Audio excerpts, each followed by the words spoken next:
Hey, I think we are live. We're doing it. I'm watching on the big screen and chatting here. That's cool. That's cool. Anyone who's watching here, feel free to watch the big screen too. We're just going to be chilling here, enjoying it. It's going to be a long night, so do not worry, people. You don't have to be here all night, but hey, we're going to have some fun. I want to know event information. I always have trouble finding the picture with like the schedule. How do I always miss the schedule? Where is it? There, I've got a picture of it. Okay. So technically, it starts in 30 minutes. I started 30 minutes early because why not? And plus, it just gives us some time to chill out and chat. It's been a while since I've streamed. So, this big old long stream is going to be so much fun, but so exhausting, especially being on the east coast of the US. It's going to be an all nighter, but it's going to be fun. It's going to be fun. We're out here. We are out here. Um, Let me show you our other board. This is like when we're like gaming, like in between the rounds. If we want to do something like battle and such, I'll have this screen up. That way we can see our game. We can see the screen still, but then this will be our main screen. Just to make it bigger, and adding a cheerboard. I'm also on the East Coast, going to try my best to stay up. Good luck, both of us. Both of us. Let me slightly move my monitor over because the chat's kind of in a bad spot. Yeah, everything we can to do to try to stay up. Here's our cheerboard. If you guys have anyone specifically you want to cheer for, let me know. Just comment who you want to see because I'll add them to the cheerboard. I might need their Twitter account to try to see. I don't know of the best way other than checking Twitter to see people's standings, but these are our current 3 on the cheerboard. I am always welcome to add more. Let me tweet this out. Can I close? Add Wolf. I can indeed add Wolf. Wolf is playing day 1, so we'll add Wolf Glick. O and O. Let's see if this is a nice, easy transition. It should be there. Yep. Perfect. Wolf is playing in day 1. Wolf can be added. Can I try my best? Share. There. Okay. I'm very surprised that we're not getting like a little like prep, like a counting down thing on this thing, but who knows? I also don't know how well this is going to work. Oh, shoot. This person's amazing. Okay, so we do have the tournament pairings, so I will be able to keep track of what place everyone comes in or how each round goes. That's cool. That's cool. We're live doing a watch party of worlds. Pokemon.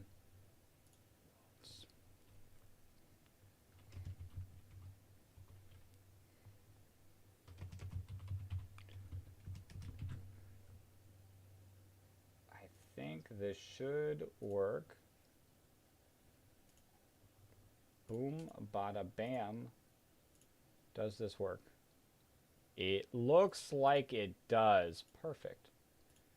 Perfect. It's been a while since I've streamed, so there's that. And it's also been like years since I've streamed on YouTube. So this is an experience. I think I can add like polls and such. Engage with the audience.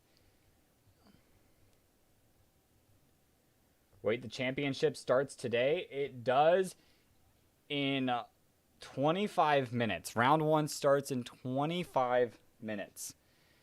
It's technically tomorrow in Japan right now, but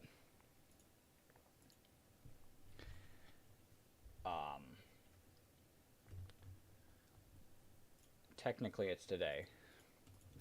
Which pairing will we see in the first round? Chiyu.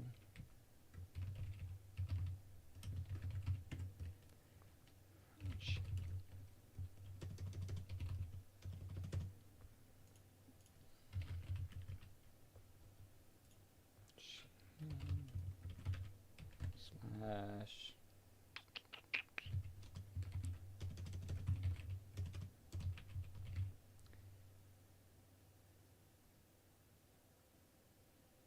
So, but there's, wait.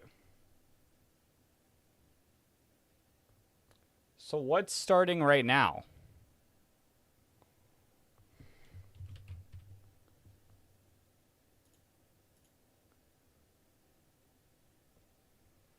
They're not streaming round 1. The stream starts at 11:30 Eastern Standard Time. Then what's starting right now?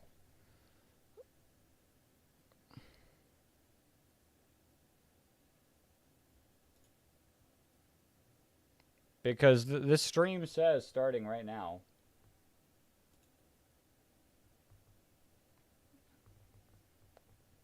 Interesting. Can I hide this? Can pull. I need the pull out of my way. Maybe my TV is lagging? Interesting. I mean, it'd be kind of sad if they don't show round 1, but I could be wrong. I mean, they never do. So try refreshing. I did. They never show round 1 in a normal tournament, but I felt like Worlds would be different. But did I click that one? I felt like Worlds would be different, but who knows? I mean, technically... Wait, I got this. Where... Shoot, I lost it. I closed out of where I had it at, and I lost it. So, according to this, it says opening ceremony starts, and video game starts at 8 p.m. So, I'm going to assume that we're good. I mean, I guess we can play some Pokemon until then. I can just play the game until then. Let's add a little bit of Elgato sound. I don't want it to be too loud because the Elgato can be pretty loud. But let's see. Let's change my input.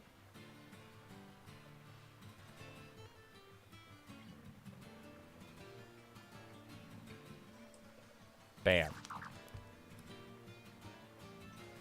Okay. So I got the game pulled up. I got what you guys can see. You guys are guessing Chen Pao Dragonite for the first thing we see.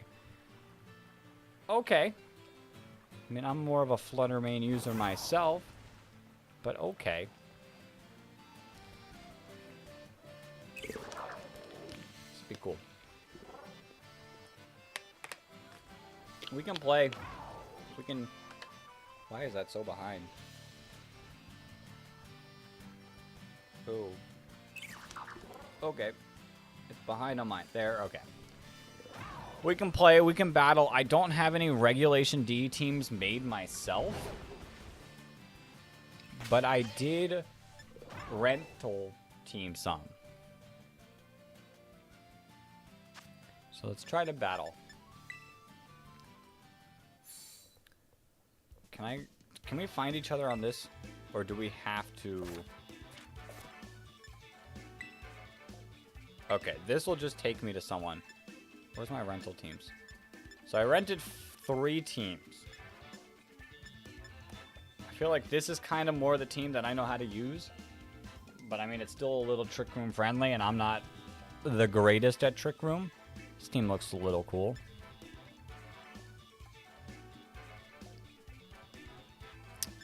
This team also looks cool. I'm gonna rock out with this team first. Don't know why, I'm just feeling it. Not the best VGC player, but I'd love to make Worlds next year so that we can be there. Yeah, the stream says starts at 7:30, but it's 7:40. Yeah, I'm assuming it's probably gonna actually pick up like closer to 8 o'clock because that's what all the things are saying. But we just gotta wait and see. Okay. Well, I'm battling a Fluttermane Chi-Yu team. I mean, I've barely looked at these Pokemon. Should probably have looked at them better. Fairy. That looks pretty cool. So I'm really liking Goodra. I mean, Urshifu's just strong, and it actually kind of hurts their team pretty well. Lando isn't as great.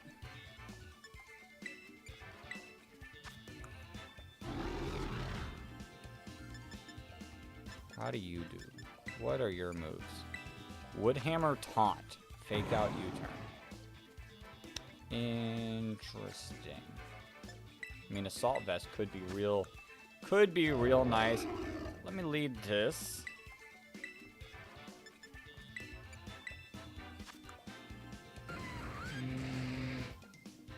I don't know. I really don't know this team. So I guess I'm going to try this. I don't really know this team. I also haven't battled in a good bit. I need to get some practice in. That's why I'm collecting Blissey stuff so I can actually make my team. Because I'm competing at Pittsburgh. Okay. Fele is leading with Tornadus. Kind of close to that. Okay. Okay, we're definitely going to be seeing a Tailwind. I'm sure of it. Turn 1. Get your booster attack. Heat Train.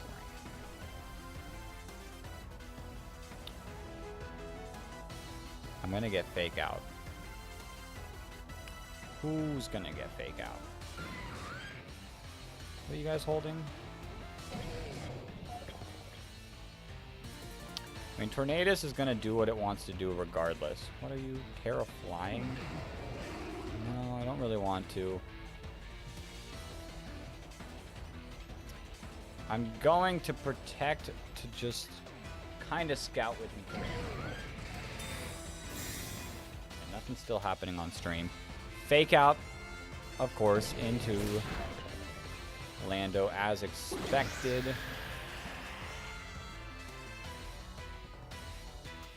Okay, they kind of got the play there.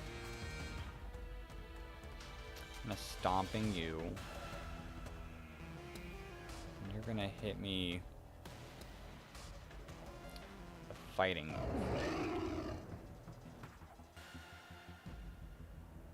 I don't really know what to do. I could Terra. I don't really want to Terra. Not yet. Bleakwood Storm. One of us dodged. That's nice. Lando dodging. Heatran Speed fell. Drain Punch. Expected that. Stomping Tantrum. How much is this gonna do? That one shot. Insane. That's why Lando is gonna go on my team. I don't care. And Heat Wave. Massive damage. Wow, this team's not bad. Okay. Okay, still nothing happening on the stream. Glimora. Bro. That is actually pretty decent. for us. Might just Stomping Tantrum you again, but I feel like you're gonna protect. I feel like you're going to protect. Maybe not. I mean, I'm really not afraid of a Glamora. Sunny day. You got Fluttermane chilling back there, don't you? Okay, protect. Works out. Of course, the one I wanted it to hit missed. You got the poison toxic debris coming out. That really doesn't affect me too much because I've got a steel type chilling back there along with, I mean, Urshifu. But if we can just, how much more Tailwind? Oh, is Tailwind already up? No, one more turn of Tailwind. So if I can knock out this Tornadus this turn, we should be good. Yo, Austin, welcome to the stream. I don't want to see this pull. Bleakwood, Heatran dodges. Oh, we eat that. We eat that. Power Gem. Gonna do all the damage. This Rock Slide just needs to hit. Let's go. Tornadus goes down. No more setting up another trick room for you. Oh, the screen is changing. What is happening?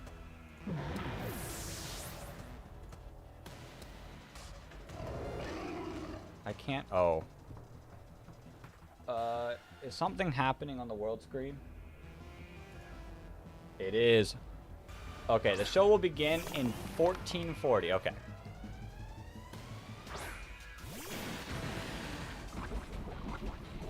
Oh, you only have Chi-Yu? Interesting. Is that really your team? I can't see your team, can I? Wait, there's a button, I feel. I can't. So, yeah, 2 of your Pokemon have already fainted. You only have Chi-Yu? Okay, I think we win this.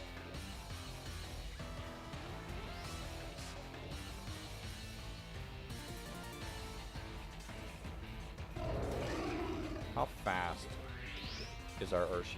This really isn't going to be do me any good because I don't know how fast Chi-Yu is. Actually.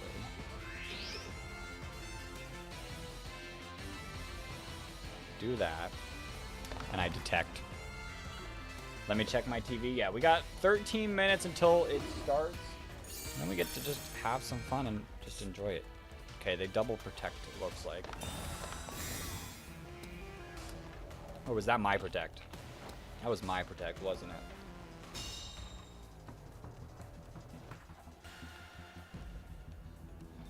Okay, that did you no good. That doesn't help me with anything though. It finally worked. Perfect. I mean, I really only need to get rid of Chi-Yu because what is the Glamora gonna do against my Goodra? Okay, kind of ate that. Dark Pulse. We eat that barely. Chi-Yu does not. You're kidding me. You're kidding me. Oh, that's garbage. Absolute garbage. I think we lose this now.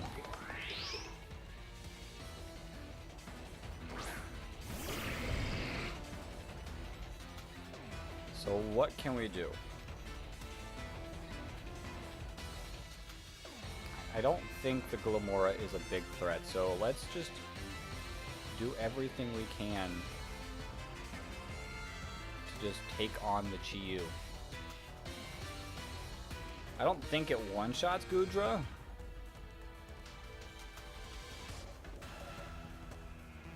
Oh, it's gonna Terra.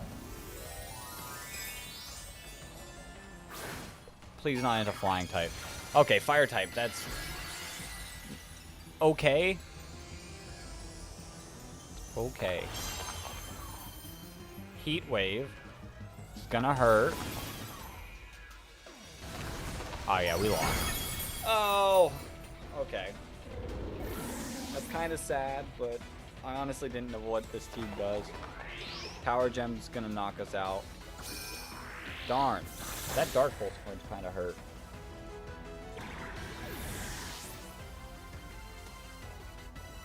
Okay.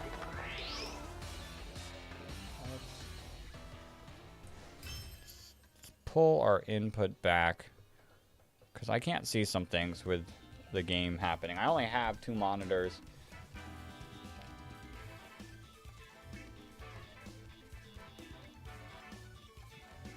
You've seen Flying Terrachiyu. I've never seen it, but I felt like that could have happened.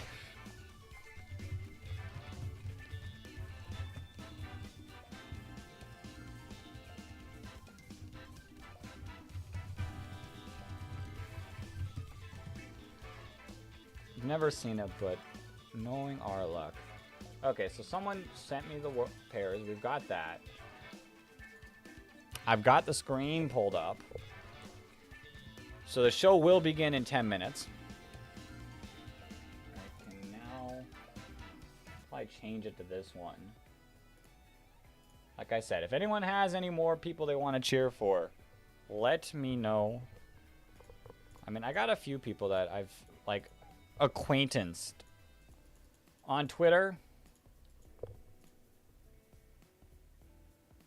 but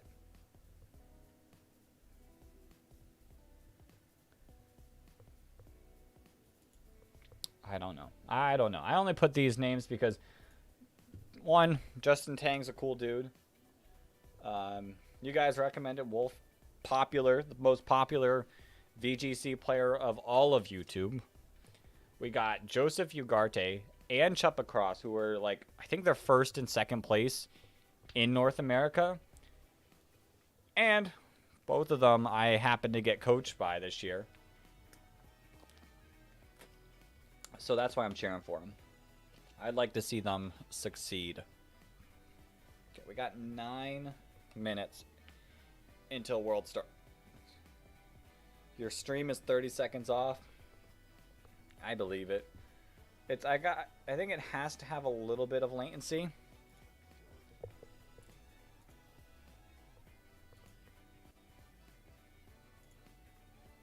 I mean,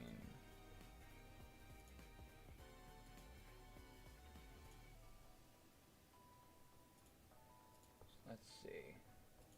Yeah, it's got to have some. And the only way to change it is if I, like, end the stream. Which kind of stinks, but it is what it is. It is what it is.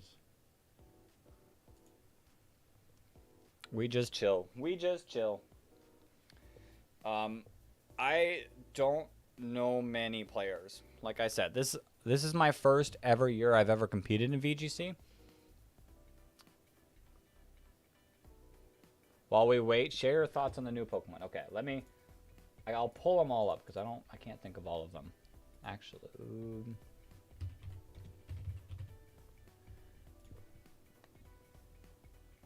starting off, what's gonna pop up first? Lotat. That's what's gonna pop up first. I mean, we can talk about all of them. Munkidori. Can I just wonder what would happen if I combine them? I don't know. Munkidori. It's okay. We've already seen Munkidori, but it's all right. Nothing fancy. Like all 3 of the Toxic Chain, I think that's what they're called. Yeah, Toxic. Oh no. That's their ability. All 3 of them are okay. I don't feel any like things special about them. They're kind of just there. Diplin? Not gonna lie, I kind of like Diplin. I think he's funny.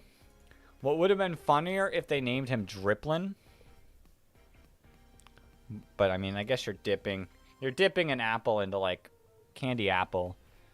So I like how it looks. I know most people are kind of upset because it stays small, doesn't get like ferocious looking or anything, but I like it. I think both its moves, that move and its ability, could be really cool. We'll just have to see. Diplin is fun. Diplin is fun. I think the biggest thing about Diplin is it looks very frail. I liked Flapple personally, but trying to use Flapple in my Pokemon Sword playthrough was brutal because it died immediately to everything. Why? I guess I'm going to have to keep this over here. I wanted to be able to read chat, but it looks like, oops. Like it's doing weird stuff. I guess maybe not. Arculodon, or Arculodon, Duraludon's evolution. I like it more than Duraludon. Like 100%. I like it more than Duraludon. I think the cool bridge thing, when it turns to like that bridge form, is really cool. I wonder what they're going to do with its stats, because Duraludon already has like high stats. They're going to make it even higher. Or are they going to kind of just do a Scyther Scissor type of thing? I'm not sure. But I kind of like it. I like how it changes. Its move could be cool, especially in the rain. Especially on a team with like Kyogre. Could be cool. Duraludon could also be cool. With Eviolite now, those stats are kind of bonkers. It's the Drift Veil Bridge. It is indeed the Drift Veil Bridge. Maybe we can get another evolution next gen and just make it the whole city. That would be too insane. Raging Bolt. I know most people, a lot of things that I've seen on Twitter about Raging Bolt is like all negative. I like Raging Bolt, especially the form or the photo when it has the whole like neck thing as like kind of looks like a cloud. I like it. I like it more. I'll say I like Raikou more, but I don't think it is as much of a drop off of it as everyone thinks. If it's a Scyther thing, maybe a counterpart that somehow does a tunnel. Maybe.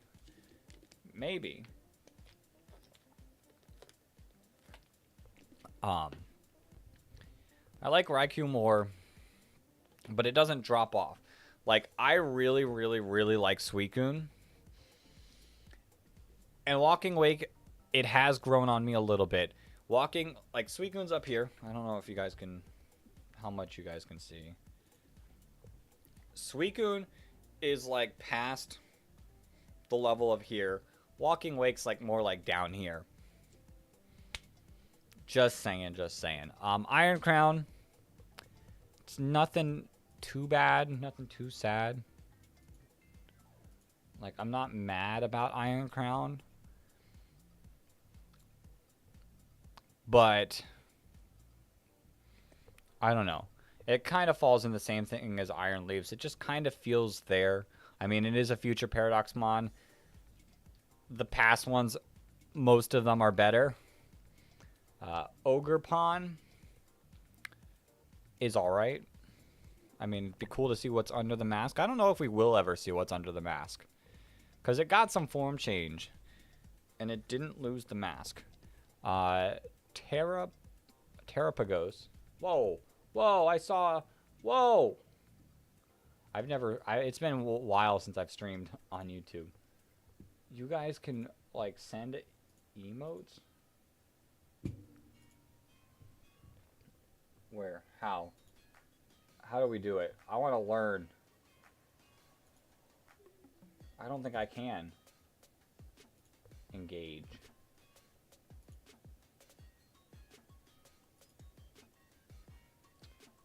Whoa, I don't have the ability, but that's cool. How do I see this whole thing? Was here late? What you doing? So, we're having just a little, like, watch party of Pokemon Worlds. Ogre Pawn is based off of the Minecraft YouTuber Dream. Yeah, I don't have that button on my little like stream thing here. So we're just having a watch party for Worlds. That's about it. Nothing crazy. We'll be up all night just watching all the matches. I felt like I saw something say that there's a possibility of 9 rounds, but most likely 8 rounds. And as being someone who has taken part in a regional, 8 rounds is still a lot. 8 rounds will still be... It might not go as long as it claims it's going to go, but it's still going to go a while.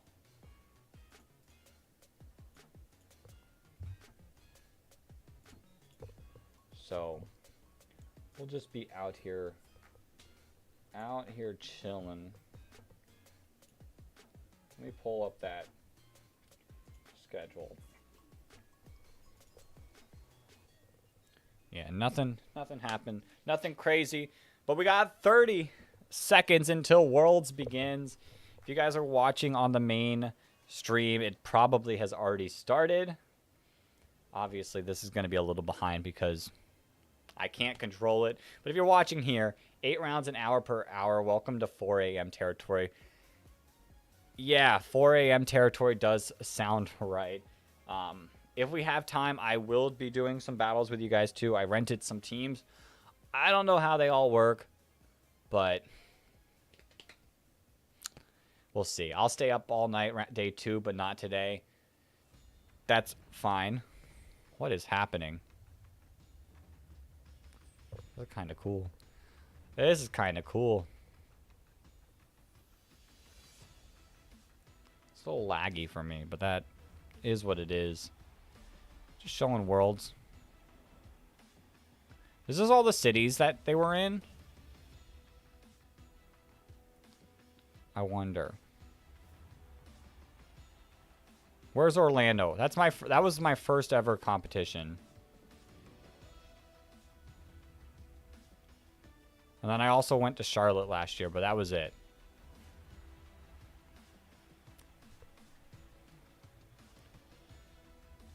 Four a.m.'s not too crazy. I mean, I'll get some sleep tonight. Okay, and I'm assuming we have made it to Worlds according to this. I don't like how laggy it is for me. But I guess it's probably because I'm streaming. I can close a couple things to probably help out. It's laggy on purpose? Is it? Is it the stream doing that?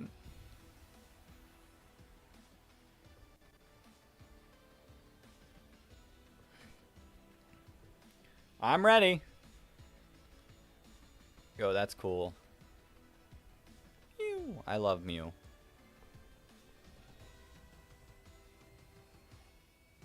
Let's do it. It is time. This is the first ever Worlds that I'll actually be watching. First ever year I competed. First Worlds I'll be watching. Oh, okay.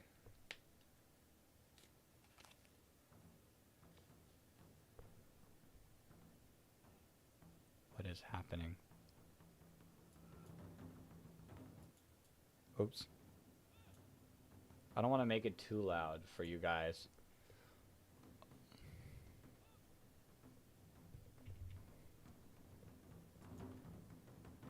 But I do want to make it a little louder so I can hear.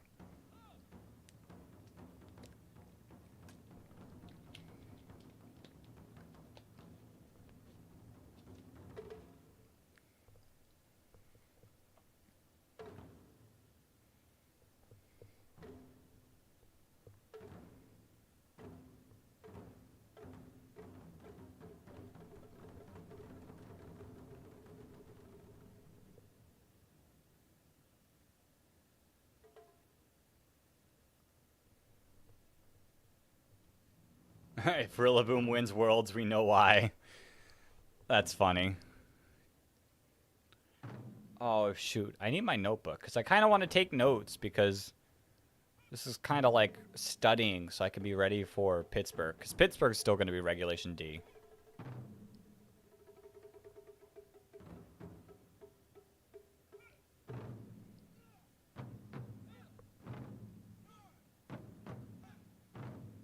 This is sick. It'd be really cool to be here right now. Tycho.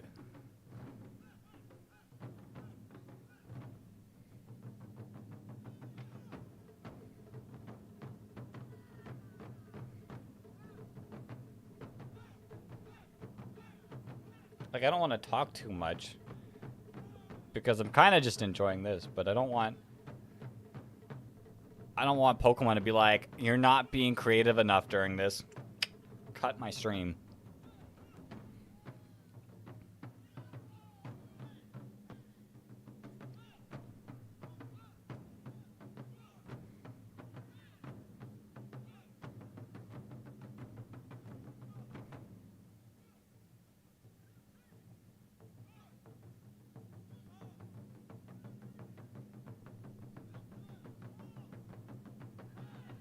Give me 1 second, guys.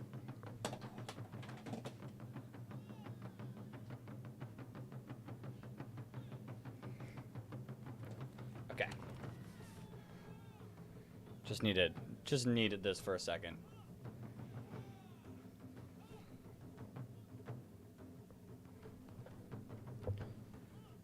Yeah, this would be sick to be there, right there, right there.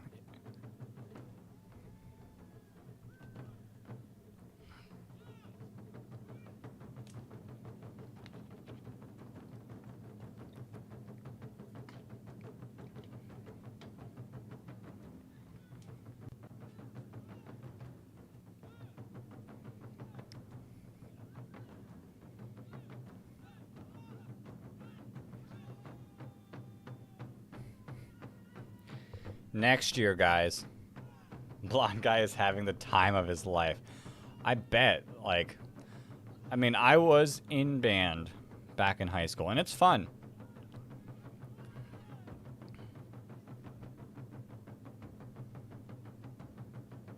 Huh.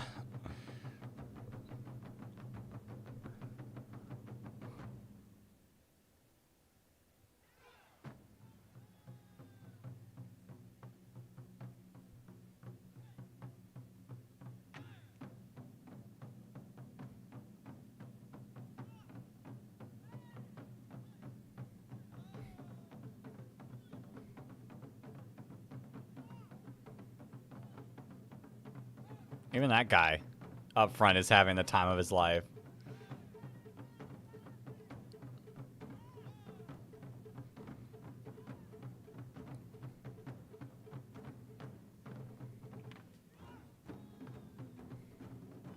Yo.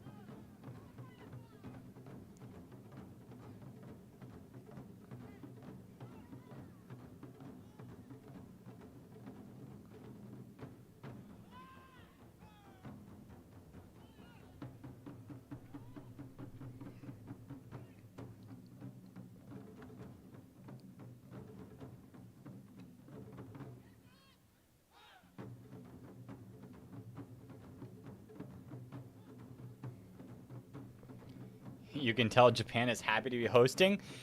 I mean, it's insane that there's never been a Japanese Worlds before. Like, this... I mean, I guess it makes more sense to be more, like, centralized. But still... Like, this is their home. This is their game. And I know next year probably won't be Japan. If it's my guess, it'll probably go to North America. But 1 year, I'd love to go to a Worlds Japan.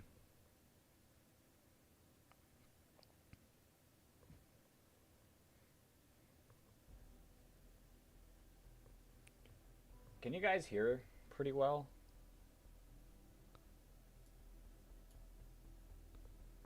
Like, if it gets too loud, I'll lower it on that end, but that way I can still hear it. For 2024, I would like South Korea. That'd be cool. Anywhere in the world would be cool to me. Sejun Park 10-year anniversary.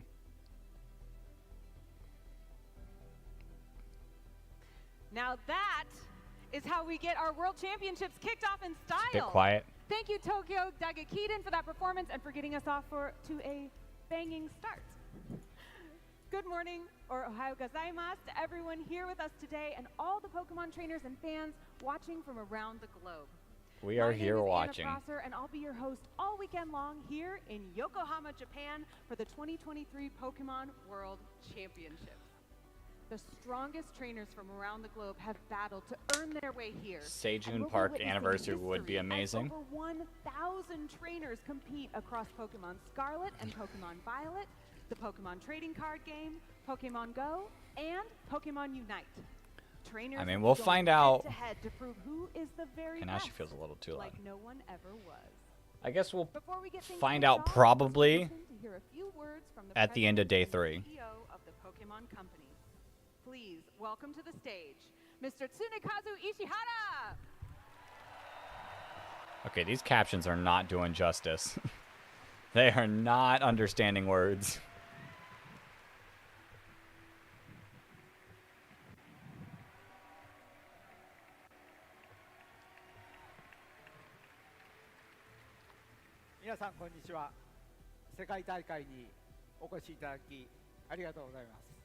Hello everyone, and thanks for joining me at the Pokemon World Championships.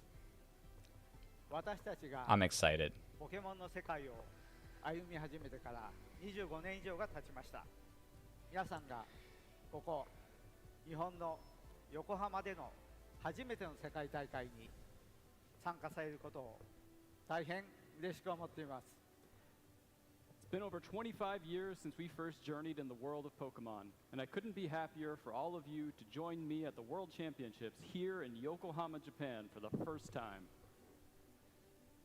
競技を通じて生まれる友情はポケモンにとって最も重要なものであり、世界大会こそがその最高の場所です。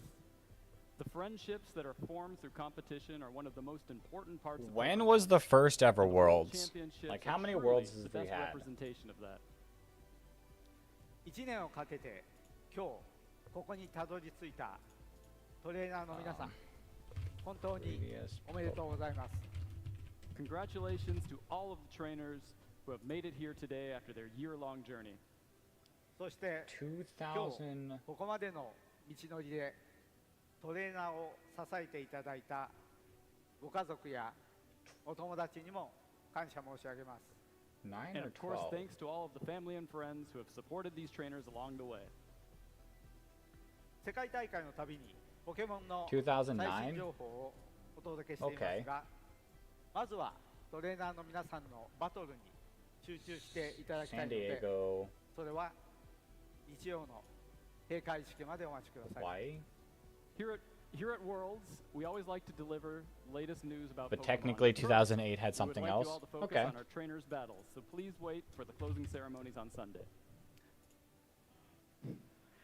ポケモンは私たち So we've みんな had で楽しむものです。 technical Worlds 最高の楽しみである世界大会が since いよいよ2009. 始まります。誰が My brain doesn't want to do the math for how many years. 本当に楽しみです。 Okay, so we're sitting at Pokemon 60-40. is something that we all enjoy together, and the World Championships are one of the most exciting moments for us. The event is about to begin, and I can't wait to see who will be crowned our new World Champions. 皆さん It's gonna の be me. 健闘を祈っています。 Wish you all the best of luck in your battles. ありがとうございます。 Thank you.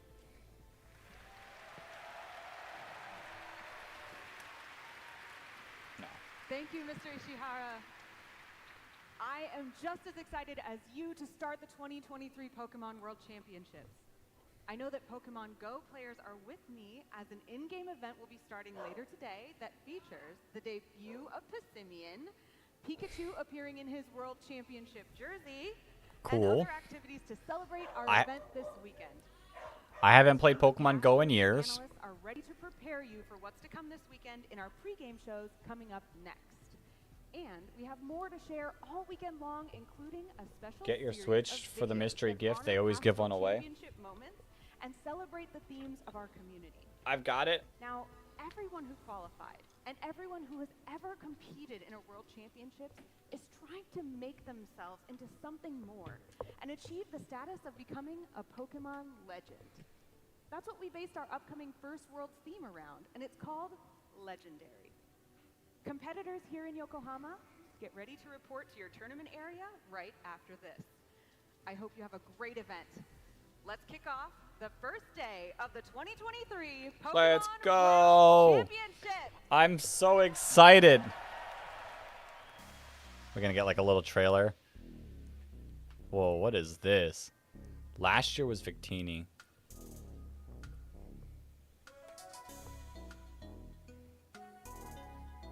Yo, this music. The journey to the top is long and tough, and it takes all your heart and soul to keep Bro. going. 夢にたどり着くまで諦められない While you're passionate, Yo. always lighting Is that the last year winners team? Or the finalist, I guess? Do you wanna be legendary? Have you got what it takes 2022 reference. That's what I was guessing. This is Unite. Unite would be fun to watch, but we're here for VGC. taking all your life? And you need courage if you want to win the fight. This music is pretty sick. Watch me get the strongest copyright strike ever from it, though. Of the semifinals, though. Okay.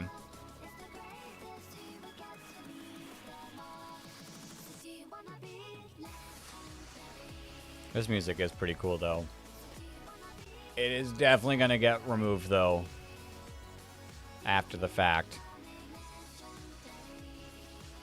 I'm guessing TGC reference.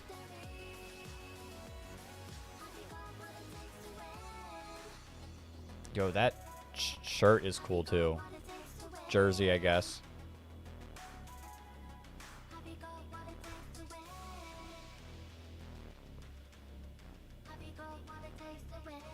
Yo.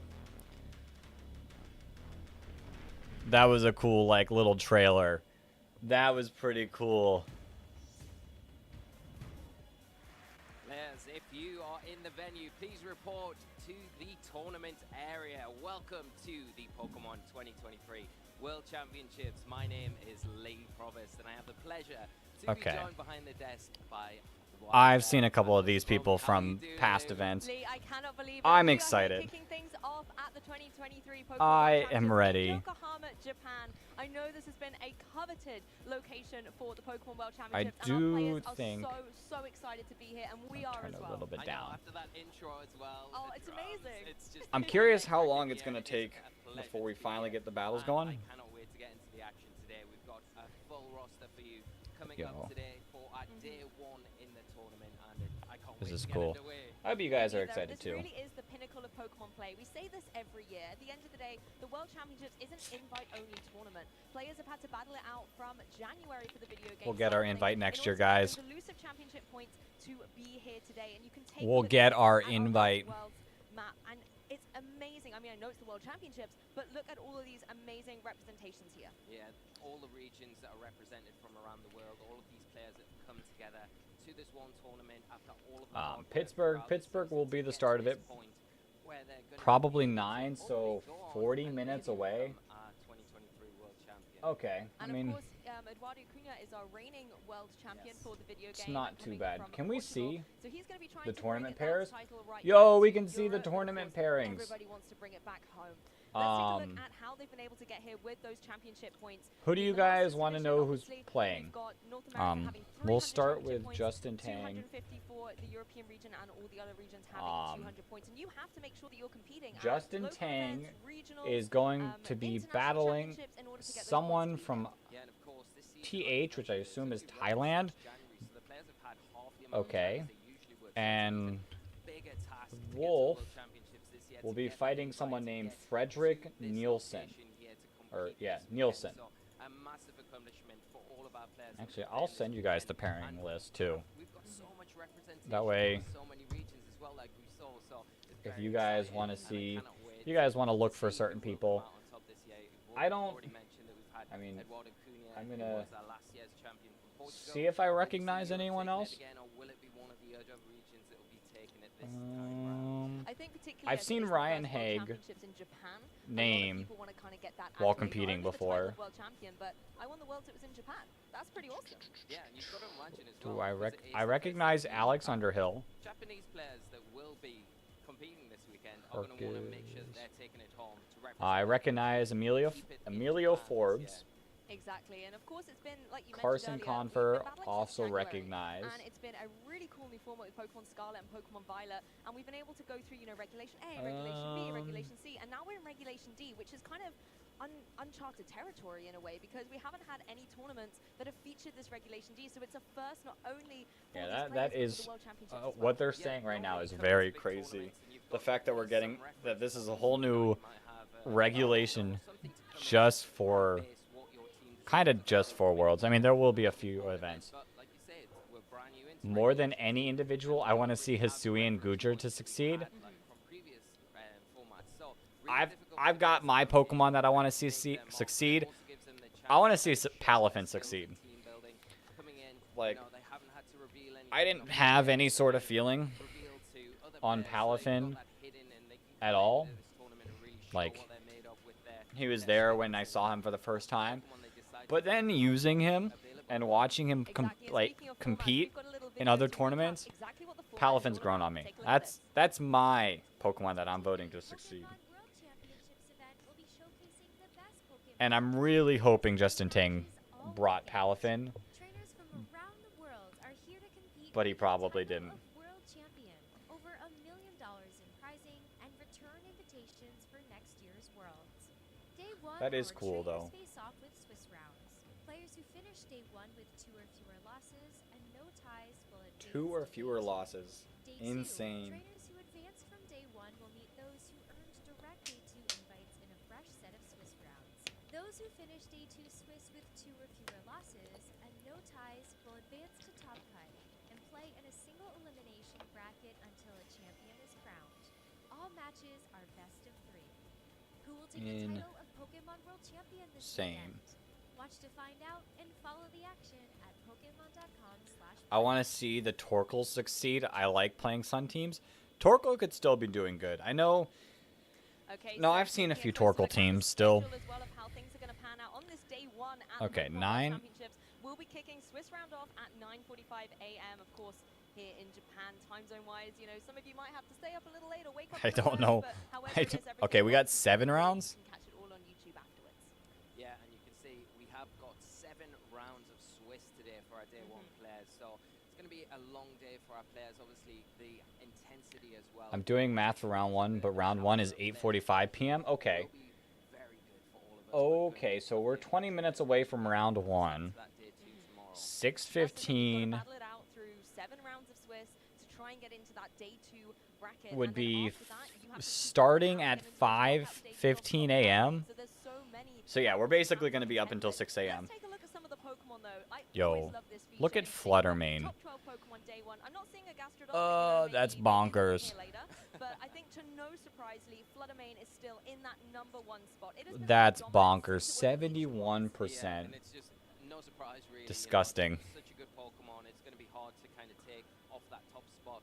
Interestingly though, we have some new I don't see Dragonite though. Urshifu in that 3rd place there with So people must be pairing Chen Pao with a lot more than just Dragonite. players will be relying on for that Iron Hands. So I used Iron Hands for one of my tournaments, and That's the thing, Tornadus pairs so well with I know Sonic. people have ran it Then, like you different said, ways. get that tail It just up, felt so really lackluster guns, to and me. it has a whole bunch of offensive moves as well. But it could have been just me as the player. A little bit. I used it for my Charlotte team, and The my one that Charlotte I really am team interested to see here as well is one that you were talking about a while biggest ago, Golden issue Jump, was that it speed. kind of stayed in this top ranking. I think it So, kind of fell off a little bit, and people were worried, I particularly guess with the 10 out of combination 12 with top counterpunches 12. like Sucker Punch and Nice. Wicked Blow, but terrestrialization is a thing, and then Um, you can change your typing and not be so threatened by the Amoonguss. sharp type moves. So I it makes a lot of sense. Urshifu makes a lot of sense.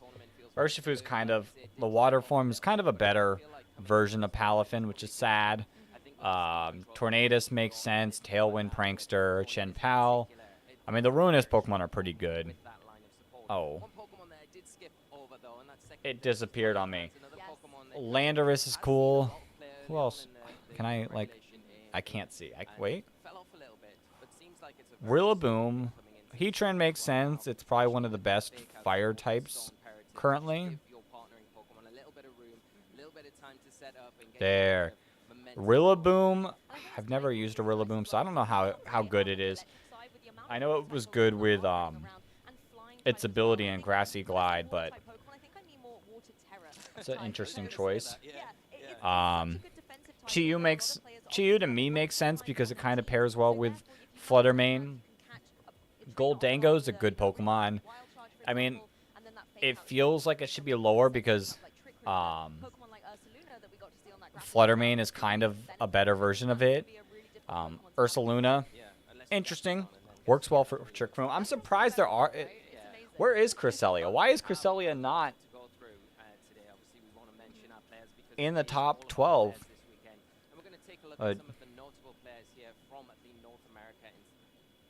Okay, let's see some notable players. Wolfglick. World champion in 2016. He has actually said, you know, the last time he played day one was when he won the world championships. He's playing day one again. Let's see what's going to happen. Justin Tang, one of Justin Tang. Justin Tang's just a nice guy. I mean, it's fantastic.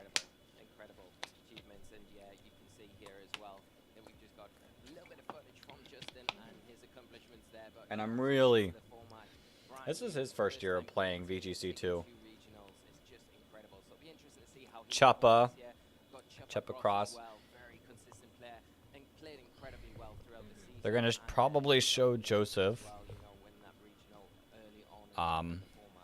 Yes, and James Evans, a name a lot of people know from the senior division, but has been Both of these guys I've seen a lot of. as well, winning regionals, getting top finishes across the board, both I think in UK and over in America as well. So really great to see. And Okay, here's some a few more names to be able to notable contend with, names, but definitely this is play day well. one, which Chuppa's not playing in day one, so we don't really have to.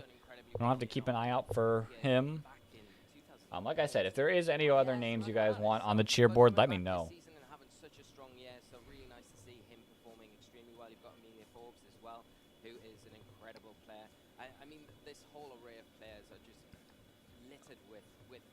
Like I've seen a lot of these names.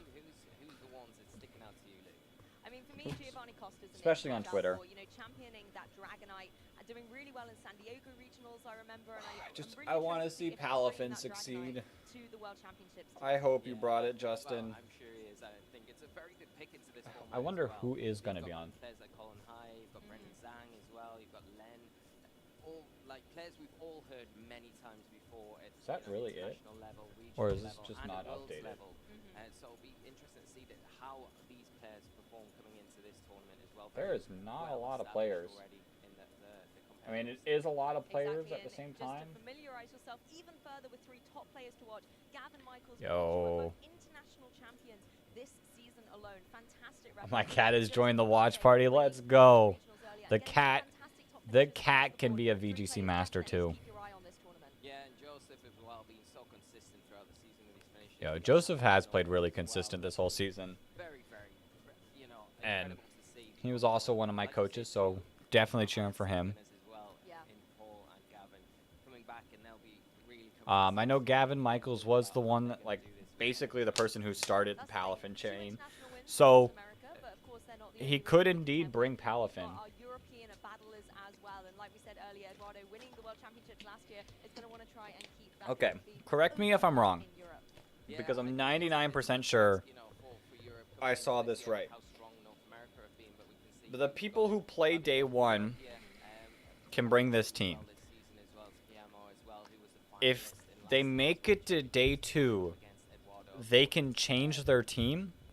Incredible player, and performed very consistently again this year as well. Yeah, and Oliver I feel like I Espen, read again, that really right. creative team builder. Good to see him on So this technically, roster if as you well, want to, trying you can carve have two out teams if you're victories here in if you're a Masters day one going competitor. forward. I mean, one of the things that's been really interesting to see as well is the previous international International Championship. Alessio here has won the Oceania International Championships previously, wants to try and get world champion on the title as well. And of course, Interesting. really need no introduction. Arash Martic, 2013 How world champion 10 years ago. I don't know if This it, like was his tournament. how Can he do it much again this like year? they show. How often do people actually change their teams? Because I feel like it's way easier to work on one team and to consistently play with one team.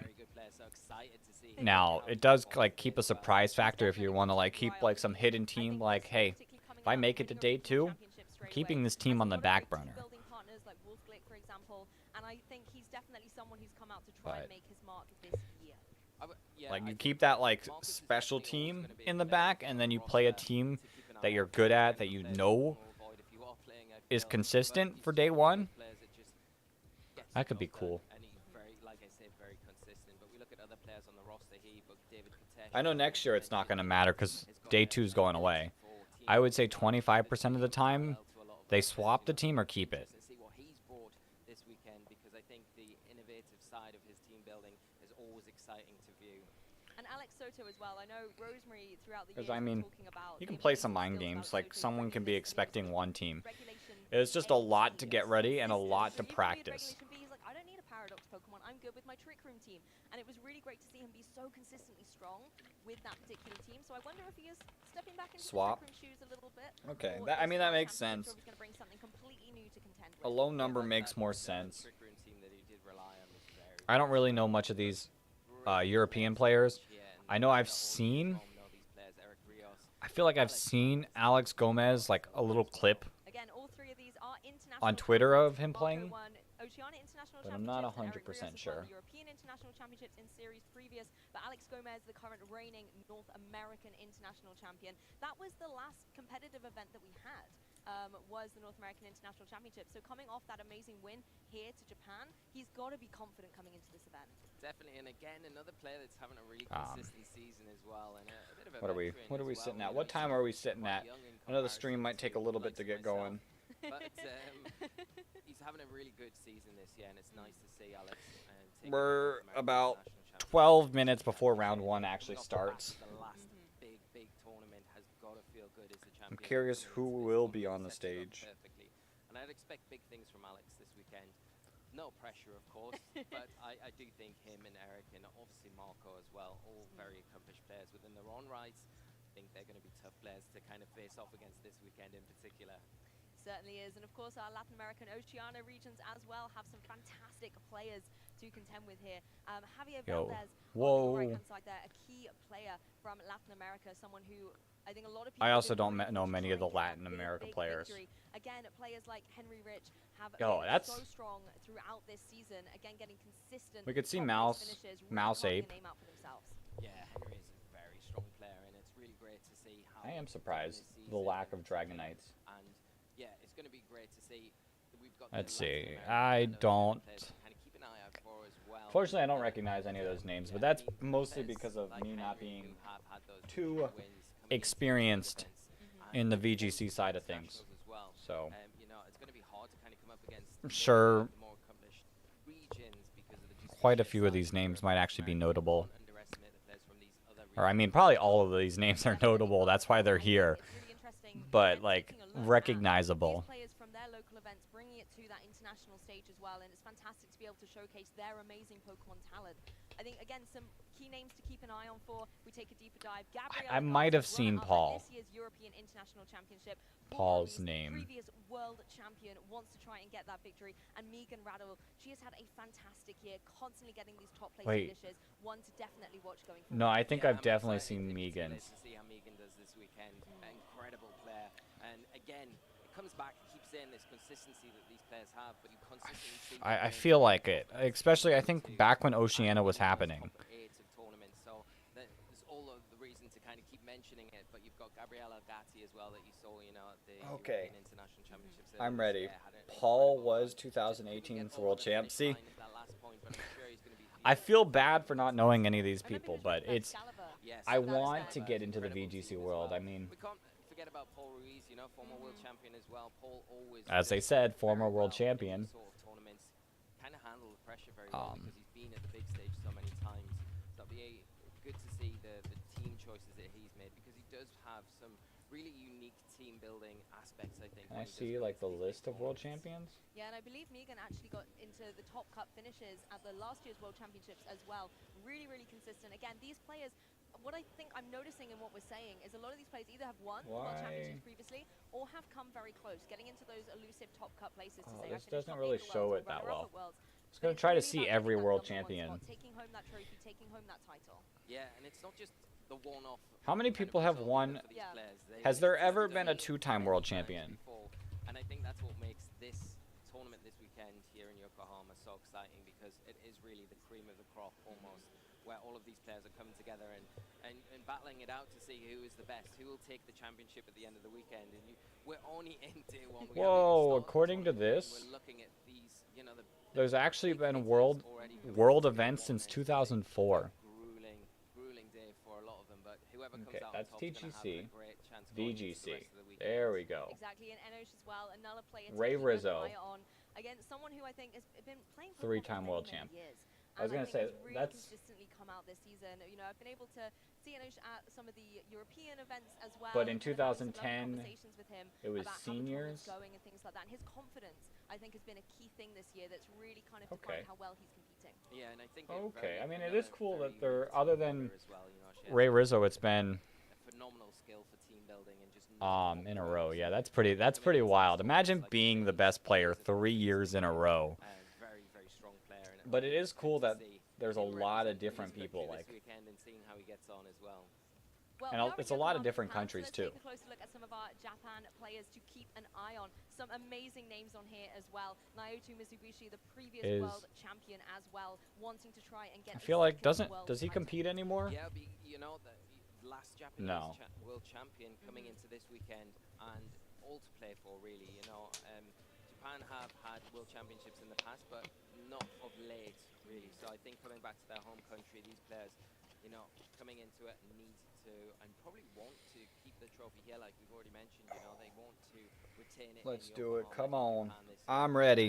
These are some of the top players from around. I'm ready. We technically have 7 minutes before. And I think in terms of the that, round we're starts, talking but a little I'm bit about ready. how Regulation D is uncharted at the minute. We don't really know what's going to happen. But Japan always, I think, bring the most creative team building to any world championship. I am Always excited to a see, different meta going on. So I think if 'cause you I wanna look know at some really interesting teams, Nato is keep on the your eye list on for these being names you see on your screen. Yeah, they have 2019 world champ, so watch out for him. Okay. events I'll keep circuit an eye out for in him. Japan, Do you so want me they're to add him to the well cheerboard? versed at kind of putting together teams and things What's like his that name? between their local groups and stuff like that, and things that probably we wouldn't see on the western side of the community. So it'll be really Nato, good to see what techs they are bringing this weekend. of course. And these two Mizo. players, Yasuhara was the senior division world champion last year, so leveled up into masters. Technically, I suppose, a reigning champion, just in a different division, so definitely someone to keep your eye on. Hodaka coming second at Japan at Nationals, and I think this is his first year competing at Worlds, I Yes, believe. So yeah. again, someone to really keep your eye on. And Kaito won Japan Nationals this year. So again, taking a look at that particular event coming forward into the World Championships, these are the Japanese players to keep an eye on. Yeah, Add him to the cheerboard because he was so close to last year. Okay, I got like you. we talked about with Alex Is he Morgan, you know, playing? He coming is off the back playing of that big North American international in round championship. 1. They've come in off the So back it of is the it is a little rough for him because he's got a he is in day 1. Got to feel good coming in as the current reigning champion to the tournament. But again, it puts a little bit of pressure on you as well, because you know people will be looking at you now to say, well, you had that really good result there. You've kind of got to forget about that now, come into this Jeez. tournament and just focus on every match as it comes, rather than just think, Okay, I can't add his full last name because it I'm won't gonna fit. Run through this because it's not going to be as easy as that. We've been through But the entire list of in players to 3, keep an eye on this 2, weekend, and there is some very 1 talented should players be added to the this cheerboard. weekend. Yeah, there certainly are, and I think that's a really interesting thing as well, taking a look at all these different players and their previous I wish this accomplishments. I think as well, website you know, coming in said as a senior, into the second Masters place. division for the very first time, I think it's always a really unique experience. Oh, Because, wait. yeah, there's pressure on your shoulders, but also it's your first year. This might. You're out there to try and, you know, battle with the very best. Wait as a it is second. on this world Video stage. games? And being able to say, hey, I won the World Championships last year. I know I can do it. I have that resolve. I have that Send me the- determination. oh, And then it it's just doesn't. adjusting it to that Masters playfield. I think definitely one to watch. Masters. Yeah, I think it can be quite, if you think of it like as a senior 2016. coming up to the Masters, it can be quite daunting to say, oh, I'm making that step up. But Is a it? lot of the Yeah. seniors that we've seen do this over the years. Yes. of Like I said, if you guys have any other more Masters of any England, more such people you want to add confidence, to the I really love cheerboard, that about our seniors let me players know. who We'll do keep an eye kind out of for age up everyone. into the Masters division and just sweep through And I got- really put their mark I got. onto the Masters It looks division like they have done in the seniors division in previous years. 5 more names can fit on the cheerboard, but I can also remove Joseph and Chapa until tomorrow to make room for another 2. So 7, technically 7 more names can fit on the cheerboard. Really interesting choices from these regions. Yeah, and I think it will be a mix of different players from each region that we do see. You know, there will be specific Pokemon probably from So. North America that players are relying on, from Europe, I'm from excited. South Korea, Asia Pacific. Of course, I don't think as I well. finished this thought earlier So it's going to be a real mix from each because they were region. speaking about this. I'm excited to see, Kind of are what because I've heard, I think will be the especially like best if you watch like internationals, Exactly, and again, you know, that like this is different World like Championships parts of the have a high world caliber of players from all battle these differently. places around the world. And it's amazing to see not only all these So places I'm represented, but you have got I'm so excited to many kind of like players to keep watch an eye like on. how So different many like players who have regions that battle potential to win the World and like Championships. their Obviously, we strategy. have our day 2 players waiting in the wings for Might give tomorrow, me an but one of idea these players, for looking Pittsburgh. World Championships, will become the champion. And I always As much think as about I want to put storylines Palafin as on we my go through team. the weekend. When we're sitting on Championship Sunday looking at who our 2 finalists are going to be, But one hey. of them will be crowned the champion. Yeah, and you know, for the tier 2 players, you think, oh, Maybe- great, I've maybe got- I someone don't will have to use play day Palafin. 1, I can kind of relax a bit I can- today, I can have a just bit of Palacope consistent over enjoy the here. event, soak in the World Championships and the atmosphere here, but you've got to be a little bit 12,000 people are watching on YouTube. The players that come into this tournament and do well today. Insanity. I don't know how many people. I feel like they're more gonna be people warmed up going into might be tomorrow, watching on whereas you Twitch. aren't, so I think it's, a little bit. Most likely day dicey ones situation, don't but of win, course, with Wolf in it's 2016 being the yeah, only really, exception to this tournament rule. is always a bonus, of course, That as is well. kind of And the rough, competition's not just out on the battle floor, it's also here with the but we Masters, can still because we've cheer got for our some day predictions one people. going down about Um, which Pokemon we think are going to take it all the way. Let's take a closer look Okay. at how things are shaping up. Fluttermane, Let's Iron talk about Hands, our first Lando. and then we'll talk about our I'm cheering for fellow Lando commentators. too. Obviously, Gastrodon is Reggie the Drago. MVP in any tournament ever That's that it is able to interesting. feature in. It's a reigning world champion. That's why it's in my #1 spot. I'm a little disappointedly you put it in your 4th spot. I'm not gonna That's a lie. lot of Well, water they're types. in no order for Okay, me in okay. particular, so they're just, a Gastrodon would be number Gastrodon 1. could do something because of That is so Urshifu. true. I mean, I've gone very mono water here. I think Basque Legion is a really underrated pick. I think particularly A lot of with people its say ability Basque Legion's a and better, ability or Swift Swim, it can be so Palafin versatile, too. and I think it's going to catch a lot of trainers off guard. Yeah, It is nice that next, Pokemon coming into this as with that ability. I haven't seen anyone disappointed in the rule change.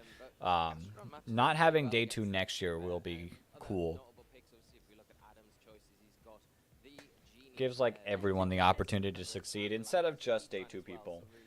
really big hitters coming into this format that are new to Regulation D. I think But very we decent choices. He We can transformed cheer for an underdog.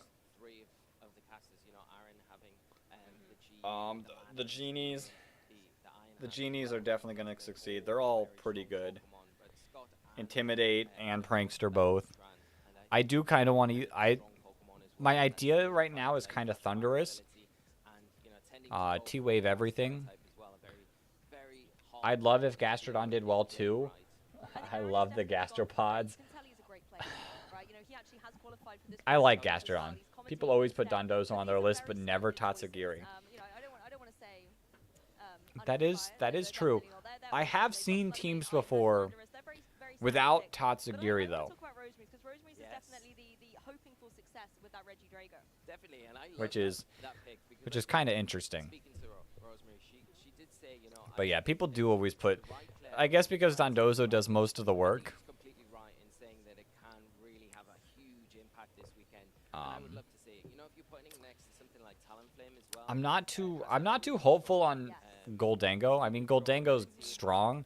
Ways to show I use Goldango at Charlotte, and just the biggest issue I felt with it was speed. Pokemon that can come out at the start of a match and really give you But that's just because I didn't have anything fast on my team. If I had Iron Bundle instead of Palafin, might have done better. If I had Fluttermane instead of Goldango, could have done better. And talk me through the Um, Arcanine on your I wouldn't have predictions as swapped well, both. because Would have swapped one or Silver the Arcanine, other. I think, was And I think Pokemon Goldango would have been the one I really would have interesting pushed when I out. first saw it come through, getting that rock typing and being able to use something like But I a guess rock if you slide. So Terra last it, it time can before actually Willie kind of wanted to go counter for a Flutter player, Mane. but it now has the utility to fire back a rock slide of its own. Why is it on your picks, Lee? I love Hisuian Arcanine. I think it's a great Interesting. I just now noticed Hisuian It has a Arcanine. hard time against Goldango's some biggest popular enemy kind of is defensive Lando. threats in the format with water and Yeah. ground. It really doesn't Yeah. have either of those. Landorus Have the and ability Heatran. to Terrasilize as well, so you can Both of go them. into something like, Two powerful Grass, Pokemon which is added. really complementary for the Both Pokemon. kind of counter But the ability Goldango. to have some huge attacking moves, you know, like Head Smash, it's got, and it does have the ability to intimidate still as well. I So, think a really nice that- Pokemon to kind of switch Also, into my various biggest different problem types with of these this, predictions that, is and no has Trick Room offensive mons. pressure as well. Probably Yeah. more offensive pressure than Yeah, no regular Trick Arcanine, Room. so No it gives you Cresselia, more options, I think, which coming is a into little the weird. I format. mean, Might do well, depending if players decide to pick it this weekend. I would love to see it, but I don't know.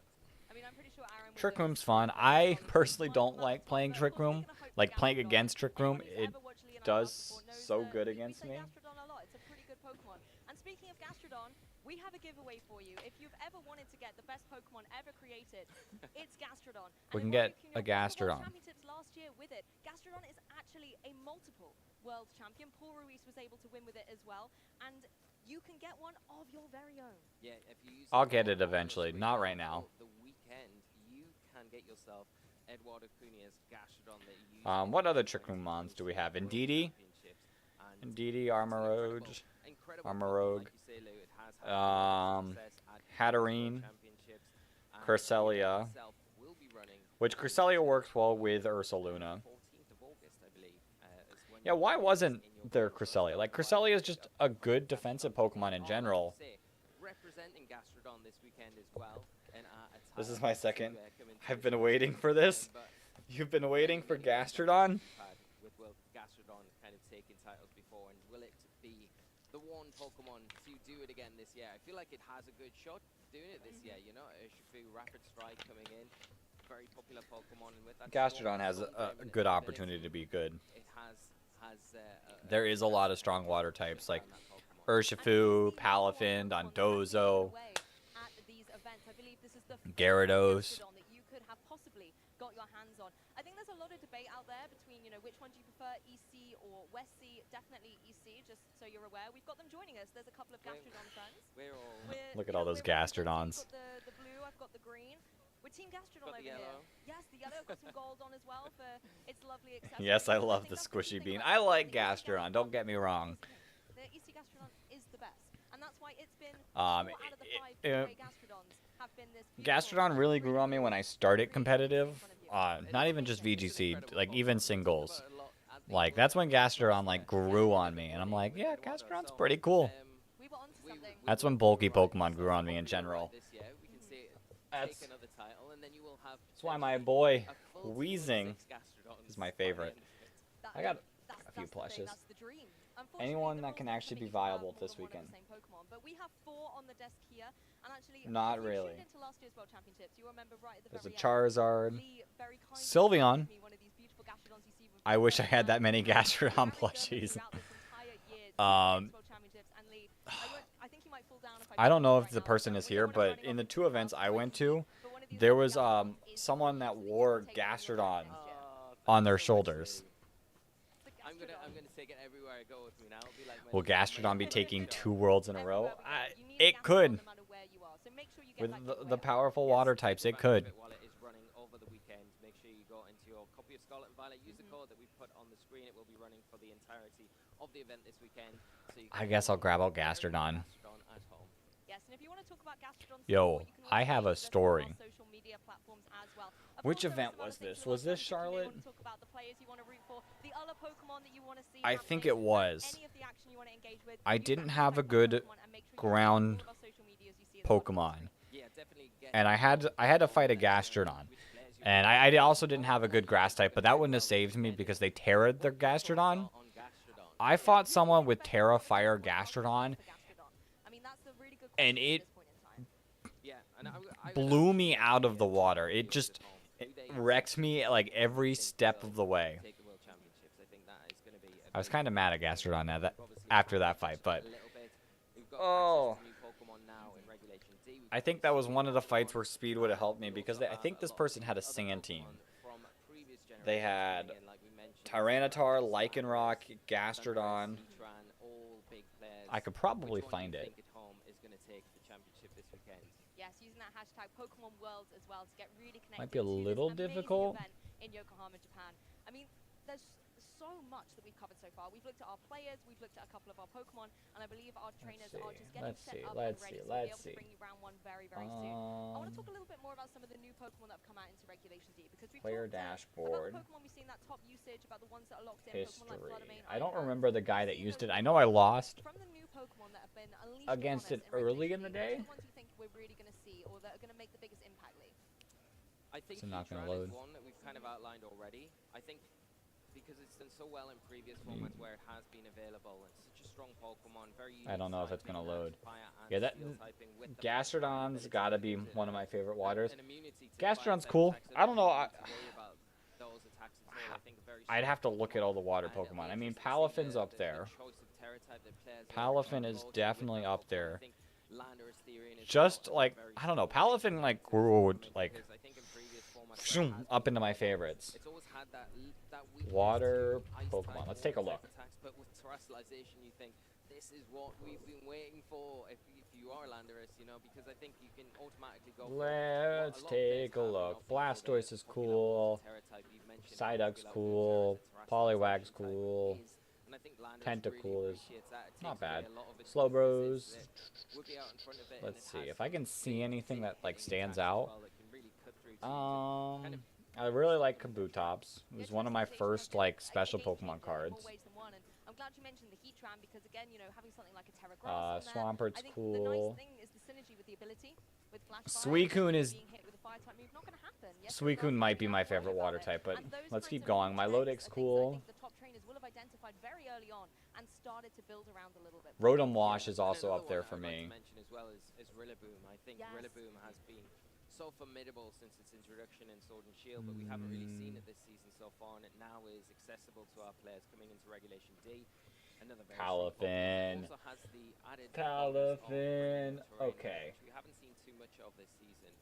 My Yes, and it does not have its priority move Grassy Glide anymore that it used to be able to go for if grassy terrain was in effect.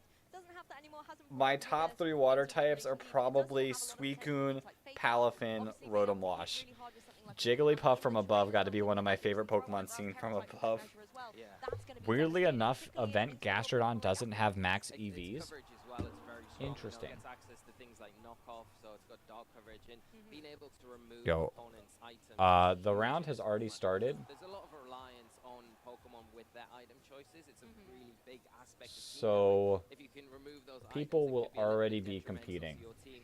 It gives you a nice way around some potential threats. So really good Pokemon choice as well, and of course Urshifu. like I picked in so my choices the single strike over the rapid strike. Now, is I know the rapid strike has them been not added having over max time, and I do EVs think like it's a very strong Pokemon, don't get me wrong, but I because feel like the single strike of what he has a lot of used, potential that or hasn't was it really just been like tapped into yet. accidental from the If players Pokemon are company? opting for maybe very good Or do they not support EV it at all? with it, and you give it a choice band, dog Terra type, it is going to be doing a lot of damage with that Wicked Blow. There's not very many things that are a safe switch into that in this format. That's true, particularly if you've got like a Chi and Pow next to you on the field as well, lowering the defenses with that sort of I'm root ready. ability. Give it to Definitely me. an unstoppable Give me Urshifu, the and I think first it's that round. double dark type that can come out, the Sucker Punch potential. I think it's one of those things that will catch players off guard and could be a little bit of a risky strategy. Of course, you can always terrestrialize or go for something that obviously is a status move that is not going to be hit by Sucker Punch.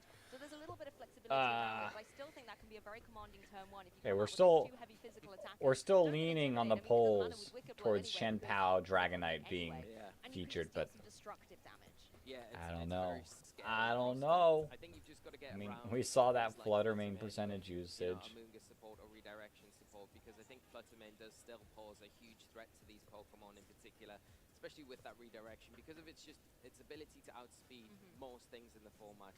It is going to be able to do some big damaging attacks, and you know, we've seen previously Fluttermane players kind of rely on it with the item choice of choice specs, so doing even more. There damage. are So things IVs, like Urshifu, I'm really gonna wanna but stay in not front of full. it Same based with on the event capacity, so I Grimmsnarl. think we've got to get around Interesting. that issue first, and with how popular it is I from the user doubt stats, the I think original. that's Maybe something that a lot of players will have to have very they don't know the full EV spread, so they did what they thought for some of them. First round Gastrodon versus Gastrodon. Imagine if the first round has no flutter. I don't. That only less than 30% of the players didn't use Flutter Mane. I mean, after that opening ceremony, I have no idea how you're able to relax at this point. So if we got that like 29% I think everyone's excited at this battle, Yeah, I mean, it that'd be does wild. really get you fired up for the tournament, and the aesthetics of the Like we can arena see are Flutter so Mane much without better, and Chi-Yu, it really does but the just chance of give not a seeing feel Flutter for Mane what a in World general. Championship should look like, and very exciting. Obviously, we all getting ready with our players. They're getting set up to go into Yo, their this first is round massive. here. But the big Pikachu, the This is iconic cool. big Pikachu of the World Championships is here and representing. So yeah, it looks amazing, Lou. Yeah, and other than just hearing, obviously, Liam, Oh, myself, I talk wanna about go. All the things happening this weekend. Hopefully, you can catch a little bit of the atmosphere that we hear around us right now as well. We've got, you know, Pokemon trading card game, Pokemon Go, Pokemon Unite, all happening this weekend as well. And I there's a lot of wanna be cheering and there. energy buzzing around this hall as well. Yeah, and that I think that's what just adds to the electric atmosphere that we've got at this event. You know, the players are obviously what it's all about this weekend, but it's the spectators Oh, wait, as no, well never that are mind. sitting watching, and obviously everyone at home as well. That just adds to that. And I it thought really there were like celebrates these I players, think which there is are some incredible screens to be a part like of. on the And one thing I table. always like to talk about is the junior and senior And that competitions Flutter Mane as percentage well. is only We for don't day get to one, feature yeah. them until Championship Sunday, where you meet your finalists for both of those divisions as well. But they'll be battling out in day one to try and get. I mean, it could drop a little I bit, think one of the most wholesome parts of but I Pokemon still think is it's going to be obviously pretty high the tomorrow too. generations not only enjoying a game that they love with characters that they love, but also seeing that competitive aspect as well, and being able to turn it into something a little bit more. And I who mean, knows what unless you champions got will kind of a become. niche team, And we've already touched upon it a little bit with players leveling up as well. it's this is very the- easy to when just you're looking have at these Flutter Mane divisions, on your it's team. so Even a hard Trick to Room do, team, and having that's, I think, Flutter Mane just as that the like, magical thing about I it. can't play Trick They're Room this deciding round. I need a where they're gonna fast end up, are they attacker. gonna continue and Flutter level Mane's still up good and for that. kind of, you know, if they The only do thing I get can think of into not the bringing big Flutter divisions, Mane like they on can is like take Sand players who do Team, well in the Masters division and, Rain as when you do Team. get to that age bracket. And I think we've seen that. You mentioned it earlier about, you know, players leveling up into Masters Division. I mean, if you have a Goldango, it's kind of hard to bring Flutter Mane too, but not impossible. Track a player's journey maybe back from juniors. Players like Nicholas Khan, you know, we've been able to see him win championships upon championships, and then coming through into seniors, and then coming up through into Masters. I think it's just amazing to be able to Flutter see Mane should players enjoy it that before have gone on Zacian the comes. evolution of their own, as it were, Yeah. through to that Masters Yeah. Yeah, and I mean, I think players like Flutter Nicholas Mane Khan usage is as going to well, start you to know, go down quite a bit. Yes. seen him come up from. I mean, when I was playing, Even I've after seen him Worlds. become a world champion and then level up, and then it's one of our featured players here to watch. Like, this I mean, weekend. I He's a Masters like champion, Flutter very strong Mane, player, obviously. We all know his brother, but like he's a gonna be lot out there does. this Like weekend playing, the and stronger the it's Pokemon really that nice gets, to kind of see his journey from the kind of lower starting it's to- going to be well, used. it's not finished yet, is it? So we'll see what But I mean, happens it does this kind of weekend, work of with course. other stuff Well, too. it's So all about to begin here what at do the I know? World Championships. It's that community aspect as well that's Let's lovely. get These it. Players just waiting to get ready for that round one to kick off. But I it's wanna- not just I'm them, ready it's for their round team-building one. friends as well. A lot of Give these it to players me. in Day two have friends and team building partners competing in day one. So they're going to be there ready, rooting for them, giving them that support and the encouragement that's needed, making sure they're staying hydrated throughout the Yo, event. a So lot what's always of- important to say is very, very hot here in Yokohama, Japan. So it's making sure that I already you're have a hydrated problem with and there being keeping too many yourself Pokemon I want to use. I can't imagine Yeah, so a adding little bit of self-care didn't get legends anyone, and I to the think that's a fray. big thing going into this weekend, but like you Like mentioned, Kyogre. Kyogre they've would be kind of cool. team building Groudon would be relationships cool. already You put there that with with Walking fellow Wake team if members this Walking weekend. Wake gets One, allowed too. of course, and then they might all be coming together for day two You as put well. Flutter So Mane. it's going to be exciting to see which kind of core team building groups do well On a for Groudon these team? individuals along the way. Exactly, and you know the players are just starting to get themselves. I was ready, right to getting predict themselves 9 warmed up, p.m. But we have got Yeah. a video for you, so we're going to take a really quick break while we get set up for round one. Don't go anywhere. We'll be right back. What if I want to go somewhere? We were back in Columbus, Ohio for the 2023 North American We gotta wait 2.5 International minutes. Championships. Let's take a peek at how it played out. This was the last event before the World The last Championships. event. Everything was on Why the does line. this feel so World intense? Invites, D2 World Invites, and of course the glory of that international championship glory. title. And I want to go to Trinity an internationals too. They Champions seem so wild. delivered with fantastic finals in all divisions. In the It junior seems finals, we had like heated matchups I've with asked a Russian friend, and Pokemon Columbus just Colonel happens because it's Ranger, such a big powered enough by Avery, area. who took down Takumi M. In the senior finals, O&M won the championship title over Justin M. So In Masters, it'll probably one be player Columbus who brought again. The reign was Raghav Malavia, He stormed through the top 8 bracket with some strong 2-0 victories and was poised to take Palafin to the top. On the other end of the bracket, That's we where had I saw Alex. Gomez. Dondozo's friendship with I Alex knew I was saw over, and Alex, instead running Dondozo and it's to because be a of dragon friend. NAIC. With NA taking the last 2 international championship titles, this was the time to end the streak. The friendship buff with Dragapult was strong, putting in the work in game 1. This could also be a really good. Dragapult's a really good mon too. It just stinks that it doesn't have like Shadow Claw. Why doesn't it have Shadow Claw? It has claws. If it had like a better, more consistent ghost physical move, Dragapult would just be too strong. Also, Fluttermane has Trick Room.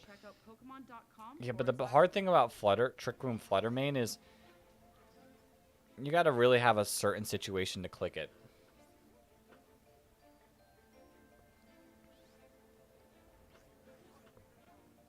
I don't know when we're gonna do battles, but I would still like to do battles. I set up a thing.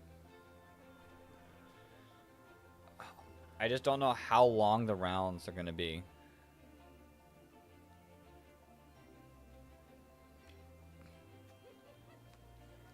They're having fun. Oh, are they trading?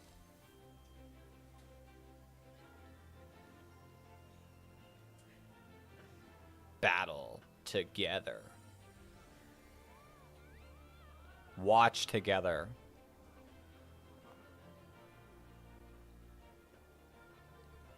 What's next?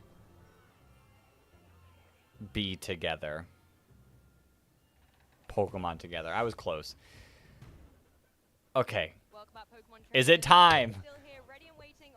I am ready. Give it to me. Yeah, and we are just getting ready, just getting our players set up to get into round. Give it to me. We'll be right in with all the action very, very soon to kick off the World Championships, and we have got a cracking. I'm sure some rounds have already ended. Like, some people have probably ended. We'll be able to talk about them very, very shortly. But I Let's think see. round 1 for me, Lee, sets the tone. Oh, yeah. It definitely sets the tone for how the event is going to go, how players are going to be adapting, and really Not trying to yet. stick their claim straight away out of the blocks for this World Championship. Yeah, get those nerves out of the way, because I Crit think together. regardless of what you've accomplished in the past, Flutter together. There's always going to be that little niggle about some nerves coming into the first game, and once you kind of got through. Did you guys do the first fantasy little team bit of thing? the match, you wash them away and you're ready, like you said, to put your stamp on this tournament. 'Cause I did. And progress into the tournament and really I picked some show the interesting world what you Pokemon. can do. I picked some And very I always like to see, you know, how commonly team used building has Pokemon, gone. other than a Talk little about some of bit. the really standard choices that we might see. There's Why always am I that not icon logged like in? fire, water, grass core. Yeah. And I think with terrestrialization, that core's been kind of broken wide open because you don't need to actually be, you know, a water type Pokemon because you can turn into one or a grass type Pokemon. So Okay. you have so much flexibility about how you as the trainer So want to mine- fire, water, grass core. And it's so I'm integral I'm within still our gameplay, Palacoping. I our picked water Palafin. and making sure I that picked you have that Fluttermane. core that gives you that I flexibility picked to put Shenpao, in, catch those big attacks, Tornadus, resist it rather than Cresselia, damage. and I think Amoonguss. it's really Those are my I 6 think that's picks. the beauty about terrestrialization. I don't think as a you can mechanic change them in general. anymore. I think Yeah, it's the too late to ability change them. Kind of pick maybe your strongest Pokemon or the Pokemon that you Those are feel the will 6 that I do the job picked. for you, but kind of ignore Palafin's a probably little not bit going of to an do it, aspect but of the kind of the types I of think situations the you other can do. 5 You can adapt are that with considerably each like Pokemon, you know, you can likely. turn Fluttermane into a water type, and then you've got your water I type might there. have. You can I even should go have as picked far as to say, Lando well, if I use that instead. type move, I can always maybe make Just room because for I like Terraform, Landorus better, which and it can be used intimidates well such a on good top, ability. give you But the coverage that you need for that core on I an kind of picked the offensive and Tailwind to be a defensive stronger level. thing. Well, we said round 1 sets the tone, and we have got an epic match for you. It is a showdown against 2 previous world champions, Arasho Marti versus Naoto Mizubushi. Incredible way. I don't know how fantasy teams work, and at this point, I'm too embarrassed to ask. So, it's a little, it's interesting. They've got like rules. You got to pick 6 Pokemon, but you couldn't pick like 6 of any Pokemon. There were like certain categories you had to pick.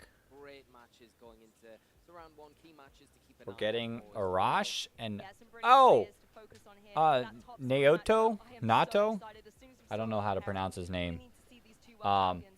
Like we But said it, like you earlier, get round points 1 for was like 10 years teams ago, a placing decade first. for him to try and get that number Like 2 if your world champion Pokemon wins the title. thing, if your Naoto Pokemon as makes it well to the winning finals.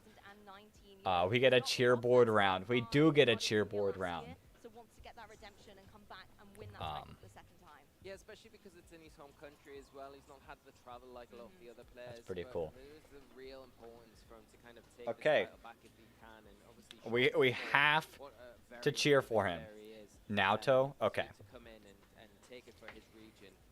I was gonna just like And, yeah, listen players like Ashton Cox, to make really sure I get it right, innovative but team builders, someone to keep your eye on as well. I really want to know what Ashton is running. Maybe we'll be able to feature him a little bit later on as well and see what interesting Naoto. Pokemon developments he's got. Because I think coming into we gotta the cheer for tournament him. is incredibly fresh without having that meta development.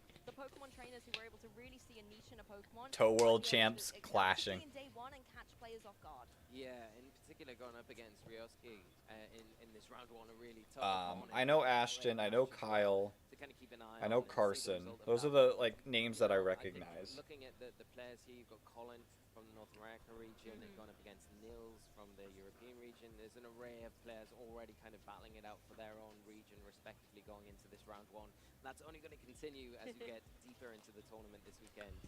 Exactly, and something we haven't talked about. Two yet is the world fact that champs this is the first clashing? World Championships for video game with open team sheets. Oh, is the other one a And world that's been champ? a whole new phenomenon that players have had to adapt with since January in this season.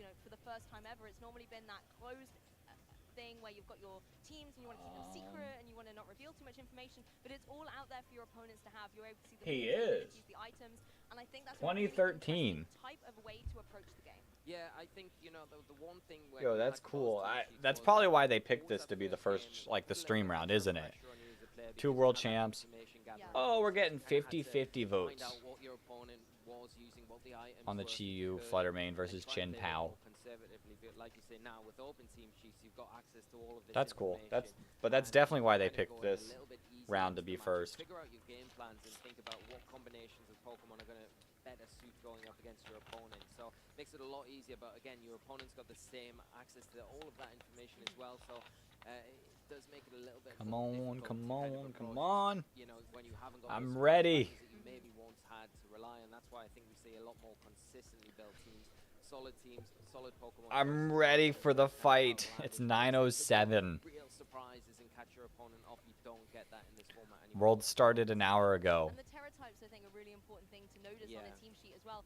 particularly with Pokemon like Chi and Pao, is that they're often running that Ghost Terra type, so they can avoid the fake out that will break the inevitable focus sash that it will be running. And I think that's a really nice thing that you get to see, you know, is it going to go for that Ghost Terra type or not? Are you going to risk the fake out? Oh, and then wait. at the same time, if you're that player with I that do Ghost have a Terra type on Dragonite Chi back and Pao, here. do you want to really use your Terra on that Pokemon? Is there another Pokemon that would benefit more from it? And it's about really calculating when and when not to use your This always happens at the beginning. It always happens at the beginning of all competitions. Yes. We've got Dragonite with us. As well. And it's exactly Do the I same not- concept. do I When is the have right anyone time else to that go for that is specialization and the right Pokemon? Notable. Exactly, and I think you Not. can't really go too early with your No, I don't think specialization so. because I think a lot of the time you want So I guess we can to chill. it to as We late can into chill the with game as Dragonite. possible to kind of really have the impact that it would have. Yeah. And like you say, there are situations where I mean, you the can other catch thing out, is fake like out, at or other you events go they for don't start specialization, playing you can go for it, but anything then until that's where the mind games come into it, and I think in a lot of round, like, situations, what, 3 or players that 4? are coming up against that take the safer option and probably So- don't go for the fake out. And now you as a player, knowing that they're probably not going to go for that, you can take advantage of that and just go straight out and think, I don't even need to go for a safer play here. I can go out on the offensive and kind of take an early advantage there. But like I say, it's the mind. When I went to check out the direct yesterday, the top comment was, "They are masters at padding time," and I guess that extends to this. And particularly in a Yeah. best-of-3 format, because it's not only one game We you've got got to contend Dragonite. with, you've got to win a best-of-3 set. So sometimes the way you play out maybe one game will then completely adapt. Yeah, to games I that mean are they close do to have to like kind of set up, so Something we talked about in you can't previous blame events 'em. as well is that it's not you just got which the plush do player, you got? it's the player. Which plush So are it's you making rocking sure that with? as well, you're really thinking, does this player like hyper offense? Are they a risk taker? And really analyzing not only how the Pokemon are playing. I wish but I how could, your like, opponent get is it to actually stay navigating somewhere. them. And that could be a If I really had, key like, a thing shelf to back here, I think could through. just You might chill look at him back Pokemon, here, you're like, what's a very standard but way my to play it? Then if they're playing shelf it is a to my slightly different left. way, maybe taking a few more risks, maybe making those calls or predictions Who really else? well, rotating Pokemon in Who and out. else? Then that's something you have to adapt to as well and try and predict. And matches He's have been waving. won or lost on predictions or over predictions. Yeah, I think it's a really good point you make, and it's not. I'm something that we ready. talk too much Get on the me desk to about, the but fight. The intuition of players in the heat of a match is what really sets a lot of the kind of the top caliber players. Volcarona, the most viable Pokemon I have. I love Volcarona. Think on the fly and Like, react no and joke, keep everything in Volcarona is mind that definitely want to like my top Pokemon. I'm gonna go get some of my plushies, Gastrodon and Hisuian Guja especially. That's some viable Pokemon right there. Those are some viable Pokemon. I don't think I have anyone else viable. I've got Charizard in here, but Charizard really isn't viable. It may not suit the way that you play the game. or, like, Sylveon intuition, could like be you spoke viable, of. but It's not something I think you can necessarily teach a lot of the time. It's an instinct that you have.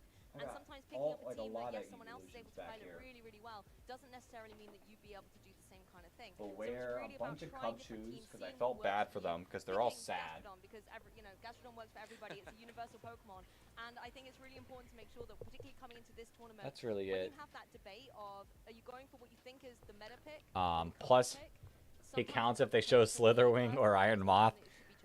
I think a lot as well. Yeah, this season, we'll count it. as a We'll result count of it. Some of the players that we've featured already today and the ones to watch have showed that the comfort picks are more or less the Pokemon to always go with. You know, things that you're comfortable with. I'm Pokemon surprised that that's you all I know have. How they operate on a field, how they interact within a battle in certain situations. And I feel like I'm missing something. I got Fuecoco in here. To allow you to kind of start momentum building. But I don't feel like You wanna momentum Skeledirge build, really you wanna has get too your much of a forces chance. out, and you really want to overwhelm your opponent. And I've got having Mew. a Pokemon that you've got that, like, Mew is here. Mew could be viable. You're comfortable But they don't do mythicals. Comfortability. It's a Comfortability. thing. There we go. Check in the dictionary, or don't. Either It's way, there it's a now. word. Yeah. Gastrodon proof.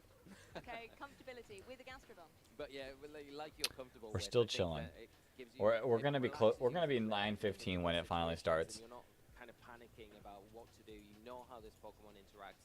You know what it can do. You just need to get it in the right position, and especially if you've got the right switches as well around you with the synergy that you've got nicely. I think it just makes you as a player just that Let's step better than you see would have if been without that any kind of the master rounds are done. familiarity. I have returned with mollusks, Familiar, I can't my say it now either. Pyukumuku, because it's squishy and With soft. things that are similar or familiar. I did use Iron There we Moth and go. Reg C There to we go. great I mean, success. that's where you Nice. see players use cores. I know, like, for example, Alex Soto with that hard Trick Room team, and you know, just sticking with that. Iron Moth. I mean, both of the Volcaronas kinda struggled. I think Volcarona might have gotten used the most. But I think sticking with something that you really know inherently. You know I exactly how to don't really set have things too much up, of an opinion how on to make it Iron Moth because I effectively, really like, haven't used it showed why since Alex Scarlet Soto was my so main game. successful with I that hard do Trick Room. really I like believe he then did Slitherwing. wonder if he's picked it back up again for the World Championships, but And I again, mean, we see I'm players, not you know, like I don't or, for hate example, Iron operating Moth. It's Perish Trap for cool. teams. Yeah. You know, using I that just Perish feel like I Trap need to and use using it and the see Pokemon it more Shadow Tag to trap the opponent to Pokemon. really So have when an they start opinion. listening to that Perish song, that means they will faint after 3 turns. I think is a really interesting team core. It's very difficult to pilot. Again, it's something that he's had to have experience and practice with. But again, something I that a lot of did- players who love using Perish Trap are able to use. So, Yeah, I think can I Perish pull is up my really teams? interesting. I can tell you guys my In 2 this teams. format in I didn't particular, use it's a different Regulation kind C of team because I didn't compete in anything Regulation C. Pokemon that aren't, you know, affected by the trap. The only 2 events I went Yeah, I to think that makes it a little bit were difficult for our players, but I think Regulation the B cheats or makes it a little bit Series easier with 2. all Perish Trap players because they're able to Does see it the show my Pokemon that could team be more here? problematic for that particular strategy, and then go to maybe Plan B where you've got the Perish Trap in. It back does. in Okay. reserve for So when the you go first for tournament I threats. competed in, You can adapt your play style very kind of.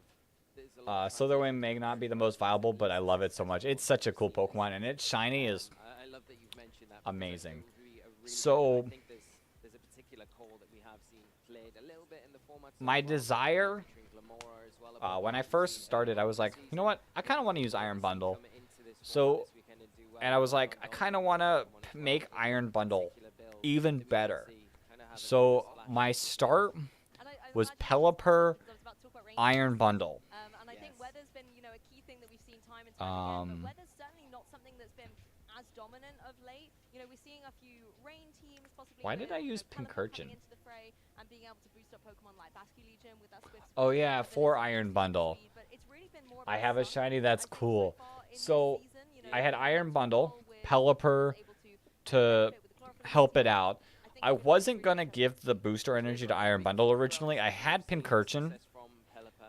I was gonna try to use for electric Great success terrain. throughout the season and other And players as Palafin. well. It Palafin. didn't end up working. Also So just recently seen just Pincurchin got Violet, scrapped. the Torkoal Sun side, Fluttermane was on my both of team. the respective I used weapons Amoonguss. with I like big Amoonguss. impact Amoonguss is such a great throughout the Pokemon. season. Garchomp was on my team, and then I replaced Pincurchin with Rotom Heat. That team did all right for me. I built the whole team like with my friend and such, so it wasn't like perfect.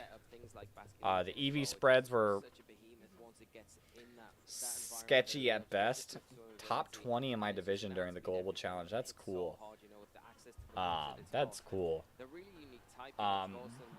So there, I won round 1, lost round 2, won round 3, lost 1, 2, 3, 4 in a row, won, lost. So I went 3-7 at Orlando. And that tournament was brutal. The length of time, we started like 200. We started really late. There was like a delay. And then with everything going on, it ended like really late. It was really brutal, but I had fun. Tournament 2, I was like, so I came in 541st place out of 826. Tournament 2, went to Charlotte. I was like, I'm going to try really hard at this. I'm going to try to build a really good team that kind of works. So I wanted to run Palafin. I kind of didn't really look. What's crazy is I didn't really look at what Pokemon everyone was using. I just picked like Pokemon that I knew were doing like decent, like at tournaments. So I ran Palafin, I ran Arcanine, Roaring Moon, Amoonguss, Iron Hands, and Goldango. And like I said, the biggest issue I had with that team was just speed. If I swapped out Goldango with Fluttermane, it would have been so much better. But that one I went 1, 2. I also went win, loss, win, lose a bunch in a row, but then I double won to clutch it. So I went 4 and 5, I think, and I placed 397th. We're going for cutting. I wanna do really good. It looks like Judy has won. Is 1-0. I want to do really good. I've got a few ideas for teams. I want to run Palafin, but I might end up running better Palafin, aka Urshifu. I want to run. I'm in between kind of Cress or Amoonguss. Like they're both tanky. They kind of like fill like a similar slot. I feel like Amoonguss fits my team better. I kind of wanted to run Arcanine, but I know Arcanine has been like dropping off a lot. Like it's just not as good anymore. Like Heatran is better. But part of me wanted to run Arcanine to also run Landorus to have like double Intimidate users. To kind of like help Palafin swap in better. Because it'll just eat physical hits. Have you considered Palafin and U-turn Rillaboom? That would be cool. But then, if I run Rillaboom, I'd have to figure out like what to replace, what to put where. Because if I run Rillaboom, I should probably run Cresselia as my bulk. Of Regulation D was that fantastic team. So Ursaluna may have started and may end Regulation D at the World But that could work. as the winner. Who knows? I think it's a strong enough Pokemon for sure to take the World Championships. I really do. I think it's Landorus was on my slots. Thundurus was on my slots because I kind of thought about running a lot of T-Wave just to slow everyone down. Yo, they really are a master at stretching time. Holy cow, it's already 9:20, and we have yet to start. Let's see, any names I recognize already winning. Judy won. Iron Hands as well can hit hard. Yeah. All the Urshifus. Wolf lost round 1. Yeah, they're all Pokemon that really give Luna a hard time, even in a trick room situation. Wolf particularly lost So giving round yourself the 1 opportunity to that, against I think can be Frederick really Nielsen. players can look at, and I'm sure players have probably looked See at if I that can find. the road coming to the World Championships this weekend. Well, the anticipation And is Justin building, and our lost. players are seated at the No. stage. Let's head over there and we can start kicking off round Oh, 1. two of So, our this is a cheerboard people showdown lost between round two 1. previous world champions Arash and Naoto. Yeah, and incredibly exciting to go in with two former World No, Championships that's to so kick off sad. the 2023 World Championships here in Yokohama. Incredible. Both players are going to be Well, kind of going up against it, wanting to prove a point, I think, because We gotta be cheering for our last you know which one comes out on top, cheerboard who's the competitor. champion, Lou. That's going to be the question. And Naoto. I'm really interested to see if Arash is going to be able to try and get it a decade later. I just love the storyline that we're trying to maybe potentially manifest in here. We have to cheer for him. Calm, cool, and collected, and focused, ready for this match. We can talk you through the teams a little bit as well. Let's start with Arash, as he's currently on our screen, running a very, very interesting team with Fluttermane, Amoongus, Urshifu, Rapid Strike, the Iron Hands, Chien Pao, and Landorus Therian form.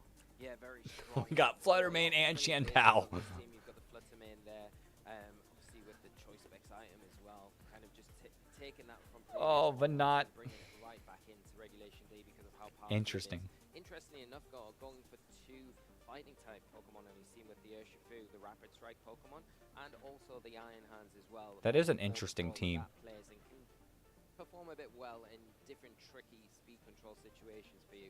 Chien Pao as well, another Pokemon that is going to have that sort of rune ability to boost all of the There's the power of Gastrodon person. That's exactly who I'm talking about. including that Landorus Therian form as well, with a very interesting Terra type with the flying there, taking advantage of that aspect of its game. Yeah, a couple of Pokemon here are really interesting. In Lol says a very interesting team when it's as meta as possible. Well, just interesting that Chien Pao is with Fluttermane, Iron Hands, and Urshifu. I'm just not as strong on Iron Hands, though. As well. It can really deal out a formidable amount of pressure. So it's going to be interesting to see if that's going to come into play in this match. Especially when it's supported with the Amoongus as well, to potentially give it the room, or even the Iron Hands with the fake out there, where it is going to be able to. Oh, Fluttermane and Chiyu. I told you guys. I told you guys. Okay, that's a very meta team. Though I kind of like Naoto's team. As well on the other side of the field, going up against Arash, and he will be running Iron Hands, Fluttermane. But both a pretty good team. Gastrodon. We can end the poll. Chiyu, Fluttermane, 1. In a potential mirror, but I think the really interesting thing again is that addition of I guess- you've got the Chien Pao and Arash's side that you will use a sort of ruin ability to drop the defenses. I of guess the people Pokemon on the field. are Whereas using on the Chien Naoto Pao side, more with like she's the using Urshifus, which is defense really to strong. drop the special defense, and you've got some key Pokemon like the Fluttermane that is going to really want to take advantage of that. The Fluttermane as well rocking those choice specs as if the drop on the special defense with the help Sussy of Amoongus. Fluttermane really wants to pack a punch. Oh, Powerful Moonblast Sus Thunderbolt challenge. Amoongus. Lots of nice type coverage there as well. Yeah, Okay, let's get it. Let's get it. Okay. Going into this match, which Fluttermane is going to be We gotta have one of our cheer I boards think that gives one of the win players it. a really big kind of advantage if one outspeeds the other, because then you've got the ability to throw out a lot of damage very early on, and especially with, you know, if the Chiyu's on the field as well, like you've mentioned, it lowering those special defensive stats. You know, even if you are a rush, you're kind of probably not going to mind. Amoongus is a good mon, though. Is powering that special attacker of yours up, and if you can protect it well at the same time, you can really take advantage of that. Bro, I had to leave. I missed a lot. Don't worry, Piggy fan. You have not missed a single thing. This is round 1 still. Very similar Pokemon and choices here. You didn't miss a single The Iron thing. Hands, the Urshifu Rapid Strike. Also not running, not opting to run the sword stance, going with the close combat. A lot and yet nothing. Strikes here with 2 hours. all classic 2 strikes hours on and the not ability, one but thing at has the same time, happened. You don't need to worry about taking a turn to set up if you need to. You know, you can just go all out. We on could have done defense so with that many Pokemon, battles. and a lot of the time, that's really what it's all about, kind of coming out the traps and taking advantage of It's okay. the early stages of the game if you can. It's Another okay. interesting observation is The Landorus. most you Landorus missed has was quite happily got access to Stomping Tantrum now poll as well. results. Yeah. You know, it had to go for something like Chiyu, Fluttermane, 1. ground sing type attack bonus move, but now it has that single target Stomping Tantrum, and both our players adopt And that's about it. as opposed to having that coverage move Earthquake hitting, you know, one of your partner Pokemon there aren't a lot of Pokemon there that are going to want to take that on the trainer's side. So it's This really guy nice looks to very see now Pokemon serious. stomping tantrum instead. Yeah, that is a really big kind of coverage. I mean, they both look really serious. I mean, it is Worlds. Arash is going to have to be very careful around going into this first game. As we are getting Okay. started in this round one. Flutter with Amoonguss. Arash leading out with the Fluttermane and the Amoonguss. And Chi-Yu, Yasuo leading out with the Iron Hands. Chi-Yu. Yes, fantastic Okay. leads coming out of the blocks here. That Amoonguss is going to be able to support the Fluttermane on Arash's side. Potentially go That for the Fluttermane is redirection in and such a allow good that position. Fluttermane to get out some big damage. Iron Hands, however, is going to try and stop it in its tracks, potentially going for something like a fake out into that opposing Amoonguss. Fluttermane Ghost type, not going to have to worry about that. No, not at all. And I think the Iron Hands here does put a little bit of pressure on at least the Amoonguss. Obviously, and prevent Spore. him from it going for the spores or any kind of supporting option. Yeah, this Moonblast or Dazzling Gleam is going to do a lot of damage. So that's something that the Amoonguss does not really want to have to deal with. So Arash, you know, has to be wary of that coming into this first turn. Okay, Chi-Yu swap helps out. Fluttermane as well, you know, lowering the special defense of all those Pokemon. Okay, It's gonna have to makes be a sense. worry, but I like this switch. Amoonguss coming in, a really great counter to something like a Fluttermane, and the Chi-Yu just saying, hey, I'm weak to Ferrets Okay, here. good I'm turn just gonna one. Make sure that I'm not taking any unnecessary damage, and it was Spore does Dazzling going for that nothing. spread. Dazzling's going to do a Amoonguss little gonna bit of take a damage. chunk, but it is resisted, so a great switch in for Naoto as Amoonguss tries to get that Spore off. Yeah, not affected onto It's the a good Chi-Yu, turn one onto the for our Amoonguss boy. side there, because a great switch in there. Now, you know, both Pokemon got their Amoongusses out in the field, going to be big threats to the opposing Pokemon on the other side of the field, because neither the Fluttermane on Arash's side or the Chi-Yu have access to that safety goggles item that you kind of hope that you would have in front Okay, of them. what's... So the Fluttermane on Arash's side does get threatened pretty heavily here from that Spore threat that is on the field, and the same can be said for Energy Chi-Yu. Ball, Chi-Yu interesting. has advantage I mean, it over makes sense. from There are a lot of side water to types. threaten the Amoonguss. Gastrodon it'd be good for. Those big threatening fire type attacks that can come out and do some big damage. So Arash has to be a little bit careful here. Ooh, Urshifu. Certainly does, and you want to make sure you're playing around that Chi-Yu, like you mentioned. Fluttermane getting out of here, knowing that it's not going to deal too much damage to that opposing Amoonguss, and doesn't want to have to take That any Urshifu, unnecessary I don't know what item it has, but could get put to sleep. Urshifu joins the fray, and it's going to be that heat wave. Does a huge chunk of damage. Ooh, that's big damage. That natural bolt coming in clutch here, and Urshifu able to take it reasonably well as well. You know, Urshifu on Arash's side running that safety goggles, so it doesn't have to worry about a potential spore that Spore. Amoonguss is going for, but it's going into the opposing Amoonguss slot. Great switch here from Arash, and that survival there with the Interesting. Amoonguss gets that Spore off. Critical turn for him. I guess he was Chi-Yu expecting able to take it, activate Amoonguss that to swap get a out. little bit of health back and get your Urshifu into a nice position now. And like you say, with the safety goggles, not really going to have to worry about the redirection from the Amoonguss here. Going into that Chi-Yu now is a great option for Arash, and also he has the opportunity now to go for a Sword Stance. He's got the room for it now to Interesting. get that Sword Stance off to get himself set up Leaf for Storm. hitting I also those just attacks. noticed Leaf Storm. Keep in mind here, you haven't got the offensive output with the Amoonguss to do the damage that you need onto the Urshifu, so you're going to have to really adjust. And I do just quick noticed because Leaf Storm. Arash That's can weird. start to gain a little But bit I guess of it does momentum give it here more back offensive, here. like, We might just go all-out abilities. attack into that Chi-Yu. It's a quick, easy decision to go into that slot, and you know it's going to switch out like we are going to see here. Yeah, Arash in the driving seat doesn't have to worry about redirectional spore from the opposing. Okay, Amoonguss. probably. Thanks for the safety goggles. We are Ooh, going to see an adjustment. Naoto going. I'm going to try and Lando. block your potential attack here, getting a drop thanks to the Intimidate on Landorus. Of course, critical hits from Surging Strikes are going to be able to bypass those. It's actually a double switch from Naoto And? here, switching out the Amoonguss as well, bringing back in, bringing in. I think Iron Hands is getting put to sleep, Sword isn't Stance it? Is going to happen from the Urshifu. It knows it's supported by that opposing Amoonguss, and Amoonguss on Arash's side. But it could be carrying the safety goggles. Oh no, it went for Pollen Puff instead. That Urshifu bringing its health right back up to full. That's a brilliant turn from Arash here. Not wanting to go for the Spore either, because he could get caught out with that. Landorus coming in on the other side of the field does have the safety goggles, so it would be a bit of a wasted turn. Opting to go for that Pollen Puff, get your health back, setting your Urshifu up, and in a really nice, strong position now. It obviously has been intimidated, so it is only +1 going into this next turn, but does have to worry about that fake out from the Iron Hands here, and also the Terastallization from the Landorus. It does have the ability to go for that Terra flying type and really pose some big threats to both the Amoonguss and the Urshifu on Arash's side of the field. That's true. The flying type really detrimental to Arash's plan. I mean, Urshifu, it is that +1, and that's still going to hurt on the Okay, we're Surging gonna see a Strikes, getting Spore that and extra Detect. hits as well. You can apply a lot of pressure to that opposing Landorus, even if it does want to go for something like a flying. That Terra, Urshifu is really scary. nicely with those water type moves. Terra Landorus is flying. going to lock in that Terastallization, the first one of the World Championships here, Pokemon trainers, and it's got its balloons flying type now in a really great position position to maybe start going for those Terror Blasts. Yeah, we are just going to see a protect here from the Urshifu, not wanting to contend with that fake out or the threat from the Landorus this turn, as we do see the Okay, fake out into protect. Nothing crazy. That's probably what I would have clicked. Terra Blast. That's such a Terra Blast flying Lando. Goodbye, Amoonguss.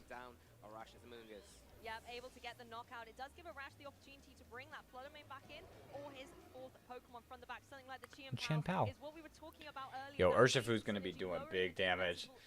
Oh, jeez. Power behind the punch. It is going to be that Chien Pao. The one thing you got to watch out for, though, is it also means that the Landorus and the Iron Hands are going to be able to benefit from that drop as well into the Urshifu. Yeah, but the big thing here is that the Oh, jeez. Urshifu's gonna do big damage.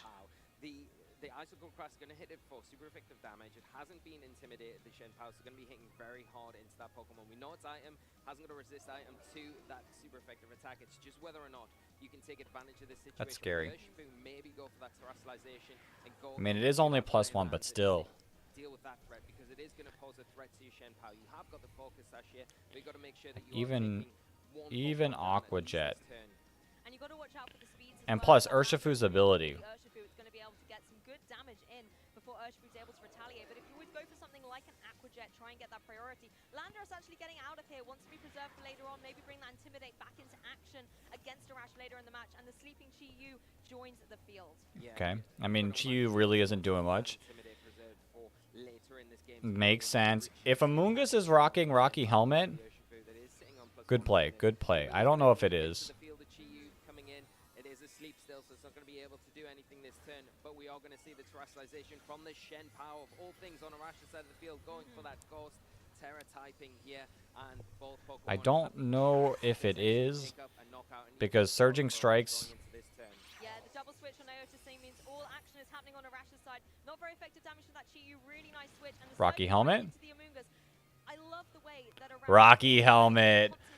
Oh, Rocky Helmet Amoonguss is so good. What Arash is going to go for and bring in Pokemon that resist them. The Rocky Helmet as well on that Amoonguss, a fantastic switch in. Going to be That's so good. Rocky Helmet damage as well. Going to be whittling away at that Urshifu. Look how much damage Amoonguss did by doing nothing. That's really strong. Are they okay? I mean, that makes sense. Oh, Swords Dance again.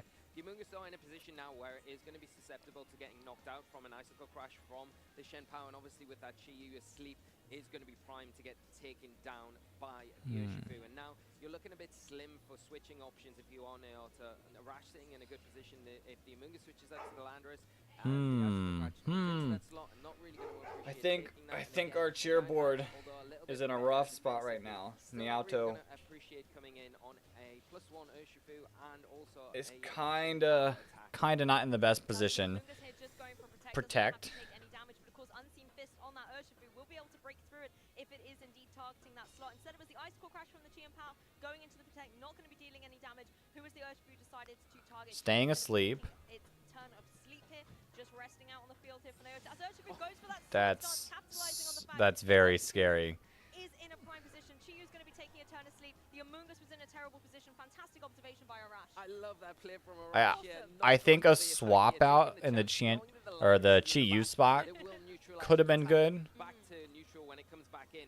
Okay, I'm going to just go for a Soul Dance here. I'm not going to attack. He has got access to that Aqua Jet going into this next turn, so it doesn't even need to contend with the speed tiers here. The Safety Goggles gives you immunity from the Rage Powder. Urshifu's just going to clean up. And go for that Icicle Crash into the Amoonguss as well, but we are seeing that Amoonguss leave the field for Naruto. Yeah, that's the thing. Chi-Yu isn't able to crystallize at this point. Landorus has already taken that, so the Aqua Jet can go straight into it, gets a knockout. Goodbye, Chi-Yu. Rest in peace. Shouldn't do too much damage. It still did a lot of damage. Oh, jeez. Oh, jeez. That's really key damage there onto the Iron Hands because it probably puts it in range now. After an Intimidate on the Urshifu to take down that Iron Hand. Urshifu. Is Urshifu going to detect? Especially the Urshifu right now with those big electric type attacks that it can threaten. It's +3. The minute sitting in a really strong position. The Amoonguss coming back onto the field now, so getting access to that regenerator ability. I guess we could see a double protect. But from an offensive aspect, it really isn't. But that's kind of slowing it down. Don't really need to slow down. but Ooh, north of Amoongus. that, you're likely going to kind of put yourself in a position after this turn when the fake out's burnt potentially of getting put to sleep.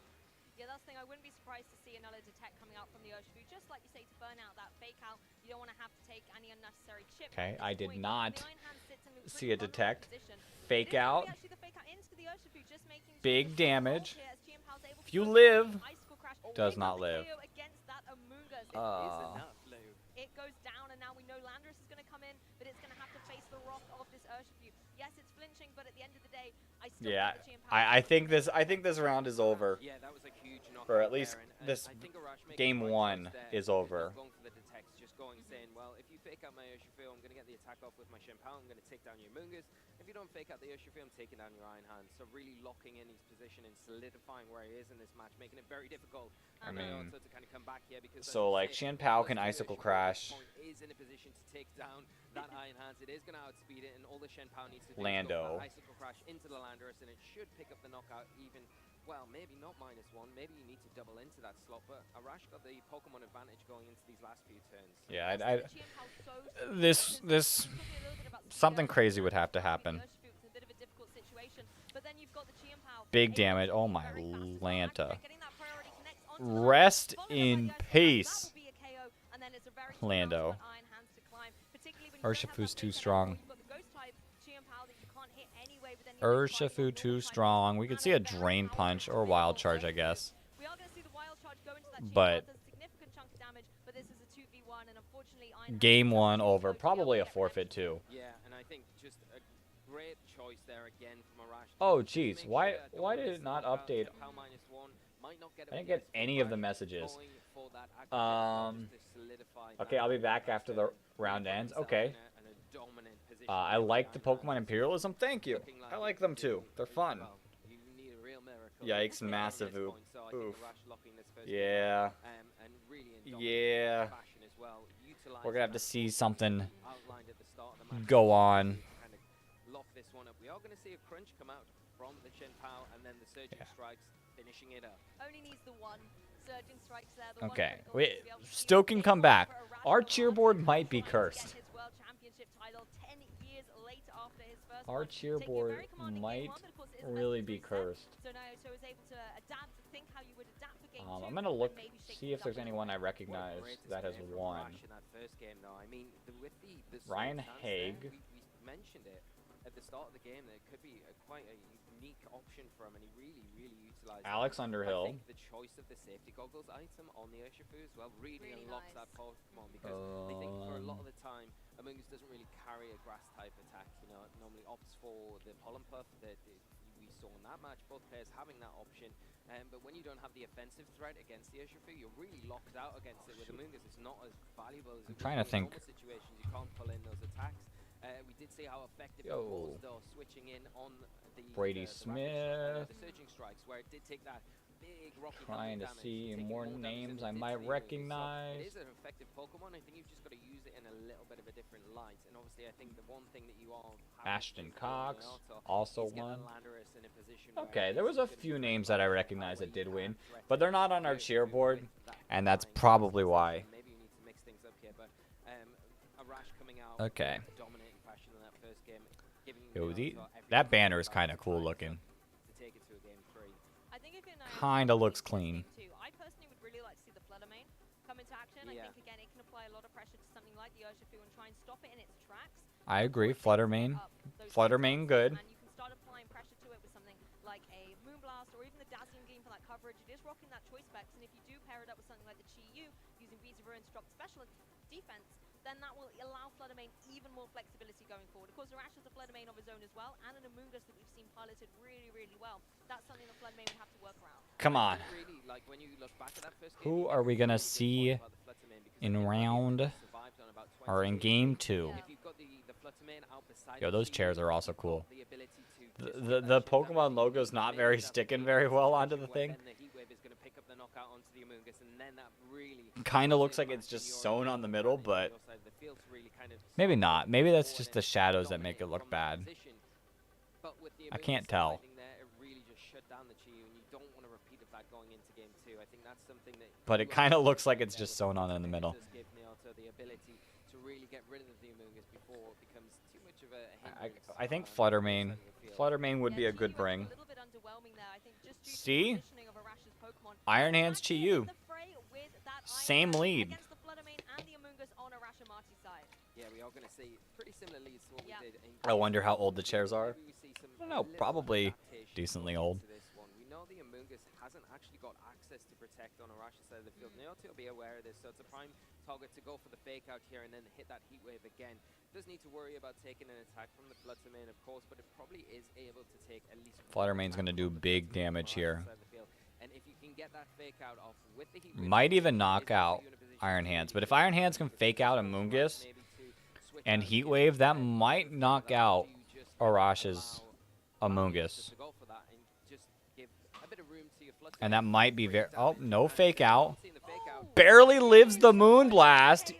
That was a Choice Specs Moonblast with Beast of Ruin activation as well. Overheat. That's gonna knock out He is Amoonguss. able to get the knockout on Amoonguss. Chi-Yu saying this is how it's done. This is how you get a one-hit KO in this match.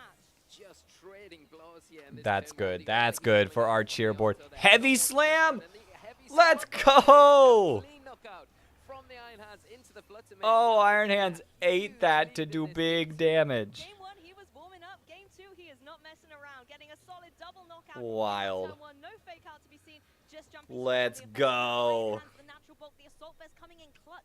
Being able to survive that very powerful Moonblast. Amazing momentum switch for Naoto. Yeah, There we go. coming Chen out, Pao, what you need to Urshifu. do This, first turn here, these two can that still heavy turn the slam fight start around. taking the Fluttermane down. Huge turn for Naoto. The Um, Iron Hand's not in the best of positions right now, but probably one of those Pokemon where you think, right, you've done your job. Kind of the trade for the Fluttermane was enough. Iron Right, Hands you've might got need to that. just You've got enough faint. in your tank to take down that Chi-Yu. We saw from game 1 that the Chi-Yu does outspeed the Urshifu, so it can be a little bit of a problem here for But Arash to get Chi-Yu rid of that might need to Moonblast. be It's the big thing. It is conserved. threatening you Shen Pao right now with But the who are big you gonna fire send attacks. out? It is -2, of course, but I mean, still, it's going to be hitting pretty hard. Shen Pao not I the mean, strongest that Pokemon on the Icicle defensive Crash side, would so knock out you Lando. probably need Amoonguss is to gonna take big damage. avoid it.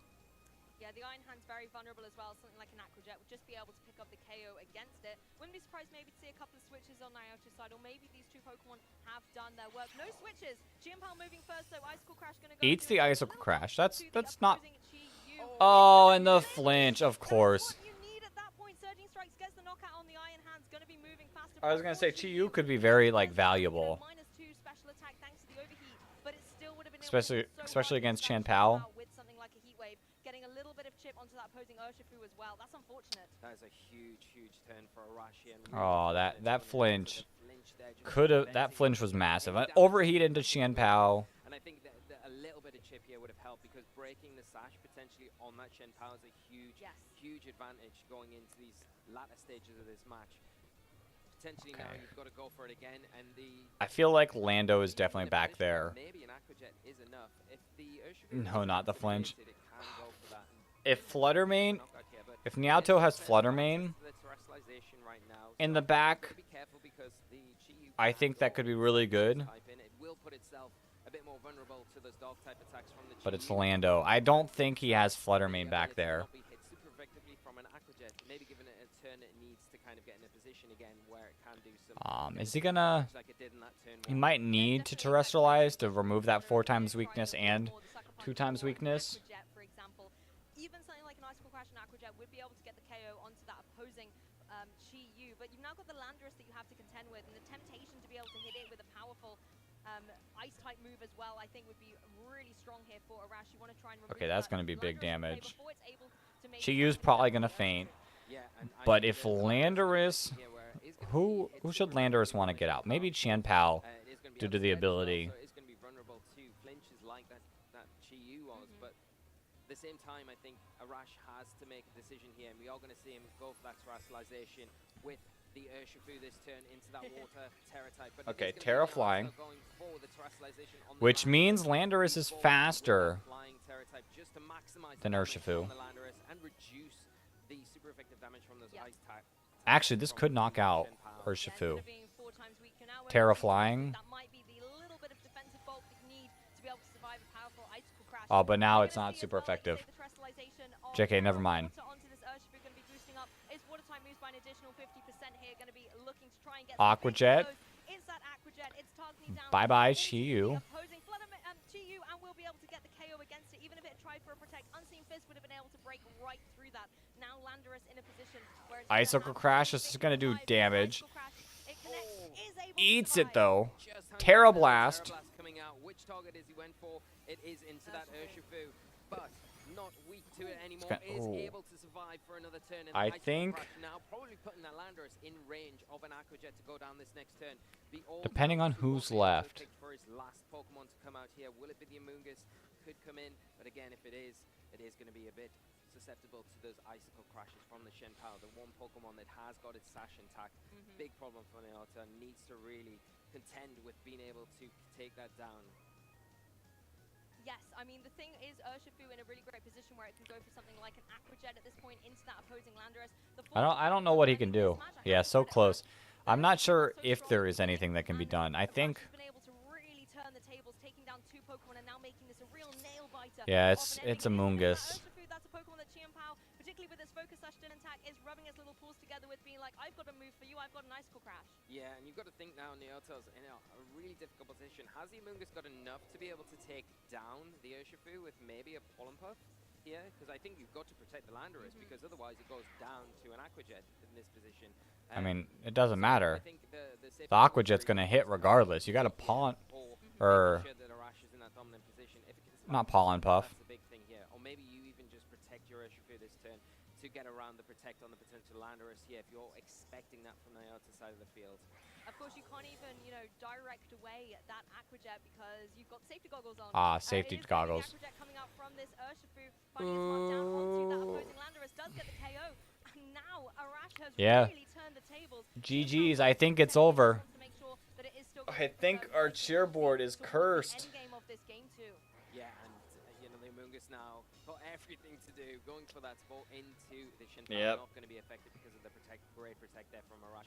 And now I mean, in a Icicle position where Crash. Icicle Crash, and then go for another attack with the Urshifu here, or as we're seeing, locking into the Soul Stance just to make sure that you are having Gonna do hits, big to be damage. able to take it down. Over Obviously, 50%, but the bear, no berry. and that Soul Stance from the Rocky Urshifu helmet. here from Arash.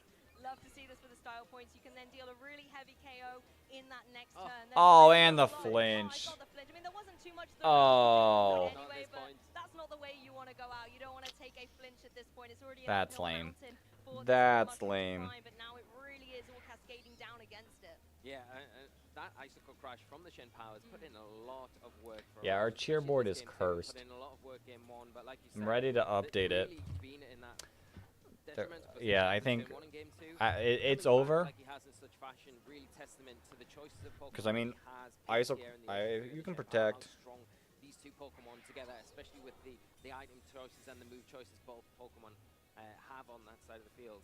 Arash playing this really conservatively here, going for a Nulla Sword Stance, knowing that there really isn't much that this Amoonguss can do to the opposing Urshifu, so just trying to make sure that it gets a Nulla Sword Stance up, able to get some big damage off. The Chienpao going for a Protect once again. Amoonguss not able to get any Flinches, damage on but the no board, targeting down misses. that Chienpao instead.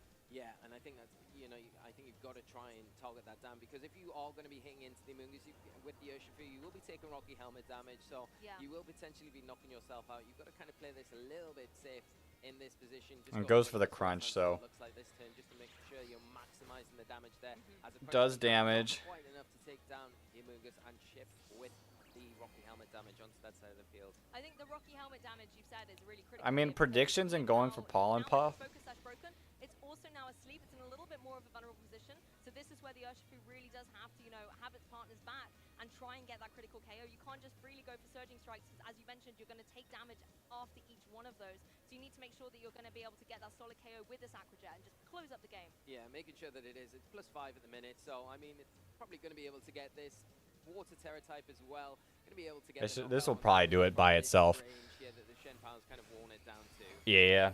And there we go. G. Arash taking G. game 2, locking up this first round and having We can a update big our lead, cheerboard. Our cheerboard of for Naoto. Really the dominating cursed board. action here as well. Congratulations to Arash. Okay, give me 1 second, guys. I'm gonna be right back.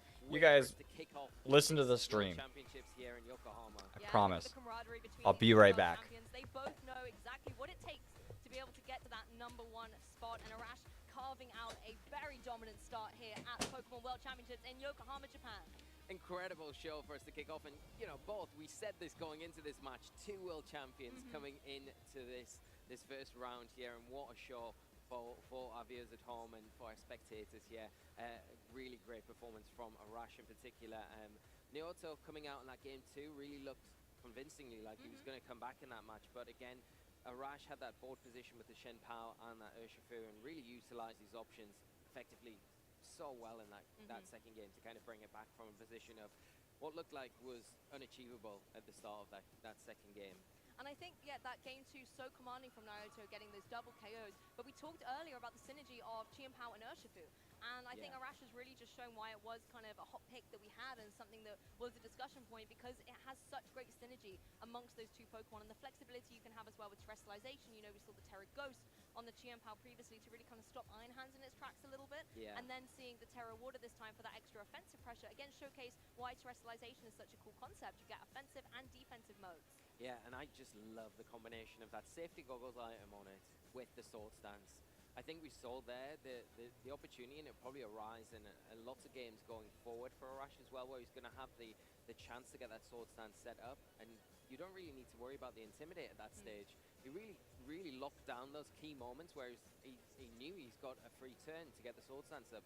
Even in that game one, he went for that second sword stance just to solidify his position with the Urshifu, and I think it's so massively played in that position where a lot of the time you think, oh, I just need to get a quick knockout here, but really just taking a step back, almost relaxing into the game there, not panicking in those situations, not really needing the urgency to get rid of Pokemon, and looking at the overall picture, being able to get that sword stance up at the right time and just overwhelm Naoto, and with such convincing fashion as well. Excited to see how far this core can go this weekend. Exactly, and it's a shame. I kind of still really wanted to see the Flutter Mane on Naoto's side. I think maybe having that in the back, something like a powerful Dazzling Beam to two Pokemon that are generally weak to it. Obviously, we saw the Terra Water kind of making it not as weak, but still, with the low HP that the Urshifu had.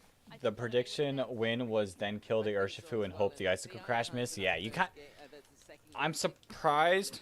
Like, I think the best way of going about it would have been expecting the predicts and trying to knock out Urshifu, but it was a good match. Instead of the Amoonguss, and maybe would have had a bit more of an offensive presence and pulled that. I'm hungry. A little bit closer than I'm already hungry. This is going to be a long stream if I'm already hungry. You've only just tuned in and missed some of the action. A fantastic showdown between two previous world champions. We can swap. Being the key move for Arash, being able to get I think my Elgato turned off. Damage from these powerful water type moves, whether it was the Aqua Jet or the Surging Strikes. Yeah, and you still I think we can swap over to this. Not to go for the Spawn, the Pollen Puff instead, which was really pivotal later on that game one. I don't know if we're going to have time to do a battle, but if anyone does want a battle, we can try. That would have knocked the Urshifu out without that Pollen Puff, so it masterfully played it again from Arash in that game. Yeah, and Naoto coming out in game two, getting that solid KO apiece in turn one was such great momentum for him, but just unfortunately for Naoto, Arash was able to adapt, call on all that. He did Pollen Puff calcs, maybe knows it doesn't do enough damage. To be able to clutch it out, the Urshifu surviving, that Terra flying I think was also critical. It now put him in a great position to target down the last Pokemon on Naoto's side and clutch victory. Yeah, he would have had to predict both turns of protect and went for Pollen Puff both times. I'm hungry. I should make some food. I had a chicken salad sandwich earlier and some soup, but I'm still hungry. I might have to pull out some ice cream later. Thank you very much, Lee and Lou. I am joined here by Arash Chips. Omadi, our winner of that first round, and of course, We're all the snacking. 2013 World Champion, Arash. We were I'm talking trying to before battle this interview. stadium. It's surreal that we're standing here 10 years after Worlds and getting to witness you on the main stage again. How have you been, man? Good.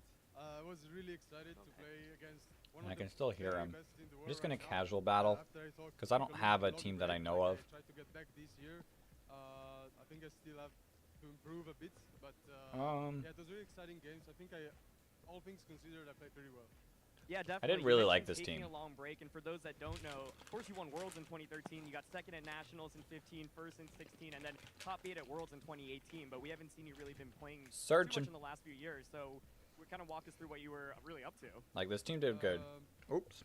Like, I think after Worlds 2018, where I got sixth, I just didn't play it that well. A step back a little bit, and like, but I've been missing this. What so the? I think right now I want to get back to like the top, like I used to, and then we'll see what's next. But yeah, I think we'll see how it goes today. Really, I think even though the prep was a bit rough, like 1 month to prepare, new format. I don't. What am I fighting? Anyone in chat want to battle me? I'm definitely willing to battle. Yeah, I want to talk about your team specifically because we saw you use a in between rounds. We just got to get like a code going. Super dominant, of course, in that very first I don't know what I'm battling. So how did you come I should just be battling you guys. This is gonna be rough. I played like a core of Urshifu, but I'll battle you guys. This one more battle will give me an idea, and plus it'll give me an idea how fast. Casual comes with some side effects. You're not kidding. My friend Lucas suggested me to use goggles, and I thought it was much better. So Kyogre and Tornadus.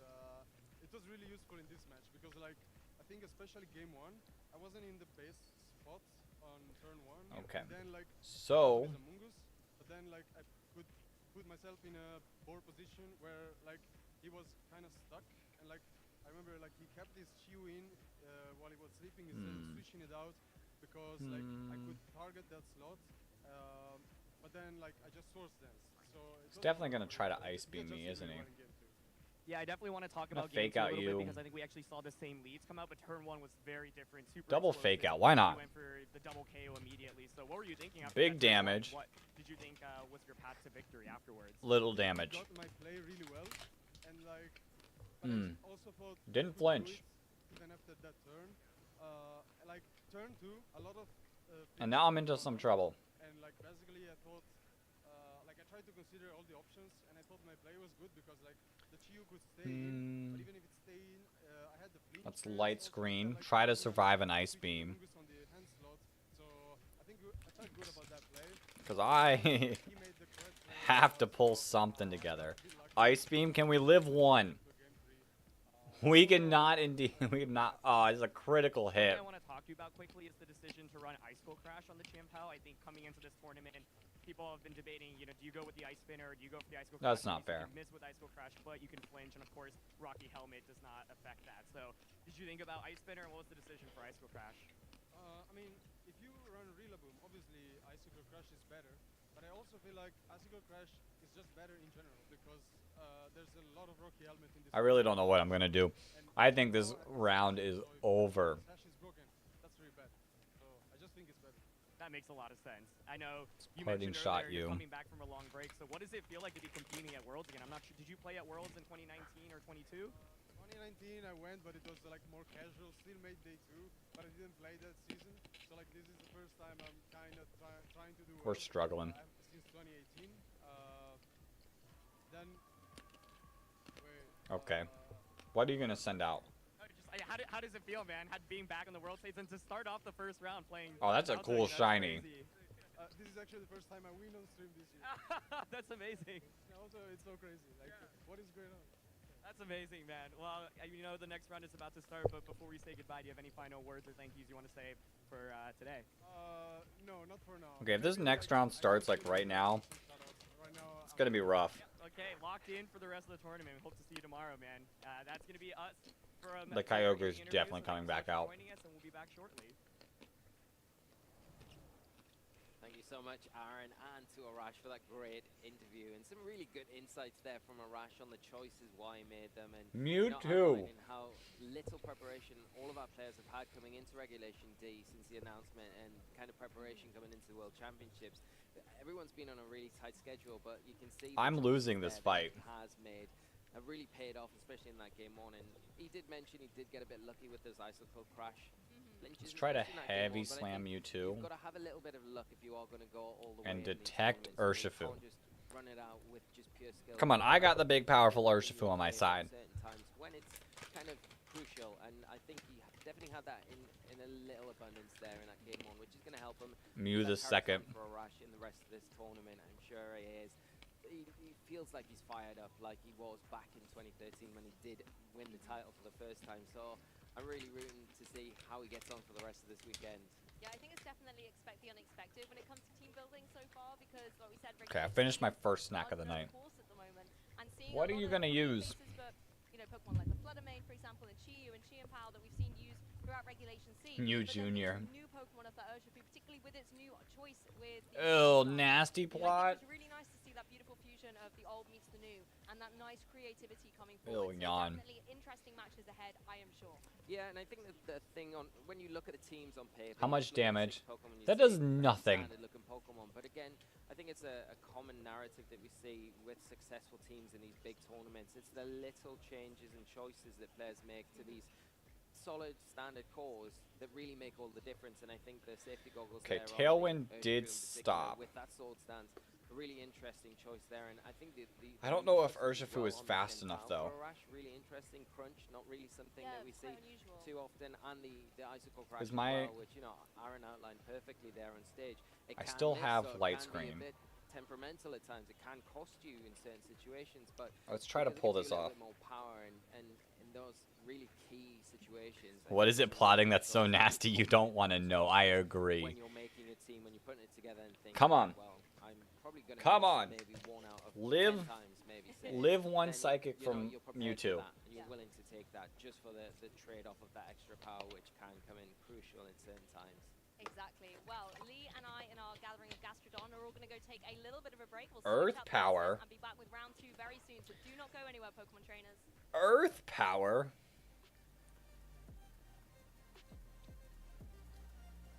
Okay, goodbye, Mewtwo. Did not stand a chance.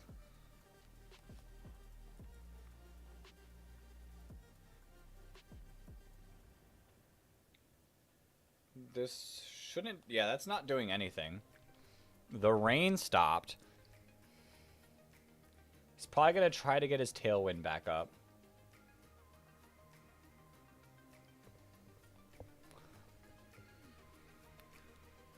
Okay, you got like 10 to 15 minutes left to do this one fight? Okay. This is the biggest Pokemon tournament Australia's ever had in any game, so that's really exciting. Parting shot back against you. Yeah, it was one of my favorite tournaments. So just playing the game, I think this format is really fun and I'm really enjoying it. And then we should just be able to, before round 2. Okay. Do live events again. I've made so many friends from it, and it's just a one-of-a-kind game that I'm hooked on. It gets you together to meet people. If I somehow pull this win off, Socialize, to have fun, to have a good I'm ready country, and for the next competition. Be resisted, but it looks like that is a knockout. Yeah, Coverment is your first ever Oceania International Champion. Yucko with the clean sweep here at OCIC, making history on this stage, defeating his friend and local fish on a heater. We're communicating. Championship here. Parting shot to get this Kyogre out of here. And Remy just announced his Melodious Echo, and Remy will become the Oceania International Champion for the junior division in the trading card game. Let's get big ol' As well, Zigzagoon Thunder. Oh, shoot. and the Super We still eat that. And Polaris has won the Oceania International Slowbro's down. Yo, that Thunder did that much with a parting shot. And then we see the retreat, we see the damage counter drop on the Zero Aura, and Azul Garcia Griego is your two-time international champion. And Tornadus is coming out. I don't know if I can win, Little bit of hope here. but I'm going to try. Is actually just going to go ahead and finish up this game with the Icy Wind. There we go. Kiara is your 2023. And I'm going to detect to see kind of what he's going to do. Junior division. Huge congratulations. Well fought. I might try to Aqua Jet the Tornadus. Some of the Draco Meteor going to connect onto Glamora as well. That's Next turn. enough for the knockout here. And Benjamin He's probably going to attack my Junior Division, Oceania Tailwind. International Champion. Makes sense, makes sense. Thunder makes sense. Hit the Corviknight. That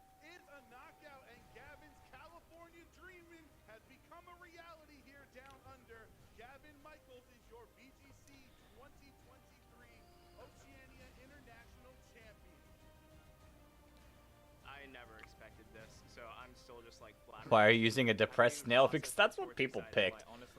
Okay. This needs to knock out Tornadus. It doesn't need to. Oh. Who won? I don't know if that was on my end or what. Who won? I'm like really happy and excited that I'm going to Yokohama, Japan. Winning OCRC has made me want to play this game more. Winning Worlds will just want me to go full on into this. Winning Worlds would be great. Obviously, it's the biggest tournament in the Pokemon TCG. Winning Worlds would be the culmination. No, I don't want to win. I don't want to play. I don't want to play. I don't want to play no more. What? I'm gonna assume that I won since it didn't like kick me out, but I don't know. I'm not sure. Can we see the round 2 pairings now? Let's see. Let us see. We can see the round 2 pairings. Let's see who our board is going to be going against. What the heck? So Naoto is going against George Tifferman, who is 1-0. He's the only player that has to play a winning record after losing. You win? Let's go. We win. Wolf is playing against someone named Jack Clark. If you guys want the link to the pairing. Wolf lost round 1. Oh, did it not update? Yeah. Yeah, we have Wolf on our cheerboard. If you have anyone else you want to add, we'll add more. Wolf lost round 1. He's going against Jack Clark, and Justin Tang is going against Stefan Mott.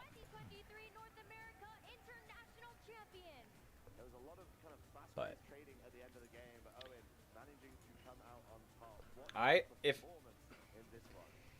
if our cheerboard all loses round 2, we're cursed. My cheerboard would be absolutely cursed. I'm curious if I can find out. So I can pull up tweets. Get the travel award for the World Championships, which is very exciting. I haven't had super good results at in-person tournaments recently, so it was definitely very good to be able to make it on this one. Someone's got VGC. One of my friends has Unite and VGC pulled up. Wild. They lost round 1. Definitely helped to think about things one game at a time. Bruh, Wolf already lost. That's sad. Listen, you just have to go burn the cheerboard if this happens again. You just have to go. What? There's 7 rounds. It said. It said. Was it 7 rounds? Welcome back to the lounge, or welcome to they just have to win, or they can only lose 2 rounds, and that's it. If you lose more than 2, you're done. And a very special guest for the weekend, somebody we've not seen in a little while, Ray Rizzo. Ray, how on earth are you? Adam, it's great to be back. You know, I've been playing VGC for the last 15 years, ever since the beginning, and this is the first year we're actually in Japan, and it's just an incredible atmosphere here. I'm just looking through my Twitter to see if anyone else is posting. Are just not going to forget for the rest of their lives. Is this the shortest journey you've ever taken to a World Championships, Ray? Yes, I think so. You've just moved halfway around the world. Now you got a quick, Just a quick train ride. Yeah, exactly. Tokyo to Yokohama. Super easy, super quick. Yeah, I did it. It was great. Nothing. Of course, Scott, thank you for joining us once again. Nothing too crazy happening. Longer, Ray Rizzo is on stream. Yo, that's cool. Oh. It's very inspired by Ray's championship victory. Why can't I see it? I guess I would have, I think, would have been the U.S. Nationals right before that would have been when I started playing. Where I've been doing singles. I don't know why. If I pull up something else, it kind of blocks the stream, which sinks.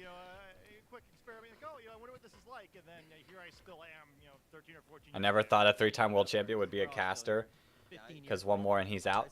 No, I think losing 2 is okay. If he loses 3, then he's out. He can go X and 2, and I think he makes it. First impressions. We've had one game. We've been around the event for a little while now. What are we feeling so far? But I'm not 100% certain. Good. I mean, I think kind of coming into this tournament, the main thing I was curious, like, all right, well, this is the first event on a format, but also it's Worlds, so like, you know, is this going to feel like a first event? Is it going to feel like, you know, normal World Championship, somewhere in the middle? I think, you know, the midpoint is kind of where it's feeling right now, where we're seeing a lot, like maybe a smaller group of Pokemon than we normally would for this sort of situation. But I think we see kind of a wide variety of teams. Like some of them look like very developed, kind of like later metagame looking things. Some of them are definitely like, you know, if you open the ladder up, Even then, X and 2 is a chance. I just can't remember. I thought it said as long as you have 2 losses or better, you make it into day 2. I think that's what I saw. Round 1 featured 2 former world champions. I mean, as a world champion myself, I mean, even me, like watching that match and seeing that pairing come up in round 1 is just, you just can't wait to kick off the day with such a high quality match like that. It was a pretty easy choice for us, right? We looked down the players. So Arash won in 2013, Naoto Wolf can, everyone on our board can lose 1 more and still be fine. But if you lose 2 more, you don't want to lose next round.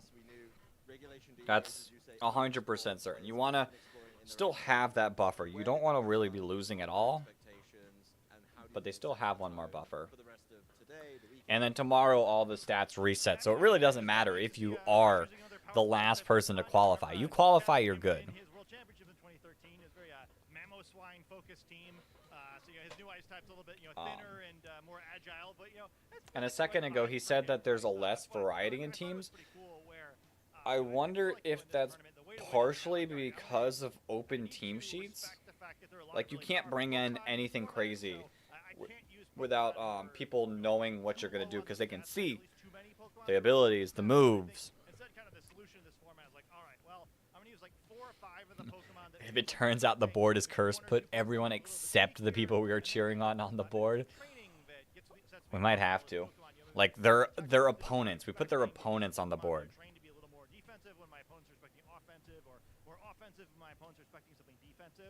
I think that's really what stood out to me in that match, where it was that Swords Dance Urshifu that kind of just ran over the game. I think we're going to see a lot of that sort of Pokemon do well this weekend. Yeah, that was the Swords Dance Urshifu. Factor in that match too, because scary. Urshifu was pretty standard. It had the Surging Strikes, Aqua Jet, Close Combat, whereas Arash's actually dropped Close Combat to feature Swords Dance, which is not something we see all the time, but I think it makes a lot of sense, even though initially it seems kind of counterintuitive, because the opponent is very unlikely to protect against Urshifu just because of its ability. And so finding room to Swords Dance is often difficult, but Arash had that Amoonguss to kind of back it up, and his Urshifu also had safety goggles, which let it become just totally immune to anything the Amoonguss could do, and just take that opportunity that is true. to get a free Swords Dance and just get off to the races.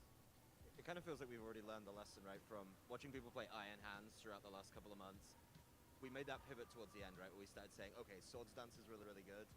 I'm going to make room for it, drop the Assault Vest, and get it going. And I like that Arash has looked at that and said, okay, well, I'm still...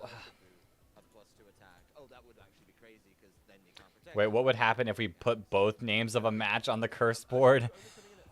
Tie. We get a tie. That's what would happen.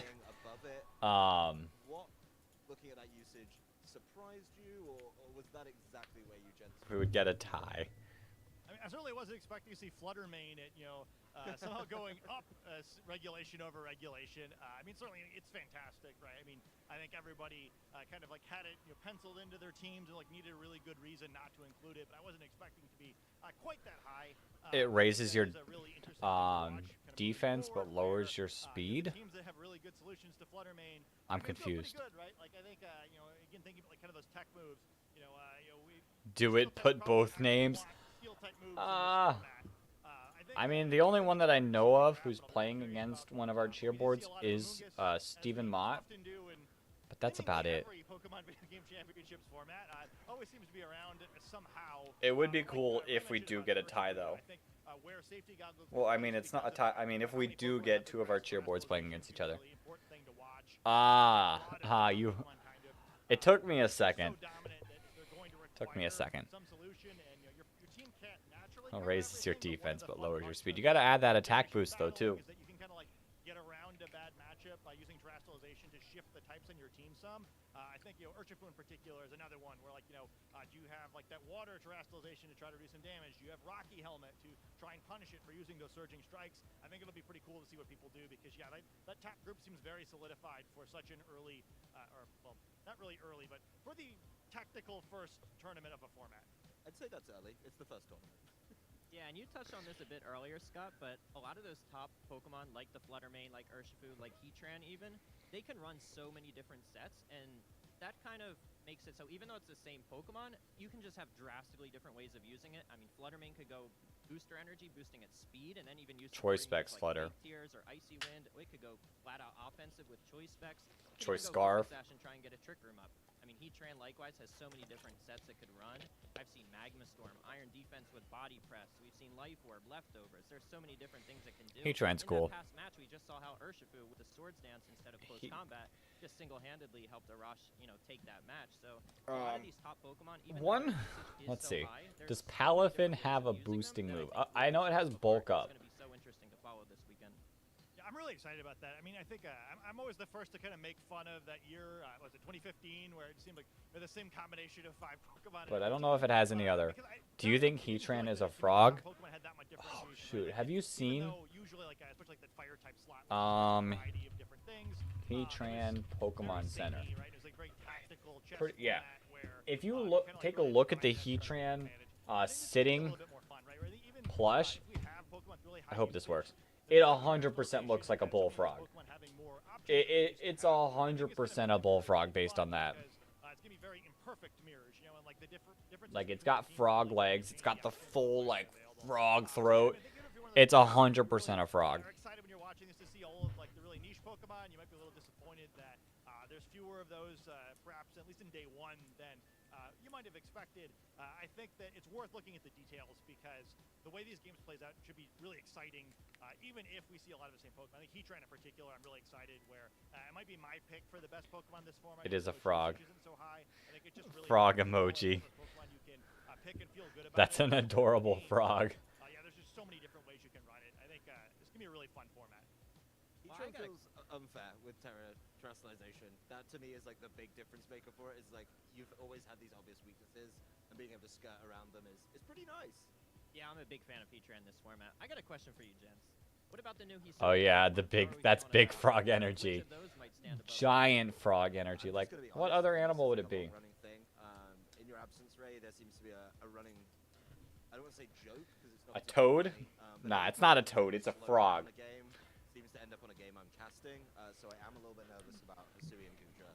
I think it makes a lot of sense on I mean, paper. we can ask the frog expert. Saying you have to bring a steel attack now. It's not like you just take the steel type and you use it for that, but them being able to slow the game down in what can be a really fast-paced format feels interesting to me. I know I'm going to get saddled with it. Okay, I sent a tweet to the frog expert. Later, but it's probably the one for me that it's so different. Yeah, I see. It totally looks like a toad or a frog. No, it's 100% a frog. No toad.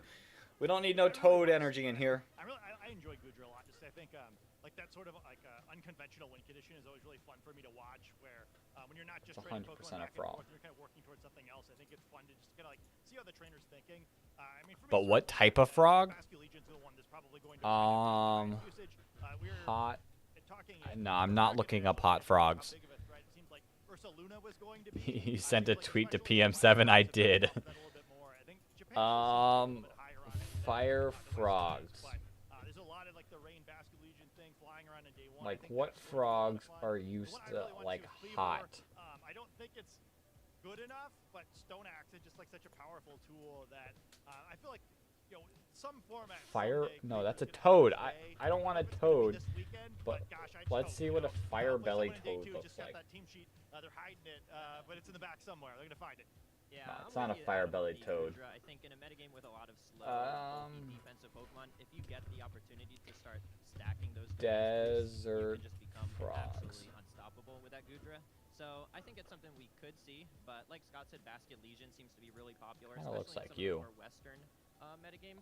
An Australian frog. Like Ursaluna, I can confirm that. Living out here, there's a lot of Ursaluna out here paired with Cresselia for that kind of African bullfrog. Let's take a look at that. Yeah, it kind of does look more bullfroggy. Tier Pokemon or faster Pokemon like Fluttermane to back that up.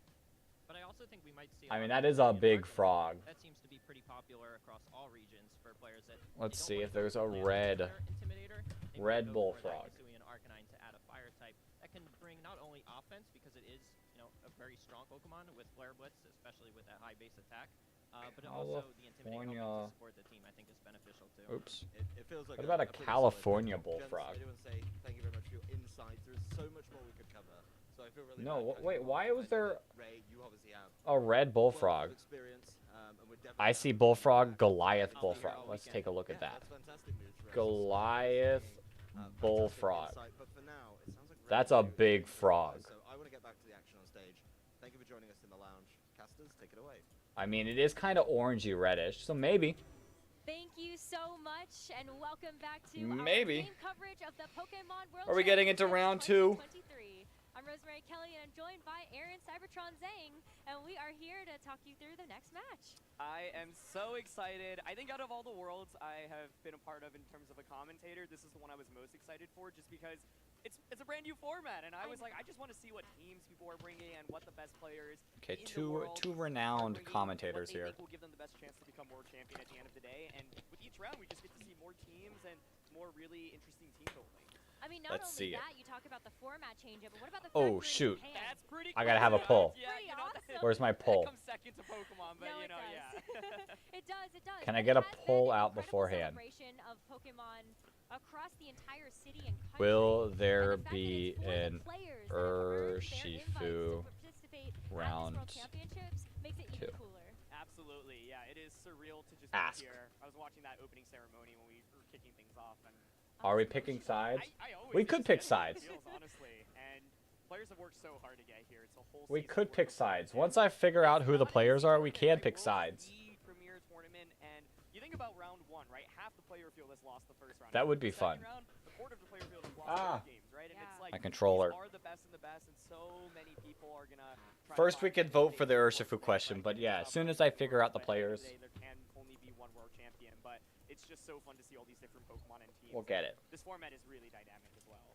It has been. I mean, the fact that it is the first World Championships, it is the first official event of this format, really does bring some really exciting surprises, even seeing some of the tech choices that have already come out from I more doubt. standard Pokemon that we would have expected to see in I mean, it's Regulation D. always possible we'll talk about that to get an 0-1 player, but I feel like they'll go unnoticed. Yeah, I think Start. so far we've seen a lot of pretty expected Pokemon. A lot of the Nuh-uh, Pokemon we'll be Pokemon Heatran next. as casters as well. Both teams running What's most Heatran. interesting about a format like this is how do you make those Pokemon stand out relative to your opponents? We know Fluttermane's going to be on every other team basically in this format, but how are you able to make your Fluttermane better than your opponent's Fluttermane? How are you able to train your Pokemon in a way that might catch your opponents off guard? I think Arash's Water Urshifu in that first round, very untraditional. A lot of people generally just expect, you know, max Yes, speed, max but attack, single plus strike. Urshifu, maybe an item like Single Water strike to Urshifu, Urshifu is not bad. close combat.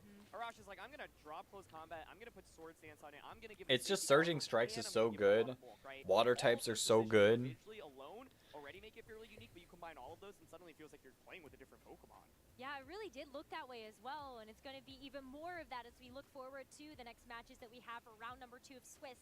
And here are Okay. some of the matches that we have We're getting on the docket. Yuya. I believe some of these names that are going up against each other. First sitting is at a Ashton 1-0 Cox. record so far.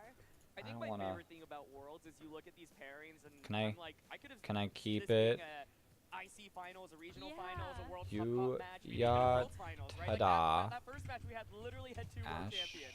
It doesn't get any better than that, and so that's what I love most about Worlds. Perfect. Every match is sure to deliver, and the names on this list, we've seen so many have so much success throughout this entire season.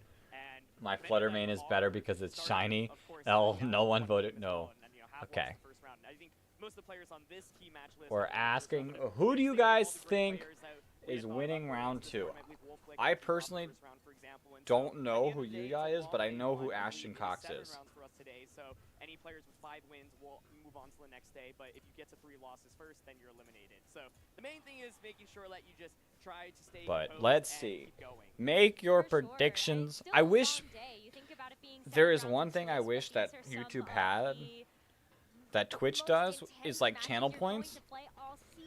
Because if I could if we could have these polls and like I could give you guys channel points, So every player, they still have an opportunity to be that'd able be to make cool, it but through to day number 2, but I think the voting will get started unfortunately, from there. It does. And before we don't have dive that. into things a little bit deeper, Rosemary, I want to ask you, have you been surprised by anything so far? It's only That'd been be one nice. round, but I think we've all been taking a little bit of a sneak peek of the teams and the players what they decided to bring. Has there been anything interesting, anything that's caught your eye?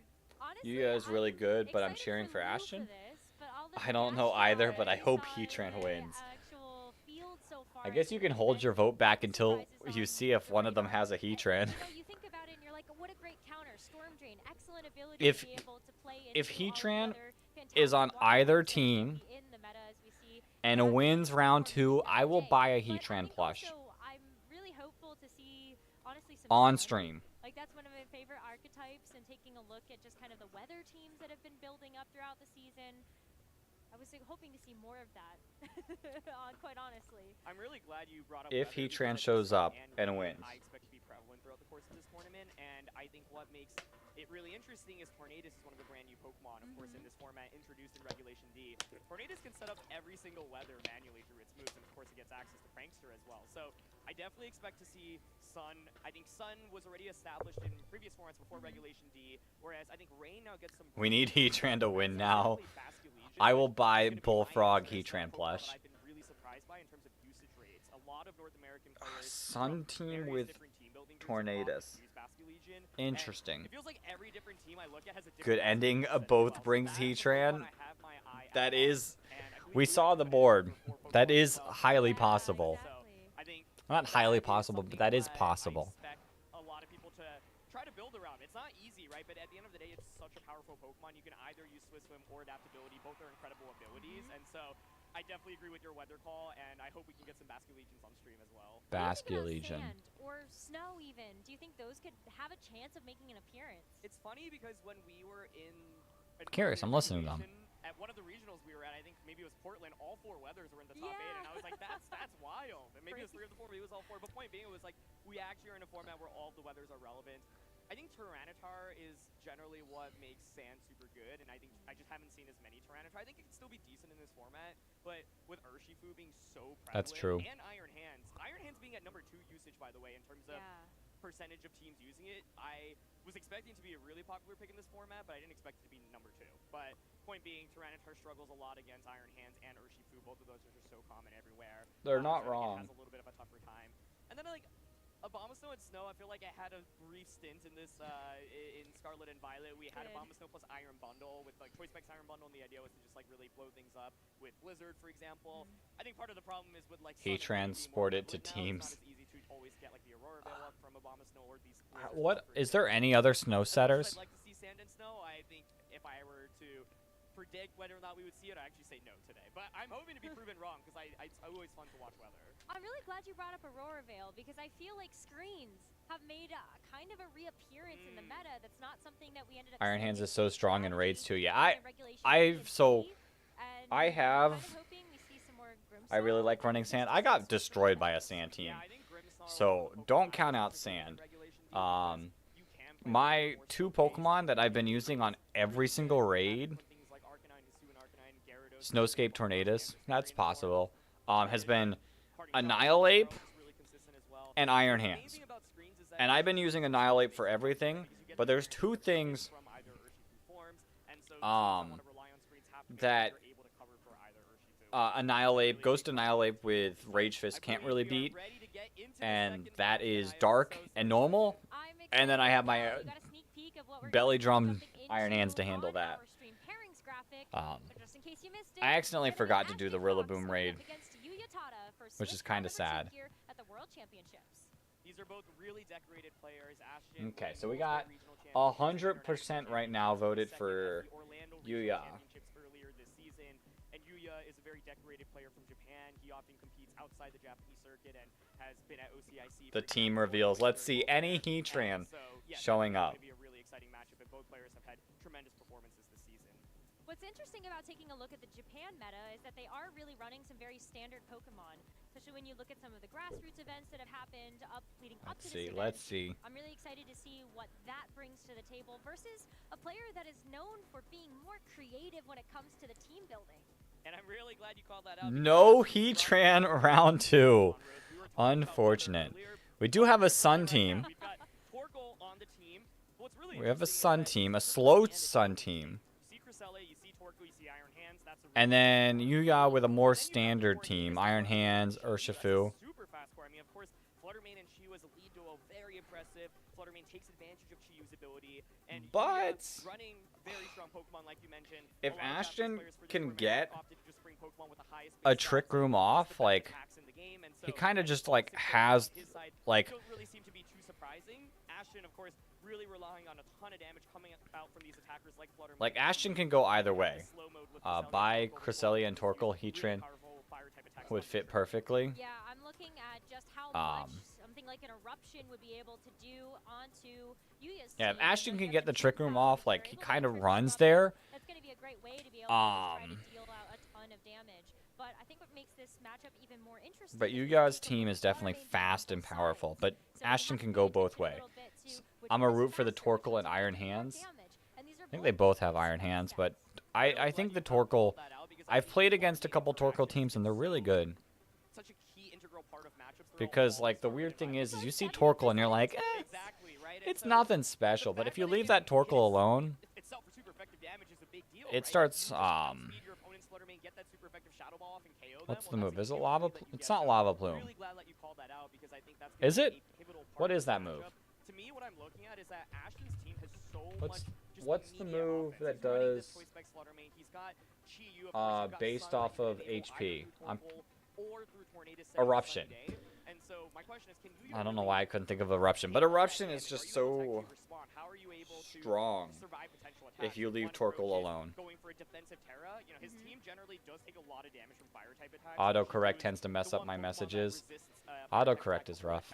Yeah, Eruption is just so good, but if you see Torkoal and you see it sitting next to something more powerful, you kind of like, I can leave Torkoal alone. Both of those could be potential responses to deal with just the sheer amount of fire type damage that Ashton has. Not only that, but Amoonguss and Iron Hands would be amazing brings if Ashton decides to lean into the Trick Room mode that's available on his side as well. So not only Yeah, I is it mean, responses from the Yuya defensive does side, have but Iron you Hands, also have the ability Amoonguss. to maybe withstand some of that damage as Iron Hands is holding the Assault Vest, which that's also been kind of up in the air in terms of how trainers are actually putting together the Iron Hand set. Totally. I think Ashton can take two approaches here. One is just go really offensive, like Flutter Chi-Yu maybe as a lead, and you can go like Torkoal Tornadus in the back. The other is a Trick Room mode where you can go with Iron Hands, Cresselia, Torkoal, and then one of Chi-Yu or Fluttermane to close things out. I like his I like his little bandana. Right, I think his Fluttermane's also going to be really important. So let's get started. Okay, Urshifu, Chien-Pao, big power. Torkoal, Fluttermane. Fluttermane could be rocking Trick Room. The Heatran plush wasn't meant to be. Maybe in a future round. Maybe we make that bet in a future round too. It is going to be that speed boost. So the Fluttermane right now looking really, really powerful. Of course, threatening both of these Pokemon with a potential Dazzling Gleam. type attack. And so the question on Yuya's end is how do you respond, right? You Ooh, okay, he's going big. take an attack with that Chien-Pao and then retaliate back with And even if they try to swap, powerful Ice Cold Crash. And Eruption's going to do big things damage. look really good for Ashton right now. The other question is, can you make sure that you don't just lose both of your Pokemon immediately? The focus Ash on Chien-Pao here is a really big deal. This turn one is going to be absolutely critical as we're going to see Ashton hit the Terra right away. So This straight up the Fluttermane is going to be even extra devastating. is going to do massive damage. Type of damage it can do. So Detect. called it, Aaron. It's going to be a detect on the Urshifu just to try to keep it safe. Chien-Pao will live at least one hit to be able to do something. So I think the Terra there helps if you're worried about something like a Sucker Punch plus an Aqua Jet combo from Urshifu, but Yuya decides I'm not going to bother going for it. And so my question now is... Now, what is Chien-Pao going to do? Icicle Crash. Icicle Crash? And it misses! We didn't get a miss all last turn, or all last round. Oh, that is a devastating turn number one. Oh, that's a rough miss. What's your favorite Pokemon cry? I don't actually know too many Pokemon cries. So I can't really pick a favorite. Yeah, so I think the play from both players makes a lot of sense on turn one. Yuya's like, well, I know I have Focus Sash on my That's Chien-Pao, rough. but my Urshifu, of course, does not have Focus Sash. Yep. Do I want to commit a Terra immediately to it just to survive a Dazzling Gleam? What would I do in response to it? You know, survive potentially, but then I just get a Surge. Iron Hands will probably fake out Fluttermane. Super critical, and one of the biggest debates in this format is, do you run Does this Fluttermane have Trick Room? Spinner, of course, is 100% accurate, but it does get get affected by Rocky Helmet, which is a really common item in this format. So some players opt for Ice Cold Crash. It's been really common to get around Amoonguss specifically because Focus Sash is such a critical item on Champ Hal. So Yuya now definitely in a really tricky position, but with that Iron Hands out, you at least have some fake out pressure. I think the tough thing for you is both of these Pokemon have so much offense. Okay, I mean, Fluttermane can just come back in later and just sweep up. Nice though, because Terra Fairy Fluttermane that can get faked out, so it would have been a nice target for that. But we'll have to see how Yuya's going to respond now, being on the back. What are we gonna see? Terra, Urshifu.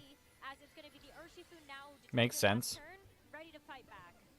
Yeah, and the idea here is just to deal more damage as well as potentially survive that Dazzling Gleam. So the fake out there did go into the Fluttermane slot, so it wouldn't have been hit by Dazzling this turn, but now you get more damage. Surging Strikes into Torkoal. Oh my gosh. Torkoal definitely taking a little bit less damage than it would be normally. As you can see, it will survive this turn after the 3 hits. And Okay. be able to get another attack off here. Nothing crazy. I think it used like Flamethrower. Being able to take advantage of the sun Yeah. still up, and so Ashton Should deciding to lock into the decent damage. Nothing like insane, but still decent. Yeah, smart not to click Eruption there. Eruption would have put the Torkoal in just kind of an awkward spot. Ashton right now is basically trying to position himself to really sweep with, I think, the final 2 Pokemon, right? We know Fluttermane's in the back. Torkoal and Tornadus both aren't really going to do too much here, but the idea is to just start chipping away. I think the fact that Ashton was able to get the Terra out from Yuya's end. We're gonna see Tailwind. Because now you know, hey, Iron Hands can't Terra. I do just have these really powerful potential Moonblast or Dazzling Gleams. And so I think what Ashton's really looking for is to just continue getting some chip damage and not switch in your Fluttermane, not switch in your final Pokemon, and just let your opponent take knockouts so that you can bring them out safely. This is going into what? Torkoal. Okay. Goodbye, Torkoal. I could see Fluttermane following after. What was Ashton's last Pokemon? Wild Charge. Ooh. Yuya does manage to get 2 knockouts, but this is the scenario. Exactly. Free switches into your final 2 Pokemon. The Tailwind is up. The Sun is up. It does not get any better than this for Fluttermane and for that Shiyu. Oh, this is gonna. To survive against this duo, you kind of want Oh. but the thing is that the Terra has already been used, of course, on the Urshifu's end. So I think the main decision that Ashton has to make now is, well, my Fluttermane is Choice Spec, so I have to make sure that I lock into what I think is the best attack. And with Chiyu, what move do I want to click? Of course, because Chiyu's moves can miss with the Heat Wave and This is gonna do massive damage. And not gonna take any chances. Yep, exactly. Don't take any chances in this situation. I was like, let's give him a brief pause. This Dazzling will probably will knock out Iron Hands. I'm not sure Urshifu, but with the Choice Specs and Terra and That Flamethrower earlier onto the Iron Hands was really critical. But hey, Amoonguss not a bad Pokemon to bring out right now, especially if you protect the Urshifu. And there it is. Okay. Nice call there. So Amoonguss is going to be able to stem the pressure just a little bit as the Dazzling Gleam does get committed into from the Fluttermane with that. this is still gonna do some massive damage. Probably like 45%. And Amoonguss takes that really nicely, but it's about the Dark Pulse here that the Urshifu is going to be protected from.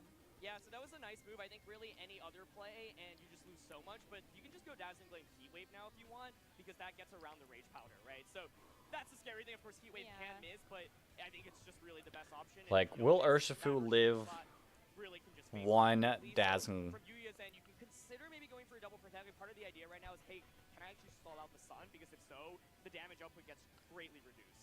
I think there's only 1 or so turns left, and you still have the Iron Hands in the back to potentially make a pivot in to keep the Urshifu alive for the last few turns. Yeah, exactly. I think this turn is going to be really, really pivotal because of that detect coming up from Urshifu last turn. That slot is left relatively exposed. I'm not sure what Yuga can do. Protect. Yep, it's going to go for it, but that means no protect from Urshifu. Is it going to fade from the Dazzling Heat Wave combo? It's going to be the Aqua Jet's not gonna really do anything. That still did massive damage even in the sun. This will definitely get rid of Urshifu. Still going to be a ton of damage despite the fact that it is that Water Terra. It's just a knockout. That's actually really good to know, right? It's Choice Specs, obviously, and you have the I can't wait for Arculodon. I can't either. It's such a cool Pokemon. I like it a lot more than Duraludon. So the sun's gone. which will lower the speed, but Tailwind's still there. And plus, it's too slow Pokemon. It cannot protect, but if you go for Fake Out into Flutter Mane, that means Shiyu can just get a super effective Heat Wave or Overheat off, right? So Ashton willing to just continue to go with these spread moves, even without the Sun, you're still outputting so much damage. So you Like, what do? You fake out fake out off, right? But the question is, does your Iron Hands even Chiyu? If you fake out into Chiyu, you then might just Spore? Flutter? win the game from offense. So let's see if you can pull off the comeback right now. I think it's really tricky just with the amount of damage that Ashton has on his side. Oh, Fake out Flutter Mane. For the miss now from the Chiyu. Is Chiyu able to connect? It Oh, it's a double hit right And Amoonguss is done. And the burn! That's just insult to injury. Oh. I think Ashton basically had a really nice pin where it's like, okay, Well, that's game 1 done. It was a good fight. Wonder if any of our people have finished round 2. Let's see. In the end, we saw that the Flutter still just does so much damage to it anyway. And of course, Surging Strike is able to do a little bit more damage, but when your best means of offense is Surging Strikes from... So, a lot of players have done. See, Justin Tang. Depends on how much defensive estimate Flutter Mane has, but... Justin Tang won, let's go. And so, sometimes Pokemon can be like that, where a single miss can just really impact the outcome of the match. Wolf lost again. Oh, jeez. This is really hard after that turn 1 because Flutter Mane is... Oh, jeez. Really nice defensive pivots to at least give Yuya And a now, chance, and even just playing till the 1. the right call in that situation to buy him another turn. But there's a lot of information to be able to take away from that game number 1 as well. So, a little bit of the we get to update our cheerboard. the booster energy or the photosynthesis Dang. for the Flutter Mane on Ashton's side. So Dang. Wolf is 0-2. As well as the turn that Urshifu got knocked out. That was a ton of damage, and so both trainers... R.I.P. Wolf. R.I.P. Wolf. Yeah, I think in terms of adjustment, Wolf will have to win every single remaining round. It's really interesting because it's Water Terra, right? So if you're up against Flutter plus Torkoal, you can just go for a Water Terra and it has Heavy Slam, and Ashton's Terra on the I think that's the only shot that Wolf has. I think the L Wolf. obviously is like the Iron Hands is slow, right? And so there's a lot like can potentially take advantage of that. But to me, yeah, I think a defensive Terra from Amoonguss or Hands is what we were talking about going into this game. And I think if you're able to survive and then retaliate back either with a knockout or Spore, it's a really big deal. That being said, I think Yuya also might feel content to just run it back, saying, okay, if I just hit that Ice Cold Crash on turn 1, it's a completely different game as well. I think Xianpao is actually a really critical Pokemon in this matchup because it just does so much damage. But of course, that miss was really, really critical. So I'm thinking maybe a different Terra from Yuya's end. I think Flutter Mane could also be a very interesting adjustment as well. And you need to figure out how to basically deal more damage. Okay, come on. It would be nice to just have the option for the Urshifu to just get some impact. And did Wolf bring a goofy team? I wouldn't believe so. Because it is Worlds. And it's going to be a little bit of an adjustment coming in from Yuya, as it is the Iron Hands and the Qianpao is the lead, and Ashton's running it back. Okay. I want to see it in battle. I do too, but because he is 0-2, he'd have to win out and have to be a really late round to see it happen. We know is Eruption, Flamethrower, Earth Power, and Protect. So you don't really do that much damage with any of those moves to Iron Hands, especially if it goes for that Water Terra. And so I think turn 1 you could consider protecting the Qianpao, for example, and then going for a Heavy Slam. Ash's response then is to switch out his Flutter Mane. You see he's committed to a slower mode in the back with Iron Hands and Cresselia, and I like this decision a lot. Interesting. Yuya's probably feeling really pressured by Flutter Mane on turn 1. You don't want to just let your Flutter Mane drop, as it can be really critical in the very back half of this game. Interesting. But it Terra. is a Terra from Terra Ghost? No. Yuya onto the Iron Hands, and so the Water Terra. Terra Water Iron Hands. The defensive Terra. But now it's water, and guess what's weak?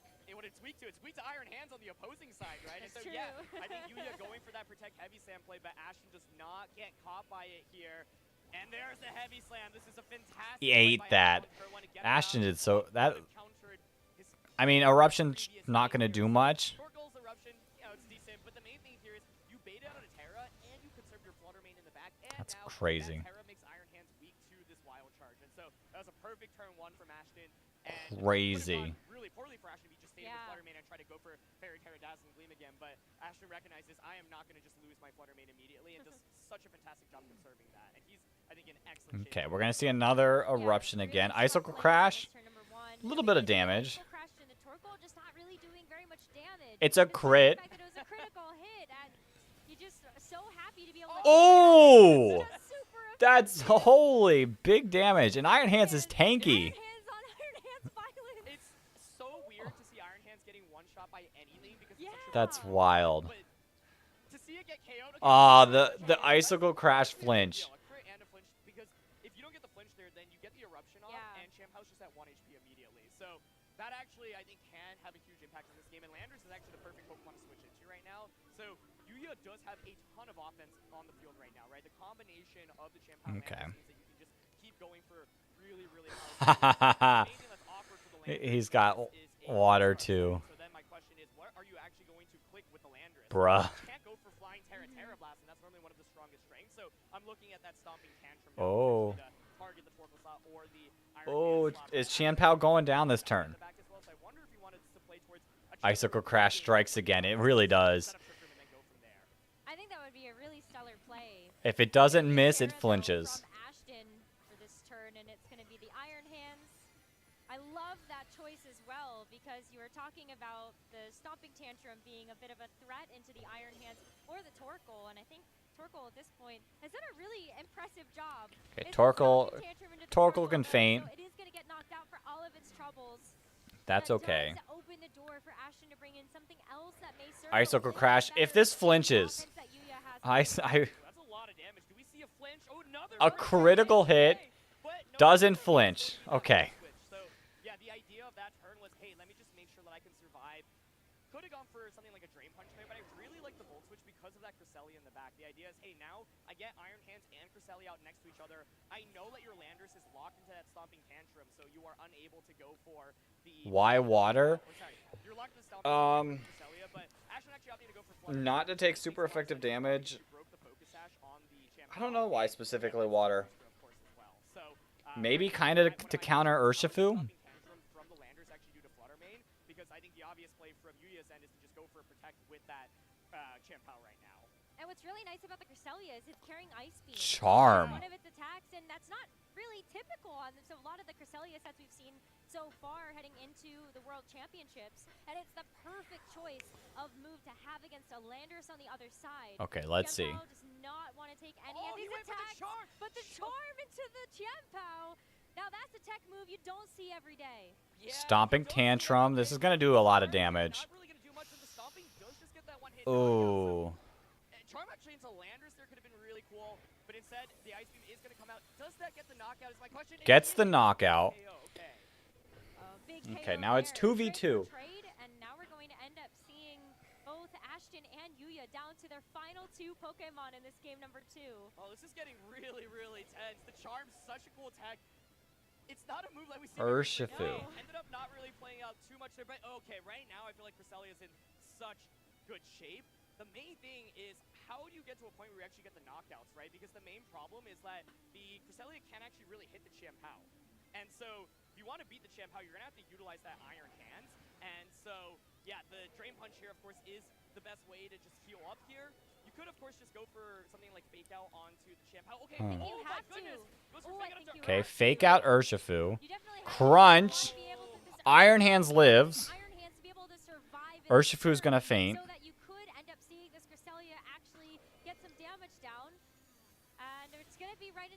Oh, it lives!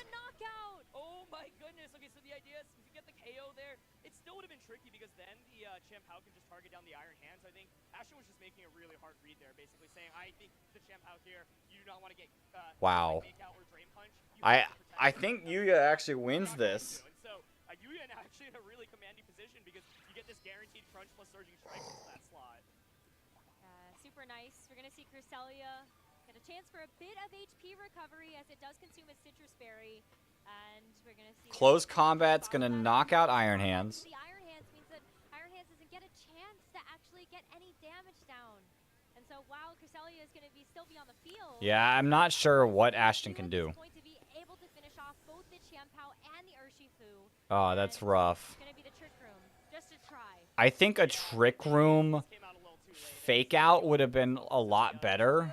Actually, for Ashton. Called out, Rose. This has the Ice Beam instead. So while helpful against Landorus, you're actually really walled by that Champao, and this Champao has Crunch, which is a move that really has been picking up in usage on it as well. But I don't think there's anything Ashton could do. Fake out Trick Room would have been really cool because then the next turn, Iron Hands could have ended up drain punching the Chen Pao. I think that was the awkward thing in this game for Ashton. It's like if you set up Trick Room, well then Flutter Main's your last Pokemon. What's that going to do under Trick Room? So you could see how using two distinct modes sometimes can actually be really, really difficult because they don't necessarily synergize well with. So I think that would have been the better play is to Trick Room, fake out. Bit of a stall out as you are able to get a bit more HP recovery going so much for. Yeah, you go for the Lunar Blessing here. You let's give yourself some time to see. Okay, on to game 3. That's a ton. I think to me, this game had a couple critical turns. The charm onto Champao was really cool, but imagine if you predicted On to game 3. How are the predictions going? We still have 2 votes going for Yuya.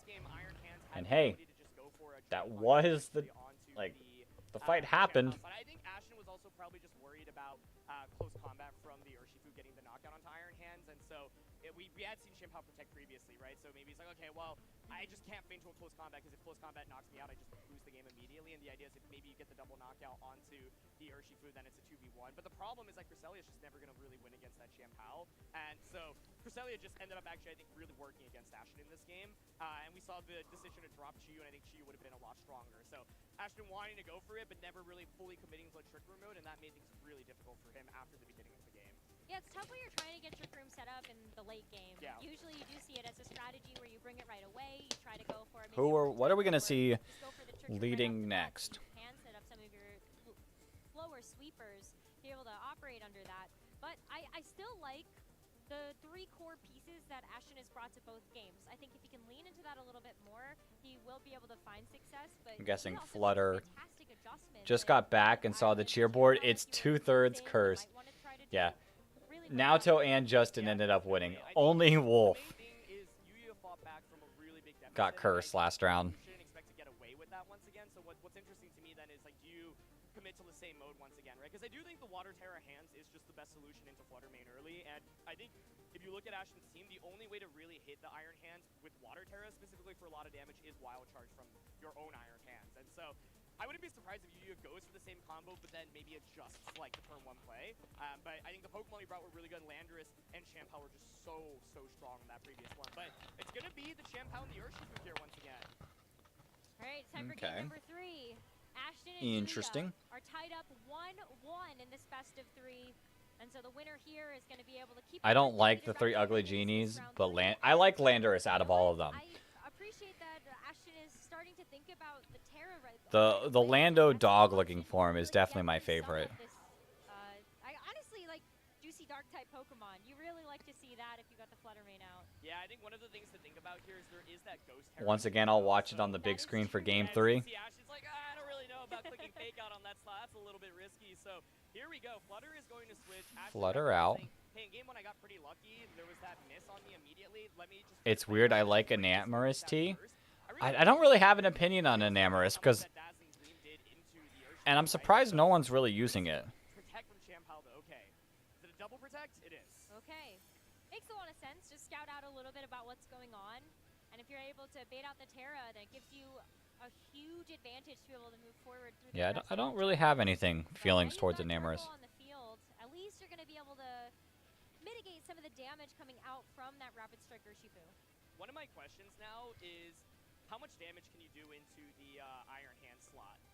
Can you close combat and go for example, an Ice Wheel Crash and just double up into that slot and get a knockout? Iron Hands is really bulky here, but Crunch, decent damage, Surging Strikes, Torkoal should live.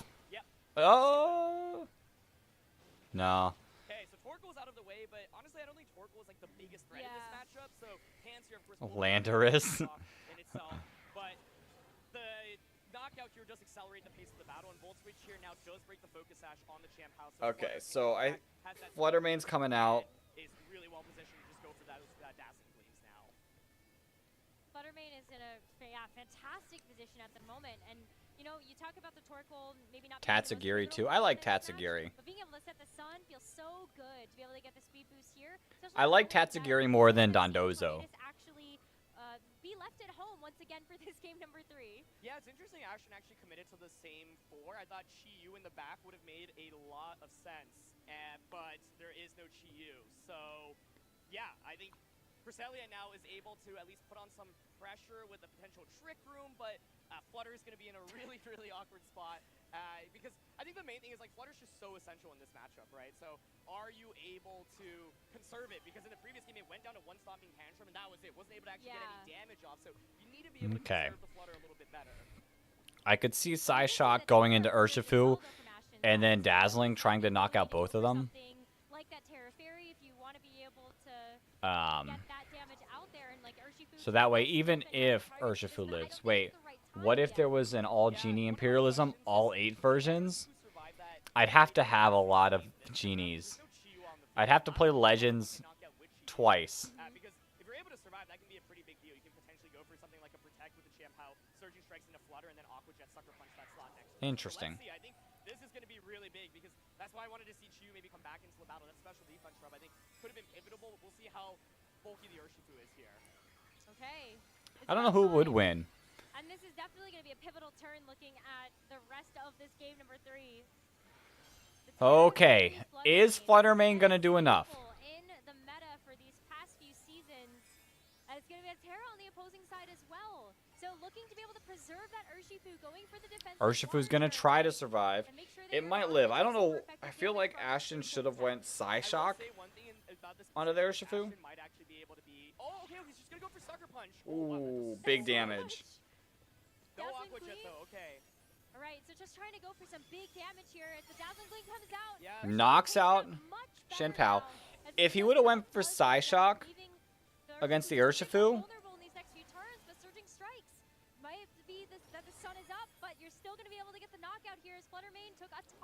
Fluttermane's going down. Yeah, it was interesting to actually see Chiampao just get knocked out there. I was thinking maybe you could potentially consider switching it out, conserving it, for example. But we're going to take basically a trade here, right? But the thing is, this time around, Didn't it kill last time? A lot stronger in this endgame. However, because of that Terra, Urshifu actually survives the double up, so that's really pivotal. Now you can bring out Iron Hands, you have fake out pressure, and you can go for a Trick Room endgame. And I think Trick Room in this endgame looks a lot stronger, so I think Ashton did a really good job of figuring out how to get Cresselia and Hands out next to each other. But the problem is there is Landers, there is that guaranteed Intimidate onto the Iron Hands. Iron Hands is going to be weakened. On the Fluttermane as well. So you can go for fake out onto one of the 2 slots here, but whatever you don't fake out is going to get really strong guaranteed damage.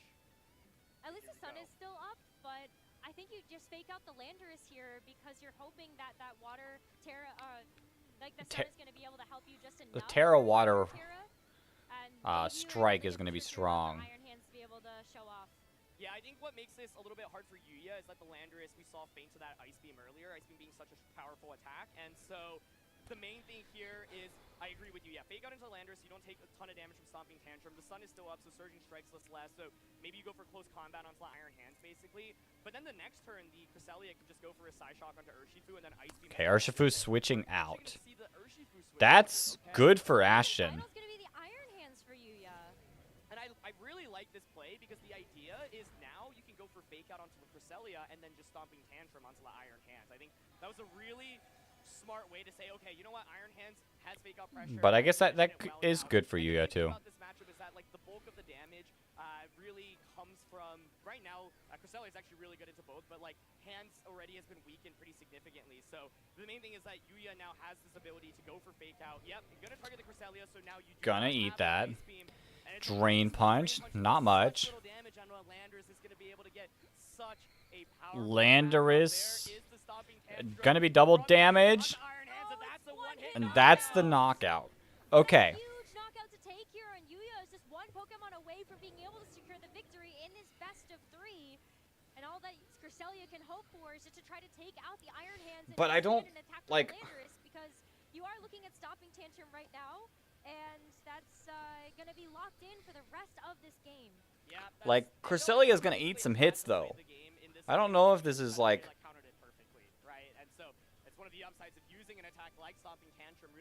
That bad. Psyshock's not going to do much against Iron Hands though.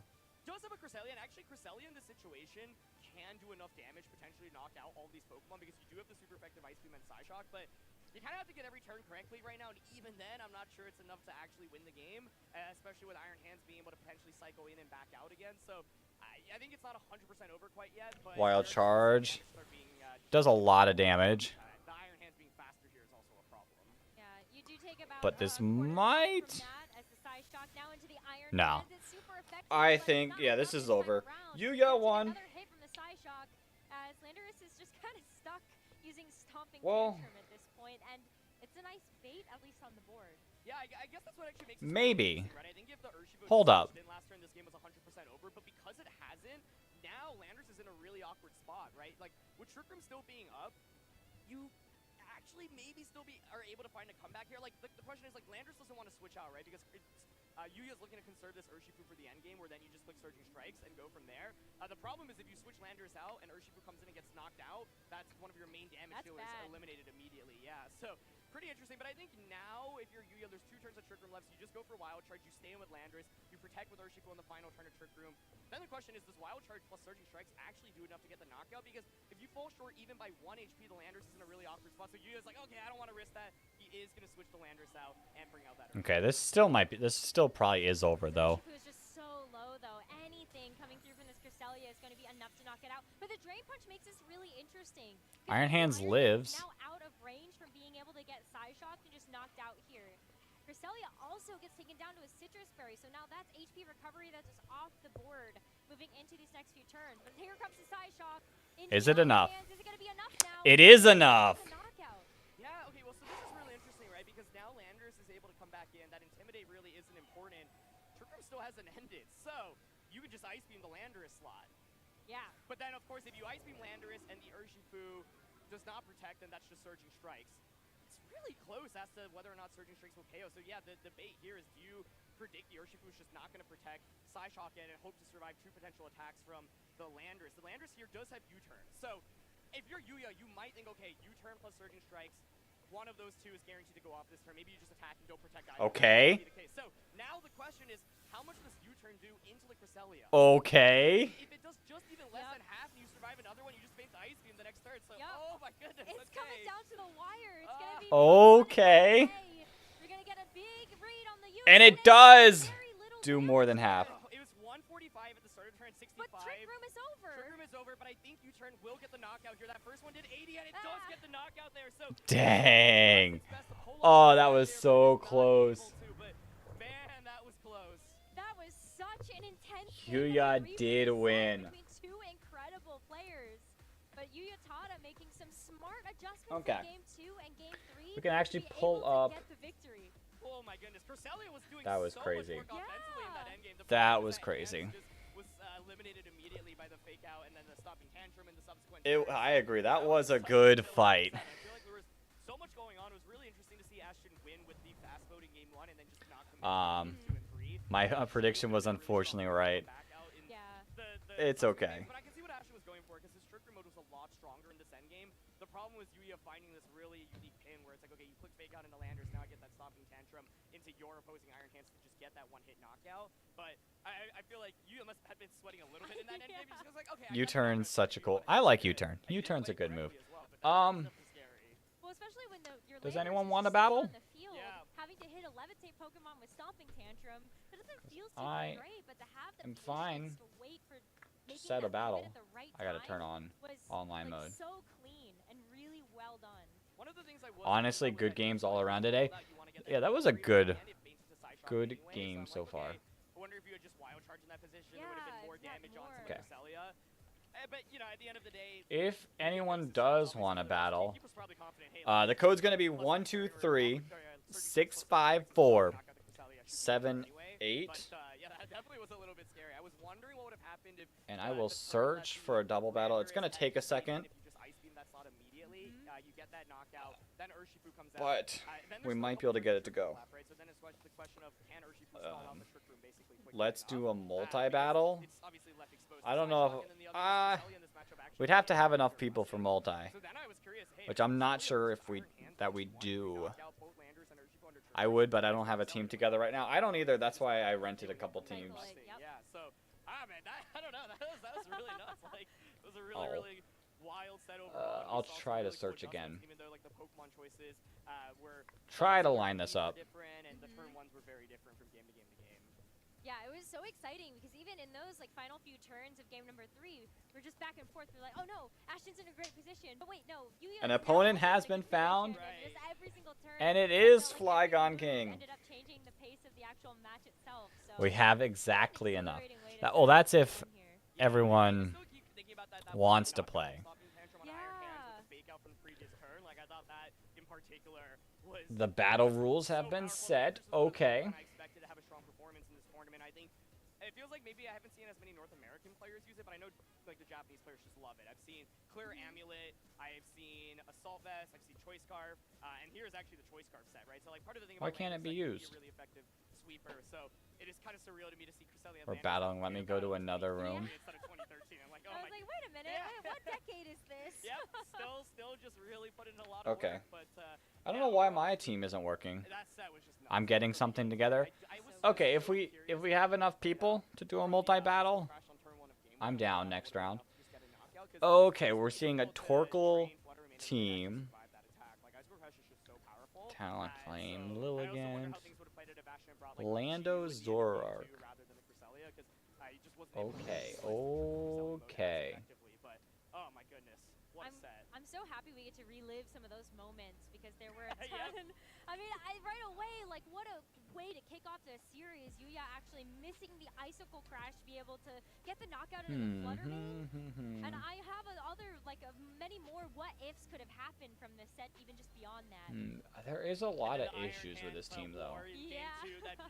that I'm not the biggest fan of. Like, Wild Charge getting a one-hit knockout on Iron Hands.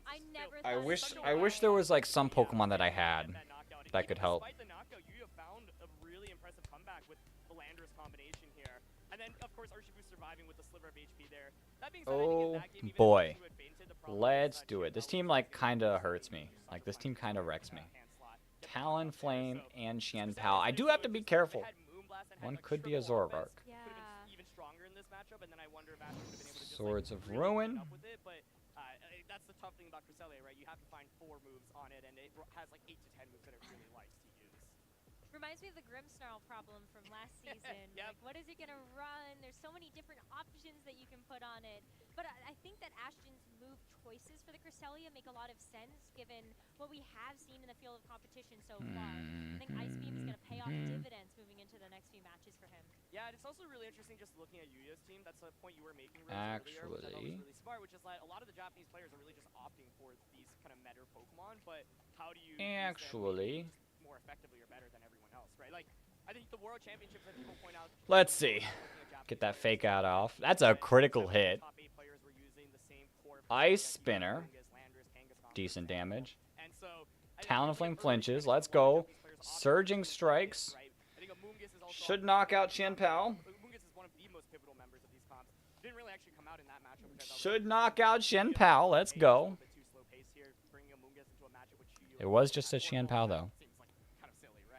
The main reason I was interested in it was because of the water terror, and I think being able to survive an attack, Spore into Flutter Mane alone is a really big deal. But I think Landorus. Really loves Landorus theory and really loves Amoonguss, and so not really shocked to see that in that previous game. And then the idea of just taking advantage of Xianpao's defense drops and doing all this damage is so huge as well. Yeah, Let us see. Let us see. Changes that we end up seeing from teams like this because I mean, you mentioned Chalk. You mentioned that core that has really kind of shaken up the meta in that year. I guess I can like watch my game this way. I don't have it up on my main screen, but I can just look at my Streamlabs. And I think this team that Yuya has brought is going to be staple at this tournament. Absolutely, yeah. I think just even looking at Yuya's team sheet, there's nothing that's really too surprising about it, quite frankly. It's all like, okay, all these 6 Pokemon, we expected them to be popular. Okay. And in those games, pretty expected. I mean, not expected, but nothing crazy. Torkoal coming out. Really darn good Pokemon that work super well with each other. Xianpao's an interesting one. They've won the North American International Championships. Alex Gomez won. Does kind of stink a little. What is Landorus going to do? That is the question. Xianpao with Focus Sash is just so strong. I I think the most interesting thing about Champ How is seeing how it's Rock developed slide, from okay. meta. In Regulation C, for example, people would run Ice Spinner and Sacred Sword, Sucker Punch and Protect. That was more the standard Okay. set. Now it feels like Yuya set is the more standard one. We've got Ice Cold Crash and Crunch, exactly. And one of the other things that has really shifted in meta is before people were using Jolly Champ How, but in this format, Let's do this. Let's do this. To get that little bit of extra damage, and that little bit of extra damage. Let's get some big damage. I don't want Eruption hurting too much. Landorus doesn't completely scare me. It's a strong mon, but I think I can handle it. Even thinking that too, like Ice Spinner still does a ton of damage. Icicle Crash though, like that's the extra little boost of phase. There is Sun out, so Surging Strikes isn't going to do too much. The misses are just so stressful. But it's relevant, right? Because we've seen Champ How. But that still does solid damage. It'll be a 2-hit KO. Very straightforward generally in how you use it. Almost everyone just trains What is Landorus going to do? Probably Rock Slide again? Fissure! Oh boy. Oh boy. Okay, Eruption should do nothing. That is so good, and it can be used so incredibly effectively, either in the early game to just get knockouts, or in the late game. I appreciate the offer, but part of the reason I don't have something is I'm more of a breeder. And I think with Champ How being able to like bait out a defensive Terra just makes it so much easier to use the end game as well when you know you can your ice type moves with more confidence. I think another thing about Champ How, Or at least from low level. Talk about Alex Gomez, like winning it with the Dragapult as one of its key partners. Okay. But like over the course of This might be a good turn for me. It's really been Dragonite Champ How as like kind of the dynamic duo to be able to pair, and now we're seeing a whole different door open up for different physical. What is Landorus going to Terra into? Right, you've got the Landorus T and the Urshifu. Right, and like how Ground. Oh boy, this is going to be a stomping tantrum, isn't it? Luckily, Parting Shot should come out.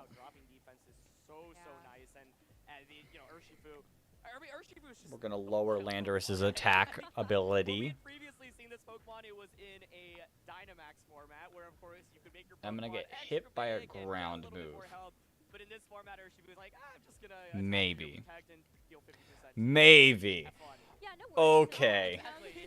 Good luck, have fun to all my competitors out there. And I think like the thing I'm really getting from these first two rounds is, hey, Champ How was huge, Urshifu was huge. We eat that. Oh, not stomping. Earthquake. This is the more standard Urshifu set, but in the That does work well with Talonflame, though. 2013 World Champion had a safety goggles sword stance set. So that's what I love about the innovation. A lot of What do you have? but how differently are they used? Oh, we've seen all your mods. The Iron Hands Okay. that we saw as well. Some players actually dropping the Assault Vest to be able to play the sword stance set. Yep, exactly. And even just like I saw Citrus Fairy one time or another. It's really cool to be able to see those unique choices, and it's really paying off. Yeah, and I'm just glad we saw weather already. We were talking about it going into this round. We had the sun come out from Ashton's end. We saw a lot of Willow. Okay, it kind of does hurt my Landorus, but I don't think my Landorus is my win con. As long as Surging Strikes comes out and knocks out Talonflame. Does. Let's go. I guess Intimidate really doesn't work against Urshifu. Fissure, no! Oh, no! To me, one of the hardest things about using Cresselia is actually Fissure was huge. Because often it's like maybe your Pokemon are already at full HP, and then like you just take so much damage where the first Lunar Blessing after doesn't really help. And so that's one of my. I think I lost. Really figure out how to use Lunar Blessing as effectively as possible, and I think it's not as easy as you may think it is. No, I mean when you looked at it right away, you said, "Oh my gosh, Cresselia with Lunar Blessing next to Ursaluna, like that's gonna be absolutely wild. How do you take it down at this point?" Let's see. I'm gonna have to pull some magic out. It is much harder to weave in any sort of setup. Even Pollen Puffamoongus. We might still be able to pull this through. That ended up like having a lot of prominence. Maybe we get to see a little bit more of that. Like Torkoal is not a threat. What do I have? I still have Light Screen and Reflect going for quite a while. Sun is going to end though. Thank you, Rosemary and Aaron. I am joined by the winner of that amazing round. Okay. Huge congratulations. That game 3 was very, very intense. That's perfect. I'm okay with Torkoal protecting. Because that means Landorus is going to take even more damage from this Heat Wave. As long as it hits. Please hit. I'm very lucky Let's go. Yes, it was very Big intense in damage. that game. Were you sure you The could sun get the KO fades. on Cresselia with the U-turn? Is okay with me. Oh, were you confident you were going to KO Cresselia? I thought I can beat Cresselia, but Let's a little protect. bit nervous for it. It's always that way. Let's dial back Parting to shot. game Let's one. weaken this Landorus as much as we can. Was that to losing game one? After miss, Like this Landorus is going to be -4 my priority is to by the end of this turn. understand Arsenal's Pokemon stats. So I swear away game one. And you came back very strong What in is it game going to two. go for? I wanna Earthquake? talk about some of your Pokemon choices. Urshifu and Chien-Pao are very, All the very damage is strong. going to Was that Torkoal. something that you thought about putting them into your team? Do you like the two of them together? And Chien-Pao's Torkoal Urshifu might. is, Oh, I was thinking Torkoal might live, crazy move because, but that helping hand might have done it. in turn one,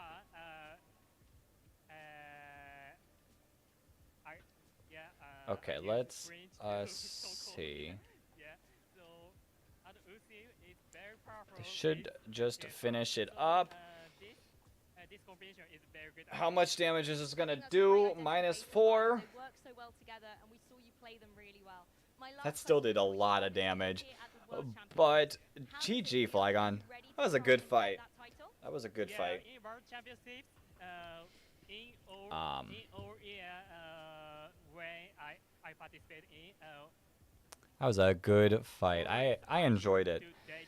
This team is not bad. This rental team. I will. I love that confidence, and I know your friends are out there as I'm well. ready, by the way. People on the broadcast Okay, give me 1 second. Best of luck in the competition. We'll be keeping an eye I don't know if we're gonna have enough time for another battle this round, We're going to throw it back to the casters. Don't go anywhere. but I do need a quick bathroom break. Thank you so much, Lou. And I'm gonna watch our fight now. once again Okay. for such a I'm gonna be right back. Give me 1 second. Things are really heating up here at the World Championships, and it's honestly a surprise to see where some of our top players are falling at the moment. I was looking at the rounds and how the players were doing after this last round, and Worlds is just so intense. Like, there's so many good players that are at 1-1 and 0-2, including 2 previous world champions. I believe Eduardo Cunha, the defending world champion, is 0-2 to start. Wolf Glick, 2016 world champion, also 0-2. But at the end of the day, it's about getting to those 5 wins. So even if you've lost your first 2 games, if you win your next 5, you're still good. When Naoto won Worlds in 2019, in day 2, I believe he started 0-2 or 1-2 and then literally won every single game afterwards. From Swiss as well as It was a Top Cut. hero run, for It sure. was, right? So at the end of the day, it's like about just making sure that you have your mental composure, and a lot of the game's best players, those, especially if you want to be world champion, you have to be able to stay composed even with losses, right? And so that's what I think makes Worlds so interesting. But of course, for those players that are 2-0, this is a smaller day 1. We only have 7 rounds, so if you're 2-0, you're like, okay, I just need 3 more wins out of 5, you know? That feels really doable. You got to just take it a round at a time and just keep going. But it's still intense at that point, too. 'cause Every you're day, like, it's Worlds. It's like, I was like, oh my goodness. Every time we look at these pairings and even just that last round, it's once again, it's like these are all matches that I'm like, oh, this could easily be a finals of a major tournament. Right? And now we get to see the culmination of it, and that's why I love being at this tournament. Same.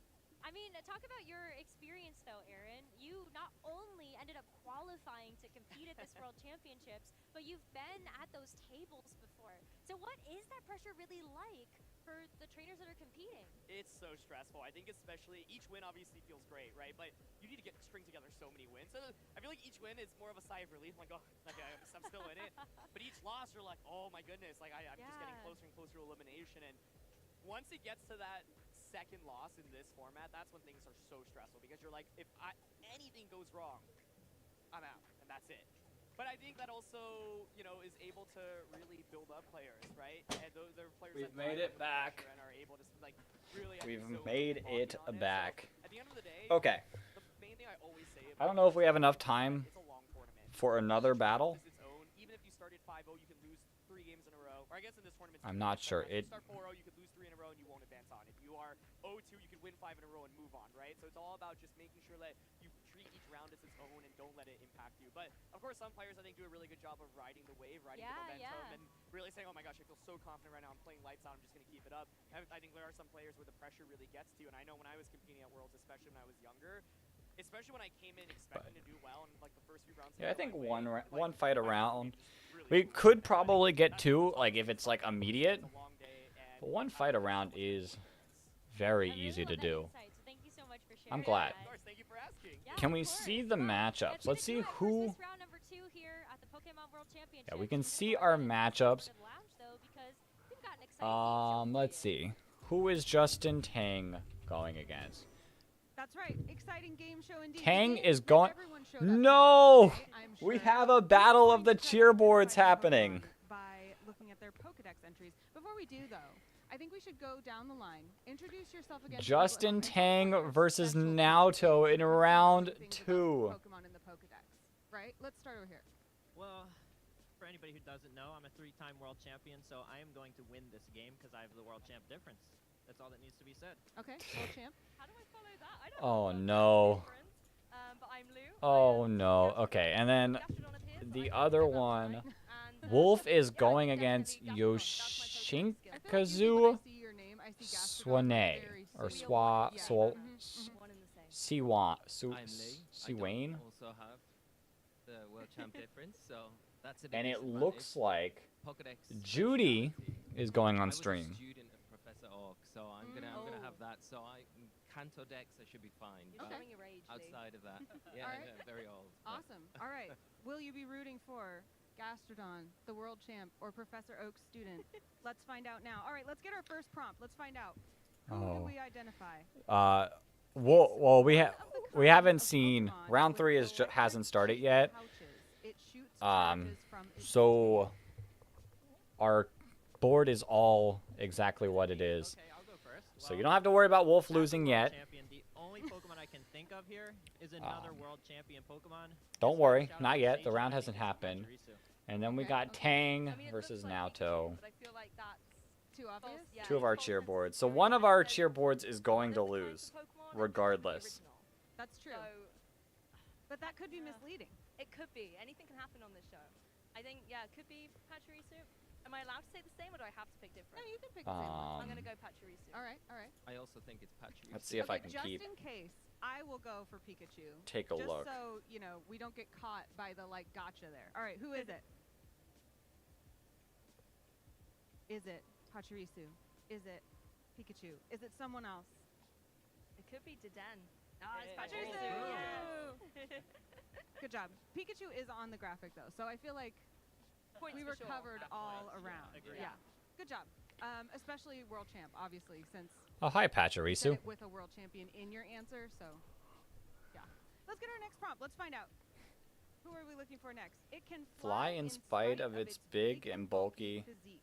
It circles the globe in just 16 hours. Huh? Let's start with Lee on this one. Yeah. I think it's Dragonite. Dragonite. Okay, okay. Yeah. I was thinking Dragonite. It's the messenger, isn't it? Yeah, the messenger. It's either that. Dragonite or is Dragonite. fast. So it could be Salamence maybe, but I think Dragonite because it's bulky, and I'm going Dragonite. Yeah, I'm thinking it's Dragonite too. Everyone's going Dragonite. It's an I OG, can't think so of anything I'm going else. Dragonite. Salamence, I was thinking it could be Salamence. Like it is a big Pokemon. It takes True. max damage from Heavy Slam and Low Kick, I think. So it's a good guess, but I think I'm going Dragonite here. It is like the definition of bulky, right? Like what do we think bulky means? I feel Corviknight? Like Dragonite shows bulk. All right, Yeah. let's go. Is Dragonite the bulky boy? Yes. you But guys it's are killing it. Dragonite. You guys are really killing it. Unanimously. That's so right weird. answer Like, so far. obviously All right, Dragonite let's can take a look. fly. Will we keep our perfect record? Will we become the world champions of who's that It stops Pokedex? eating It only to stops eating sleep. only to sleep. Oh, It doesn't feel Snorlax. full unless it eats Easy. 900 pounds a day. Easy. I'm glad it's this one when we're starting with me, but I'm pretty sure it's Snorlax. Yeah? Gotta be Snorlax. Seems reasonable. Anyone? Any Yeah, this dissenters? is my favorite Pokemon, so I'm also going Snorlax. You kind of have like a Snorlax color scheme going today too. You have the blue and the white. That's true. Like a light. That wasn't tummy, even like you know? hard. Yeah. I hope I don't have the tummy of Snorlax. No, for a second. no. Okay, good. No, but just it's all about the Pokebound, right? The aesthetic. Yeah. Any dissent here? No. No. Snorlax all the All way. I'm gonna right, use Snorlax, Salamence in our our battle, big by the sleepy way. boy. Cool. Is that the answer? Are we doing multi Oh yeah. Aw, that's a next cute one, or are we picture. doing a I'm gonna eat 1v1? those fruits. He's eating his 900 pounds That's great. of fruit. Good for him. Mm-hmm. All right, Snorlax, he's so cute. we're on a roll. Like, This if we is can get the easy multi peasy. going, I'll What do it. appears to be If an not, I'm iron fine with helmet another is actually 1v1. hardened hair. This Pokemon lives for the thrill Oh, of the shoot. battle. I saw this one on the Go stream. So they already answered this one. Oh, so you already know the Bisharp? answer. Yeah. I think I'm gonna go with King Gambit here. Or King Gambit? King He's got a Gambit? helmet. He's got some hair. Yeah. I think it's even a chair. He does carry his own chair. Yeah. So I'm going with King Gambit here. All right. Be set for a multi? I Perfect. first thought of a Alolan Dugtrio, just because of the word hair, but it doesn't look like a helmet. It's more a beach look. Perfect. Well, we can do a multi. I'm stealing that one. I'm going to be shameless about it. That's stealing fine. King Gambit. That's fine. Shamelessly stealing. Okay. King Gambit. So far, your guys' unanimous guesses have been really good. So let's find out. Is it King Gambit? Oh! That beat me. You're over there saying you're the world champ. I Yeah. mean, Well, that was over 10 years ago. So I feel like this is on you, is what I'm saying. I'll take the fall for Okay. that. It's okay. It's the most We- terrifying Berserker. Yeah. It's terrifying. Also, it's like the hat is kind of over the eyes. Interesting. It's really interesting. Good to know. Good to know that that's hair. I think we have a few more. Let's see if we can get some redemption after that last one. What's next? Pusicle looks. On sunny days, it flies freely through the sky and blends into the clouds. It sings On in a sunny beautiful days. Meloetta? I mean, blending into the clouds feels like. I think I know. I'm gonna take Yeah. it, I guess. Okay. Go Okay, for good. It. We're doing multi. I'm fine with I think so. I was going to Yeah. say Swablu, Oh yeah. and then Swablu. but then Altaria is the evolution, so we'll go with that. Yeah, that's a good one. Now that you say it, I think that's probably right. Yeah. But I'm gonna go with Ho-Oh. Oh, that is a good Oh, one. that's good. Yeah. Blending into the clouds, you think? Yeah, in the very first episode, he was Yeah. easy Yeah. to miss. Altaria is probably it. And Okay. rainbows are in All the right. clouds. Let's so that find could out. work. Who is it that's blending into the clouds and flying think it sings, freely and though. singing in a soprano? Yeah. Altaria. Got it. It was the cloud bit, the clouds. Yeah. Clouds. Yes. Our cloudy bird. All right. Well, that is the last one. I feel like we did very well. There was only one that none of us got right. How do you feel about that Ho-Oh guess? I just No. didn't want to steal the same answer. I thought I'd do something a little different. Yeah. But yeah, as soon as you said Altaria, it sounded like the right answer. But it started out strong. We got what, 2 right, and then it just went downhill from there. Kind of like my VGC career. So. Oh, I feel like we got like a dang. solid A plus. I feel like that. I Yeah. will give that to us. Now, we had some fun here, but what's really fun is happening out there. Tell me about your Worlds experience so far. Lee, let's start with you. What's been fun so far? Oh, just the matches so far have been amazing. You know, the first Altaria, round, yeah. Rash, and That would have been a Enzo, smart which was an chancer. incredible game. Yeah, these Two rounds world are champions going up giving us a against while each in other. between. And the match, I feel, didn't disappoint as well. Sometimes it can be really a bit back and forth. No one wants to really kind of. It put is indeed a little themselves in a slow. position where it could kind of compromise their kind of win The position. juniors are starting to have their matches complete in round 3. They're tearing through. With that safety goggles item, I think, yeah, it was really nice to see. So far, that's probably been my How many favourite undefeated part of matches do we today. have? That's awesome. What about you, Lou? Yeah, Quite I a have to agree, few. That match was legendary. It was awesome. And I think being someone who grew up watching these Titans play, you know, watching yourself, watching a Rash win Worlds, all these amazing players, being able to be in a position 'Kay, where you're cast I'm with ready. with potential history. Give I me think a really, round 3. I want to have. So I know that's gonna be Judy's amazing fighting. start, and it's only gonna go Actually, up from there, so I'm having a great time. Absolutely.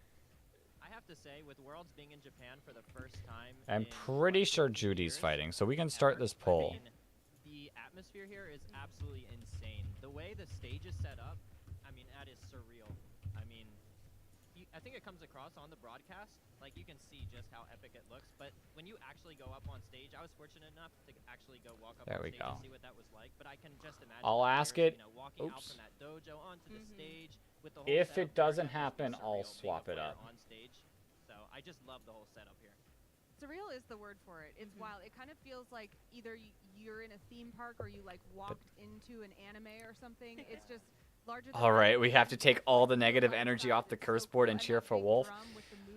Yeah. I mean, we do have one.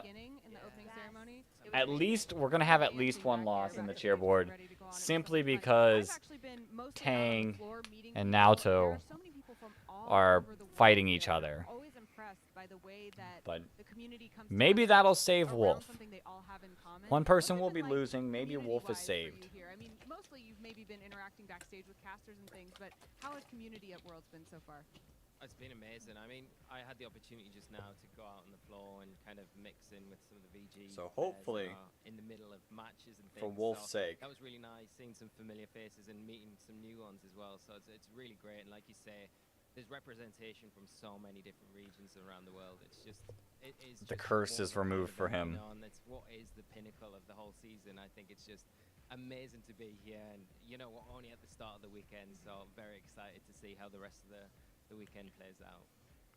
For me, it's the Trying to see if there is and, anything well, else they've got a beautiful popping setup up. where they've got some screens, so some of the How's the matches on poll road going? can be watched by spectators. I'm kind of voting for Judy. young kids, I don't really know who actively watching Giovanni matches as well, Costa engaging with is, them, and that kind of sense of but I do community know where who you've got Judy younger is, generations being supported and by I've seen older Judy plenty of generations, times on and Twitter. masters out there who are coaches So that's my being able to cheering for. actually root for them around. Giovanni gotta use Mewtwo. That's so cool. Yeah, I was gonna say just the diversity That's that we funny. have here from all kinds of different countries, all the different age range of players competing here, and just spectating. I mean, it's surreal, honestly, seeing just the diversity that we have here. Everybody's a Pokemon fan, but No everybody's coming one- from different walks of life, different backgrounds, and it's really No nice to one's actually really get to talk popping to up, some of the so players, nothing's really happened. you know, from all their different backgrounds. I talked to a few Since that Justin walked and in here Naoto are took facing pictures. each other, we will It's find out who the actually curse surprising, likes 'cause usually when I come to most. these events, I get stopped for So, pictures a lot, but I'm pretty anonymous this year. whoever I like loses, that. I love the age the curse likes the most, right? Or is it the opposite? Whoever wins. Giovanni Costa is famous for a Dragonite comeback. I feel like I've seen that. Wait, let me see. Did they make a little like clip for that? They are here, of Good course, night. to watch more matches. And I think we do have that back. for you coming up very soon. Let's see. Let's go back. Oh, it was episode 1. I feel like I've seen this. Let's. Oh, for using Eevee? Who's that Pokedex? Scott, how would you rate Ray's attempts? That's He's just come insane. back after a while, and honestly, I think he'll let himself down a little I've. bit. s- Oh, I don't know. I mean, I'd love to hear Ho singing the soprano up in the clouds, but you know, isn't it great to have Ray back? Like I said, I think he's a Okay. little more quick-witted than I remember him being. He's pretty funny out there. Yeah, he's done better. He's the boy done good. Obviously I taking mean, that short trip to join us. We're very. I grateful. remember We're seeing out that of video, the and I remember it being back pretty up cool. on the tournament at hand. Round 3 coming up. We've obviously I'm glad I wasn't into VGC because I was not a fan of Z moves, but What are you expecting round 3? Are we going to get that variety? There's something new that you were talking about earlier. Or are we sticking with the something borrowed and maybe something blue? using Well, I Eevee mean, just for I its have Z no idea move. what this next match could be, but you know, I guess if I just predict based on nothing, I think we might be a little. We might have a little fun next round. Should we do the Heatran bet again? If Heatran wins, I'll buy a Heatran. You really do have one of the widest pools we've had all year since we've been playing it, Scarlet and Violet. And it feels Yes, like one of those in formats chat that is if we should very do that genuine, again. Very available for somebody at Worlds to come up with something a little bit different. If something that maybe Heatran isn't top of wins, the ladder, or take I'll top of the buy ladder, Heatran. adapt it, 1 or 2 Pokemon, 1 or 2 items. You know, you can't hide them anymore, but at least you can play around them a little bit differently. And then really bring something to the fore that could win you the tournament from maybe a rockier start. Eevee is the only good Z move. The rest are so risky. Very briefly win the tournament. It's just you have to use an Eevee though. Heatran, yes, Heatran bet. Okay, if Heatran wins round 3, I'll use Heatran. We'll move on, and yeah, I think it'll be funny to see how people get there. Where I mean, we are going Or to see a lot did I of say interesting use? I'll Pokemon buy a little bit, Heatran. but, I'll buy the frog. Looking at the players who have done well in the standings, where it does kind of seem like the trainers with a little bit of wonkier teams are the ones that are rising up early rather than rising up late. So, which I always love to see, right? Where you know, especially deep in the tournament, Watch we us have get consistent another players round showing up. without It's great that early on the trend, not that maybe that sort of team. Heatran being a part of it. That maybe throughout the rest of today on Friday and day 1 here, as players try to earn those final Heatran's spots winning a in single tournaments. battle at least. Now Heatran's got to win the whole round. Yeah, you say wonky, I say creative. But of course, when you rise to the top like that, you do put a target on your back. And do you think, I don't want to get too ahead of ourselves, I don't want to jump forward, but do you think looking at day 2 already, do you think people are going to be changing their minds or maybe making those adaptations when they start seeing some of these creative... Does Heatran have to be brought to a game? I think so. I think Heatran has to be brought to at least one of the games in the series. To make that change just before they go into a tournament. Yeah, I To think be it's a fair. huge mistake for most players. I mean, like, unless you were like radically off on the metagame, which I doubt anybody really is. Like, for the most part, I think we're kind of getting what we expected to see. Maybe you go through. I think that's the fairest way to do the bet. I have no answer to this at all. Maybe change things up a little bit, but I think it's a big risk to kind of overreact at the last moment.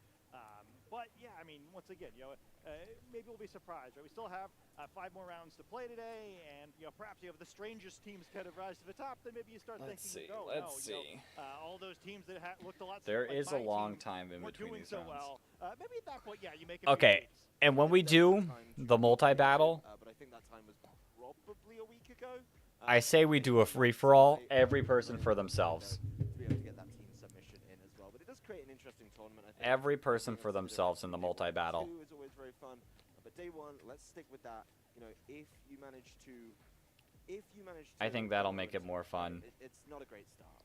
But how do you think, what makes a player who is going to be able to bring it around, turn it around, and need to just go essentially 100% win rate for the rest of the day? Free-for-all. In this case, it's actually easier than previous years, where it is just going to be...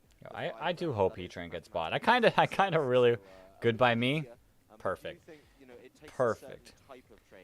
Should this bet be done for anyone willing to use Toxic Croak or Greninja? Frog time? I guess there is... Technically, both of those Pokemon are available.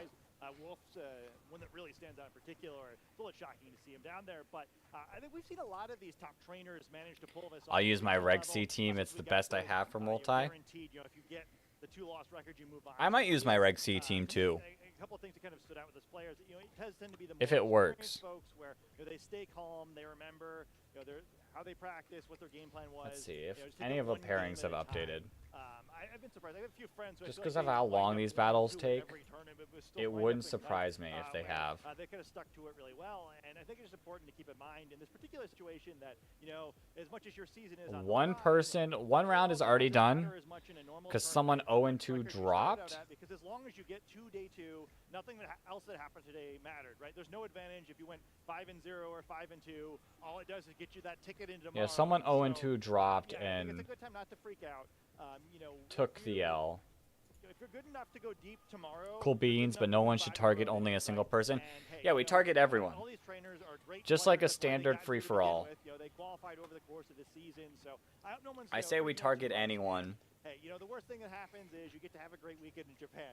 I think that if ever there was a good time maybe to mess it up a little bit, I don't think anyone's going to be too disappointed about the time they spent out here. I hit the wall. Horrible consolation prize is extra time to explore Yokohama. The thing about double target moves, will always target in front of you. Choose your partner wisely. The craziest world's venue we've ever been to, right? Not knocking some of the other I don't know if I have...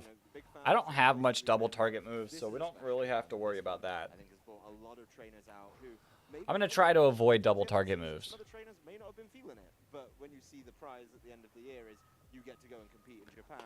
Personally, I'll try to avoid it. Feeling it a whole lot more, and I think that's been Can't make any promises because I might have Dazzling Gleam on a Pokemon. That player who, at the end of Sunday, is standing on our stage, being able to lift that trophy. And we might be able to get through like a couple rounds of multi-battles because of how slow these in-between rounds are. Player of 4-2 and not being able to make it in. Like, if you want to be, and if you are serious enough about potentially being the world champion, you no, take down anyone in front of you. And I think it's not going to be an 0-2 to 5 Judy make it all the way playing. through. That kind of run, that sets you up in great stead actually for day number 2, because like you say, we all go in.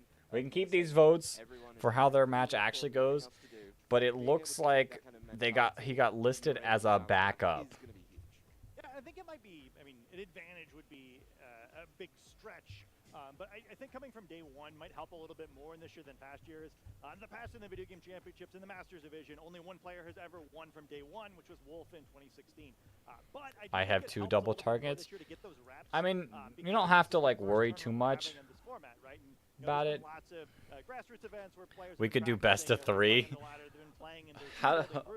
What if 3 different people win though? Playing, in an actual tournament hall against people who, maybe you're friends, but your rivals more so in this case. So apparently, I wonder if I can pull this up for you guys. We could do a regulation D mini tourney. We could. So apparently, a lot of like the big creators got a T set with the date. Will it actually look?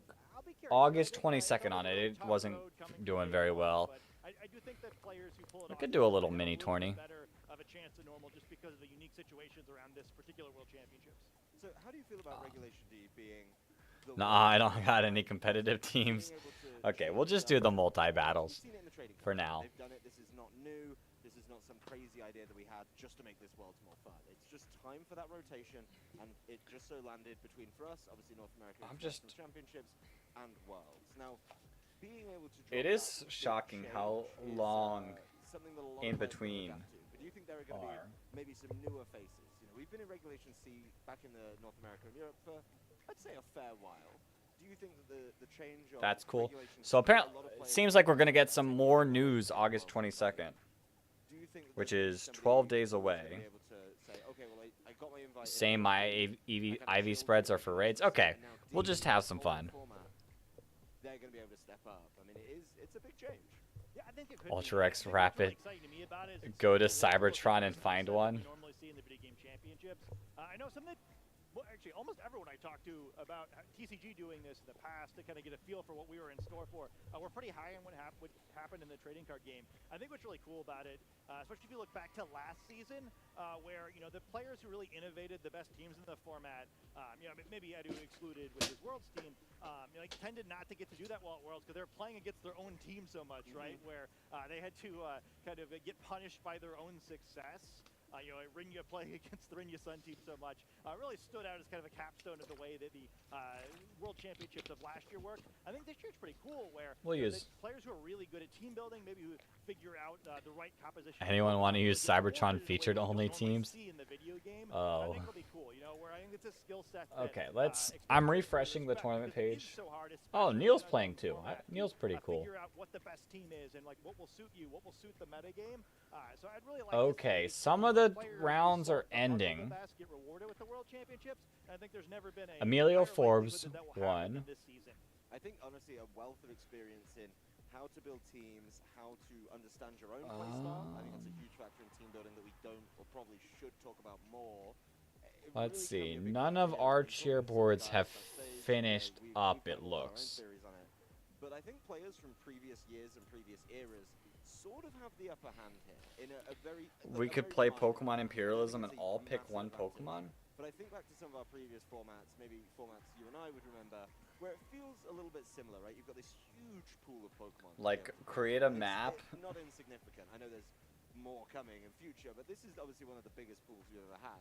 And being able That could be interesting. and assess every single Pokemon, Oh. where it fits, build a core. Like, we know a lot of people coming into this tournament, all right, Fluttermane is an incredible Pokemon. I'm wanting this. That is I'm great wanting for the that next Pokemon. round to start. Personally, I think The the worst. benefits They're not bad now because it's still fairly early. It's only 11:45 But there's so much creativity. right now. Being able to understand how that But as these like rounds go on and on, this in between time is going to be so tiring. I might fall asleep like just could do it. Honestly, our like first game of this. the day kind of supports my theory, right? Maybe this is And really just bad science. sleep I sure through the had rounds. out, ran 2 tests, and now I'm feeling like a king.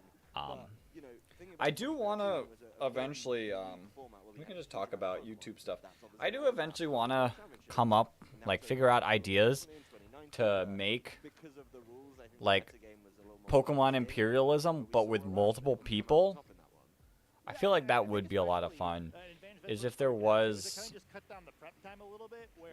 there will probably be a lunch break round. There is a lunch break round. I might get my ice cream that round. to think that When one is of the that round? challenges of this format is that, you know, the Heatran in this format doesn't we play saw quite like the Heatran in some of the past years. things Casella earlier. with that, you know, Get the Heatran on stream already. Pokemon Get that wasn't Heatran on stream already. maybe not I very think the lunch break but some round very different tricks that is have round before, you know, after the round genies as 3, players often if call I'm not them, mistaken. you know, using a lot of different moves we haven't seen in the past. And I think that, you know, having to adjust to the new Pokemon, Mr. the old Pokemon, and having to try to solve the metagame all at once. You know, there's a lot of steps, right? So at least that experience of this old Pokemon, I think, kind of like cuts it down. But a I'm little not bit, sure. lets you, get to the end a little bit faster, to the point where you're testing team cores. Because yeah, I think we are going to see.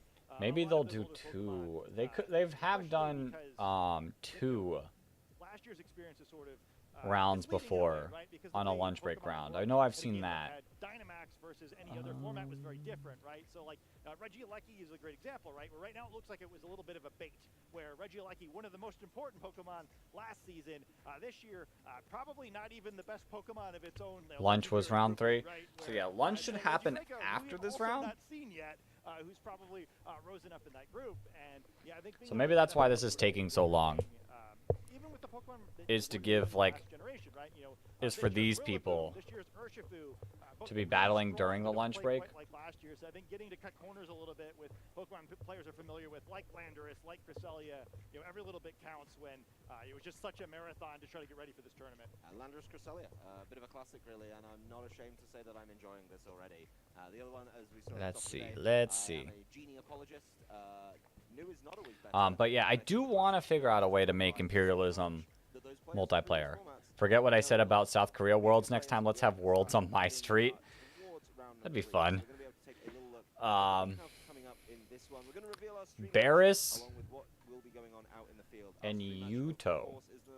Let me. Barish Akos versus Yuto Mizoi. Pretty excited to see that one. Those are the wonky teams that you referred to earlier. Barris Akos versus Yuto Mizoi. Bring all of them to you, but we do our best to pick one that's going to be exciting every round. Marco Martinez versus Nick Navarre, particularly Nick having a fantastic season, really consistent across the board. Giovanni Costa. Okay, Jody Azzarelli. we got a new poll. Giovanni, a player, I think So for Imperialism multiplayer, it's just a process on how. I've never seen any of these people. I've seen Judy. Like, Judy is the only one I recognize. Nick looks kind of familiar. But yeah, an Imperialism multiplayer is an idea. It's just going to be difficult because you don't want, in multiplayer, you don't want someone to be immediately out. Unless we do like a massive tournament, which could work. Yeah, I think it's a huge deal in this particular tournament too. You know, but like for like one with only 3 to 4 people, approximately 8,210 players. Like, oh yes, they're doing it. These are the players I meant to watch, trainers. the stream match. Oh, yeah, I don't recognize. I've never heard of either of these.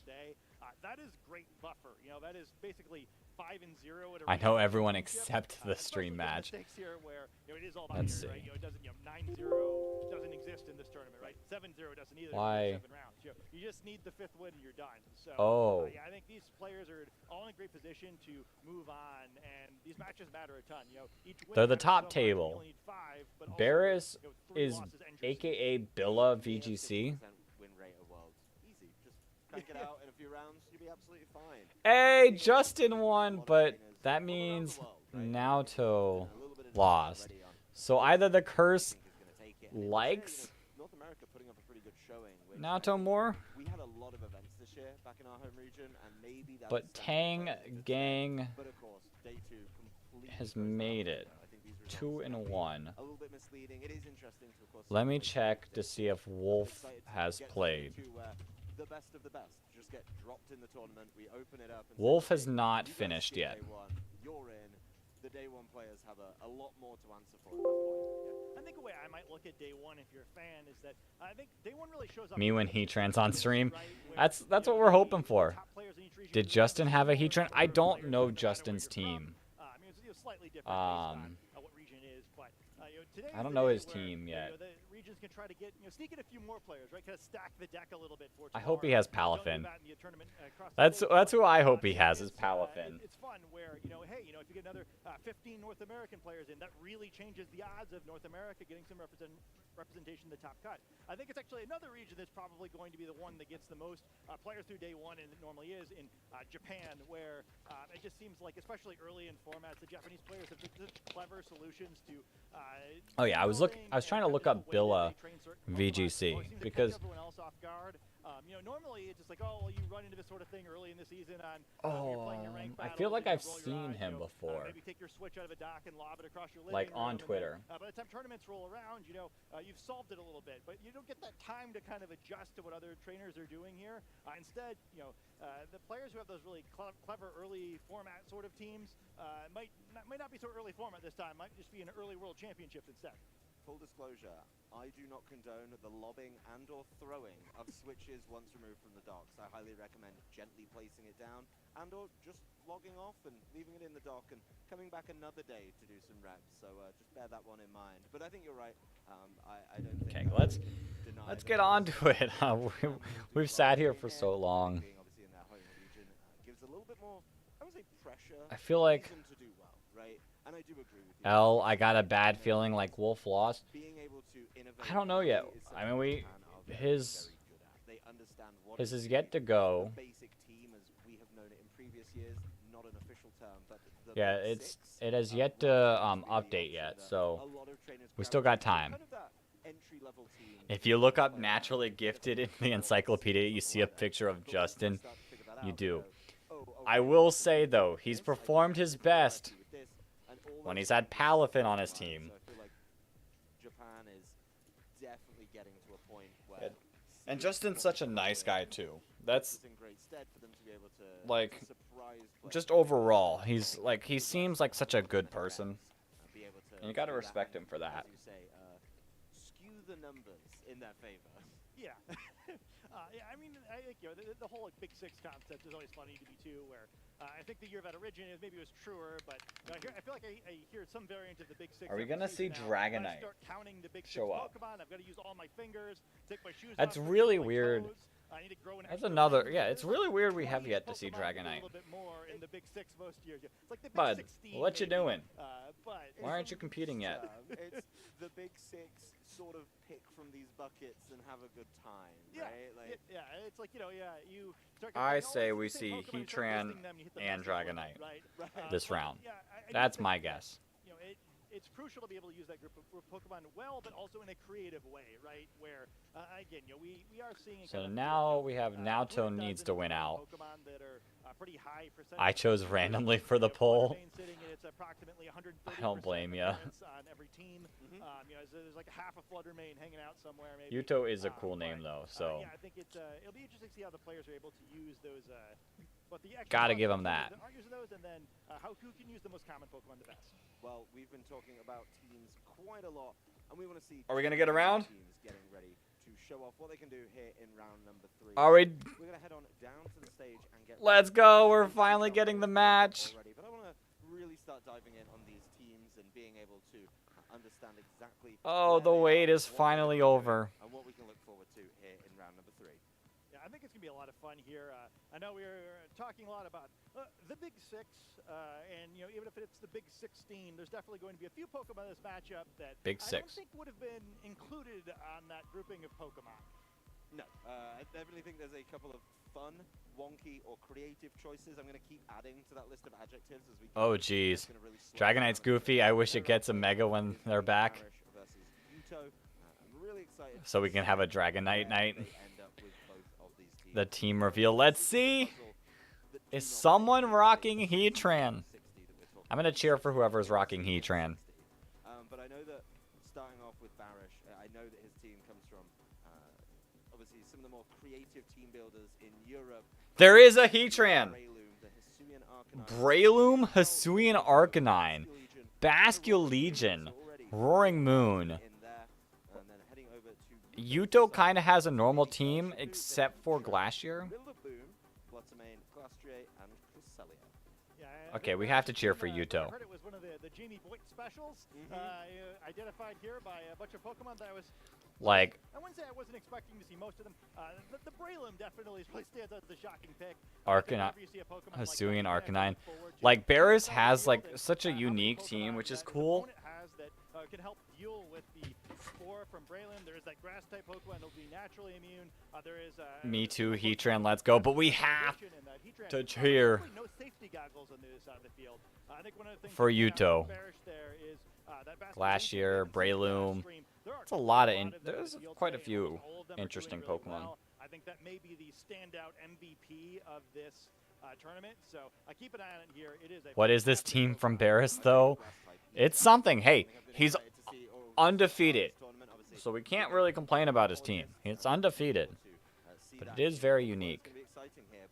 It definitely has a lot to work through, and I think Heatran here might just be forced into that grass terrestrialization because it's not looking particularly friendly on the other side of things from Barish. But I think both these teams match up nicely. There is, of course, But Heatran does have to pop up on the field for this to work. Okay, you know what? We've played the fast mode, we've gone through the Fluttermane and the Urshifu. Now we're going to slow things down, we're going to flip the dimensions and be able to play around it. I think if that gets set up, I'm cheering Barish because Gastrodon plush. If Wolf loses, put Yuto on the cheerboard. Heatran is here! A bunch of stylish Pokemon on one side of the field. I can add Yuto even regardless. The other side, where both the Breloom and the Roaring Moon, two Pokemon that I did not expect to see even once this weekend, appearing together. Yo, but I do like Roaring Moon though. The game is not so simple as we believed. Yeah, it's metagame on one side, anti-meta on the other. Maybe throwing that one around a little bit early, but plenty to Tailwind. Okay, this is there is just interesting. Pressure being applied by the Fluttermane, which is going to have to be something the Roaring Moon thinks very carefully about how it wants to navigate this turn, being able to try and get around that. Very interesting. Can provide an interesting amount of pressure, but of course if that Heatran goes Terra Grass, We're gonna see a Spore. No, we're just gonna see a Protect. Let's see how this anti-meta pairing decides to try and wiggle out of this one. Yeah, I mean, anti-meta to an extent, right? The two Pokemon that look like they don't want to face down a Fluttermane, the most common Pokemon by far in the format. There's got to be a solution to this as he's up to 2-0, so I'm kind of curious what the game plan is here. Yeah, let's see what he's going for. The typing, a big change needed as that Roaring Moon becomes... Flying Roaring Moon is really strong with Acrobatics, and Roaring Moon is such a cool Pokemon. Acrobatics, so good. Icy Wind. I wonder, Roaring Moon should be faster. As Roaring Moon makes up for that pretty promptly. One drop isn't going to be very much when you consider that a Tailwind is going in. Heat Wave. Tries to wrap up the turn with a Heat Wave, Ooh. so under a ton of pressure if it hasn't been able to protect. And that did really solid damage. But Acrobatics is going to do massive damage. Right now. You know, Pokemon don't usually beat each other with their items, but that move, I think, on both sides kind of explained by the items the Pokemon are holding. Love seeing the Life Orb on Heatran. It seems like it can hold about 45 different items while in this format. And then Breloom, as almost all Breloom, holding that Focus Sash item. So with the two spread moves on the other side. Are we gonna... A knockout was being threatened on Breloom with... Are we gonna see Spore? Scarier, as we've mentioned, the or Mach Punch? Of the grass terrestrialization to try to get around a Spore here, but Breloom is able to at least attempt to Spore one of these two targets. Okay, Acrobatics coming out. Doesn't get the one shot. Kind of eats that. But the Spore comes out. Okay, okay. Go to sleep, go to sleep. Now Heatran's probably going to Heat Wave again. It's now being locked out a little bit. There is, of course, going to be time for the Heatran to do something. In this turn, it's Heat Wave that is going to be... Roaring Moon does not eat that. Breloom brought down to that all-important Focus Sash you were just telling us about. Oh. Yeah, that's a big trade, but I think that's probably what Barrett poor Roaring Moon. You know, not ideal to use their terrestrial. But we're cheering for Heatran, so that's a great turn. I'm happy for that. Threatening a Spore, and now we'll see what Barish can do. Not the worst thing in the world sometimes to lose a Pokemon quickly after getting Tailwind up, because it allows you to get a little momentum, start getting things rolling. Ooh. Shinpao and Breloom can work together to try Mach Punch? One thing I did notice, though, as Barish went to select his third and fourth Pokemon, potentially, not very Heatran favored with the Golden Go and the GM Power, so it does have to be careful that these heat waves aren't just being thrown around willy-nilly, being able to catch knockouts or at least huge damage. Okay. I think it's sort of a cool spot here, right? Where If Flutter can wake up here. Now to go for the grass terrestrialization. So do you spore it, expecting it will not terrestrialize, or do you try to use a super effective Protect. attack? Instead of the Heatran just protecting, neither call going to work on this one. Okay, so that was a really good turn for Yuto. I like Walking Wake more than Roaring Moon. That's a wild call. But I respect your opinion, but that's a wild call to make. If it doesn't, it gets caught by the spore. I do look forward to using Walking Wake eventually. And Fluttermane just still asleep. Yeah, Unfortunately, Fluttermane stayed asleep. That was the first timer could have waken up already. We already saw it move or fail to move the previous turn because Braylon was just so quick under that tailwind. So if it is able to wake up and get an attack off for free, things are pretty devastating now. I think in this turn, unlike the previous turn, Bearish really needs to make the call right.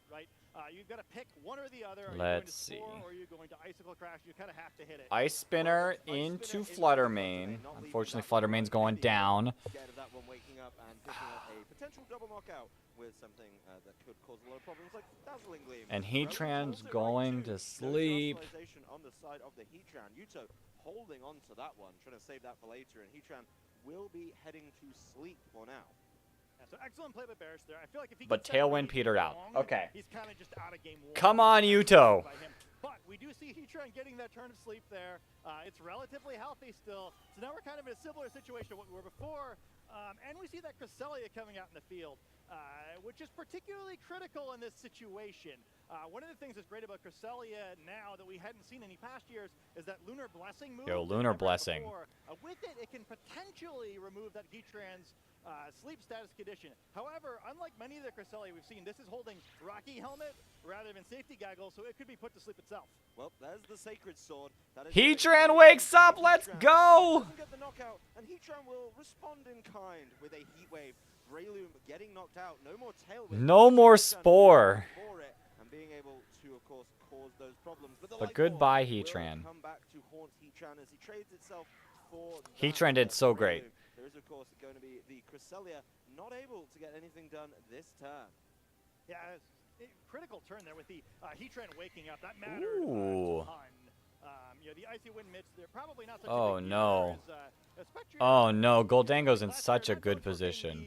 Speediest horse in the Spore probably strongest move. Yeah, Spore it really is such a good move. You see a Spore getting on the Cresselia, and things just start looking very, very, very bad. Instead now, we still get a very interesting game. These two Pokemon on Bearish side could definitely pull this off, but the momentum probably a little bit on the other side of the field. Okay. The Glastrier, you caught me off guard there. Not the fastest one. Not going to be winning the Grand National, but if only... Could we see Trick Room? A move, Scott, that could change things around and maybe cheat the system a little bit. Give that Glastrier... Wait a second. We can see Trick Room still. There is finally going to be terrestrialization on the side of Yuto. Being able to water type. So Glastrier not sticking with its traditional type. Okay, that's fine. Keep itself a little bit safer from some of the options on that side. Sacred Sword's not going to do too much. Nasty Plot, little scary. It's going to have to put down a lot of pressure, so being able to get that Nasty Plot up. Icy Wind. As there's the Icy Wind once again from Cresselia, so controlling speed, not in the way that maybe we were expecting, but weird. Seeing exactly what it can do. Both the speeds going. Body press. Goodbye, Chen Pao. Knocked out, and now everything on this Golden Go to try and win the game for Barish. Yeah, kind of an interesting spot where attack raise. Okay. Now Golden Go still can be good. Spore has to be good. It was the only redeeming feature of Parasect before Gen 3. Parasect's kind of rough. World's greatest type matchup. It's only attack body press, which will do nothing to this Golden Go, and Icicle Crash, which is resisted. It can boost its own defense with Iron Defense, but that's not going to do anything either. Icy Wind. Maybe Golden Go has a type matchup to pull this one off. Yeah, might be able to get it done. Golden Go's speed going down. Shadow Ball, how much is this going to do? Oh, that's big damage. That was insane. No. Seeing how much he can take from the side of this Glastrier. Oh, eats that. Not very effective Icicle Crash, even after the Chilling Neighbors. putting down very little pressure on this Golden Go, and Golden Go still has We the need- advantage. I can imagine it's just going to start throwing shadow balls here. We and need being our able boy tidy up this to pull game. it So off Barish has been in a couple of sticky situations. for At the end of game, Heatran's doesn't sake. matter. Game one's looking like it's his. Yeah, we saw that Terastallization getting held to try to set up the end game. Maybe? No, definitely not faster. At the end, but that was 56 damage from It's the going to last do ice massive crash, so damage. at least 2 more are going to be required, and Yeah, there's no way this that's Barish gets a chance to over. do that. No, it's getting worse Wild. now. 50 left, would need another one. I don't think this is a super tough decision for Barish. Just needs to be able to press Shadow Ball one more time. Wild. Get the knockout on the No. first phase. So really Not the great game, honestly, Heatran back and forth L. throughout the whole of game one. I'm hoping we get a little bit more of that in games 2 and 3. Oh, we're going to need We're a comeback here. Off there in that first game, and I really like this game plan. Good news, guys. Wolf won. That first turn. It was an awkward-looking matchup, right? I mean, it kind of always is when you have so many Pokemon in your team. That So could Wolf is potentially be still knockout in easily. this. But the reason why he's 2-0 is because he's not just going to cough up those knockouts so easily. Played that one really well, even though he was giving up a lot. It was never too much. Oh, There was always Yuto. a solution at the end of the game. What are you He gonna likely do? anticipated correctly what the Heatran's final still such a Pokemon good his mon opponent had were to going use, be, so and that bring doesn't it. really do that much. You know, even with the chilling Nay boost, pretty whelming Icicle Crash onto the Golden Go, and that's something to think about if we go into a second and a third game here and we see that matchup again. You know, without that boost, that would have been a 4-hit knockout on the Golden Go, which is sad. I really don't think Wolf last year was versus the endgame win Naoto condition might happen. maybe, It could. Naoto was expecting it to be. It usually would be, right? You set it up next to the Cresselia and you put it in a trick room. Oh, and you Yuto, really come worked on. with that one, but it just didn't feel like Rillaboom could be good, but not really being able to do much. It did get the not knockout, of really. course, on that I don't nice, know Chien if Pao. Yuto might not have Trick Room. Nice. Got the chilling Nay boost, but at no point did he have an answer to the Golden Go, and the Golden Go was really, really big here. So while I think, you know, looking across the board, it's okay. That's the issue, is Yuto might not have Trick Room because the only Pokemon, like Heatran might do good with Trick Room, and Glacier is really good in Trick Room, but other than that, like Flutter Mane, Rillaboom is middle, Urshifu's kind of middle. I think it's a good thing to point out, right? I think without that wake-up, we might not even be talking about Golden Go because it would have seemed like it didn't matter at all. I'm kind of wondering if perhaps he was expecting that Barish's last Pokemon instead was that Bascu Legion, which I think would have made a lot more sense. You've got the Water Terastallization, you have the ability to boost your own defense. You know, maybe that would have worked out a little bit better. So it'll be interesting to see in this game. Now, So you know, that try to do the same Crest thing, might just or not have if he Trick mixes Room. it up a little bit, anticipating that his opponent will make some switch-ups. I think it should be interesting to see how this plays out. I think Barish has a lot of options. You know, that Breloom is such a dangerous thing to show in the first game because it kind of requires specific solutions. So now that makes Team Preview that much harder. You know, he's shown he can win with it, and having to adjust really hard for it can make Let's future games a see. bit more challenging. It's a tough adaptation to make, though, if you're Yuto, because my gut says, let's see a little more Trick Room. Let's get that Trick Room going. Ooh, Cresselia, Flutter Mane, There's always that threat of a Roaring storm Moon, that Shen can Pao. come down and cause those problems. But game 2 is upon us, and maybe we are getting the Trick Room earlier, as it's Flutter Mane and Cresselia on the side of Yuto, and then a definite change-up from Barish as well. Just going with the Chien Pao and the Roaring Moon paired off together. The Booster Energy going off there on the Roaring Moon. Okay. After we've been able to see the Booster Energy on the Flutter Well, Mane they as did well. just say Trick Room, so We've seen does the sound bonus like switches on Breloom. it might. Really the only item we normally see on Chien Pao. Trainers, you have to forgive me. I'm not super up to date on my Assault Vest Chien Pao calcs, so we'll have to see how much damage is coming in here. But it is a very interesting setup where you've got to imagine it's not really the sort of thing that anyone was planning on having to deal with. I would also And admit Acrobatics. that I haven't Are you run gonna those Terra? cards myself. I can tell you that it will do less than it normally would without the Assault Vest. So that's something that we can bank on. Being able Sucker to see Punch, maybe there's some Acrobatics. calculation This and even will rotation at the beginning of the day knock out that can completely shock people and if it take comes them through. entirely off guard. But right off the bat, it's going to be Roaring Makes Moon sense. Flying straight away. Roaring Moon. You kind of always have to go for it. Specialization. Just because Have to pay that respect. Dark Dragon's not the greatest of types with Fairy in the game.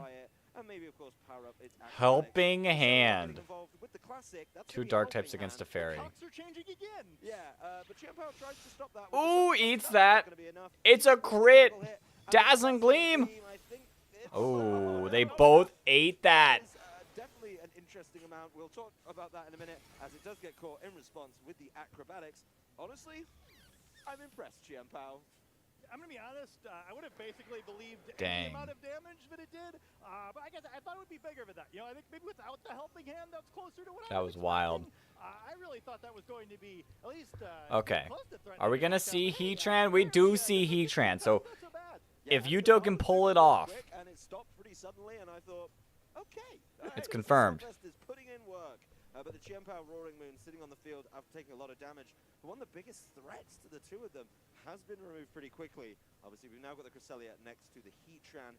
This could be where Yuto has to change things up. Because I think if you stay in this mode, you are just going to get caught with a lot of damage very, very quickly. And you need to potentially get out of that, get the Trick Room set up, and try and play the game out. Okay. Yeah, I mean, this is a dangerous spot to be in, too, right? I mean, the Cresselia can't really do any damage. It's one of those classic Icy Wind only for attack moves Cresselia, so you really don't want to get caught with that as your last Pokemon. Yeah, it's gonna be Okay, Heatran avoids both hits, which is good for us. What kind of mix-up it's going with, potential Terastallization. Sacred Sword. That off with the Sacred Sword, so this is the second What time in is a row. Cresselia gonna do? Tried to cover for a grass Trick Room. Terastallization Okay. over on the Heatran. Here we go. He's been punished a little bit more, as is a Trick Room set up by that Cresselia. Yeah, we kind of talked about earlier, you know, we're seeing some classic Pokemon. Come on, Heatran. Channeling this the way you often do against It's time to destroy some souls. matter a lot here. They actually selected a very quick group of Pokemon. You know, we could have seen him hovering the Pokemon in the back. It includes that Choice Scarf Bascu Legion. So Trick Room is incredibly bad here, and an incredibly high value. Destroy some souls. Heat Wave. Helping Hand, Heat Wave. Let's do it. So it could be worse. It could be worse. Let's see how it's going to Sucker turn out, Punch. as it is Ooh, gonna that's be Helping Hand solid against that damage. Sucker Punch Heat to Wave. avoid some of the problems. And the Oh, goodbye, Chien-Pao. But Roaring Moon lived. Roaring Moon, though, is holding on. Is going to be losing a little bit of HP. So Going to use Acrobatics. Roaring Moon fires back with the Acrobatics. That is going to be into the Heatran, but no Terastallization means it's not very effective, and it's got to be feeling pretty good about that one. Yeah, I mean, this is a tough spot, right? Where you see Bearson and Golden Go. out against the Why? Not ideal. Oh. Not ideal. Yeah, I was hoping there'd be something positive I could add there. But no, that was just really Okay. good. Not ideal. No, it's Odd. That is not going to be able to Terastallize and get away Bud with it. got Even if Heatran and Terastallize, Trick Room. It's going to be still a Steel type. So this could be another turn, honestly, where it's just going to be Cresselia helps out Heatran and he fires off a Heat Wave. Of course, doesn't need to hit both of those and should be able to start tidying up. Then it's going to be the Bascu Legion just facing down against Cresselia, Heatran, and potentially whatever's in the back. Yeah. I mean, I guess nothing else here. Heat Wave can miss. There's no way to increase the accuracy here. So perhaps Bear's just going to have to go for it, hope that Heatran isn't able to incinerate that poor Golden Go. Well, Okay, it's not going to Protect. this turn, as it does fire off the Protect, so maybe trying to see what's in the back, trying to get that little bit of information by knocking out the Roaring. Interesting Moon with an swap extra out to move. Golden Get that Go. information this turn, though, as it is going to be a Protect. over Does the side Crest of have Lunar Blessing? The Shadow Ball goes into the protecting Heatran, so that is of course the concern. As it's a Trick Room again from Yuto, being able to return those dimensions to normal. Huh? Pretty cool play there, right? Perhaps assuming that the speeds between the two Steel-type Pokemon might not be to his advantage. Perhaps a hint toward how these Pokemon are trained, since we haven't seen them attack. Unless now all of a he sudden, wants to reset it, pump out some damage. Yeah, and the Yuto Roaring swaps Moon out is Heatran to keep it take the alive. game and really try and control it at this point, but the Heatran is pretty low. There's definitely options. I know that it wasn't a huge acrobatics, but it was a good chunk. Yeah, it could put it in Life Orb Recoil, Okay. right? I think there's nothing that forces out, right? If you go the acrobatics in a switch, if you're bearish, I think you would have gotten Heatran. So instead, we see We sort do of see the Ice unconventional Horse. adjustment by Yuto here. Tailwind. There is the change up on the speeds entirely. We got the Trick Room in the last turn. Then it was, of course, Okay, if you eat reversed. this So that Shadow Tailwind Ball, which you should at least eat a little bit, we're going to see Trick Room again? No. What he wanted to do with that Golden Go, being able to tidy it up. The speeds are going to be slowed down. No, it's not, because it's Roaring Moon getting knocked out, and then of course. I'm the so Golden Go confused. Why not being go able for to Trick Room chill out a again? little bit. Reset it. Just not too worried. See what it can do. Yeah, this Trick Room shuffling's a little bit unconventional, let's say. You know, the two Pokemon. I don't get it either. facing down the Golden Go, and I honestly don't understand what Yuto was going for. ecstatic not to be out under Trick Room against these Pokemon. Do we think Basculegion is fast enough at this point? I think that's... I think it's so quick it may actually be moving first in both the Pokemon Go stage and the Pokemon TCG stage as well as this one. Yeah, this is going to be a rapid Basculegion, as you may have seen in the selection. There's, of course, carrying that choice I would have understood the swap out, like the Trick Room swap. Let's see if he's able to really... If the goal was to send Heatran out, reset it. To maybe try and sneak back into this set. I mean, I liked the Trick Room. He gave it up for obvious reasons, but Barish capitalized so well, being able to say either way, my Golden Go's going first. Yeah. The plus side for Yuto is these Pokemon are so sturdy that it's not like it's actually... I just don't understand it. To clean this up, as much as like perhaps the speed control has been a little bit fumbled here, the game is still complicated, and one misstep is still going to cost Barish the game. Well, there's the Terastallization from Yuto, holding it pretty late on, and it is going over to that Cresselia. So being able to really show what defensive Terastallization is, using it on one of the that's a good Terra. Last Respects doesn't really eat that. We'll eat the Make It Rain. Not enough to threaten the Cresselia, but it does get an easy knockout on that Glastrier. The special attack will fall, but I really don't think Golden Go mines at this point. You've got two... We do need to see a Trick Room. Okay. There still is a shot for Heatran. Well, we're able to get a Trick Room up, but now a lot of pressure on this low health Heatran to try and win this game. Yeah, I have a good idea who's going to move first here, and it's not the Basculegion, but, man, that was so much damage. If the Cresselia had not terastallized, it would have been knocked If out. Cresselia has Lunar Blessing, this Pokemon looks ridiculous with the Steel it's okay. hat on. I love it. So now, Barish is kind of a cool spot, right? I think you're kind of assuming, based on the way that you don't play this speed control, that if Trick Room were to expire, Golden Go would probably be slower than Heatran. So Tailwind were to expire. The odds of getting there low would require a double protect, but I'm not so certain that there's really an option to knock out even this frail Basculegion one hit. Just a bunch of moves that it resists. Helping Hand. We see the Helping Hand. Is Heatran able to pick up some knockouts here? Let's see what Heatran can do after it's got all of the assistance from the side of this Cresselia, this Steel-type Cresselia as well. That is Flash Cannon. Not going into protect the Golden Go. And eats that. Even bought below half. So the Heatran getting a little bit of recoil from that life orb, as there's the last Respects, an easy tidy up on the Cresselia. And I think that will do like it. At some point, it's going to be able to deal with this Heatran, or Heatran's going to deal with itself if this life orb keeps on adding up.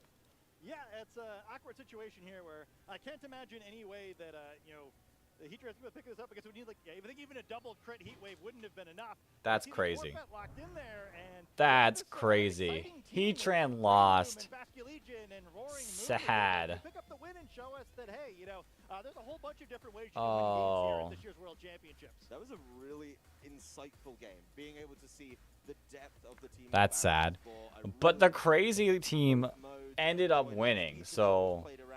I think Yuto put on a really that was a pretty cool team. Well. Okay, are we doing the multi-battle? If we can see, if I know all 4 people are in here, I will start the multi-battle. Congratulations to him, showing why this team was getting talked about. W for Gastrodon, though. Yeah, I thought it was a ton of fun to watch, too. Where, the Heatran put in work and put in the hours. It did. But just was not enough. The Icy Wind Trick Room shuffling there was just like, felt like a little bit off. Looks like everyone is in. I think you'd all think about that a little bit and kind of realize, like, all right, so I'm ready. But multi-battle? I can adjust it and maybe play that a little bit. I will click 1 minute. Okay, 1 minute. But that's what teams like that do, right? That's some of the advantage of not just to 6 Pokemon at the top of the usage chart. When Parker's ready, I will type in chat when I click the search button. That way you guys can attempt to join immediately and not have to worry about the weird lag of it. But I think he played it in a way where he was much more likely to win than to lose. Very impressive victory using some really fun Pokemon. I think, honestly, the Game 1 play from Barish was really impressive. I think the lead looked treacherous at best. And being able to fire back and find those multi-battle fun. Gotta turn on my Switch. Okay. As soon as everyone... when you're ready, type ready. And then I'll type when I start it. I'm gonna get another snack. tournament. Okay, Heat Parker's Run is ready. scary, and it can do a lot. So covering for that terastallization, covering for it not terastallizing and being able to be put to sleep just made a lot of sense. And even though Heat Run When had that Flygon short is ready. even though it was double targeted in game number 2, it just wasn't able to do enough when it was given the opportunity. Even though in game My chair. it was given Scoot a up. lot Oh, of okay. I'm losing everything. I think it was like a very The snack break did not do me good. Okay. You're in a matchup where you've got the best Pokemon out there as your key Pokemon, and it still couldn't get it done. I've got to say, as someone who tended to play a little bit of a, let's say, searching. more conventional teams when I was a player, to give myself a little bit too much credit for lazy team building. You saw the code right. 1, 2, 3, 6, 5, 4, 7, 8. Are just the worst to play against. It's just so complicated. You're really on the back foot the whole game, and the aggression barrier. Hopefully we can get everyone in. Did you literally run Cresselia Heatran? Oh, I'm sure I did. Yeah, I believe you did. Anyway, we can take a look at the replay. This is the turn where that Heatran wakes up, and it does manage I'm to ready. fire off a heat wave, but just not able to get the knockout on the Chiempao there. There was that big body press at the end, being able to tidy up the Chiempao again. But this end game was really tough. The Golden Go got the nasty pot set up and was able to fire off shadow balls and know that it wasn't able to get knocked Enough out. trainers have been found. Of the Glastrier. Moving into game 2, a lot is going right for Yuto early doors, but it's Let's just do it. not enough in a lot of cases. Yeah, I thought it was, it seemed like for a while there, he's going to be able to pull that one back, but... Piggy fan still chilling in here. These matchups are just so difficult. When I think you have those strong, more defensively oriented teams, we didn't get to see a whole lot of the poor Glastrier. Let's do it. Okay. Set up Pokemon, right? It takes advantage of being difficult to knock out to really check physically. Can I select this team? In a way that makes it very difficult to stop. I can't. Oh, because it's locked in a... Okay. Well, I guess I'm going to be clicking one of these teams. I think another Pokemon that's going to be really critical in this format. We talked so much about that Flutter Mane and its 230% usage. Okay. I guess I'm going to use this team. But I think Golden Go has a real chance of being the... Good luck, everyone. Good luck. Have fun. Let's multi-battle. We can do a few rounds of this, too, so... We a little bit saw it helping out in that game, but... As we can tell, we have plenty of time. I think stat boosting in general is just going to be really strong this weekend with all these defensive Pokemon. I just love to see it. Like, what a great team. Yeah, we talk about how much we love Sword Stance on some of these Pokemon, but Nasty Plot is essentially the same thing, just for special attacks. That said, we were not the ones piloting Golden Go. We can talk about it all we want, but what we really need to do is find out from The Barrett teams have been himself decided. what it feels like to get his third Who win do I of the want to day on bring? stage. So we're going to have an interview with him right now. Thank you very much, casters. I am joined by the winner of that amazing... Thanks, Piggy fan. I appreciate it. Josh. It has been 6 years since we've seen you What a competing at the weird Pokemon World Heatran Championships. How does set. it feel to be back? Oh my god, and what a game to come back on stage. My previous record on stream, especially this season, was like 0-5. So I've been featured a few times, but like I was never lucky to actually make it through to the interview. And then to be interviewed by you, it's a very special honor. Oh, thank you very much. It was definitely an honor for us to watch that incredible game with a very interesting team as well. We've talked a lot about fire, water, grass cores, but you've got a really interesting choice of Pokemon for that core. Can you talk to us about it a bit? Okay, I got my team. I mean, I had a similar quote on Worlds before where I was like, guys, credit for the team goes... Oh, we got a Mewtwo here. I'm responsible for all the plays. So at this point, Jamie Boyd, if you're watching this, you're an absolute legend. Thank you so much. Without your help, I wouldn't be here right now. I'm currently 3-0. This is going to be a good fight. Make it to tomorrow. I had never played day 1, right? So I was very privileged to be qualified for day 2. Coming into day 1, seeing the competition is just great. Yeah, doing really well at the moment. Yeah, you want to talk about the team. Unfortunately, this is my last bit of snacks that I got here. It's actually quite interesting.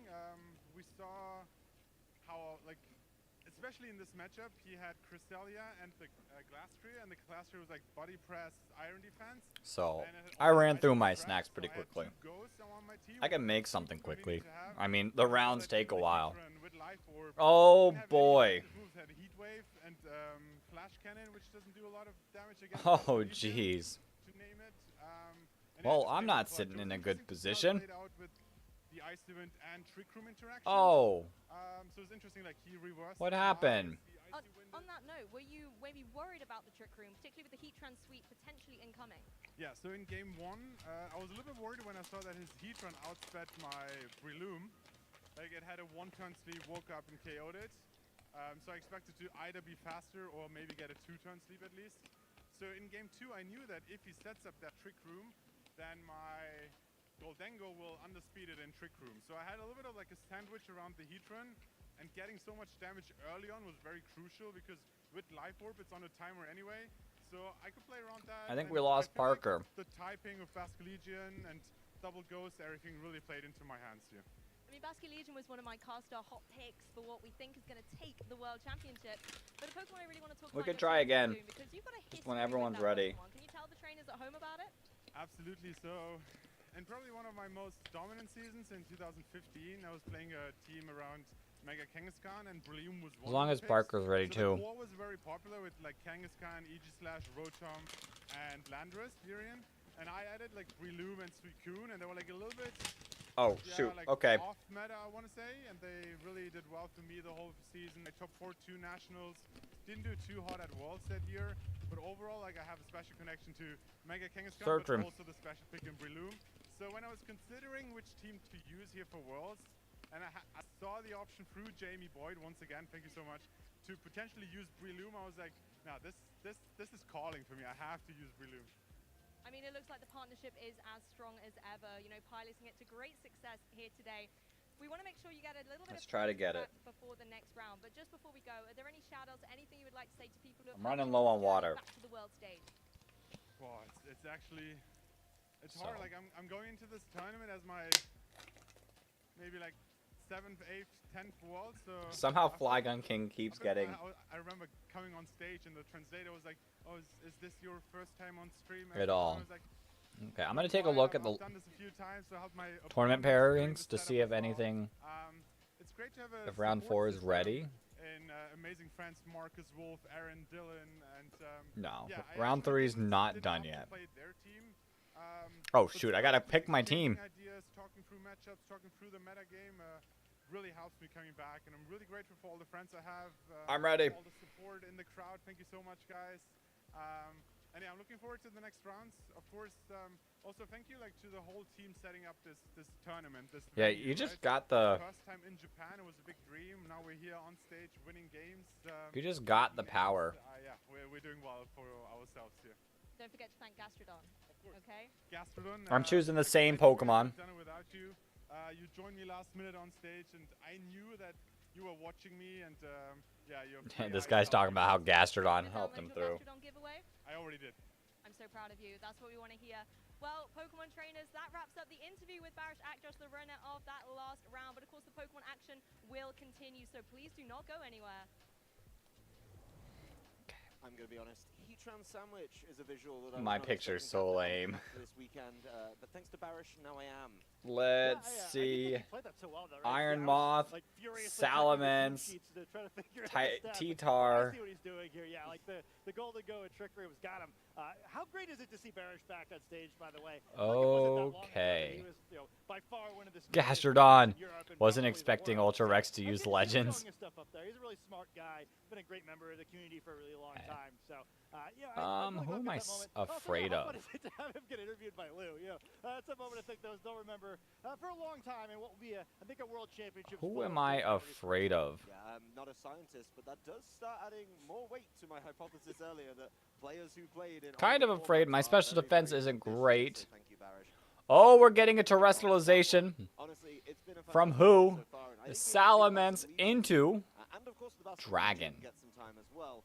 That's a little scary. Really, really cool. I've been impressed with it right from the get-go. I think just testing with it a little bit, it's been able to I'm gonna be get a fake out. very obvious why that Pokemon is good. And yes, Ooh, you slap Dragon the Claw. on it, and you don't have to worry about speed. Oh. Trick Room. So Ow, that it's hurts. A really solid pick for the course of this tournament, and honestly, I think The Ice Fang coming through. Boyd Okay. makes me even more Okay. excited about the team because I know how he builds teams. They are a little off the wall, but knowing that you can give it to somebody, they can pilot it, means every decision. I don't know is if I'm gonna be justified, fast it's enough not to do just a this. Jamie Boyd decision. So I'll be interested to see how that one goes over the course of the weekend. Yeah, I'm really excited to watch it. I don't want to do too much. Like, I don't wanna destroy stuff. What's your favorite Pokemon? My favorite Pokemon is Weezing. Got my boy here. I'm more of a, Got my boy here. About 4 times as many turns as he wants to. That would be great for me. I'm more of a student of the Ray Rizzo school. Nice. I just like Weezing so much. It's so tanky. Oh, did we get a swap out into Quagsire? Yeah, I was always. Oh boy. You, right? It's like I wanted to complete my games in about 3 to 4 turns. If we go to turn 5, I'm Oh no. this. But I think that team I didn't want to knock out Quagsire. It's resisted, so it's okay. Right, which is really interesting, and it's not often that we find a team that lands that perfect balance. That's something that we've been talking about a lot this year, being able to be a balanced team. And even though it looks on paper like the craziest, most offensive team in the format, you're like, oh, Breloom is going to put everything to sleep, and then it's going to cause problems with its technician abilities. It was actually such an interesting pivot. It absorbs Flamethrower. This is going to hurt. gives a little bit of pressure with the spore. Jake. Oh, I have Assault Vest. Oh, we got Corviknight setting up. That's scary. That's scary. Goodbye, Salamence. Interesting choice. I just like Weezing. Weezing's my boy. He's been my boy for quite a few years. I've got to say too, is like a player Ooh, yawn. side of that matchup. It's just so difficult to deal with, especially in team preview. Just because there are so many. I'm gonna leave for now, but good luck on the battle. Okay, Piggy. Have fun. Have a good night, whatever you're going off to do. Hoopa! Oh, I knocked out Salamence, but at what cost? Inside your own head and be like, okay, well, I have to handle this and I have to handle this. Is everything and, okay? No, I don't have a lead combination that handles The battle. things, so I've just got to guess. I think there's so much pressure on that side of the field. I think some of the trade-off of that is normally it's much harder to play an offense. No. The margin for error is so much smaller. Oh, that's sad. Like that, as it does, seemingly every time we see Jamie Voigt play the game, and Barish using it there. Multi-battles might be too much. It's so difficult to handle. It's been an interesting year. We got Legends lag the game, bruh. DC again. And I think it's really helped out a lot of trainers make some of those decisions a little bit easier, right? Okay, you know you're For real. see the move. You're not going to get the surprise factor. So you Let's do a 1v1. way harder. I mean, we can all do a 1v1. Just type in. Was cheeky, was fun, and I might be able to steal a win or two off of it. That's where I sort of think. Pokemon chess anymore. I've never played Pokemon chess. We've been able to pivot things around. And, the only issue with Pokemon chess, if I were to try, is I don't have it all set up. So it's a little hard for me to play. But if anyone in chat wants to play some Pokemon chess, yeah, I think this is a good match, kind of too, just kind of show off what can be good for that too, because I know a lot of people. feel free to do it. Concerned like, oh, I might go and fill up my water. At some point of a tournament, your opponent's eventually going to know what you have before you use it, right? Like stuff still has to work while it's face up. I think if anything, it just kind of challenged players. I might go do that because teams, right? Where I'm out. Right, well, my opponent has to be able to handle this. So I'm gonna search for double battle. I have to have multiple like with anyone. Them off guard. And even though you can't bring or every Pokemon every game, in a way, even the Pokemon that aren't selected contribute more in this format because the threat of them, as long as you have a Pokemon unrevealed, is a big deal. And I think that's another thing to kind of keep in mind as you watch games, right? It might not seem like it's a big deal when there's still that Pokeball icon on the team tracker, right? But the opponent doesn't know what that is, right? Even if you do, because we've hovered the switch on the camera, it's something they both have to keep in mind. Like potentially that's 3 Pokemon the whole way through, and you get context clues like, oh well, based on these 3 Pokemon, it's probably what's Pokemon chess? Chess with Pokemon types. I've seen a video on it, and it looks really interesting. We could do Terra raids. Yeah, we could do Terra raids. Both games for Barish's for Pokemon, right? I will probably go fill up my water.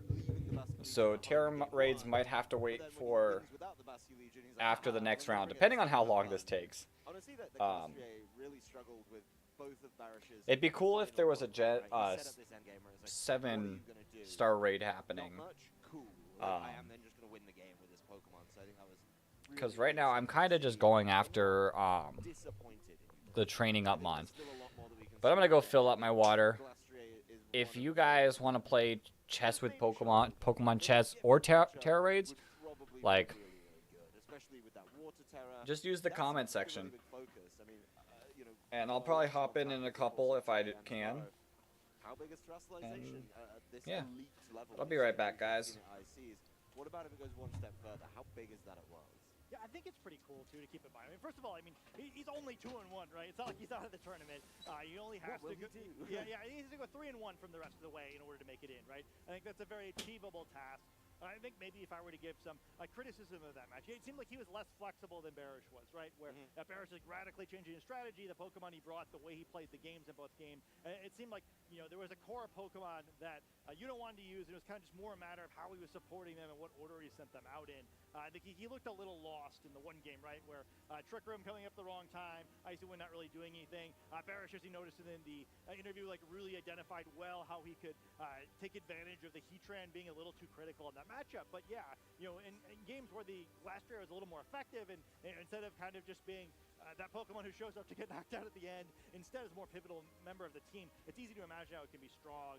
There are a lot of teams in this tournament that are built around the more conventional, physically attacking Pokemon. I think the Glastrier still has a place where it could do really well.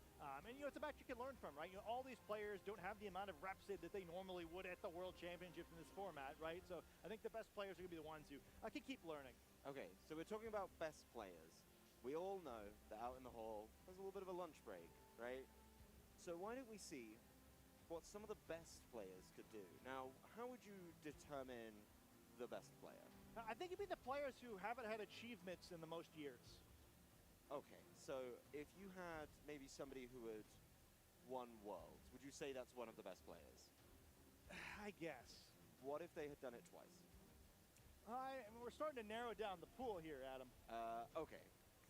What if I just said we're going to have Ray and Aaron sit down and do a little lunch break caster match? Would that be acceptable? I think it'd be a lot of fun. I think we should probably do that. Yeah, that sounds like a great idea. So let's head on down to the stage and introduce the players, I guess.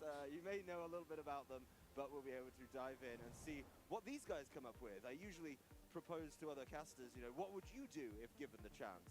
And now we get to see if Aaron was to play or Ray was to play, both of whom could have done it this year, definitely got close to that opportunity. What would they have done at Worlds? It's been a while since I have seen either of these guys on stage. I think the difference in stage size since they last played is significant. Yeah, I'd say so. I mean, something to keep in mind, too. I mean, Aaron did qualify to the Pokemon World Championships this year. He didn't play a whole lot of events, but he was actually very effective in the events he played at. I really got to say, I think it's much more difficult to bounce between casting and playing than you might think because, like, the type of knowledge you need is a little bit different. You know, up here, we need a breadth of knowledge, right? I don't need to know any player's team as well as the players do, but I need to know enough about all of the teams and all of the Pokemon. You kind of guide you through games. You really need to know your calcs, the way you need to select Pokemon. What's happening? What did I miss? Intricacies of team preview we saw in the last game. So Aaron's really impressed me this year when we've seen him out in the field. Well, let's start with a rundown. We're getting a caster battle? Okay. This is gonna be a good fight. Look at Thick Sneasler. Bit of a mix-up from the side of Ray. That's going to be the Tornadus. Yo, this is a crazy team. They're all weird teams. Another Basculegion and a Sneasler as well. Now we'll have to see if Spectre, this time for real, can last year against that nasty Basculegion. And yeah, I think these teams are both super fun. Aaron even talking a lot about this team and how he thought it was really strong and under. Sneasler is really good. Chose to bring. It sounded really strong when he was talking about it. Like just the move Dire Claw is crazy. Who is a Pokemon I would desperately. We got Gastrodon though. So are we cheering for Gastrodon? Listen to the players as well. Get a little insight from these. We're cheering for Aaron and the Gastrodon. What they're discussing a team preview. Have we actually ever played against each other? You know, I don't know. I don't think we have. We probably. I don't think we have. Not in an official tournament. I don't think we have. I mean, there's lower stakes here, so why not? All right, I'm about to be 1-0 against you then. I'm ready. Are you ready? I'm ready. Okay. Waiting for you. No flutter, but Spectre is kind of a flutter. I think I've seen this one on YouTube before. Yeah, I may have too. Okay. Hey, what are you bringing, Aaron? Do you know what the bottom two Pokemon do, by the way? Have you seen them before? On my team? Yeah. Just check in. Oh my. This is funny. Okay, tell me what you're bringing. I'm gonna counter team it. Okay, I'm thinking of leading Grimmsnarl Sue and Arcanine. Okay. Yep, that's my lead. I'm gonna have Gastrodon in the back. Because I want to absorb. That's a mistake. Why? Why is that? I'm not bringing Basket Legion. Really? Yep. I think it's a mistake to not bring Basket Legion. I'm not bringing it. I'm not bringing it. Oh, this trash talk's funny. Okay. Yep. Well, I'm telling you exactly what I'm bringing, right? I'm going Grimmsnarl, Arcanine, Gastrodon. Okay, hold on. Let me change up my lead real quick to counter that. Wait, what do you think my fourth's gonna be? Galarian, Okay, I Ultra, can beat Spectre, that. or Golden Go? What should I bring as my fourth? It's up to you. I can beat all of them. All three? Oh, okay. Interesting. That's a lot of confidence you have. All right, I'm ready. You're ready already? Yep. Oh. Are you ready? No, I'm not ready yet. Okay. I'm still debating. Okay. You need me to help? Oh, hey, I locked in. It still says standing okay. by. I'm locking in too then. Look, I know it's your first time playing on the Nintendo Switch, right? Aaron, good luck. Have fun. I'm not wishing you any luck, Ray. Okay. I don't need luck to beat you. This is fun. This is fun. Until you see my lead, you'll never see it. You're never gonna see my lead coming either. You're never gonna see it coming. No way. You brought it. No way. I told you, Grimmsnarl and Sue and Arcanine. I wouldn't lie to you, right? I know, I believed it. That's why I double checked, make sure I have close combat on Sneasler. Do you have it? But I got something else. Uh-oh. Yeah. Oh, I know what you got. You know what I got. I know what you got. Let's get into the game. I think that's plenty from Ray and Aaron.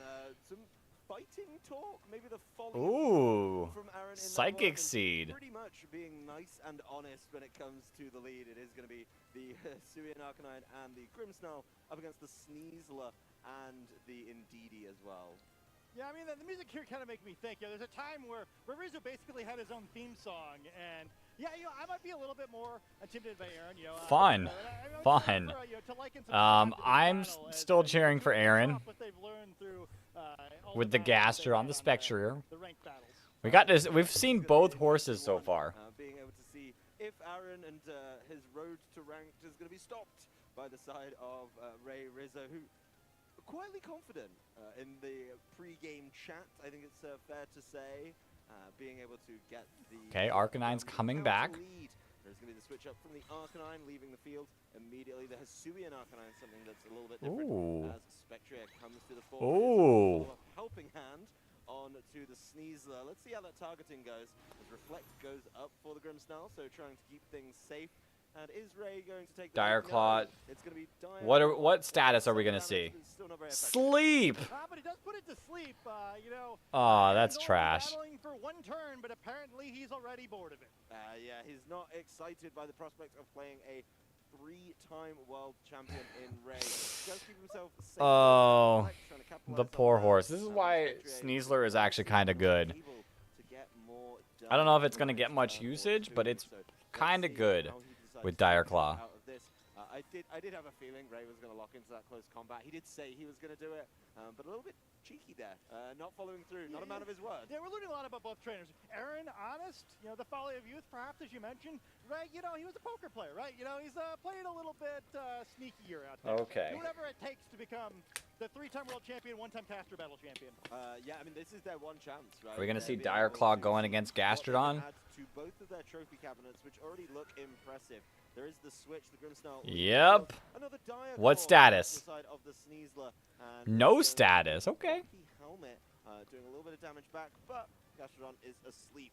Spectre remains asleep as the Indeedee does get to fire off that psychic. Ooh, that does big damage. And of course get that special Oh, and the special defense drop. Might be able to get there, or it would if it wasn't for the access to this berry, the citrus berry, bringing it back. That's up kind nice of and quickly. trash. What do you think of this Indeedee Sneasler combo so far? Yeah, I think once again, perhaps Ray being a little deceptive there. Said he didn't need luck to beat Aaron, then put the Pokemon to sleep and lowered its. Did use defense. luck. On a totally serious note, everyone, I actually think this Indeedee Sneasler thing is pretty cool.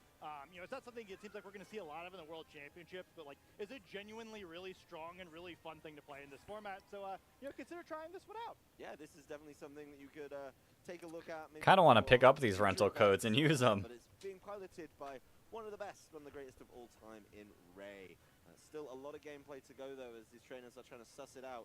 They did say it was their first time playing together on stream. One fun thing to note, that's probably because they were in different age divisions. When Ray was winning World Championships, Aaron was just migrating into Masters. So Definitely something that we had to overcome in that one. There's Okay. another Dire Claw that's going in. Status. Gastrodon, getting that little bit of rocky helmet damage. No status. Not being able to be the biggest threat. But then there's the Psychic, which isn't going to be able to do anything against the side of that Grimmsnarl. Sneasler takes a good chunk of damage there, being hit. Okay, 2 more turns of Psychic Terrain. Yeah, I think so far that Gastrodon's Rocky Helmet is racing with Ray Rizzo's entire team to do the most damage. Things were a little bit more defensive back in Ray's day, so perhaps he's trying his best to play to the timer. Unfortunately for Ray, not really so much of a thing anymore. But it looks like both of our trainers are strong. What? It's a good time to maybe play a little Zelda in the middle of this caster battle. Honestly, Aaron was saying he was so much more experienced, but this is the era that we get from Aaron. Can't even operate a Switch. Come on, kids. And he had the gumption to challenge Ray on that one. A little bit audacious, but you know what? It's Aaron. Okay, protect. We're We're gonna see Psychic, probably.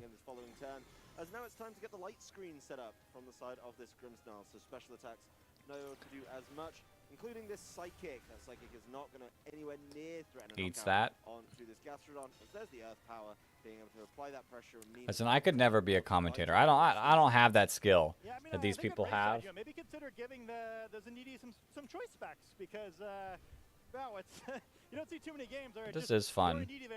I like how Aaron has shown all 4 of his Pokemon.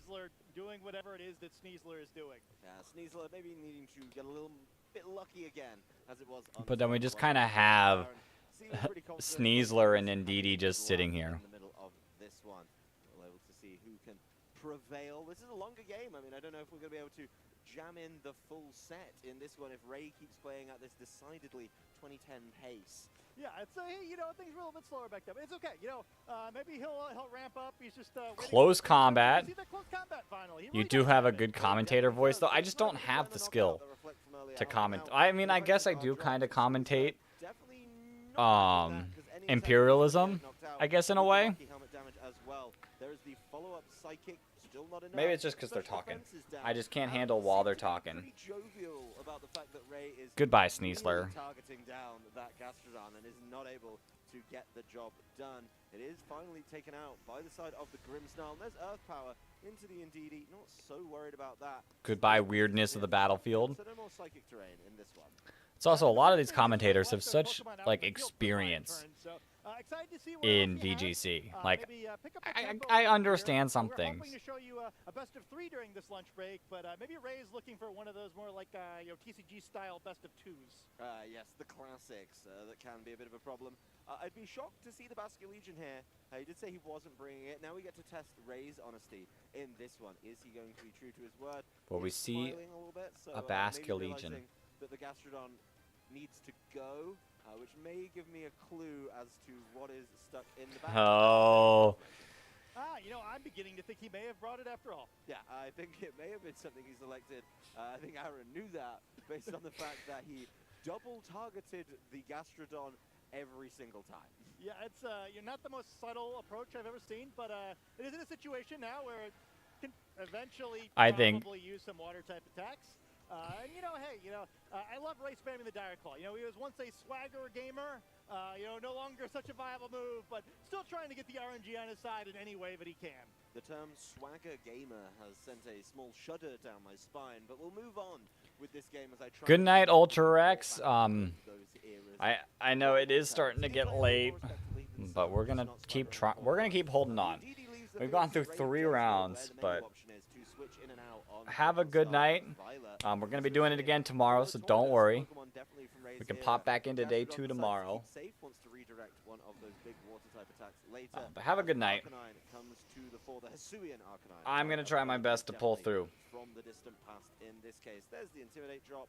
That's going to help out a little bit, as it's going to be the old switcheroo right off the bat. Into the Basculegion. Hisuian Arcanine with Intimidate. Way down on the side of Basculegion. Is that a regular Arcanine? It looks a little different than it used to, and perhaps that Gastrodon going to wind up right back on the field. I keep threatening that Storm Drain. It seems likely that Ray was looking to pick up a knockout out of it, then try to switch out. Could be interesting. Valuable sleeping horse. You could maybe set that out. Hopefully get it knocked out to get another. But also, Dex, it's nearly impossible to listen to talk at the same time.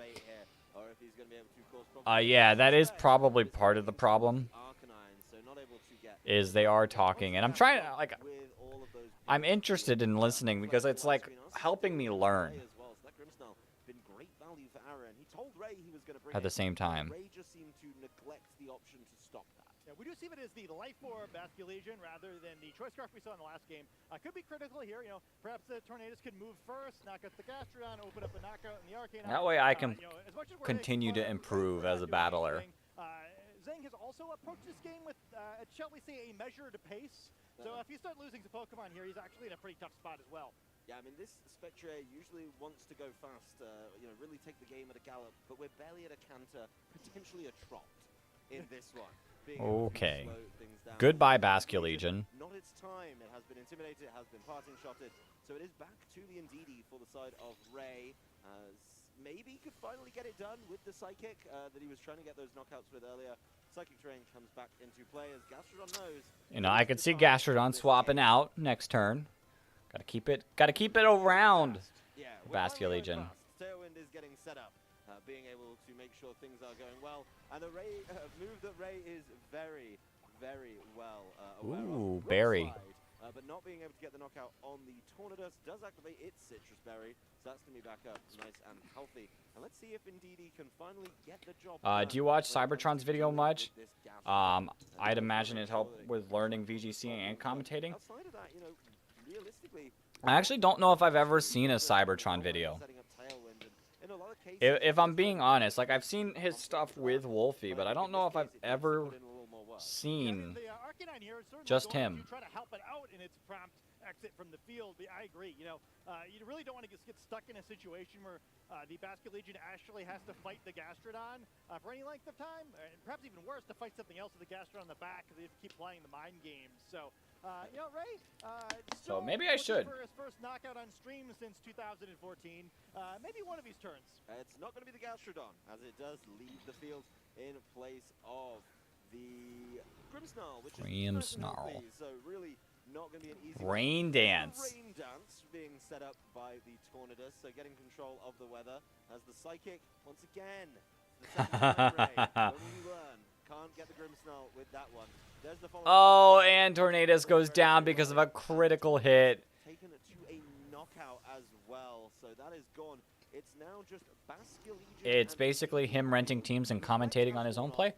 I'll check him out. There's like I watch like some people like Moxie who do the team rentals and such. But I should probably watch more. That way I can learn more Pokemon. Not so much looking like the final boss of the Players' Cup any longer. No, Aaron looking to take him down in a 4-0 fashion as well. That could be forthcoming.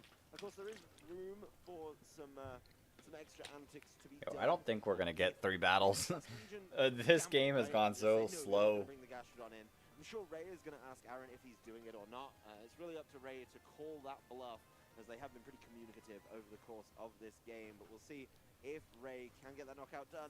Arcanine leaves the field. What do you think it is, Scott? I think it's like, I don't know. It's impossible to tell. It's Gastrodon. I found it. Yeah, I remember that one. Let's see if he's taken the bait here, as it's helping hand into the Basculegion. That is gonna be Last respects. So he got it, Scott. He got the knockout on the stream. Ray back in the game. You know, it's looking a little bit better for Ray here. At least he has removed a single Pokemon.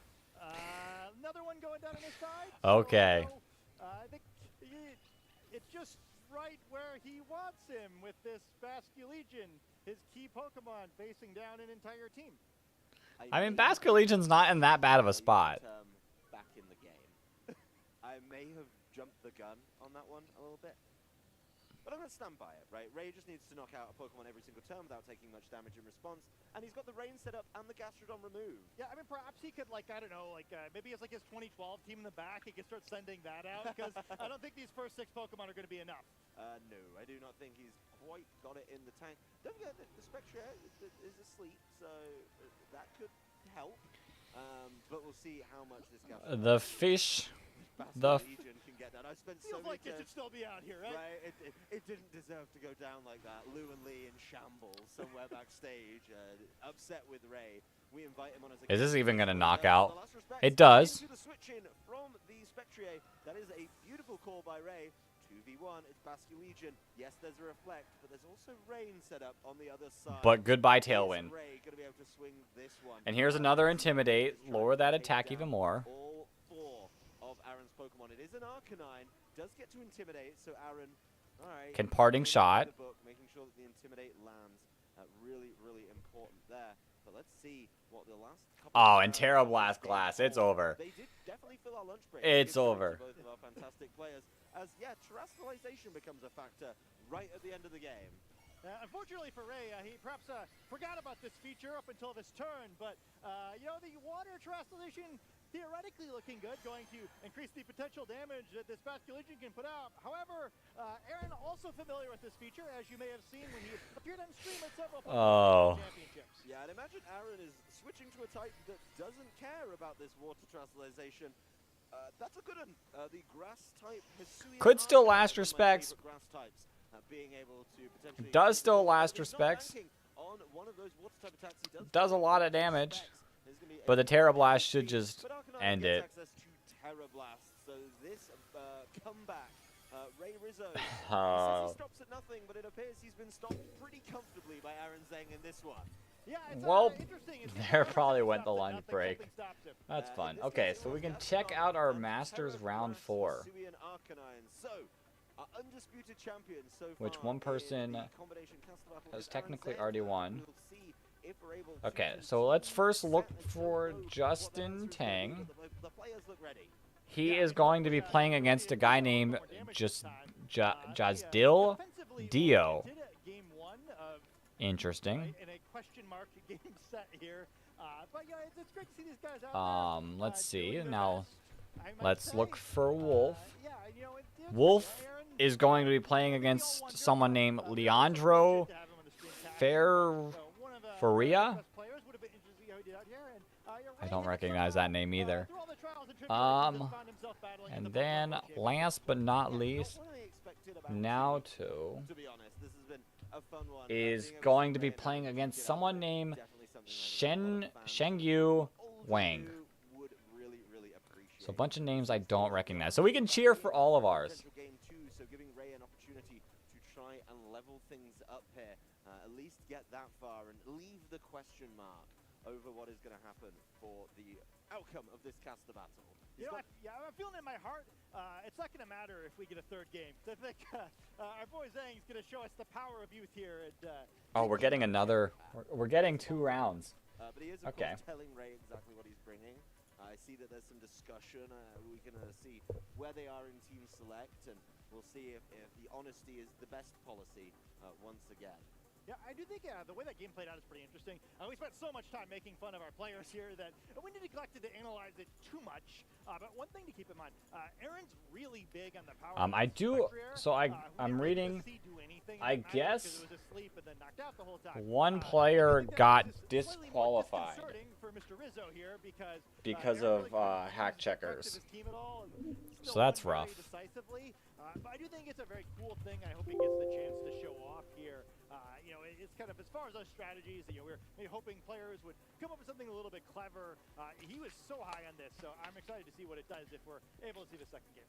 Yeah, he definitely was talking about this about 8 o'clock this morning, telling me what a great team it was. I believe he was also going over it That's rough. yesterday as well. So I mean, see if Aaron can wrap this set up and make it decisive, or leave. Oh, a I got the question mark as picture.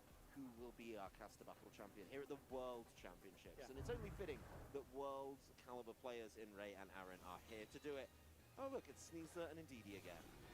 Yeah, I Ooh. feel like I've seen some of this before. Yeah, let's see if the Sneasler is able to provide a little bit of extra than it did last game. We got the horse. Certainly interested by it, but Ray seems to be a big fan of it.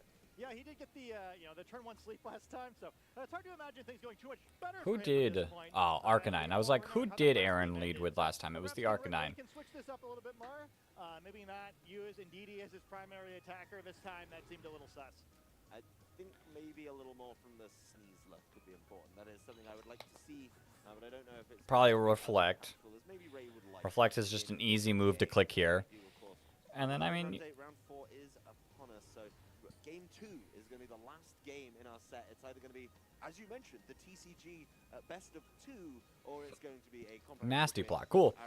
Are we going to see a Dire Claw back into Spectre? Let's see how this one goes. As Aaron is going to slow it down. He is going to throw up the Reflect once again. No! Into the Grim... Oh, that's big damage. Grimsnarl, sorry, it took me by surprise. How much to do with a helping hand? And it was able to get a good amount of damage done, but being able to keep itself safe. And the Spectre is going in the offense this time. I'm excited. Oh boy, let's see it. Shadow Ball, knock it out. I've gotten ready for bed. This is my last hour. Okay, Flygon King.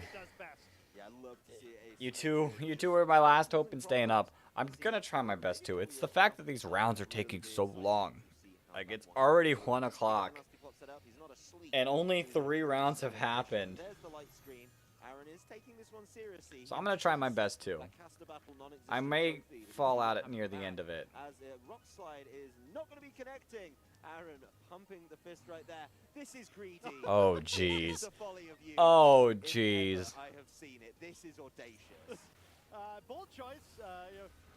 That offensive Indeedee once again going on the offense there. I feel like this is the regulation D version of watching the Amoongus slug it out. But I gotta say, I feel like the defensively trained Indeedee swinging away on psychic terrain versus this Spectre with what feels like a totally ridiculous amount of... I don't think I...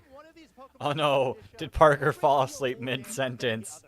Let's see how much damage it is. Hopefully Aaron has decided to lock in. I'm gonna try. Maybe some other Coast viewers will start waking. We'll make it to 6, but probably a while longer. Okay. We'll try to stay up together. There's only 7 rounds, so we are technically almost halfway. But Ray, 2 our finalists are announced. So I'll go all night then. It's done its job. It's set up Reflect and Light Screen. So it's time to leave, and Gastrodon is back. There's the Dire Claw. Ooh, no sleep, no sleep, no sleep. Poison, okay. That's probably the best effect for the side of Aaron, at least when he saw it. But Draining Kiss will get there. Indeed, able to take that one. But it's a lot of health being given back to the Spectre. Day 2, our finalists are announced. The autocorrect got you. It took me a second.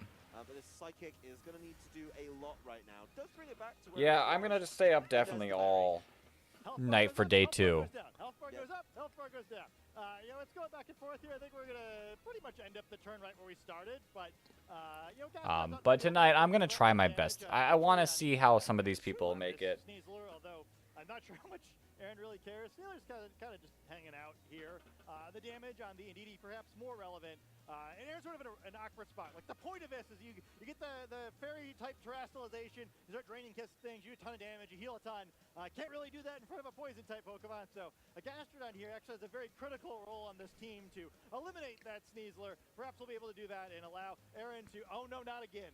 Yes, he has gone for the Rock Slide. It will connect with the Gastrodon. That's not the premium target. There's the Draining Kiss. Goodbye, Indeedee. Knocked out.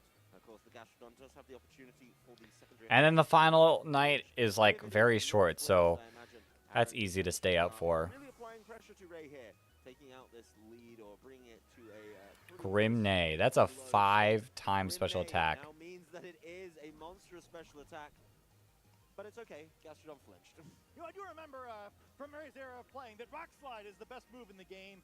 It seemed mostly so far for the best move in the game for the opponent, as Sneasler just throwing rocks everywhere, but at Aaron's Pokemon. But doesn't get that crucial Torn. to keep itself on the field for better or for worse. Yeah, I mean, it's stuck around, but it's still not really threatened. John, okay. Fire out the earth power, so I think it's still in a pretty good Draining. Yeah, it looks like Zing's messing around here. We got a Yawn locked in. We got Yo, Draining Kiss. That's an interesting move. Caster battle seriously enough, making love, not war. We have definitely taken this. Oh. I think we should be respected over Aaron and Ray, who are quite clearly Rain Dance. to use a technical term. There is the Rain Dance being set up, so for a little bit of analysis, he's probably setting up the Basque Legion in the back. Yeah, Basque Legion's definitely. The finals combines VGC, TCG, and... Full health, it is going to get caught. Yeah, that is going to be rough, but... A lot of damage. That is absolutely It depends on what time is what. Ray remembers from his day as a player that things have changed a little bit. No longer see that skull from Gastrodon, so a little bit safer to Go. The video games are the last. Oh, and the closing thing. I mean, it goes. Yeah, 4 a.m. Okay, JK, never mind on that, because we gotta watch the closing ceremony too. There's might be something that happens. Looking healthy with its 5 levels of boosted special attack. Not getting those knockouts though. I want to see some knockouts. I want to see a little bit more. Rock slide misses. Rock slide once again, missing one of its targets. This time it does get the Spectre. It doesn't flinch, and Draining Kiss will polish off the Tornadus. So that is Yeah, I guess I'm staying up every single night. Rest in peace, my sleep schedule. And then after, I actually got the week off of work due to vacation. I'm going to be putting so much work into a video, a future event that's coming up in October, and a YouTube short series that I want to start. So I'm going to have some fun this upcoming week. That is a big problem. And another problem for Ray has arisen. He is now forced into a Basque Legion, which can't use its water type attacks. Yeah, this all seems bad. Certainly a protect here would put Spectre in a great case. Though perhaps Zhang will confidently just work through this Yeah, one anyway. but the good news is, I will. It's a little early. Yeah, I think it's probably the trainer if it's the problem. But I will probably watch Go TCG and VGC then. If Aaron is going to play this one by the book or show off a little bit more of his skill set, that deep wealth of knowledge that he's kept clearly much more up to date than Ray Rizzo in this one. 3 world champions. I do have the next idea. YouTube short series sounds fun. It is a fun series. Like the short series I have completely all an idea. It is a fun series.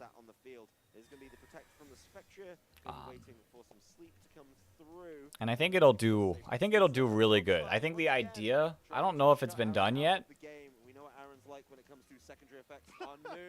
That rock slide missed again. The last respects into the protecting side of the Spectre, and yeah, it's gonna be a yawn. Aaron could switch out. And then the video idea, I do have to put in a little bit of work before. He probably doesn't need to now, right? You just go for the. Go wasn't featured last World's final day. According to this link, it says it is.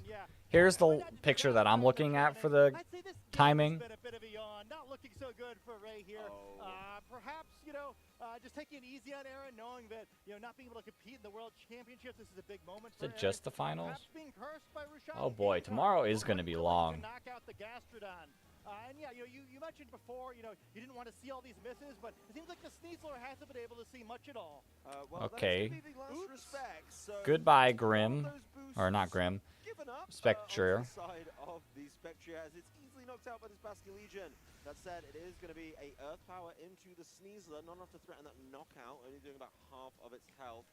But it is going to be Basque Legion falling asleep. Reflect is gone, so that could be big. But let's see what this Arcanine can get done. We saw what it did in the last game. Oh, we're going to see another Terra. You know what? Spectre is not the focus. We've seen that Pokemon before. It was relevant in previous formats. It's time to show off Hisuian Arcanine, and I can imagine that he's just checking. Maybe not this turn. Yeah. I mean, you see, I'm glad we got this stall battle so we can instantly go into round 4. I agree. If I say, we'll have to ask Lou what she sees in this Pokemon. You'd almost think that there's a light screen up on both sides of the field with the pitiful damage that this Gastrodon just did. It's been an interesting year for the caster pairings. They put Lee and Lou together, known Gastrodon lovers, and then you and I together, the known Gastrodon doubters. Certainly a discussion we can have backstage a little bit later. There's going to be a switch. The Grimmsnarl coming back to the fore, maybe trying to get one of those tasty knockouts for itself and wrap this one up. Of course, there is still going to be plenty of sleep. Goodbye. Oh. Through. Not enough for the knockout. The raid Lives. stops. Aaron trying to get this one done. There's the light screen gone, so we're back to a fair game. Fair-ish, as both the Pokemon on Ray's side is still asleep. Yeah, I mean, I think we all have different definitions of the general concept of fair. Yeah, I mean, Fleck goes back up. His poor Pokemon just trying to take a snooze, checking out Pokemon Sleep. Oh, that was a cool wake-up animation. It's trying to explore it. It does get the rock slide done. And it doesn't knock out Grimmsnarl. Snarl. Aaron looking a little bit distraught at that one. So we're waiting to see if the Sneasel will go down. A third Earth Power, as many as 3 needed to be able to get Oh, that one done. that Sneasler was bad. I guess the Reflect and the Intimidate. Again, he's being asked, can you sweep the game with Basculegion? Now, against a couple of these options, I'd like to see how it can do. Last respects. Last respects for now.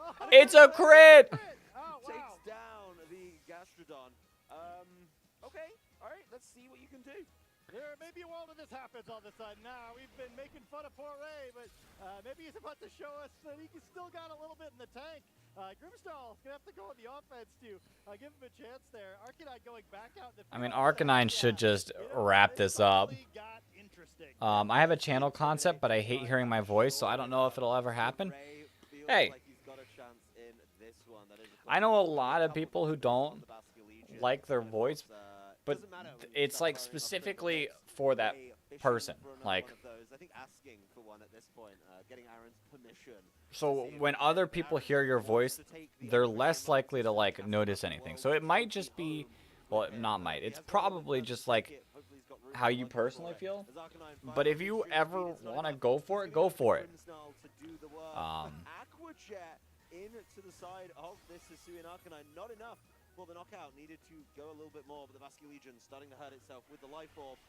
Is it Grimmsnarl to close this one up? Grimmsnarl closes.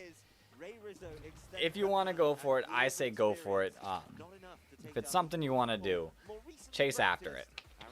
Yeah, not quite the water type move I was expecting to see there. Maybe we'll have to teach Ray about the priority tiers in the back, but you know, an excellent game there. Thanks to both of our caster battlers for putting on that match for us there. The lunch break has concluded. But hey, so, we get to go straight to round 4. There is always text-to-speech, that too. I know a lot of like YouTubers who have swapped to like text-to-speech things.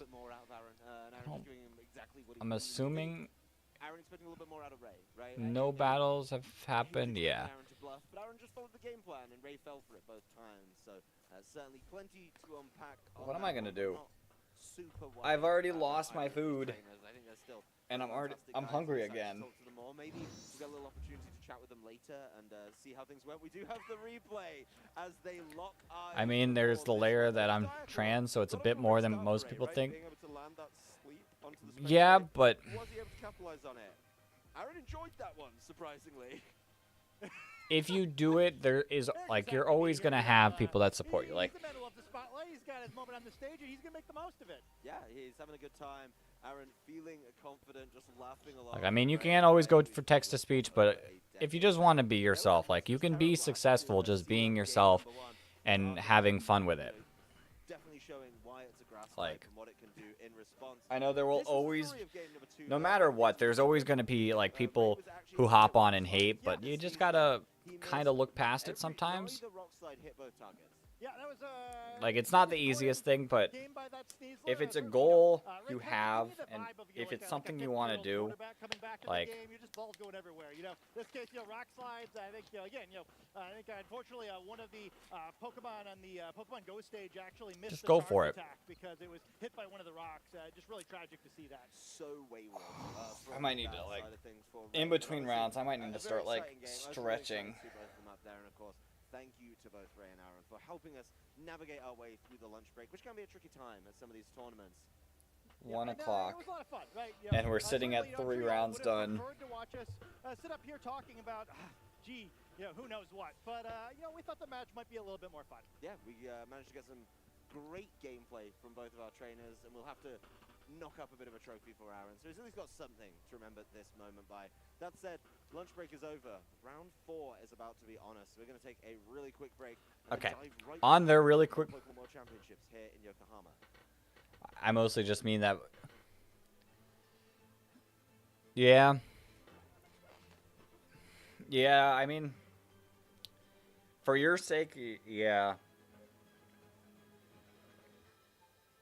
I'm trying to think of like what I could recommend. At one point, you can eventually get an editor, but you could. You could go text to speech.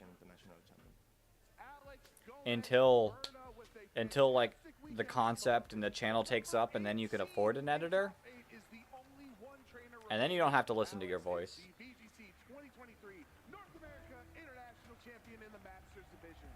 I can't believe it. It's I'm gonna stretch because I'm feeling sore. I thought I couldn't do it anymore, and right now I'm North American International Champion.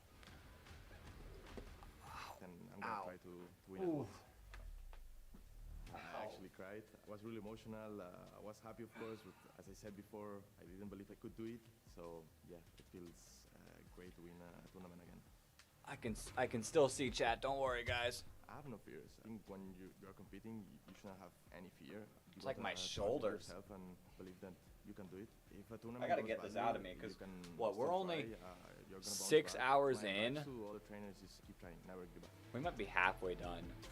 I keep playing because I love the competition. But like I have love the plans community. in I the make a lot of future. friends thanks to this Like game. one of the It's events really that I have helpful planned for coming up. Pokemon. I don't know where it would be with this game. Is if like anyone's ever like followed like my old stuff, my old channel, me on Twitch, people will like know it, but that event alone is gonna have me sitting here for a while. Stretching is good. Stretching is good. Yeah, that event alone is gonna have me there for a while. I'm hoping that I can also like I'm trying to work on the fundamentals of this event this upcoming week, but I'm hoping I can start to make some designs. That way I can show it to you guys, and that way I can like try to advertise this event in advance to just like let people know like, hey, this is happening this day to this day, and then it's kind of just like put in the like forefront. I'm super happy with my concept though, basically making pet care guides but for Pokemon. Interesting.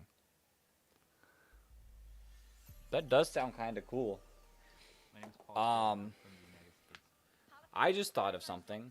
The other thing you can do is not sponsored, by the way.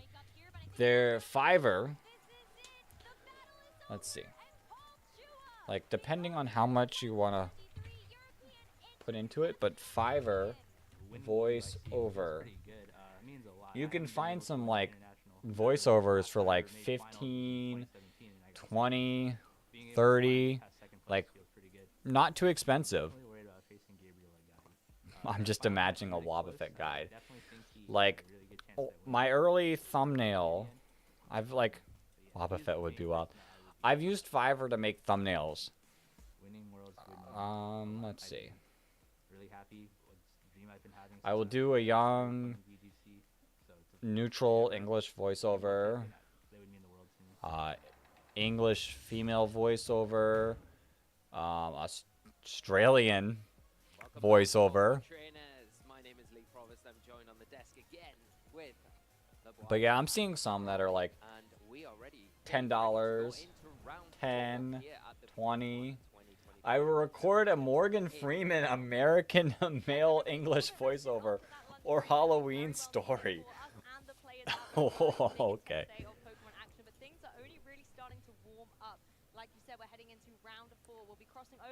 You can do a British one for $5. Yeah, it's good. It's really getting into the kind of the crunch point of the tournament now for a long Now it might be like $5 like per like minute. Now only need a couple more wins to guarantee their 30-second samples. So everything on the line, and those players that aren't quite out of the tournament yet still got it all to play for.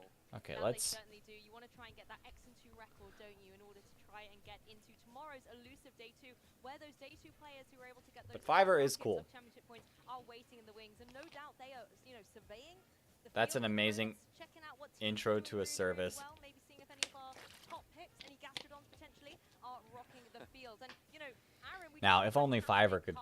If only Fiverr would have and I just want to say Gastrodon won. So to those sponsored this, we could have done a sponsor stream. Gastrodon did. Aaron put on a great show and beating 3-time world champion Ray Rizzo. What a treat to What a watch, great though. match though between Aaron and Ray. It's not often we get to see the legends of the VGC scene kind of have a little bit of a fun playoff and like Don Solo is Dondozo without Tatsugiri. Exactly. Were they talking about Don Solo. his marvelous Pokemon, skills. We did get to have a little bit of a chat with him. It's just a random thought I had. Oh, I was like, did I miss something? Am I so zoned out? He's not rusty at all, is he, on his Pokemon knowledge? He sees a Pokemon entry and has that World Champ difference, as he liked to say, and was able to just clutch out those little victories. So well done to Ray. A walking Pokedex. I know, right? It's just the wisdom. Okay. Yeah, wisdom beyond wisdom. the dream. Hopefully we see Ray come back next season. So when we had Barish and Yudo, it was a 2016 Worlds quarterfinal battle. Oh no, Barish was a 2016 Worlds quarterfinalist, and Yudo was a Japan National Top 64. I thought it was a rematch. Never mind.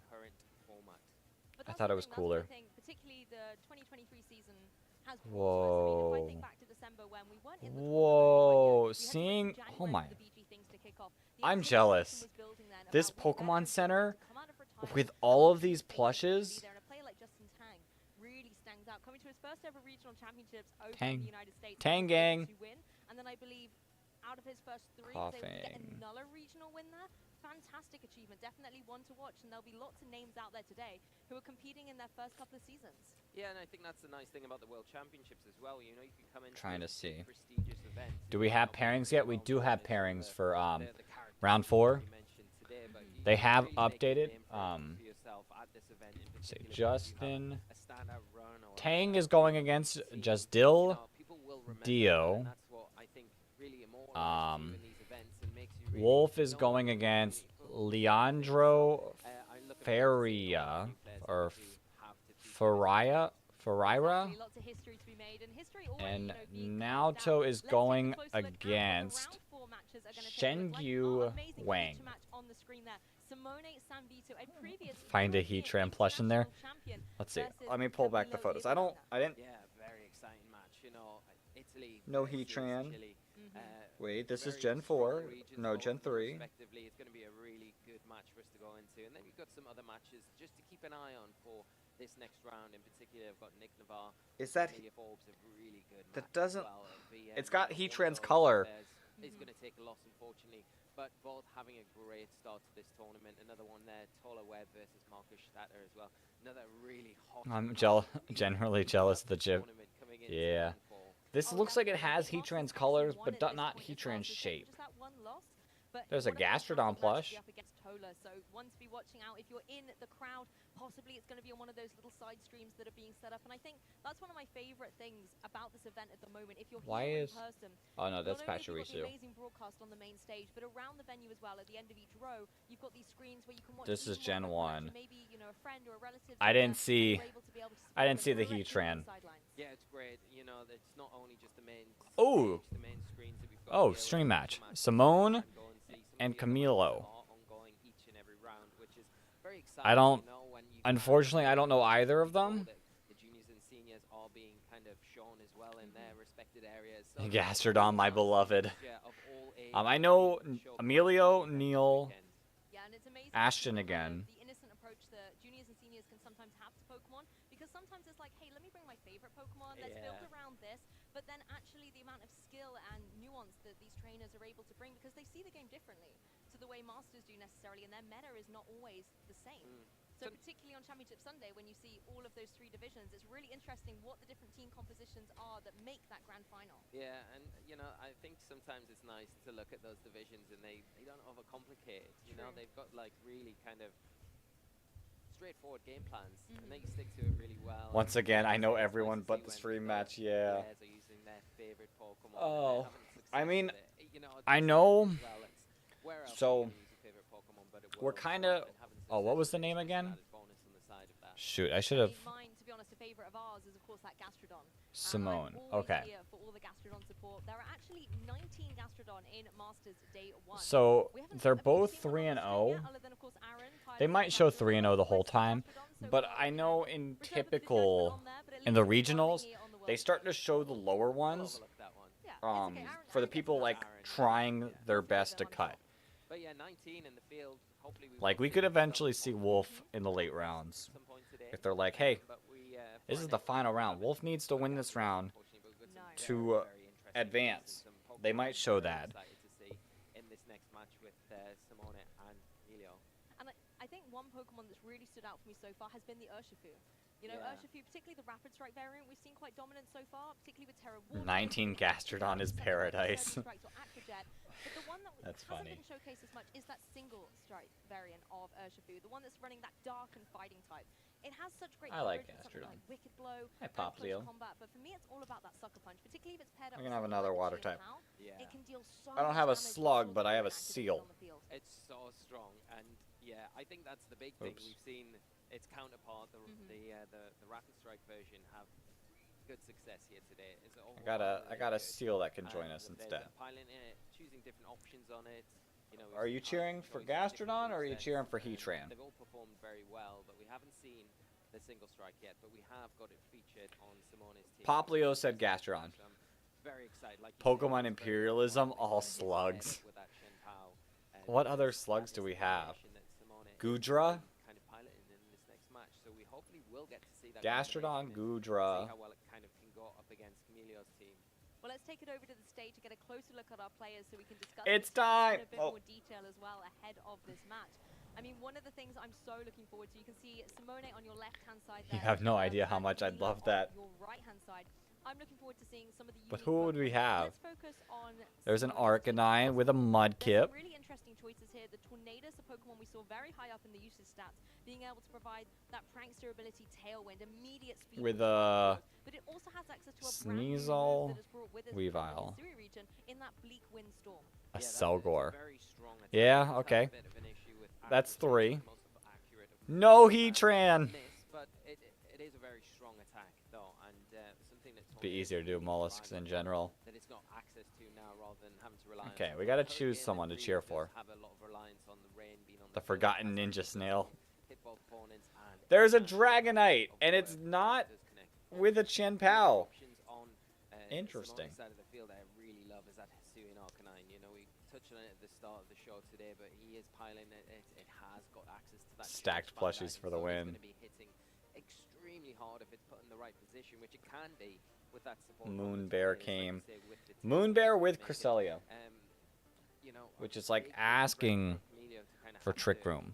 recognize and deal with if it is in that position, also supported by that Shen Pao as well. Exactly, and it's going to be Battle of the Urshifu as well. Rapid Strike variant on Simone's side, but Camilo opting for the single strike variant. Okay, 2 different Urshifus. Wicked Blow. The Wicked Blow, it has, you know, taken a little bit of a nerf in terms of it's not dealing as much damage, but it's still very powerful with that critical hit. Particularly if you do have that Terra type. I still think the Rapid Strike is better, Give you that extra power behind but the single strike one's Yeah, not I- bad. I think that's the big thing here. It's different Pokemon completely, although they're the same Pokemon, the different forms of them, they interact completely differently from one another.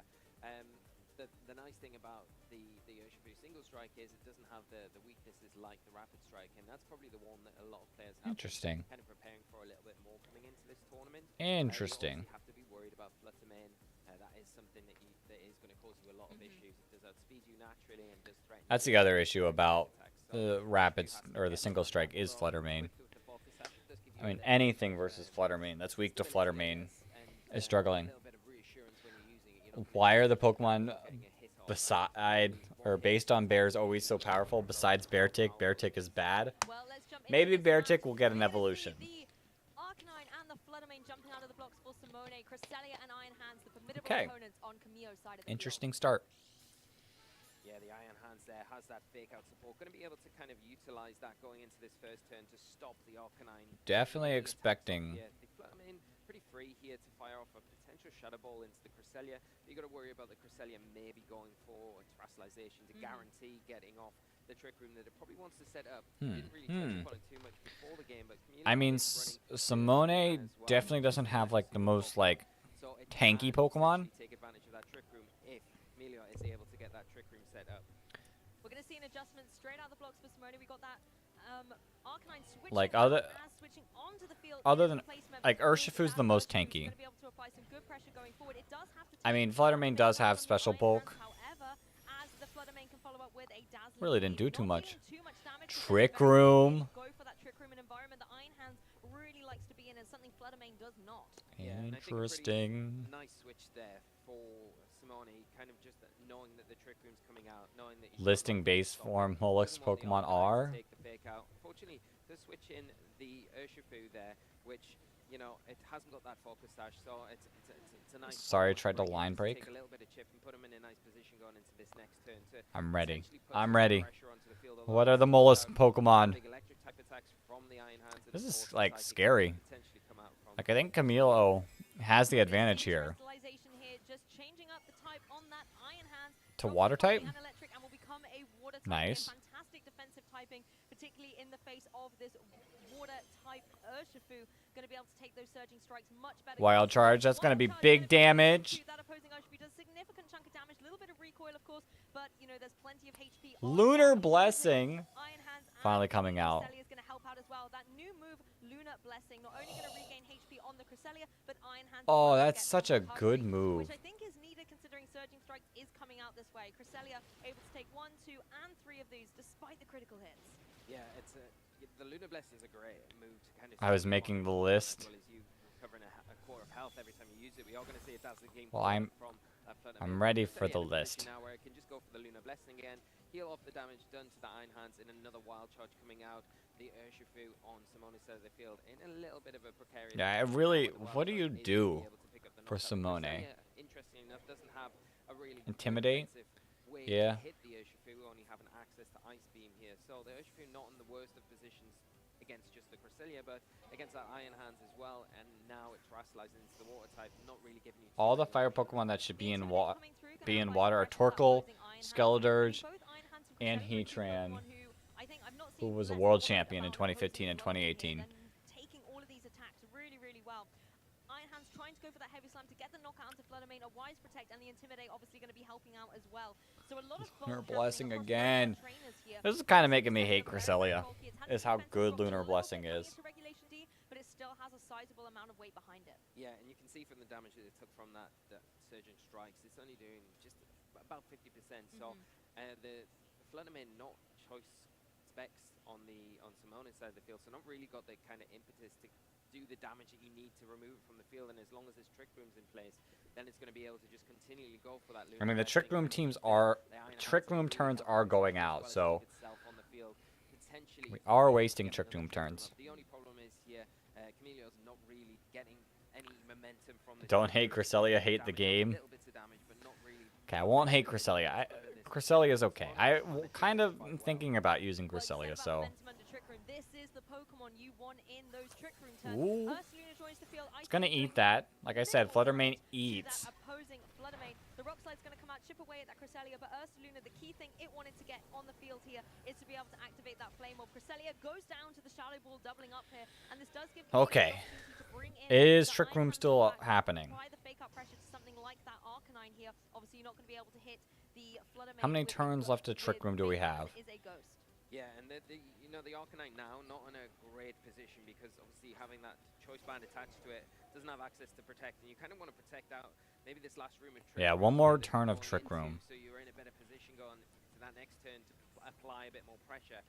So whether or not we see Simone switch out that Arcanine, Interesting. Okay. maybe bring in So Arcanine's probably going down. taking a bunch of damage, and then you can get it. Earthquake, maybe not Earthquake. Facade. Eats that. Heavy Slam. Hold up. That might have been a bad play. Rock Slide's not going to do too much.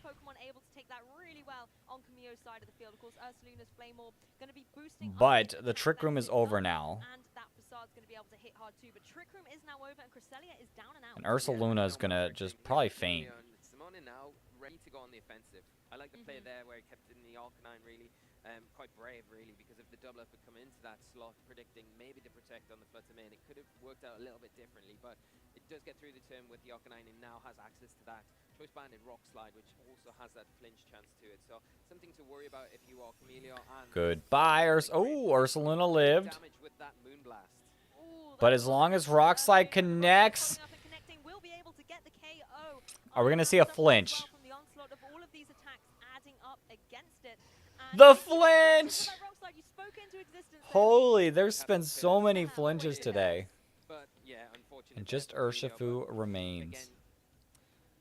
Simone probably would have taken the heavy slam. Oh, this is there, gonna do so big using damage. The Flutter Mane, which is pretty big, especially because what's coming onto the field now in the Urshifu, it is going to really not enjoy being in front. How have we seen more Hisuian Arcanine than Heatran this entire stream? That's pretty wild. It's pretty wild, but maybe Arcanine's the play. And we got a forfeit. Simone winning game 1. Okay. I mean, we had to expect the Arcanine. It's right there. In terms of the Cresselia and getting that Ursaluna on the field. But I think the issue was Camille wasn't able to bring the Ursaluna in until it was too late. You want to capitalize on those Trick Room turns. You want to be able to go for some powerful facades. So I think Camilo has to, like, use his own Flutter Mane, because what? Like, Flutter Mane kind of wrecks his team. Urshifu, Cress, Iron Hands, Dragonite, and Flutter Mane. The Iron Hands was pressuring the Flutter Mane, but the fact that Simone has Protect on that Flutter Mane, which you don't generally see too often, it gives him a lot of kind of room to get through that Trick Room, like we saw there. Like, timing these Protects pretty perfectly, wasting turns for Camilo on his side of the field, not really utilizing the Trick Room. I mean, if Camilo's Flutter Mane is faster, which we know Simone's Flutter Mane is more invested in special attack, that's the best opportunity, but still, Flutter Mane's bulky special defense. Camilo could use Dragonite as a nice adaptation. Yeah. Especially if you Terra out of Dragon. But the issue is what is it going to do against Flutter Mane, though? Terra Flying, I guess. Terra Flying, Terra Blast. Like, you got to take out Flutter Mane physically, but I mean, if Dragonite has Tailwind, though,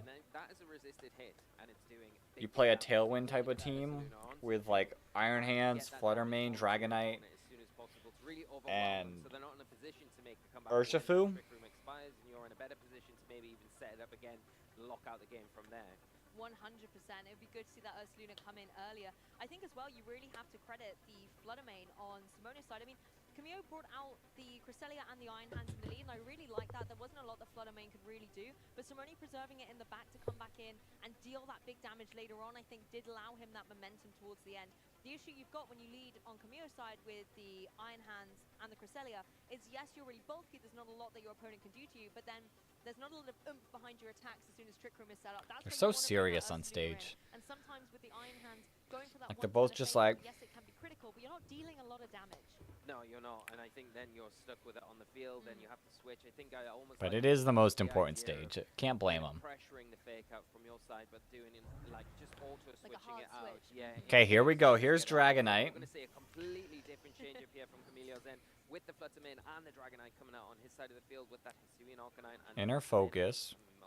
Kind of nice. Really nice to see the Dragonite as a shake-up here for Camille. The Dragonite running in that choice band as well, so going to be hitting really, really hard. So no Tailwind. Able to apply some good pressure with something like a Stomping Tantrum into that. If Flutter Mane doesn't become the world champ, it's a sign of the fall of Arceus, or could be the sign of greatness. You have to be careful going into this turn because you don't want to lose it too freely without getting much return off there. You can already tell that it is in a focus, so it hasn't got that multi-scale ability, which makes it a lot easier to get the damage that you need onto it.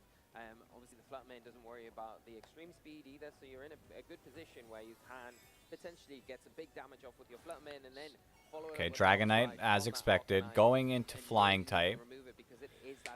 Nothing serious by the change of that. Who's going to be faster? Which Flutter Mane? Icy Wind. Icy Wind from the faster Flutter Mane on Camille's side, doing a little bit of chip, but critically lowering the speed. Are we going to see Terra Blast? Stomping Tantrum. Whoa. That's a huge turn here for Camilo, pulling out the Icy Wind. Whoa. I mean, the Shadow Ball's going to do some good damage. But does live. The special defense drop doesn't really matter. I mean, Urshifu has Aqua Jet. That's good to see the training that Camille has put into that Flutter Mane. Normally a Shadow Ball from one Flutter Mane into another can end in disaster, but a fantastic turn in this game too. Simone now having to adjust, and Urshifu has joined the field. Yeah, and what a great We'll probably see Aqua Jet. No reason not to. Dragonite in a great spot right now to just start, continually firing out the stomping tantrums into either side of the field. Aqua Jet going to come out, pick up the knockout. Okay. So the speed control It's Choice Bandit stomping tantrum too. That Dragonite's still in a great position here. Fluttermane's probably fainting. Oh no, it aided a little bit. Ooh, that's big damage. Like you said, it's in a focus, not multi-scale, but Dragonite is still hanging on here, and even something like an Aqua Jet the next turn isn't going to get the KO into that Dragonite, I don't think. No, I think it's probably It'll be close. outside of range of being knocked out. But you do have. But you got Iron Hands. It doesn't matter. Access to that fake out where you can kind of stop that Urshifu from moving this next turn, which is really nice, allowing you to pick that knockup out onto the Fluttermane. The big question is, does Simone have a switch in for that Fluttermane if he wants to preserve it? He does have Protect on it, so maybe that's an option here where you just probably burn that fake out. You know the choice, the Dragonite's locked into its move option with the choice band. But then it gives Camilio the option where maybe switch out the Dragonite, so you can bring something else in, keep it for later on in this match. And you can always reset what it's locked into as well. Urshifu going for Protect. Double Fluttermane Protect. going for Protect. A very defensive turn, but I think it was key here to not only burn that fake out into Fake the out. Urshifu, but also just protect that Fluttermane because the Stomping Tantrum was just free for that Dragonite at this point.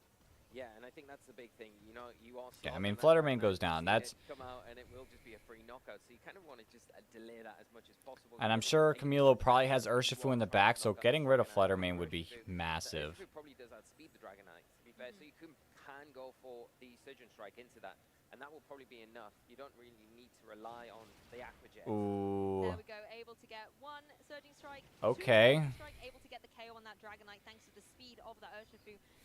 I think now this is where you're in an interesting position with something like the Iron Hands, because we know it can deal underwhelming damage, but something like a powerful Wild Charge will still do a significant chunk to the Urshifu. Moonblast is going to be big damage. Lives. Wild Charge Urshifu. Lives. Oh. I'm expecting Urshifu to be the last thing.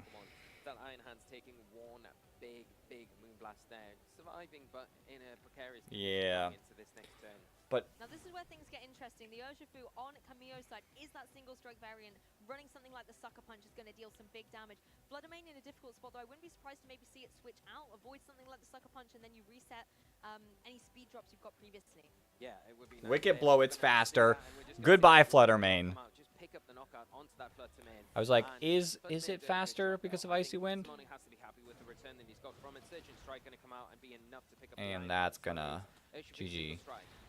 So, but Simone still has one Pokemon remaining that we haven't seen. Urshifu versus Urshifu and Urshifu on his side of the field. Shenpao. As well. That's so true. And again, Iron Hand's just being too Okay. slow to move there. Unfortunately, Urshifu was able to get the better of it. And who's the best partner for the Urshifu? It is indeed that Shenpao that's out here on the field, going to be making sure that Urshifu on Simone's side's going to try and hit as hard as possible. An interesting Terra type to note there as well. Yeah, the grass Interesting. Terra type. Very interesting. Not something that you see too often there in the Shenpao, and does have access to Terra Blast as well, so can really take advantage of that terrestrialization type. You've got to feel for Camilio here. He's just not in the best of positions. The single strike Urshifu has a weakness to fighting, which the Rapid Strike doesn't, giving you an instant advantage. And with the Shenpao as well, it is faster naturally than the Urshifu. Doesn't really get affected too much by the Sucker Punch, and also has access to the Focus Sash. So it feels like a very uphill battle here for Camilio, and Simone feels very in control. Aqua Jet, big damage. Chipping away at the opposing Terra Urshifu. Blast. Able to follow up with that Terra Blast. Didn't have to worry about Sucker Punch. Now it dropped its Ghost typing. Powerful Terra Blast into Urshifu. Will get the KO with a cheeky critical hit. Closing up game 2 and the GG. Okay, we got to take a look at our cheerboard. Very well played. Didn't take too many risks when he didn't need to. Very patient with his gameplay. I think that's the one thing you can always notice about Simone. Starting with Justin Tang. And doesn't take too many risks. No! Tangang lost. Justin Tang is 2-2. So Justin needs to win out. Wolf won. Wolf is also 2-2. Could see another cheerboard fight. And now, oh, Naoto lost, which means he'll probably be leaving after this round. A lot of, like, there's no reason to keep playing. nice to be able to get rid of it. I think at one which point is I was saying, unfortunate. with that and saying, oh, it doesn't have its ghost So we're type kind of. anymore, It it's got looks its like we sucker might punch. be Don't worry sitting about with sucker punch, Justin but Tang in a and way, Wolf it's still correct, because as if our you don't remaining go for that cheerboard Terra members. burst, you're then really vulnerable to something like a sucker punch. Oh, Going for the that's Terra sad. grass means you are less vulnerable. So it's a really nice adjustment, and Terra grass really strong for all That those water is types, and indeed Terra Ward is sad. running around. I was just about to say that, pick up on what you mentioned earlier in the broadcast, where you were talking about the kind of the increase in Terra Water as a choice for trainers and a lot of Pokemon. Whereas if you've got that Shen Power with the Terra Blast and the Terra Grass typing, you know, I think it's a really good option. It gives you just a different outlet to deal with these. That's one off the cheerboard. Yeah, I'll keep Naoto on in case he does continue playing, but I'm gonna assume that he'll probably drop. On there, but if you don't necessarily need to do it, you've got Protect on there, you've got the Focus Dash. So putting the Grass on there is a really unique Terra typing. I really like to see it, and it was nice to see. I'm gonna also pull. I'm gonna take another walk. Gotta keep myself awake, keep myself moving, keep myself alive. Gotta survive. We're seeing out there as well on the side streams. It's a really formidable threat to have to contend with. And whether it's Rapid Strike or Single Strike Urshifu, the deal is still the same. You're able to have that great synergy with the defense drop and lots of power behind the punch. Yeah, and I think unfortunately for myself, the Rapid Strike came out on top on that in that match. So unfortunate for you, fortunate for me. Yes, very. But I also really like the Flutterman, how his choice of, you know, we see so many Fluttermen throughout the tournament in past formats where it's relying on that choice specs and it never really has the option to have Protect. And we see it as a more of an offensive tool where it comes in at the end of games or comes out at the start of games and just kind of does its little job, picks up knockouts where it can or gets damage onto the field, and then it goes down and that's it, you know, setting it up for the player to kind of go into the rest of the game. But the fact that Simone had access to that Protect really allowed him to kind of keep it on the field for as long as he needed to and play it to the maximum potential that it has got. And there was the Ursaluna we saw in game one, just unfortunately coming in too late, not able to really capitalize on the trick room that Cresselia had set up earlier. Arcanine, you know, it wasn't just the plushie on the desk for Simone, it was also in the action, going for those rock slides and getting that critical flinch at the end. Yeah, really critical flinch. Probably didn't matter in the end overall, but it just made it a little bit easier for Simone to kind of close the matchup. But like you said, the Hisuian Arcanine put in a lot of work in that game, and it was hitting pretty hard. You can see, you know, the Ursaluna resisted that hit, but because of that choice bind item on there, it was still doing a lot of damage, and enough when combined with that Flutterman to really have an impact in this game. Exactly, Flutterman going down there as Chimpal's able to get that Terra Blast right at the end to close up the set with, again, a really nice, unique Terra type on Chimpal. You can see how happy Simone is.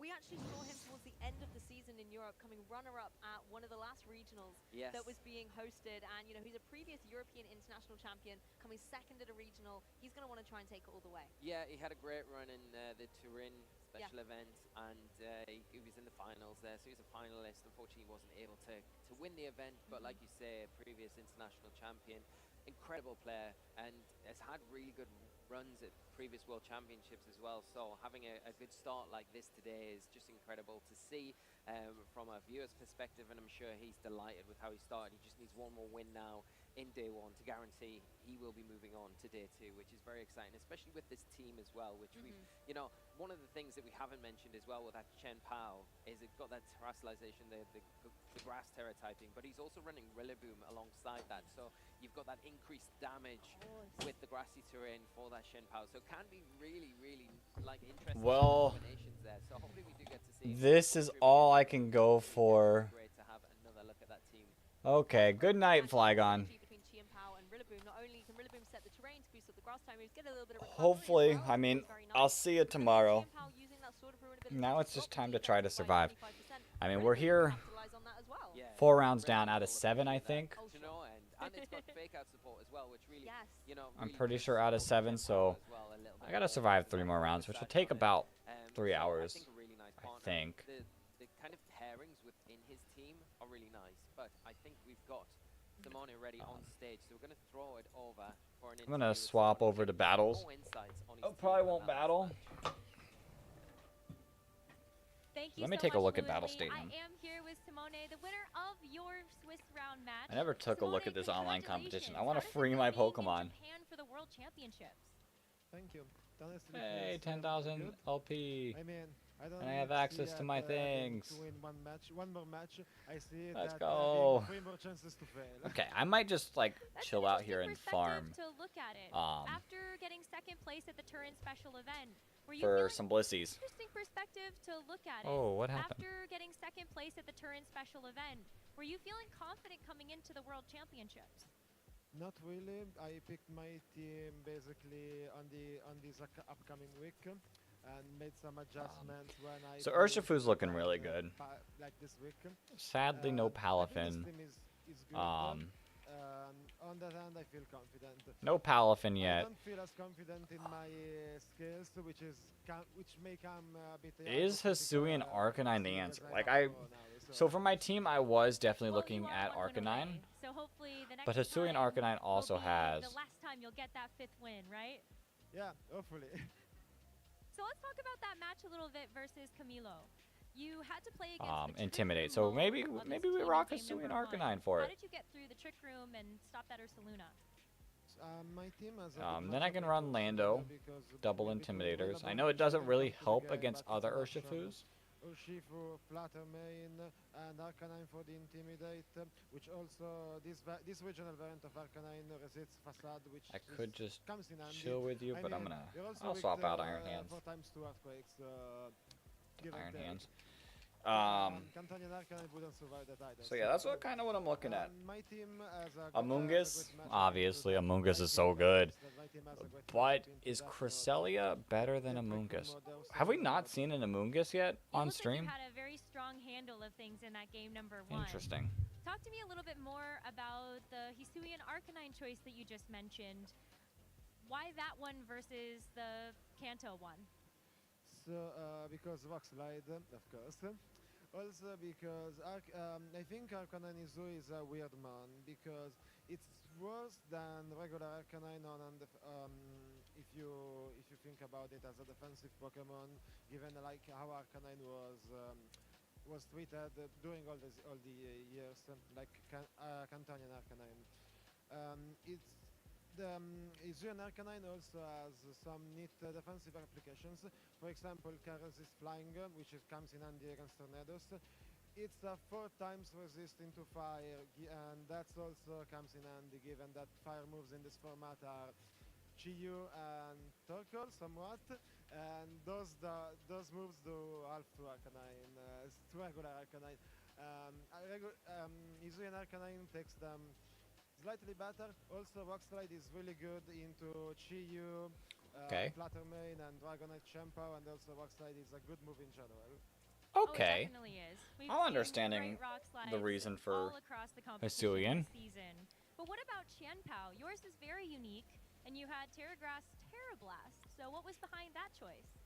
Behind that choice was basically one time I tried it on the. I wanted to try this stat because it sounded really fun. And by the time I was trying it, it felt really good because with Urshifu you force a lot of Terra Waters. Given that every defensive Pokemon in the format is Terra Water because that's the best defensive format, the best defensive type in the format. And Terra Blast on Champao punishes that. Also Terra Blast 1-hit KOs Urshifu, the water one. Which normally is a bad matchup. And in case there's Scarf, you can Terra Grass to survive the Surging Strikes.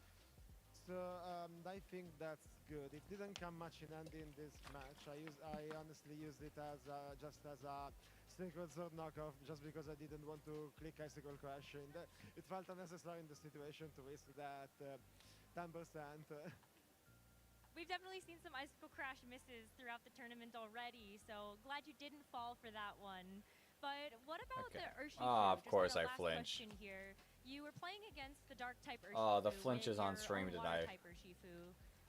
Were you nervous about having to play against that? Somewhat, yeah, because Dark-type Urshifu can snowball really easily. For example, my opponent had Icy Wind Flutter Main, and Urshifu plus that is a very deadly combination because one drawback of that Urshifu is somewhat the speed, and with Icy Wind you make up for it. So yeah, I was a bit nervous. I was bringing my Urshifu only because I wanted to have something to switch into Wicked Blow. My Urshifu not having Ghost Combat made things pretty easy. Not easy, the opposite. Pretty difficult, yeah. But luckily it didn't come into play because when his Urshifu came into the field, I was so much ahead that it didn't really matter. Like Surging Strikes was good enough. Oh, it definitely was. Simone, I wanted to give you an opportunity to talk to not only the people here supporting you, but also the people watching you at home. Is there anything you'd like to say to them? Yeah, thank you. Now that there's less people in here, I'm probably going to spend more time just watching the stream. It's been amazing. And listening, so it might be a little more quiet now. And the people that but support me. we'll still have some fun. Simone, congratulations once again. I am also really starting to feel tired too, so that's another the rest of the tournament. factor.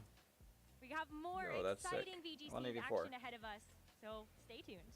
456. Oh! Thank you, Rosemary, and it's trying so hard. My most recent video is trying so hard. Oh, always brilliant. To great to interview and getting some really good insights there on his decisions pass, as well and why he chose the one before. It's really good to kind of get the perspective of hey, that's cool too. Together and how he's feeling coming into this tournament. 6 viewers, peak. Been going so far, and so far nice. So 450 chat messages so far. That's cool. I think that's been a very strong a lot of start impressions. From the whole Italian VGC community actually taking a look. Obviously, Arash kicking things off in round 1. Yeah. Simone now here in round 4, and we're past the halfway point. There's only 3 more rounds of that's cool. today's day 1 action. That the actual world's is like recommending mine. For a lot of players, it'll be a relief when they can hit that 5-0 record or okay. Get to that we keep playing. Without having to get to the end of the day, because it gives you a little bit of a break. You can take a bit of the foot off the gas. We just keep so going. Yo, all these goodness. I kind of want to track what I can 100%, like what we get via this. That way I could see what I need to max out. I do want to max out all of the rare candies because that's a big problem while doing Imperialism. It's the experience struggle. I use so much. Exactly. Well, myself, Lee, and of course, all the Gastrodon that are in the venue, we're going to find them all, we're going to round them up. And then for competitive. Ooh, Misty Seed. I've never got one of these. We're going to have a little bit of a break right now, so take it away. And then all these Terra Shards. I need to max out these. Max out these. I finished the list. Yay! Shelder, Ammonite, Slugma, Shellos, Fione, Manaphy, Shelmet, Inkay, Gumi, Clobopus, and Wochian. I really think Slugma's going to be struggling on this one. That's fine. I'm going to try to max these out too. And max all these. Yeah, water types kind of go... There's a lot of water types, which would mean Wochian honestly might be this, like, destructor of it all.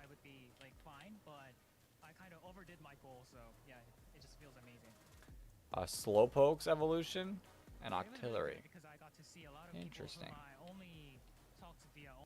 Yeah, more water types though. Okay, we do get Balissi, which is great.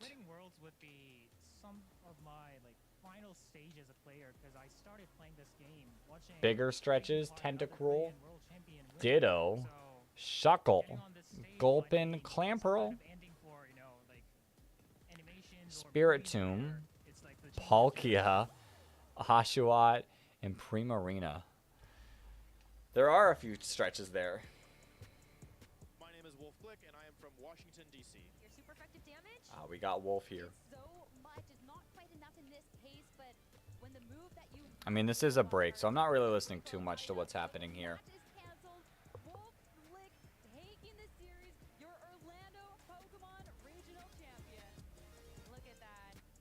Feels great to win a regional, especially this early on into a game's lifespan. I was able to win the regional with a lot of my favorite Pokemon as well, which feels really nice.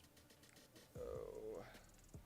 What is Blissey gonna do? Heal me? Pokemon is that every year it grows. Like, it's really cool seeing how far competitive Pokemon is. It attacked me instead. We saw huge advancements in competitive Pokemon, despite the fact that we only had one World Championship. And so oh, that did so much. Really to see where the game goes over this next, life cycle.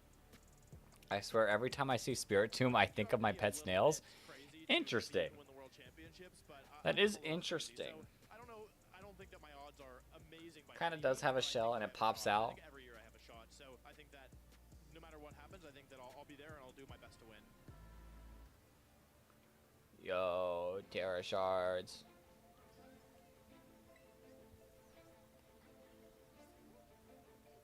Choose together. We're getting this ad again.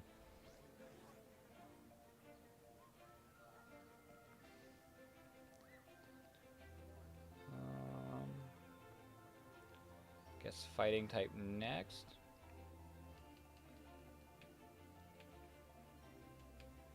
Fight together. Trade together. Battle together. The movement is exactly like a rabbit snail. Interesting. We got Heatran the frog and Spirit Tomb the snail.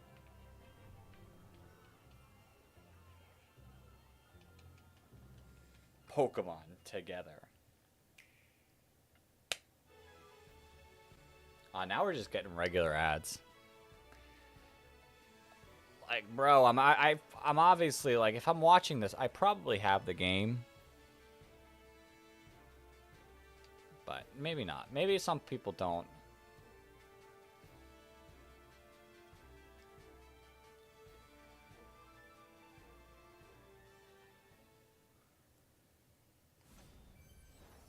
Ooh, and TLC.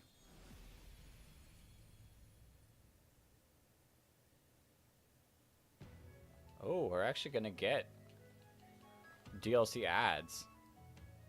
This is the old ad.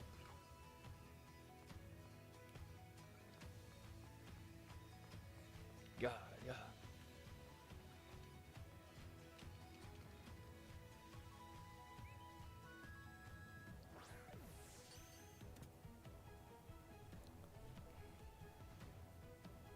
Maybe kids, yeah. Or like there is a chance that people are just watching competitive because they like it. But haven't played Scarlet and Violet yet.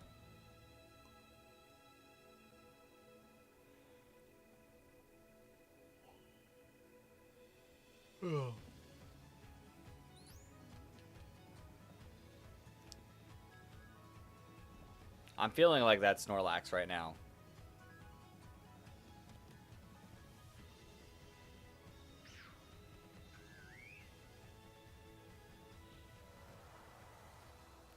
Let's Rage Fist this Blissey into tomorrow.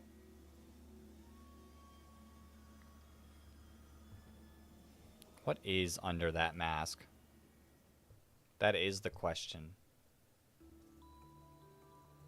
And now we'll get the water one.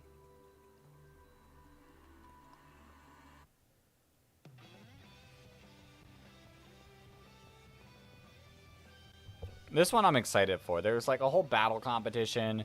There's the safari like zone. I just hope that we get something cool like the Den Adventures in one of these DLCs. But I don't know where. Where would they be? For the legends. It looks like it would make more sense in the first one.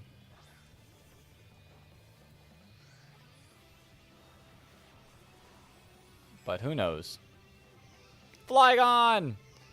I just want my boy Weezing to return. I miss him. Indigo Disc is going to be good. I think it is. I think they're both going to be pretty good.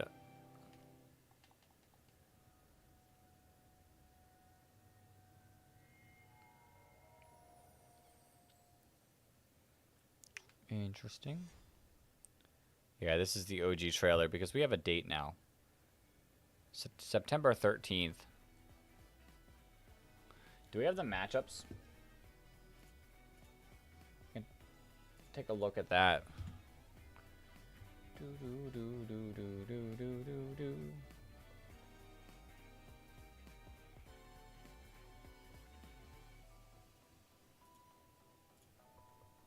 This music's kind of nice. Probably anything like the dens is going to be in Area 0 itself. That could be true, but I guess that could be true. We're still... It's going to be a while. We still have yet to...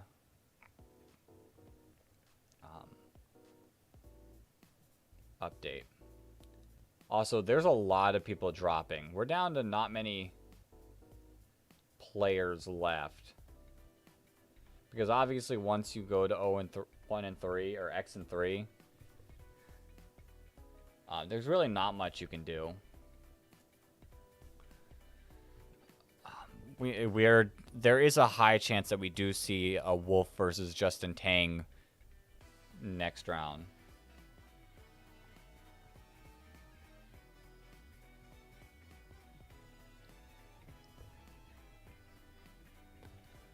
I think it's possible. I hope not. I want to see my boy Justin Tang going far.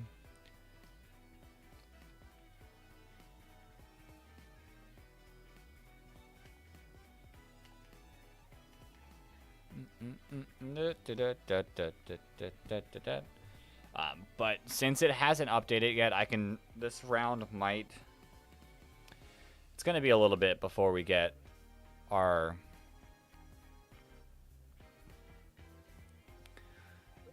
stream round to start. And it's already 2 a.m. Insane.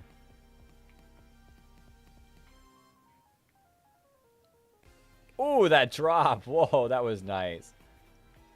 Oh, that was clean. So,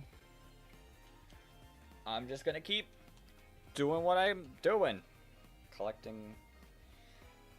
Collecting, so that way I can build my team and my girlfriend's team. She's also competing. She didn't compete in Orlando, but she competed in the lounge. Welcome back to the lounge. I'm joined once again. Charlotte, her first ever competition, 1 year into playing the game, and went 4 and 5. About that performance on the stage. Adam, it's not feeling too good. You know, it was a clean 2-0 at the hands of Aaron Cybertron Zhang. And I wish I could have put up more of a fight. That's funny. But, you know, that's why I'm here on the desk casting and not out there competing. At least one of the reasons. Yeah, I mean, I came up with some excuses for you, just to try and help you out, because I had a feeling you'd take this a little bit too well. I appreciate that. Number one, the stage is much bigger than when you played. That's true. That's funny. Much bigger. But secondly, back when you were playing in Winning Worlds, Aaron was still a division below you. Also true. So maybe you two can't coexist in the same division. And 3, I think you approached it with... I'd still be down to battle later, even though I'd probably lose. If you want to. We can do it after the end of the next round, or this upcoming round. Road to rank team, but you can't beat the master at his own. Like I don't want to start a battle because you've been the master for so long, and now beforehand. You've tried to steal. But yeah, after next round, I'm down to fight. I'll get him next year. I'm gonna probably use my Regulation 2 team or Series 2 team. Based on both of your history, I have a just because I like it more. I'm where we're going with that, but let's zoom out and look at the real tournament. Obviously, we've had a bunch of fantastic games. I think the last game... Rage Fist is going to do big damage. So I don't want to linger on that one too much. How are we feeling about some of what we talked about earlier? And oh, that's big damage. Did we call it right? Yeah, I think we did, but both, I guess, in terms of the things that are and aren't surprising. And then the battle might wake me up, keep me going for a little bit longer. Where you don't think anything like totally crazy as far as like new archetypes has been showing up, but I do feel like, as we also expected, you know, all the teams that are doing the best have some surprises in them, right? It's not just like, oh, I'm going to use the 6 Pokemon on the top of the chart with their most expected movesets or most expected items and expect that that's going to work out. You know, everyone has their own twist on the game. Everyone kind of has their own feelings. Where, you know, I think we all know that like the top 6 Pokemon are not going to that's be another the most defiant effective, right? boost. So, like, you know, where is the hive mind right? Where's the hive mind wrong? And everyone's takes a little different, but I think that, you know, that didn't do much. Expected in a fun way. I think this is been a really strong format so far. Yeah, and it was also a good chance to... Oh, we only have one Defiant boost now. That we talked about previously. Even though it it wasn't successful in this round. It did show, the potential that that duo has for any players that are able to kind of figure out how to pilot that team and build that team successfully. This will be over in a second. Trick Rooms was an interesting one, and I think historically over the last 10 years, it's safe to say that Trick Room is an archetype that grows really well towards the end of the season. Now, we've seen it come to the fore a little bit. This year we've not had great Trick Room setters, and then we got given back Cresselia, which historically, as I think both of you can attest to, is a really good Trick Room setter. So being able to get that back, being able to stay safe from the land of Although we just haven't seen really good. But I know for those of you a lot of like good Trick Room watching runs. previous year, and you'll see there's always Trick Room teams in the top 8. Do you feel that this is the time for Trick Room to shine? Like in the game we cast together, it wasn't the winning strategy, but it was still really important. I mean, I think it's as strong as it's been a long time, right? I think I mean, kind of took a game. Well, you're kind of just like fighting, like it's a fight of Tailwind versus Trick Room. But it's looking a lot better again. Certainly Pokemon near and dear to all of our hearts. Ray won a couple World Championships with Cresselia. I participated in the World Championships with Cresselia. Some would say that's good. Not That's as funny. good, perhaps, as winning the tournament. But yeah, I mean, no, I think it's looking pretty good. It's I think we saw how powerful Amoonguss has been with Pollen Puff, giving the option of healing its teammates. Now, Cresselia can kind of do the same thing. It's less effective healing, but it does heal itself. Also, it's like the one viable Pokemon in the video game championships that can heal status effects from its partners, which I think is pretty cool. And then, yeah, I think I don't know if I want to like battle the this Trick Room one. thing. I think we'll see a lot more of like the Trick Room Icy Wind combination, which should give you some flexibility. To me, the thing to keep in mind that kind of we saw kind of go awry in the matches we saw that could go well also is that I think that the Trick Room strategy is going to take a little bit more aptitude maybe this year, right? Where I think what makes it tricky to use Trick Room is that it's not like we're seeing teams that have like 5 slow Pokemon, one of which knows Fake Out, one of which knows Rage Powder, and then the Trick Room setter, right? I just don't think that's going to work anymore, and like frankly may never work again. Instead, you've got these teams where you've got some fast Pokemon, some slow Pokemon, you've got to use Trick Room when it's appropriate. And I think the trouble with that is we've seen a lot of teams that can sandwich that really well, right? Where they've got largely a team full of fast Pokemon and some slow Pokemon to make it difficult. I think kind of like that hybrid Trick Room thing is really strong, but it's very positioning based, and players are kind of going to have to figure that out as the weekend goes That's some along, good. because you're not just going to get a freebie where you win the game because you can have Trick Room and suddenly be faster and everything against this type of field. I'm not good at using Trick Room, so I'm probably. Those kind of hybrid style Trick Room teams really start to take off and have success. But even though this Worlds is the culmination of I guess. I mean, I do kind of want to use Crest. So it's maybe not the same as being, the end of a format. This is actually the beginning of a brand new format because we haven't had any official tournaments yet with this rule set. So it's going to be interesting, like Scott, you mentioned, if anybody is able to figure out how best to utilize those kind of hybrid style Trick Room teams, because if you can, they're incredibly powerful and incredibly tough to deal with. It gives you so much flexibility just from team preview with how you can approach each given game. Interesting. It's definitely like a world special. Like it's always something people focus on when it comes to worlds, and I've seen it successful for a long time. Obviously, Ray, you've taken a couple world championships with it, so you know all about it. I've lost to Scott playing Trick Room late in the game, so you also know. I am liking the commentary. That's It's a lot more chill right now. The newest, more exciting thing, because it feels like you have to throw a lot of stuff out the window. I think you're right. But it is because I am. My mind is starting to sleep in my head. I wonder. After this fight, I'm gonna check to see if we do have the updated matches going. Both modes is absolutely huge, and I do wonder if there's maybe some older The players. scissor might wreck me. For example, who understands that a little bit better than some of the players that maybe really Not if it uses X scissor though. Shield era that we had. I mean, ironically, we're making fun of Ray here, who, by the way, is by far the youngest of the three of us. But it's, I think it's actually his 2012 Worlds team that kind of like was the exemplar for that sort of archetype, right? Where he has the Trick Room option where you can go under teams, but also you have the Garchomp and could outspeed teams too, and kind of just a matter of brawling with big. High stat totals. I think that's kind of what these teams are doing, right? It's like Iron Hands is the second most common Pokemon at the tournament, right? It's not like you're just going to underspeed everyone by using Iron Hands, right?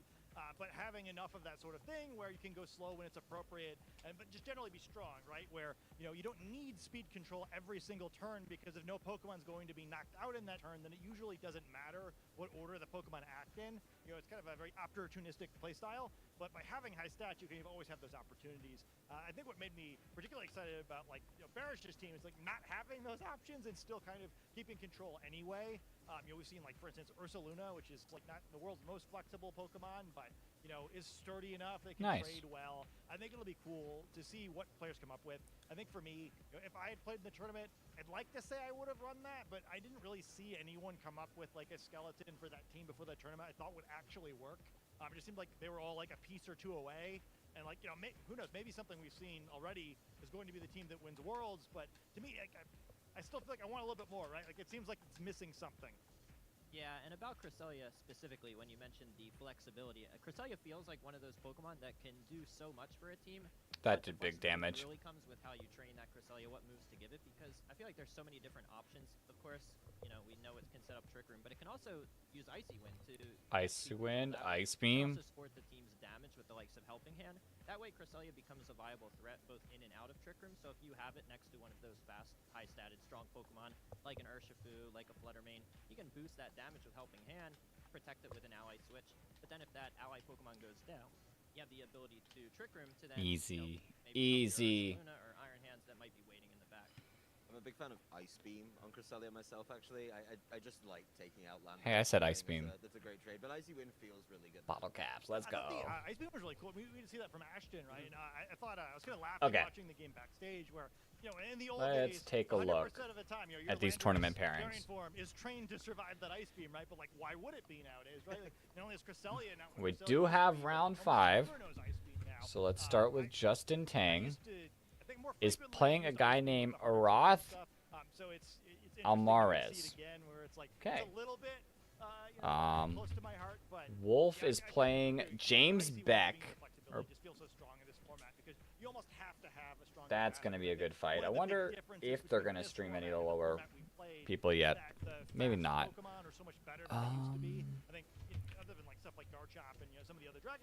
And Naoto is still listed, but I wouldn't be surprised if that match doesn't play out. We're sitting out. Sorry, everyone.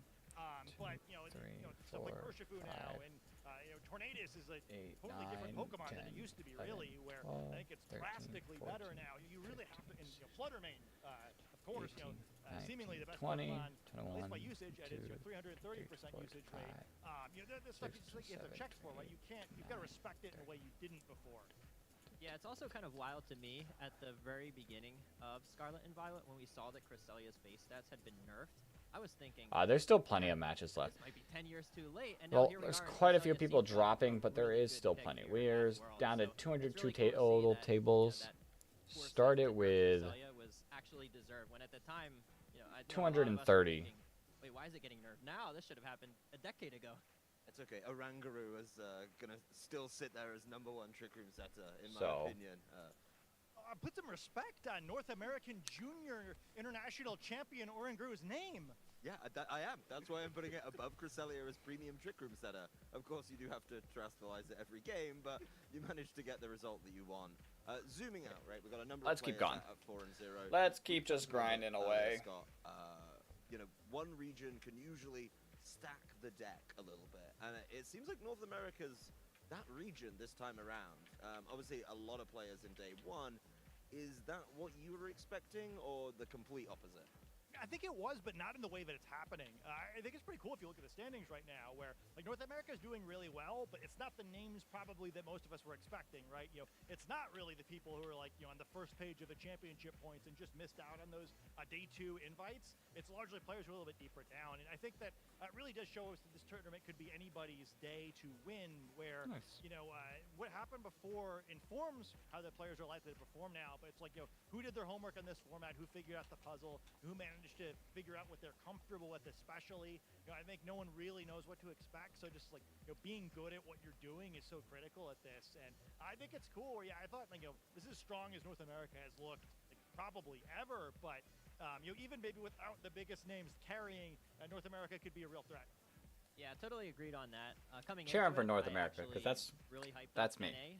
I know I'm biased as a North American, but I did look at that day 2 championship point race and saw just how crazy that was. I mean, the players who didn't quite make it into day 2, but were maybe like 9th, 10th, 11th in championship points, and even, you know, going down that list, there were some really strong names with these incredible championship point totals, and so they would have to then work their way through day 1 to qualify for day 2 at Worlds. But you're right, it actually is surprising that the names we're seeing so far at the top of the standings here in day 1 aren't really what we would expect based on that championship point ranking or previous results. But still, we've seen some players like Ashton, you know, make it on stream and show off really good matches for us and do pretty well so far here today. So it's going to be exciting to see. Obviously, the players that, you know, we've been following might be at, you know, 2-2 record or so from some of those Bro, bigger that Hydreigon just set players us in the up. championship point race. And so the day's not over. They still got a number of rounds left to try and win those last couple of matches, qualify for day 2. Because nobody asked how you did it. Doesn't matter if you go undefeated or X2 to qualify. All you have to do is qualify. Yeah, if you make the required number of wins, that's it. You're in day 2 and it's a brand new tournament. You're able to be in the mix and be in that conversation for can you take down Worlds. I mean, you've done it kind of both ways, Ray. Which is easier? Because Scott made a good point. Ooh, Right? that's If you play damage. day 1 in a format like I'm pretty this, sure it's only get a 7 little bit rounds, of so we time got to 3 more practice, rounds get the to reps, go. get the feels. Is that a burden or a boon to these players? Which way would you rather Well, go Adam, about it? you're asking somebody who's too old that we didn't even have day 1 and day 2 back then. It was just 1 day of Swiss, and then we played Top Cut. And so that is very true. Yeah, but to me, if I were still competing, I mean, I would want that day 2 invite. It's just, it improves your odds so much. Even though I agree, it does help getting those reps in day 1 to kind of prep you for day 2. But at the same time, I mean, it's Pokemon. Anything can happen. There are so many really strong players here in day 1. Yeah, I mean, those reps really don't matter. Like, there's only one person who ever came out of day 1. In North America, that championship point race, absolutely insane. So easier said than done. But if I were still around in that mix, I mean, I'd definitely be shooting for the day 2 to begin with. But like, day yeah, 2 it's gonna be just exciting to such follow an 'cause there's a lot advantage, of which day it's 2 not going to caliber be players next year, here because there in is no day 2 1, next year. making this tournament really That's fun. Yeah, that's exactly what I was going to say too. Is like, you know, I did kind of do the 2-day thing once because I got in through Last Chance qualifier in 2012, so I kind of had the 2-day tournament experience.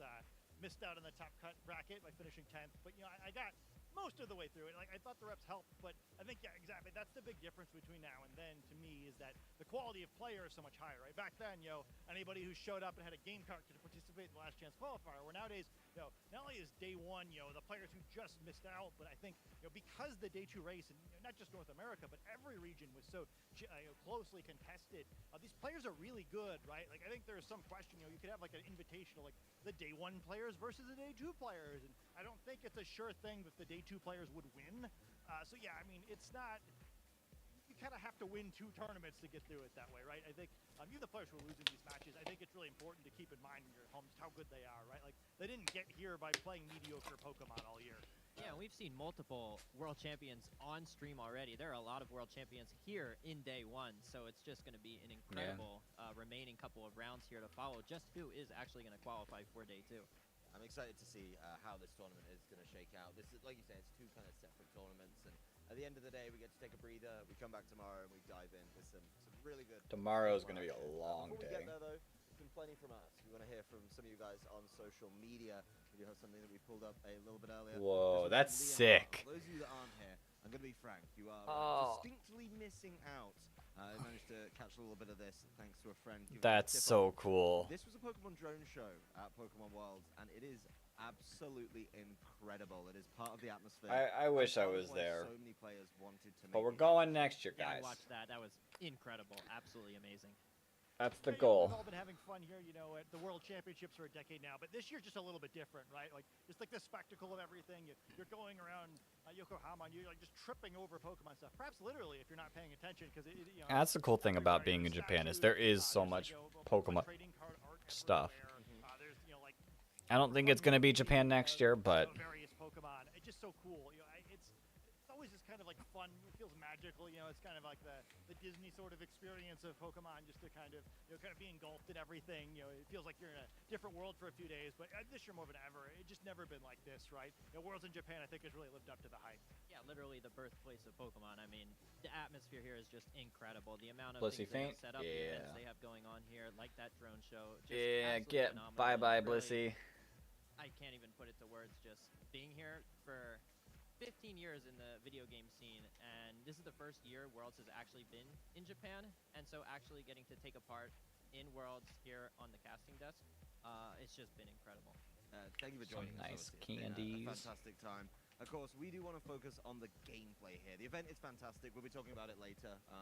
There's even more for us to explore, right? We've got to get around, and I think I've got to see more of that graffiti. I've only seen like a little bit of it so far, so I want to get to see a little bit more of that. What am I But looking to do at? that, we've got to Boxes. finish up with our day one. So we're going to take a very quick break, and we're going to be coming back with our next round break. here in Yokohama.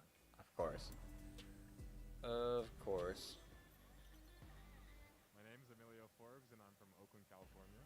Can't even knock it out in this case, but Gavin, season writing on the wall. Emilio Forbes. Only with 22 a 2-0 rare match in the candies. finals. He is your Fresno Yikes. regional champion. I'm gonna save right now. Really My good. mind's gonna take a mental break. I'm still gonna be here. I got really close, like at Orlando and San Diego, so I'm really happy to win a regional.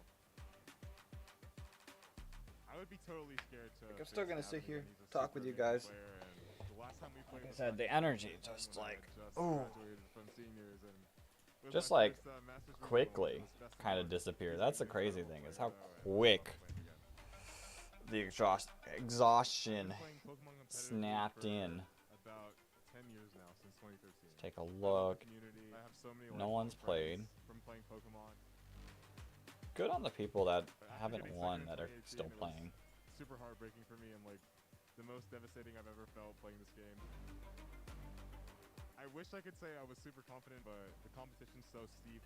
Winning Worlds would mean the absolute world for me. I thought that was gonna be the break. I didn't think that they were gonna break again. That video featuring Emilio I agree. Forbes Like is so it just fitting was like, hey, because Emilio Forbes nah. is sitting at an undefeated record right now, heading into Swiss round number 5 at the 2023 Pokemon World Championships. And Aaron and I are here to bring you through that next match. I'm so excited. We were looking through the pairings. Of course, we are getting to the point where players are very close to locking in a spot for So yeah, if competition. any 4-0 player, if they win, Of course, between two 4-0 players, so they just need to they win one of their next 3 to move on. The winner of this will immediately advance to day 2. Advance. And that's so nice. You don't have to So play nice. anymore. You can decompress. You can really just relax a little bit, and of course, focus on the competition tomorrow. And this is such a stacked matchup. It really is, and I mean across the board as well. We got a chance to talk to Simone after his So- win as well, and he had also a very interesting take on that. It could be like one win away, but it's also 3 potential chances to lose. I thought that was really a unique approach to that. I've seen a lot of players at Worlds across the last couple of years who. Okay, we're getting Emilio Forbes versus The Kentaro. level of competition is just so high, right? So the main thing is just treating each Where other is as Emilio always, sitting really at? just focusing on the player in front of you. But here is a quick look at some of the key matches from this round. Honestly, the World He's Championship. 4-0. Okay.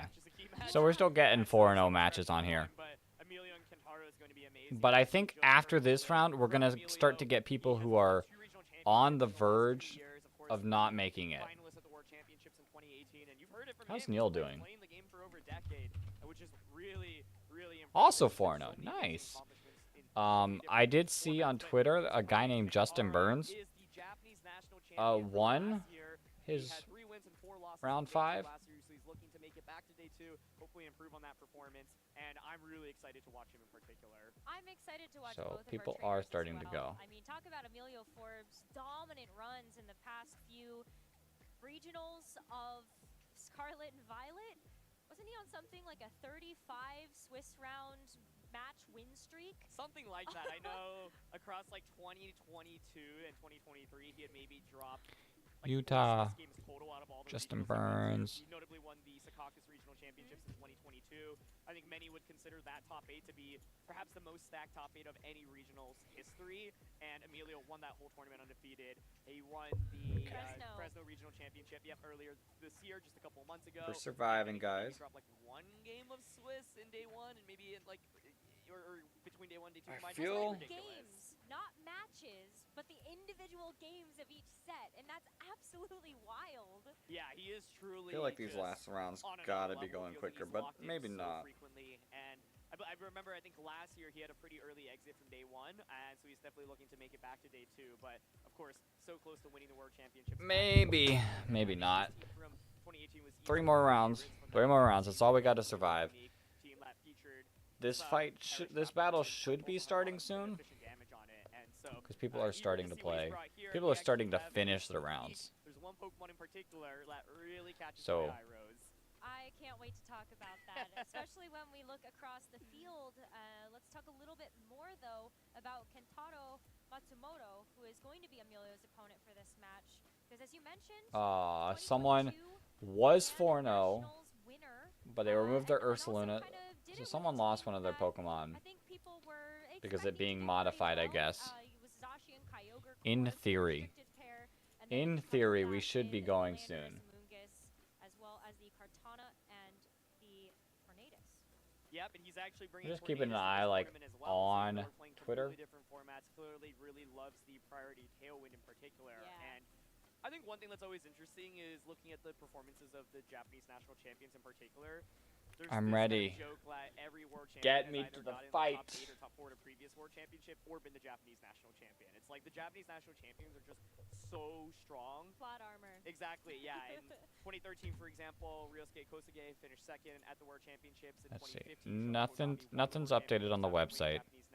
2017, Couple of won Japanese forfeited Nats, people. World championships, and so the best Japanese players are just so incredibly good.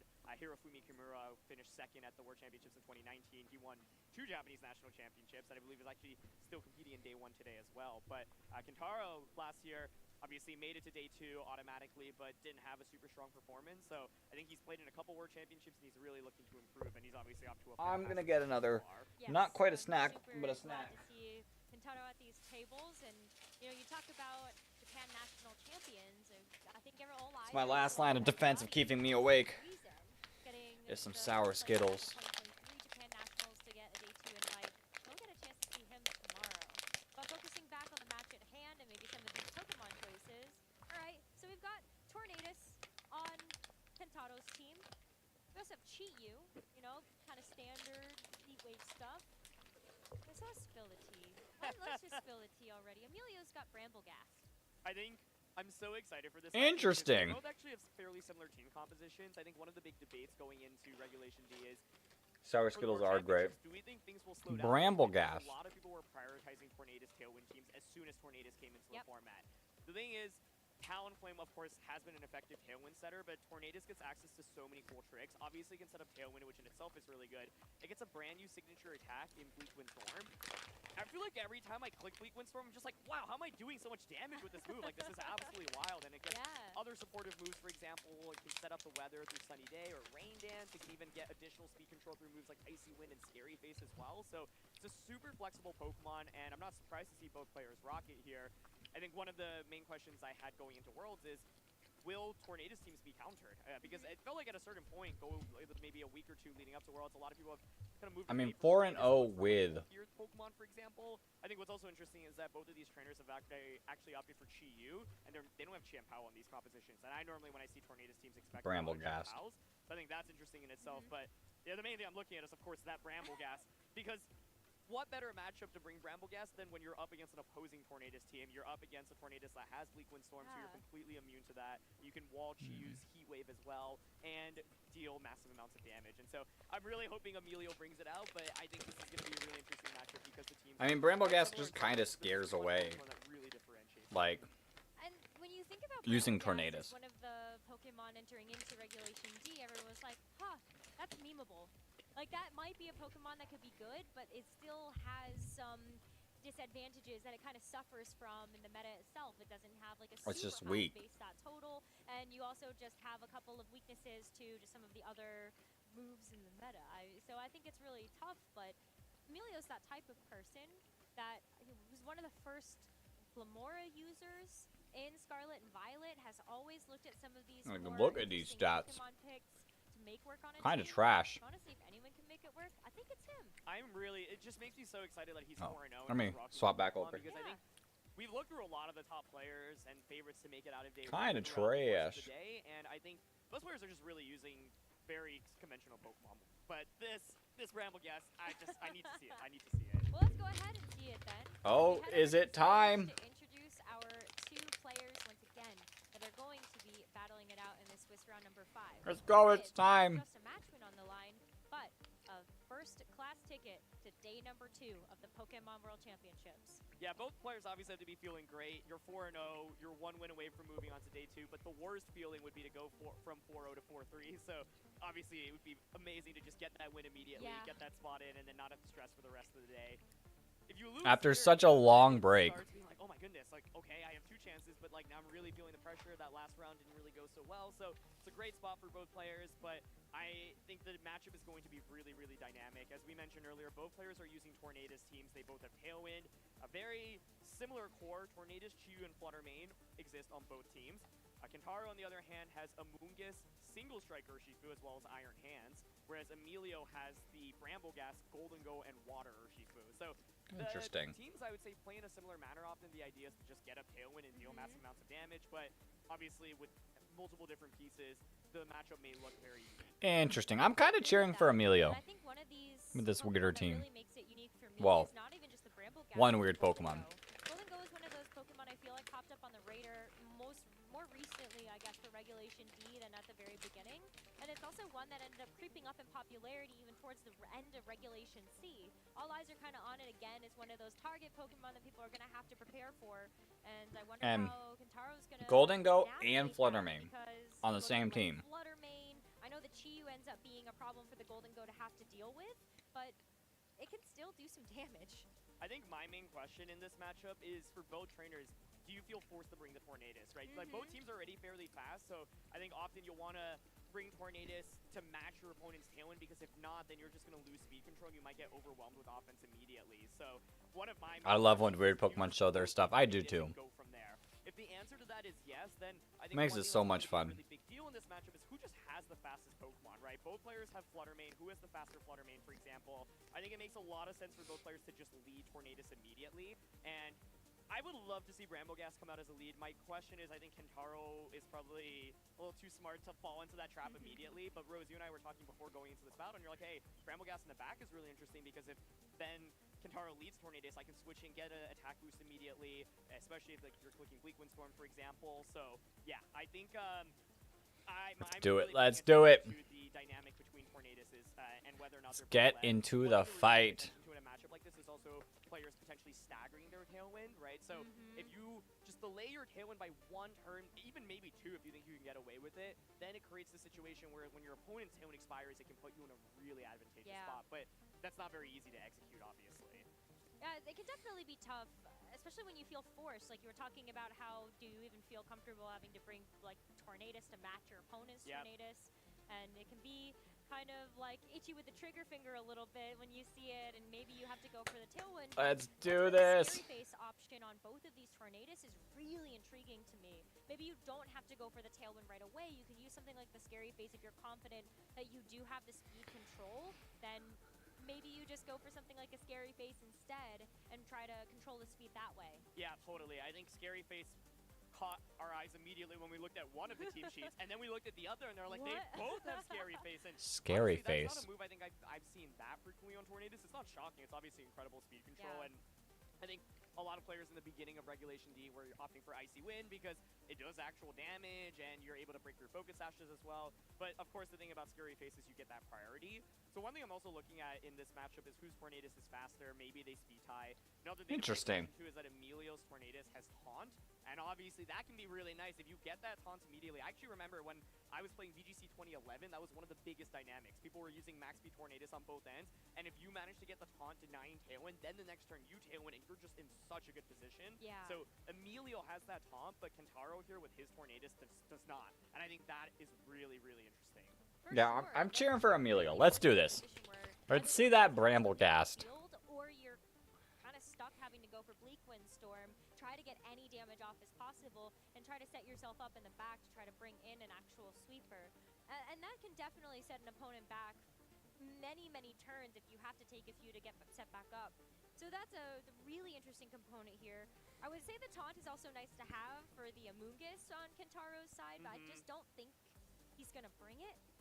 Yeah, Amoonguss is such an interesting one, right? Because, like, you know there's Golden Goal on the other side. You know there's Brambleghast, which is immune to sport. You know there's Chiyu as well. So the thing is, I think Amoonguss is just fundamentally such a good Pokemon. Like, even when your opponent has, like, 3 or 4 Pokemon that can counter it, like, you might still... Emilio, let's go.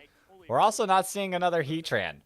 There's been, like, no Heatrans. Immediately, right? So what I could maybe see Amoonguss coming out in is if Kentaro realizes, hey, I'm not going to win this Tailwind War. So what I am going to do is your team is generally pretty frail. I do have a defensive Terra and a Citrus Berry. So I could see a world in which he's like, okay, you know what? I am going to bring Amoonguss. I'm going to lead it. I'm going to Water Terra it. I'm going to Spore you immediately because so much of this dynamic is just both sides hitting for a really hard damage. But if Kentaro feels like he's just going to get outsped and overwhelmed and not going to win this Tornadus War, that's where I think Amoonguss makes sense. But the main thing is I feel like if Amoonguss is coming out of this matchup, you feel forced to Terra in so many situations because otherwise you're up against, I mean, Chiyu in itself is just so scary, but the Tornadus with Leaf Wind Storm as well, right? Yeah, I absolutely agree with you. Water Terra is so nice in that situation. And like speaking of Terra, that's why my eyes also get drawn to the Iron Hands. Oh, that makes sense. The Terra Grass as a great defensive Terra type. I'm guessing there's like some technical things happening because we've been sitting here for a while. Might be really nice to have against some of the other Pokemon on Emilio's side. Totally. I think Hands is actually really interesting here because it doesn't normally... Like I'm gonna take a look at the standings to see if anything's happened. In a matchup like this where it feels like things can be super, super explosive, having something that can tank a couple of hits is Whoa. One thing, however, that I find is interesting is the matchup between... Someone went 5-0 and was like, I'm done for the day. Forces Iron Hands to go for that Terra, but because it's Grass Terra, Chiyu is like, hey, if you go for that Terra, I'm ready to just hit you with a Fire type attack. But it's also interesting because the Iron Hands, for example, can potentially wall the Emilio's ends, so you're able to get like Wild Charge off. So yeah, I think both players now are ready to get into this battle. And to me, the first thing I'm looking at is, do we see Tornadus being led on both ends? I think Emilio having Taunt, to me, it just feels really safe leading it, right? Okay, Tang hasn't come out yet, his match. Neither has Wolf. Okay, they're both still playing. I think they're reading team sheets. Well, before I looked, I don't think they had the team sheets yet. Looking at that, we're looking at Tailwind, who gets it up first or even later on in the match. I do wonder, do you think there's a world where Tornadus just comes in the back for someone? You could, yeah, but it's risky. It's really risky, yeah, exactly. Because like if you bring it in the back and your opponent just leads it, you're basically just saying I'm gonna get outsped, right? Now, I think there's a world in which maybe you just allow that to happen, but the question is you really have to feel comfortable with that. So I think it's a really good question because I think Kentaro might feel hesitant leading Tornadus saying, oh, I know you have Taunt on the opposing side, and I know you have Brambleghast, and I'm just completely walled by Brambleghast. One thing to note is the Brambleghast... let's do it. Let's get into the round 5. That Brambleghast is more or less guaranteed to get an attack off because the Tornadus just can't hit it at all. So I think, yeah, it's a really good question. And so that's one of my questions as well. Does Emilio feel comfortable leading Brambleghast? Because like we were talking about earlier, I think there are a lot of ways Kentaro can get around that. Potentially maybe leave Tornadus in the back and try to deal with Brambleghast in the early game. So that would answer your question. But yeah, I'm really curious. I think it's a lot of pressure on Kentaro to respond to Emilio because of this taunt specifically, and Brambleghast. I agree. So let's find out the answers to our questions as we get into this best-of-3 match between Emilio Forbes and Kentaro. We're going to end up seeing the... Okay, Flutter main Tornadus. Tornadus Chiyu. Oh. Well, we did get one question answered, Rose, and that's were the Tornadus both going to get led? And the answer is yes. So let's, while we get reconnected into this game, let's dissect things a little bit, okay? So let's talk about this. Kentaro leads with... We have to wait longer. Waterman is a choice spec set, and obviously can put on a lot of pressure with damage immediately. It's Fairy Terra, so you can just immediately go for Fairy Terra and start clicking Dazzling Gleam or Moonblast. And I like the idea of leading Flutter main here because, of course, it does put on a lot of offensive pressure into Brambleghast. One thing that I was curious about was, like, hey, if Brambleghast gets a Tailwind boost, gets an attack boost from Tailwind, and goes for Shadow Sneak on a Flutter main, is that enough to actually get a one-hit knockout? So that was just something I was thinking about going into this matchup, but obviously we saw Emilio go with that. I guess it was tech stuff. That's what it seems. It's awkward, right? Because you just expect the Flutter main to outspeed you.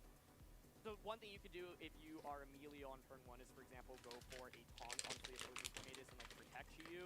But but then things can get scary if like Tornadus like either is faster or wins the speed tie, and even if not, like if the Flutter Mane then knocks out the Tornadus, then the Tornadus on the opposing side can just set up Tailwind the subsequent turn. So I think Flutter Mane being out puts Kentaro in a slightly better position immediately, just because you know you're faster than Chiyu. But one of the things I'm curious about is how is the Chiyu trained, and do you feel like you can survive a potential fairy type attack from Flutter? And I think what's really interesting too is the dynamic of Beats of Ruin on Chiyu. It's already out in the field. Flutter Mane is very happy about seeing that. Tornadus is very vulnerable now in that position of just having that special defense drop. And, you know, is it even going to be able to stick around if Flutter Mane does go for an attack? I feel like that's an interesting dynamic there. And also, does Emilio actually have something in the back that could take it? Because I don't know about Bramble Ghast's odds in that situation. Totally, yeah. I think like just even seeing the leads, I'm immediately like, oh my gosh, this turn 1 is going to be crazy. Because one of the things to note is that Tornadus just does not have Protect on either end, right? So I think like you have to be so careful, because if you try to get fancy and like go for something that's not Tailwind on turn 1, and your opponent just knocks out the Tornadus, but their Tornadus is still around for the second turn, then they can Tailwind, and that can put you in a really awkward position. So I'm really excited to see this turn 1, right? Like Chiyu here is overheat, so you can just overheat either slot. And the Flutter Mane Let's do it. Let's get into it. I'm ready. Things and get it knocked out, right? So there's going to be so much going on just on turn 1, and the question is like, who gets the better end of the trade? I think one other thing I'm thinking about is, let's say Kentaro just goes for Tailwind and then Fairy Terra, like Moonblast Chiyu on turn 1. What do you do if you're Emilio then, right? How do you respond to that? It could be going, if you go for Taunt, for example, well, Flutter Mane's still faster than your Chiyu anyway, so that's really awkward. I think one of the other things that makes Emilio's team actually quite difficult to pilot is the lack of ability to switch out very easily, because things are just generally pretty frail. So it's like, well, what can Chiyu switch out into that can take a Fairy Terra Moonblast? The only answer really is Golden Go, but do we think Golden Go is going to come out in this matchup? That's what you and I were talking about earlier. Yeah, it's risky either way. I feel like it's a really nice answer to have defensively against something like the Flutter Mane. And that's really kind of the Pokemon that you want to target down as like the main source of the special type damage on Kentaro's side. But this is why I think Kentaro's team is a little bit more balanced in that dynamic. You talk about Emilio's team having a lot of pressure offensively, but Kentaro has the ways to slow it down with the Iron Hands and the Amoonguss we were talking about before. Yeah, I think just seeing the leads immediately, I can see why Kentaro feels really good with this Flutter Mane. One of the main things that I'm still wondering about is really just how the Flutter Manes match up against each other in terms of speed, right? Because I think if Emilio, for example, had a faster Flutter Mane, that can apply so much pressure immediately. But if not, then the Flutter Mane Kentaro side can maybe just outspeed and KO everything. Yeah. And that's a really big deal, because in a matchup where you're both using Tailwind, whoever just has what is the fastest Pokemon with the fastest I agree. set generally has that advantage. My mind is barely thinking, but I agree. This is a tricky one. This is a tricky one. I'm playing through all the scenarios where it's like, oh man, if Bramble gets led, you know, it's like game 1. Wolf ended up winning, so Wolf has survived I feel like the woman that has like all the another round. He's got to get 2 more wins. off into space trying to figure everything out. It's definitely going to be maybe some. I think there's going to be surprises though, right?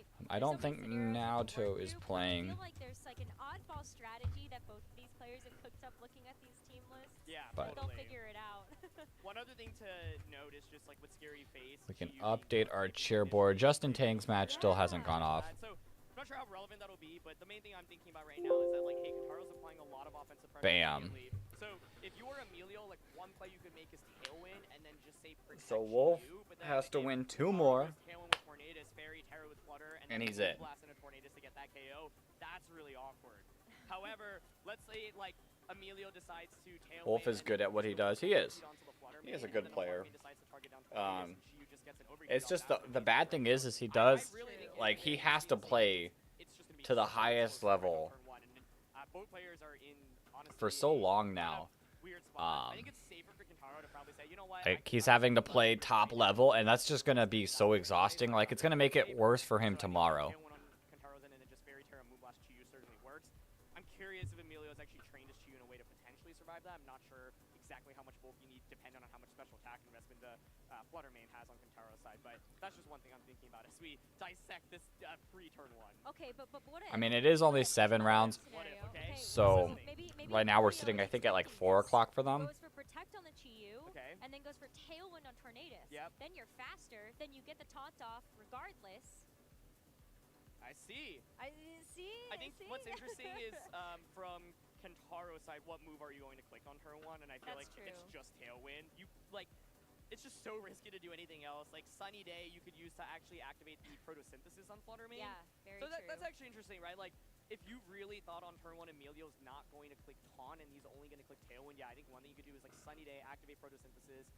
I'm curious also if Barry, Terra, Choice Specs, photosynthesis special attack boost, Dazzling Gleam can KO Tornadus. Because if that gets the knockout, that becomes really interesting, where it's like you don't necessarily have to commit to Moonblast, right? So I think one of the big questions I have really is how is this Flutter main training special attack, and then how much bulk do the Tornadus and the Chi-Yu on Emilio's side have? Yeah, where would that Proto Boost go? Yeah, for exactly, sure. yeah. So that's what makes Pokemon so interesting. I'm ready. I've been ready for this round for a while now. You allocate your training, it can play out in very different ways. Very dynamic, that's for sure. But I'm just thinking about like this turn 1, right? And I think immediately Are we getting it? Hey, for Emilio, like Tornadus Flutter main is an incredibly oppressive lead duel that you have to respond to. So what are your responses? And I think I generally think in this way because I think in competitive VGC it's really important to identify how do I beat like my opponent's lead. You're not always going to get the lead matchups correctly, right? But because it's a best of 3 event, I think one thing I immediately think when I see my opponent's lead in any game is, okay, is my lead the best answer to their 2, or did I have a better potential 2 in the back I could have brought out? And honestly, yeah, it's like the Tornadus Bramblegas is really intriguing to me. I think Emilio might have wanted to go with Chi-Yu to cover for some of the other potential answers that Kentaro has. I feel like Bramblegas had to be in the back, though. You think? Yeah, I really think so. Like, just looking at the matchup again and revisiting the idea of Wind Rider as an ability, that's one of the reasons why Bramblegas was getting looked at the beginning of the format. Because of the fact there were so many continue Tornadus, to wait. was also running around. And with Wind Rider, that's Bramblegas, one of Bramblegas' main abilities.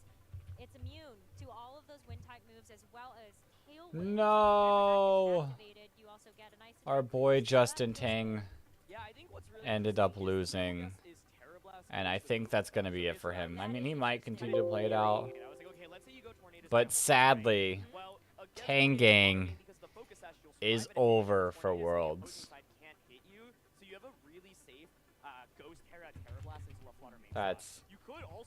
That's sad. Rest in peace, the Tang Gang. Well, he did so amazing for his first year in VGC. He did so good. Probably one of the best answers. Bramblegas here does have Power Whip, but of course Shadow Sneak isn't really going to do that much into the Neil May day 2. He's 5-0. Yeah, I definitely agree with you. And I believe both players now are locked into the game, so we are finally going to get underway with this very first game. Oh boy. Okay. I'm crossing my fingers. That's all I can say is We've talked a lot about what can happen on turn 1, so let's see. So many things to play out. There is only one way to find out. Okay. To see the turn 1 Let's do it. The run back at the leads, it's going to be the Tornadus and the Flutter main versus Emilio's Tornadus and Chi-Yu. And we've got abilities, so let's go ahead and give it up for Chi-Yu's Beads of Ruin. Let's go. This Flutter main's going to do a lot of damage. All right, this is still really scary. I just think it's a tough spot for both. Yeah, like, so we see Emilio opting for that tailwind option, right? Once again, it's like you could go for taunt, but something like taunt plus... At last. Finally. At last. Yeah, so Emilio's like, I'm just going to get this tailwind up and then go from there. And here it is. I think this is probably going to be that Fairy Terra coming out. I would assume so, just to be able to help Flutter main deal with any also dark type attacks that could potentially come out from this Chi. You also make sure that you still are resistant to all of those fire type attacks as well. So we're going to see a lot of big damage coming out of this Flutter main. Okay, protect. But that's the protect I was talking about. Maybe we see the protect from Chi, and then you also get a chance to see the tailwind. Tailwind. So Emilio's Tornadus right now looks faster. But it's about the response from this Tornadus, which is going to be a tailwind also. Yeah, I'm really curious if it's Moonblast or Dazzling Gleam here. Let's see. Okay, it is going to be Gleam, so kind of covering for a generally safe option. Can Tornadus now survive this is my question. It is Choice Specs boosted, and the Beats of Ruin is lowering the special defense here. Ooh, barely! What a huge survival. I I can't tell whether or not maybe Amelia would have wanted the Tornadoes to go down, depending on if there was something in the back to get a free switch, but you also have the ability now Scary just to be face able to overheat meet is it. a very potential possible play, and your Chiyu cannot get hit by the scary face from the opposing side. So yeah, just locking that in immediately. What is Kentaro's response here? What can you switch into a overheat? You've got the Chiyu in the back. Okay, so let's see. Is it Chiyu coming out? Could Okay. be Iron Hands as well. That's gonna be Iron Hands. Yep. Iron Hands. How well? Because you still have the special defense drop from the Chiyu that is going to mitigate some of that special defense from the Assault Vest, but the Bleak Windstorm first is going to be able to hit the Tornadoes and the Chiyu. Goodbye, Tornadoes. Now this is probably still going to do a lot of damage. Chiyu can do, and it's going to be the overheat. It connects into the Iron Hands, and it's able to Solid damage. It's not bad. Definitely not bad, but I think Kentaro definitely doing a really good job of not just letting his... And there is the Bramble Gas in the back, but it's not hitting the field right now. Really good job of not letting his... Okay, that Bramble Ghast is there. ...pivotal in this matchup. Dazzling Gleam in general is just so strong, and now that we know Emilio's 4, there's no way to actually really take that much damage, or really block the damage from Dazzling. But as you were about to point out, special attack boost... Here we go. Very much so. So you still have to worry about the Fluttermane in the back from Kentaro's side, how those speeds actually do interact with each other. But the special attack boost, that's really nice to be able to hit just a bit harder, especially when the Iron Hands is in front of you. You're probably guaranteed knockout here as long as you can connect. Bramble Gas time. The thing here is Bramble Gas looks so good into this position right now. It's completely immune to the Tornadoes, so Chiyu is swapping out. And if it's Bleak Wind Storm coming out from the other end, Bramble Gas is going to get an attack boost from it. So Bramble Gas has hit the field. Wind Rider is going to give it an attack boost immediately. And there's a scary face immediately onto the Fluttermane. Oh, this Iron Hands. Interesting. Speed investment here. Okay, still going to be Dazzling Gleam going off first, and it KOs the Iron Hands. Oh, we are just trading damage for damage right now. Okay. Okay. Big knockout there onto the But Iron Hands, and now all of a sudden, Kentaro's Fluttermane's now faster. great position with the Tailwind active. It is, and one thing to notice that the Tornadoes cannot hit it. So, if you bring out the Fluttermane, well, yeah, Fluttermane can target the Bramble Gas, but you can protect your Fluttermane or switch out, and then Bramble Gas can just go for that Terra, Ghost Terra, Terra Blast into that slot. So, is Urshifu the last one now? That's my main question. I think if not, this can get really scary. Yeah, that's going to be very What scary does for Kentaro sure. have? But it's going to be the fourth and final reveal, potentially, if Kentaro decides to bring out that one. Could be the Fluttermane, but you got to take your time here because this is a very critical Pokemon to bring to the field. Yeah, it absolutely is. And I think one other thing to think about is if it is Dark Urshifu, which it is, now how do you get to the point where you can win the battle, right? So Dark Urshifu, absolutely the right Pokemon to bring out in this position. It is Focus Sash, so it can take a big hit. And so you are able to, of course, go for Wicked Blow onto Bramble Gas right now. But it's a little bit scary. This is where things become really awkward when you use Tornadoes, because, like, the Tornadoes on the other side doesn't have Protect. So do you just give it up, or do you just switch out into, for example, the Fluttermane? Well, the Fluttermane is in a rough position, right? Because it did just get the Scary Face speeds drop, which means that the Urshifu could just simply be faster naturally in the Tailwind environment as well. So you have to consider that as an option of whether or not you feel like you should preserve the Fluttermane for the end game. Does Emilio feel like he has enough information to take a 1v1 like that? Definitely, and I like what Emilio's going for here. It's just the commitment to the Berry Terra. So Okay, this could be an interesting turn. Neutral damage from Wicked Blow. I think one of my main questions is, does Wicked Blow plus a Bleak Wind Storm still knock out Fluttermane? I would not expect it to, and if it doesn't, then I think Emilio is in amazing shape right now. Time to find out. Detect. It's just going to be a detect. Yep. Kick things off, and you can't really go for the Bleak Okay, Windstorm hey, Bramble Gas gets an attack boost from that. Thank you very much. Thank you, Mr. Tumbleweed, I guess Okay. that's what I say here. As Fluttermane now. Power Whip, not going to do anything right now. Detect are going to be very, very important here. But Tornadoes should faint. And because it doesn't take any extra damage, I feel like Emilio is still in a fantastic position right now. As you do get the knockout on the Tornadoes. Okay. Fluttermane in the back. The Bramble Gas might pull through. The attack there, Wicked Blow definitely isn't going to knock out Bramble Gas because of Focus Sash. I'm not sure it knocks out the Flutter. So right now, this Fluttermane is at -2 speed. The opposing Flutter gets to come out and, of course, puts on a lot of pressure. Now, the main thing is that Bramble Gas can't get a one-hit knockout onto the Fluttermane right now, of course, with that Power Whip. but Shadow Sneak isn't going to KO. So now it's a question of There we who do you go. target? Do you double up on the Bramble Gas? Because one play that you could make if you're Emilio, swap your Flutter Mane out into Chi-Yu, hope that the moves get split, and then Bramble Gas goes for the Power Whip. But the other is to just attack like he's doing right here and say, okay, you can't knock out both of my Pokemon at the same time. And I think right now Emilio needs to take a knockout this turn on one of the two Pokemon. Definitely, or he's going to start to get really behind really fast. Exactly, yeah, and I think one thing is kind of just the speed interaction here. That's one thing that I'm certainly paying Okay, attention to. Dazzling on both. Power Whip Really on Flutter. in a tricky position here. Okay, it's just Okay. clean here. No Shadow Ball. They're gonna eat it. Attack into both of these Pokemon. Oh, that did a lot of damage. Down to his focus sash here as Emilio's Flutter Mane is going to hang on. Where's Urshifu but targeting? Okay, it's Urshifu into gets Flutter. the target. The Flutter Mane for the knockout, which we're going to end up seeing a pretty big attack here from the Bramble Gas if it connects. Yeah, is it going to connect though? That is one of the most stressful parts about using Bramble Gas. Power Whip, not the most accurate attack. You need to hit this right now. And It hits. That's a one-hit knockout. Flutter Mane's gone. Now, but it's Urshifu against Chi-Yu and the Bramble Gas. Oh my goodness, it doesn't get any closer than this for our very first game of this best of 3 set. And the Chi-Yu right now, Urshifu can only target one of these Pokemon, so you have to decide which one is going to be the most important to knock out. For your I mean, best chance of ho. survival. Yeah, my main question here is the speed stats. Is Chi-Yu max speed, or is the Urshifu max speed as well? Right. So the main thing here is, does Chi-Yu survive a Sucker Punch, right? If you think the Chi-Yu is faster, then I think, yeah, going for Heat Wave and Power Whip here is fine. The strength type is so interesting, but it's like, does it really matter if you heal because you're not doing damage anyway? So, yeah, opting to potentially consider the Shadow Sneak option here. Okay, so probably saying, Okay. I am just going to be faster. What? Break the focus sash. Yep, break Get it sash out and of the just way. KO. Yep. But what? If But Urshifu does goes it work? if Urshifu goes for Sucker Punch on a Chi-Yu, or if it's just faster than Chi-Yu, but if it goes for Sucker Punch on a Chi-Yu and gets a critical hit and gets that knockout, that could also be a disaster. Detect. Detect to start. Okay. Okay. Just kind of feeling out the Gotta see what's happening. You have your wits about you moving into this next turn.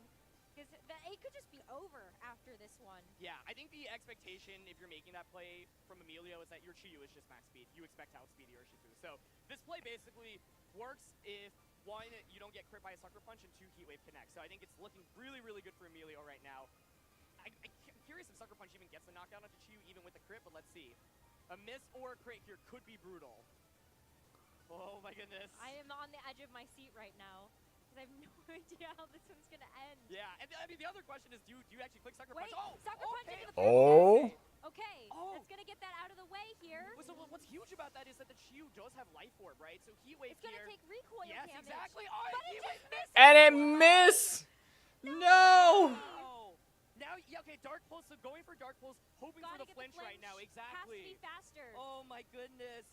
Okay. Dark Pulse goes into the Urshifu. Oh, it he doesn't didn't go do a for whole Sucker lot of Punch twice. damage. Okay. A Life flinch Orb here would be recoil, huge. but No it's flinch. No flinches. Chi-Yu for this game number one. My goodness.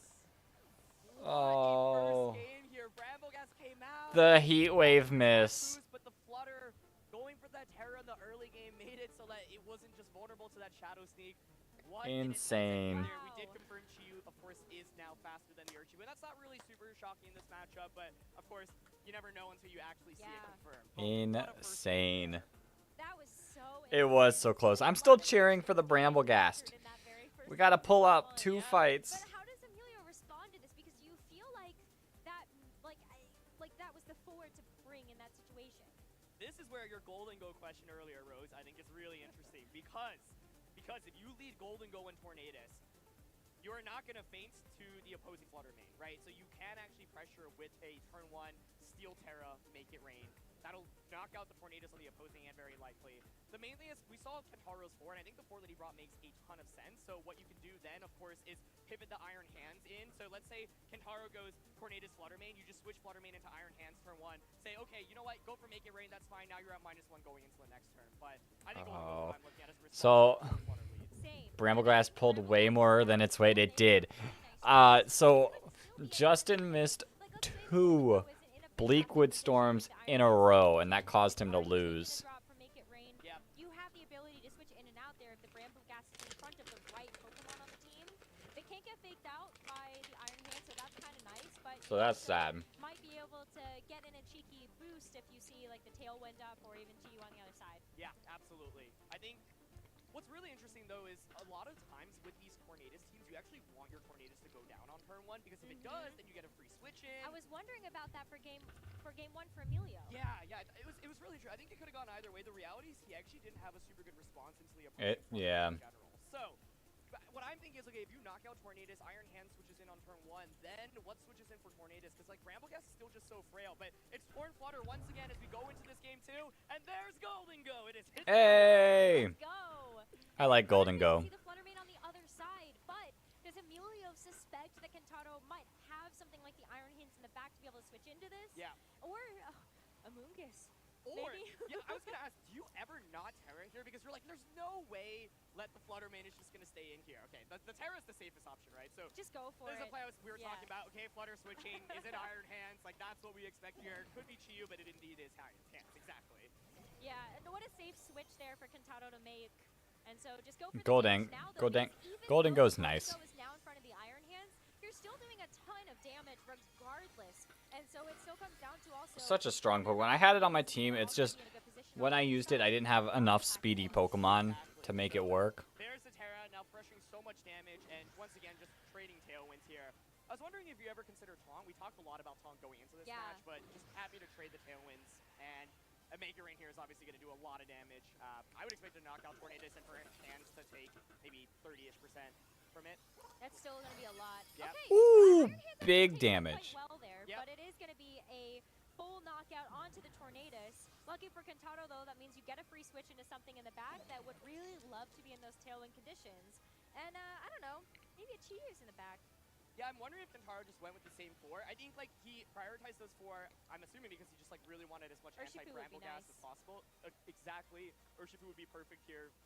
You could bring it out, pressure close combat, as you called Rose. There's Urshifu coming out. So okay. Now Hands can go for Bagon onto Tornadus. You can just close combat Golden Ghost, and now, of course, you could switch out into Brambleghast. Okay. All right. Oh boy, Brambleghast is back. Right now. So, yeah, I think this is where things become really interesting, right?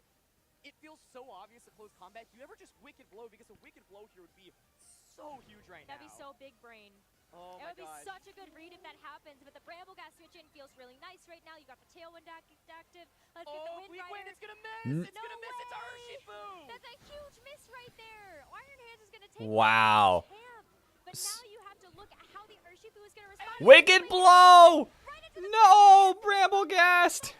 Oh my goodness, Kentaro is playing lights out right now, but obviously a huge miss. Urshifu did have Focus Sash, so would have survived the turn.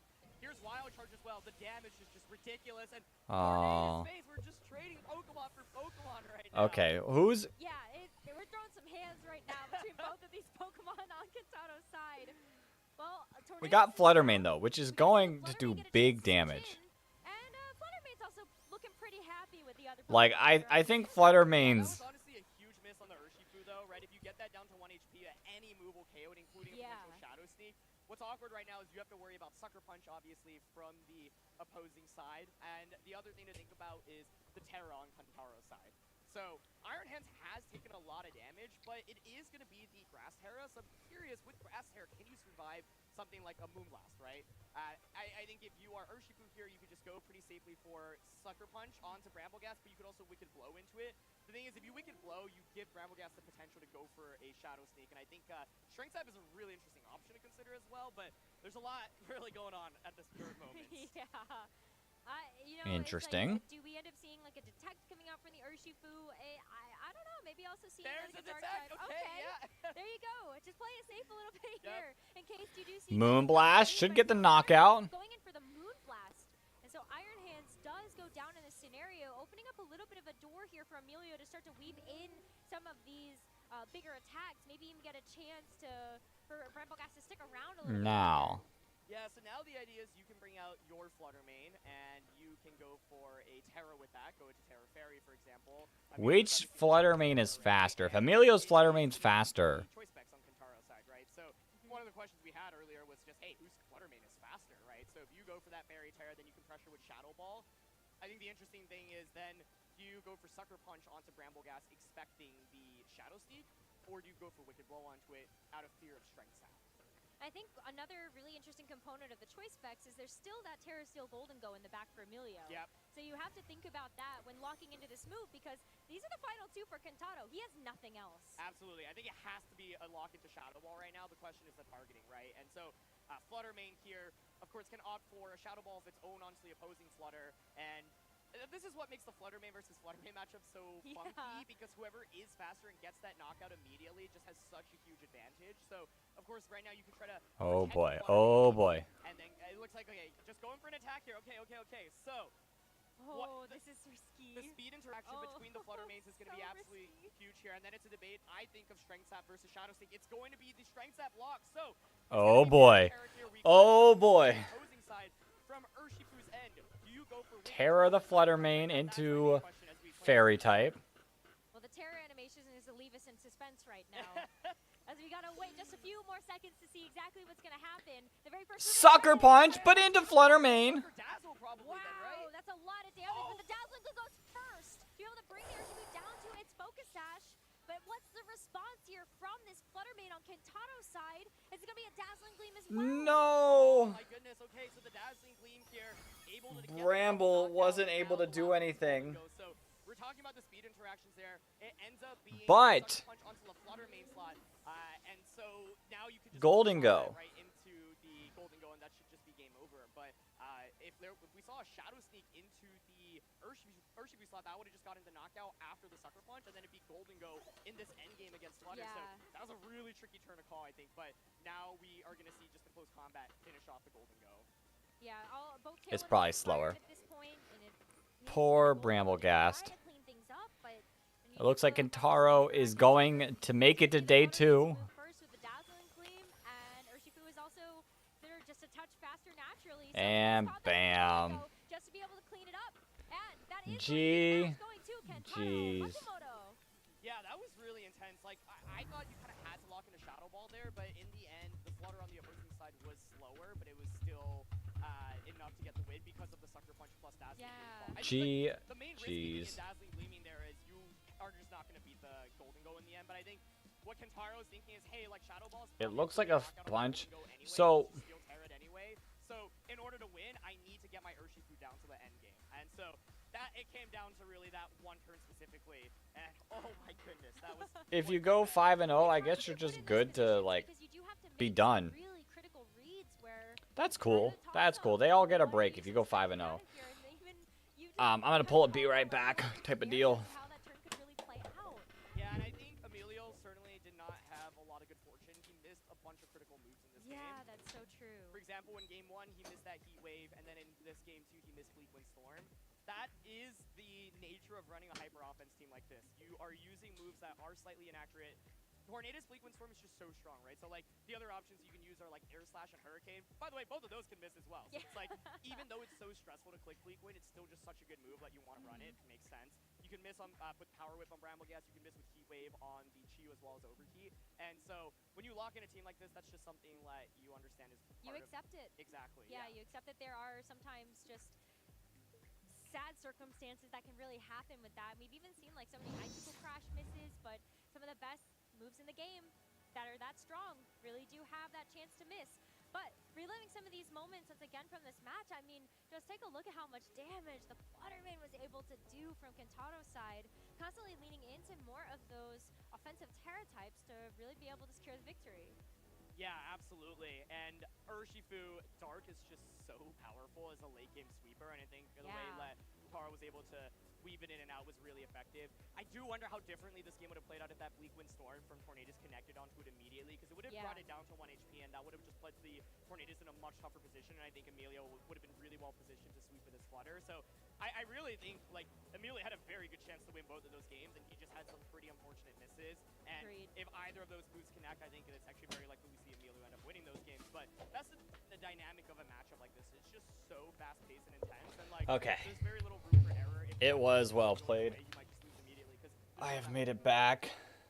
And both of these players So we're sitting 2 rounds so good, and even though remaining. that misfortune did happen to Emilio, you could see the gears turning. Like he knew how to. He knew think, Golden Go. He's like, that's the adjustment, and it was the right adjustment, right? Yeah. Like got an immediate lead, did a lot of damage onto Iron Hands, and really got the ball rolling from there. And so, yeah, I think Emilio recognizing how to adjust. I am exhausted though. He's an incredibly good player, and I'd be shocked if we didn't see him tomorrow. Like, yeah, yes, he was so close to winning both of those games. I am indeed exhausted. Going to be a pain, and that's just part of Pokemon. And one of the biggest things when But 2 more rounds.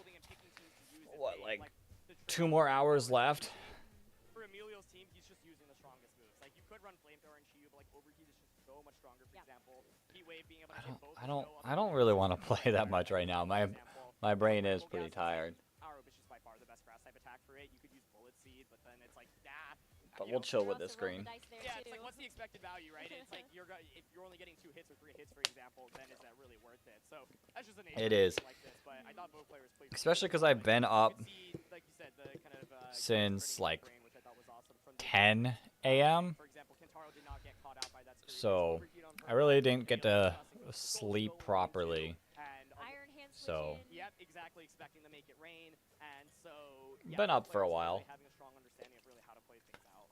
Yeah, and congratulations once again to Kentaro.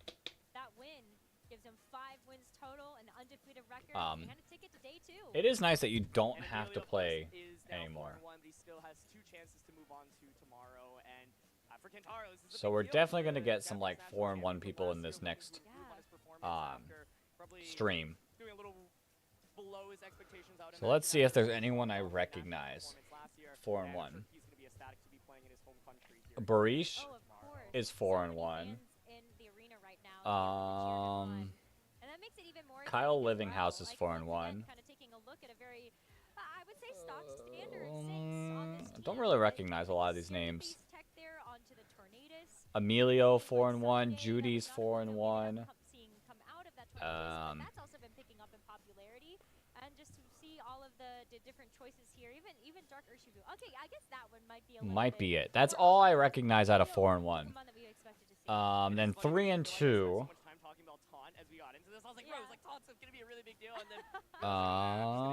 I get it, right? I was thinking about how things played if you go for that taunt on turn 1. Oh no, Wolf is gonna have to play Ashton. Ashton Cox versus Wolf. I kind of recognize Justin Karras. Rosh was on stream earlier. He's 3-2. I do think it's something that maybe could be weaved in if these players fight against each other again. I recognize Toller Webb. Overall, yeah, like these teams, as you can see, just really aim to win the game in like 4 to 5 turns, right? It's like you just like damage, from there. It's very different from some of the slower paced teams. It's been a lot. Anyone else? These teams can switch. The Iron Hands being really critical, actually, right? It's like otherwise, what's your answer to make it rain? But you're not going for nearly as many. Camilo is now 3-2. Insane. Or is that a different Camilo? That might be a different Camilo. Emilio was instantly popular going into Regulation D, some type of tailwind. Yeah, this is a different one. And Golden Goat is just kind of one of the for that right now. And that's it. Everyone else is 2 and 3 or lower. Into that Urshifu. We saw instead of like a Wicked Blow onto the Bramblegas slot or a Sucker Punch, we ended up seeing the Sucker Punch, I believe, into the Bramblegas slot to get the knockout rather than like a close combat or a Sucker Punch on a Chiyu. So I was wondering if Ashton Cox versus Wolf is going to be an interesting match. We're not going to be able to watch it. Just a sliver of HP, I'm not sure. I think that's a good assessment of that situation for sure. But we'll never find out because that didn't happen. But one thing is for sure that we will have an interview with the winner of this Swiss round number 5 match. So let's take it. Now we just chill here, watch the interview. Thank you so much, Rosemary and Darren, and I am here with Kentaro. A massive congratulations on that last round win. It was incredible to witness. And how are you feeling going into that match, especially seeing the Bramblegast? 素晴らしい試合でした。どのような考えで、試合に挑みましたか？トルネロスミラーで結構似たような構築だったんですけど、素早さに負けないように追い風と怖い顔を利用して戦うことを考えてました。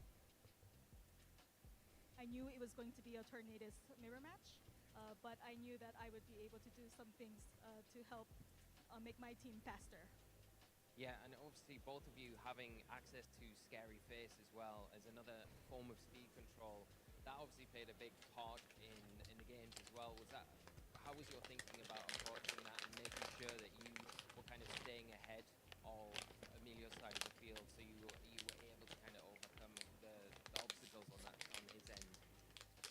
怖い顔を2人ともポケモンに覚えさせていたと思うんですけれども、それはスピード勝負で活躍できると思って入れたんです。Translators are insane. Yes, that's exactly what I did. Yeah. The one thing I'd like to ask you about from your team. The fact that they were memorized so much. The single strike variant. A lot of players here are running the rapid strike variant. What was your thinking behind using this Pokemon over the more commonly used Urshifu? あとウーラオスについてなんですけれども、一撃の Like props to this lady. 通常なら他の方たちは Listening, translating, and remembering.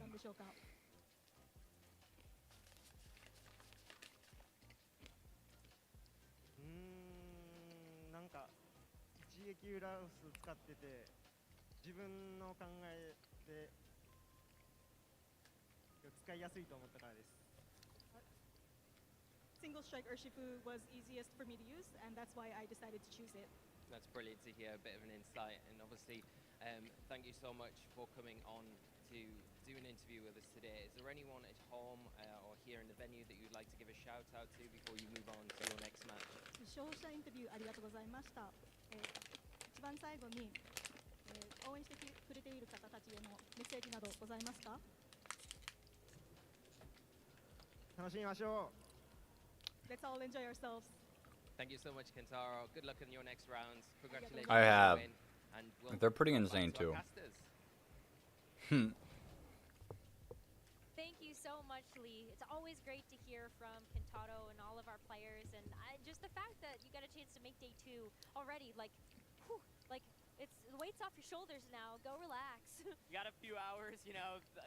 Couple extra hours in the day to just decompress. I think one of the interesting things I'm always curious about is for those players that move on from day 1 to day 2, do you just lock the same team or do you decide to make any adjustments? I think day 1 also is kind of a good litmus test to find what weaknesses exist on your team. So either way though, just making it to day 2 is great. I think so many players like make it from day 1 to day 2 though are looking then to be like, oh wow, I did so well today. I'm looking to really make a deep run and try to win the whole thing. So the most important thing, like you mentioned, really just get some rest, decompress, especially after an intense stream game. I mean, that end game of game 2 in particular was, whew. Yeah, I think we all need a little bit of a break from that one too, because that was a No. super intense battle. So we're gonna take a short break, and when we come back, we've got Swiss round number 6.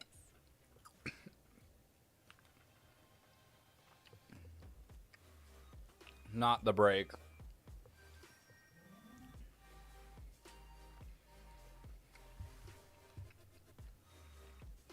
I just got a bunch of sour Skittle juice against the back of my throat. Ow.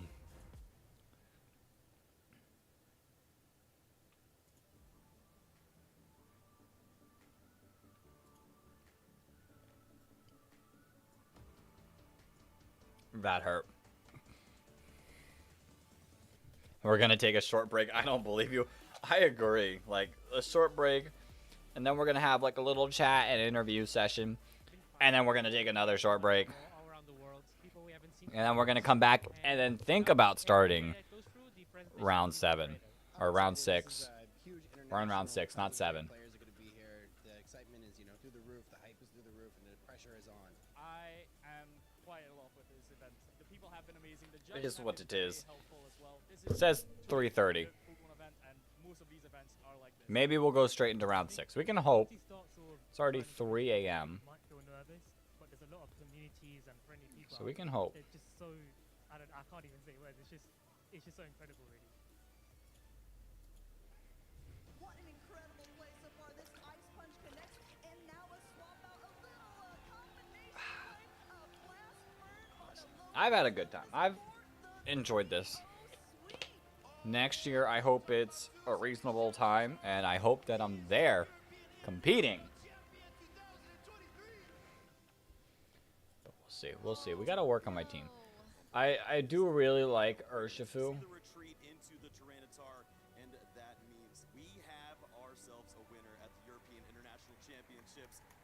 I do really like how Urshifu's doing. Among Us has really been quiet. Yeah, just the sad thing about Urshifu is then I drop my boy Palafin. Among Us has been pretty quiet. Heatran's been pretty quiet. We really haven't seen any Thunderous, which, I mean, I guess it doesn't get Tailwind. So that's one important factor. But I think you could do some work with Thunderous and Thunderwave instead.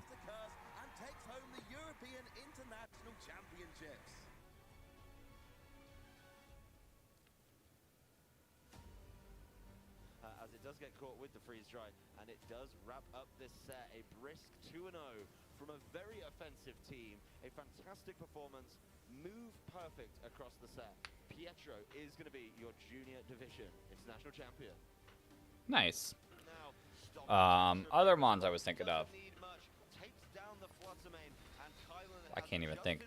So, Shanpao could be cool, especially next to Urshifu. I'm not even remembering what Mons I picked. I wanted Landorus, because Intimidate's great.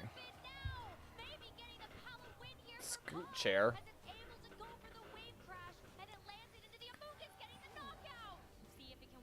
That could be fun. What was my last Mon that I thought of? I honestly can't think of that team that I have set up. My girlfriend really wants to run Spectrier. Spectrier. I'm really happy for winning this top one. It's amazed me. It amazed me. It feels great just because I won OCIC. I feel like renewed to be a two-time champion. This win really means a lot to me. Winning a tournament feels really great. Having a title under your belt feels amazing. It feels amazing to win UIC. I didn't really expect it, and it's my first win at a major event that wasn't 25 people. Nice. Congrats, man. Mi sento molto bene perché non ho mai vinto uno e l'ultima volta che ho giocato era in finale. Congrats, kid. Comunque non era un buon matchup, non era facile, quindi sono felice di aver vinto. Congrats, kid. Keep up the great work. Okay. Let's see. Is this actually going to be a short break?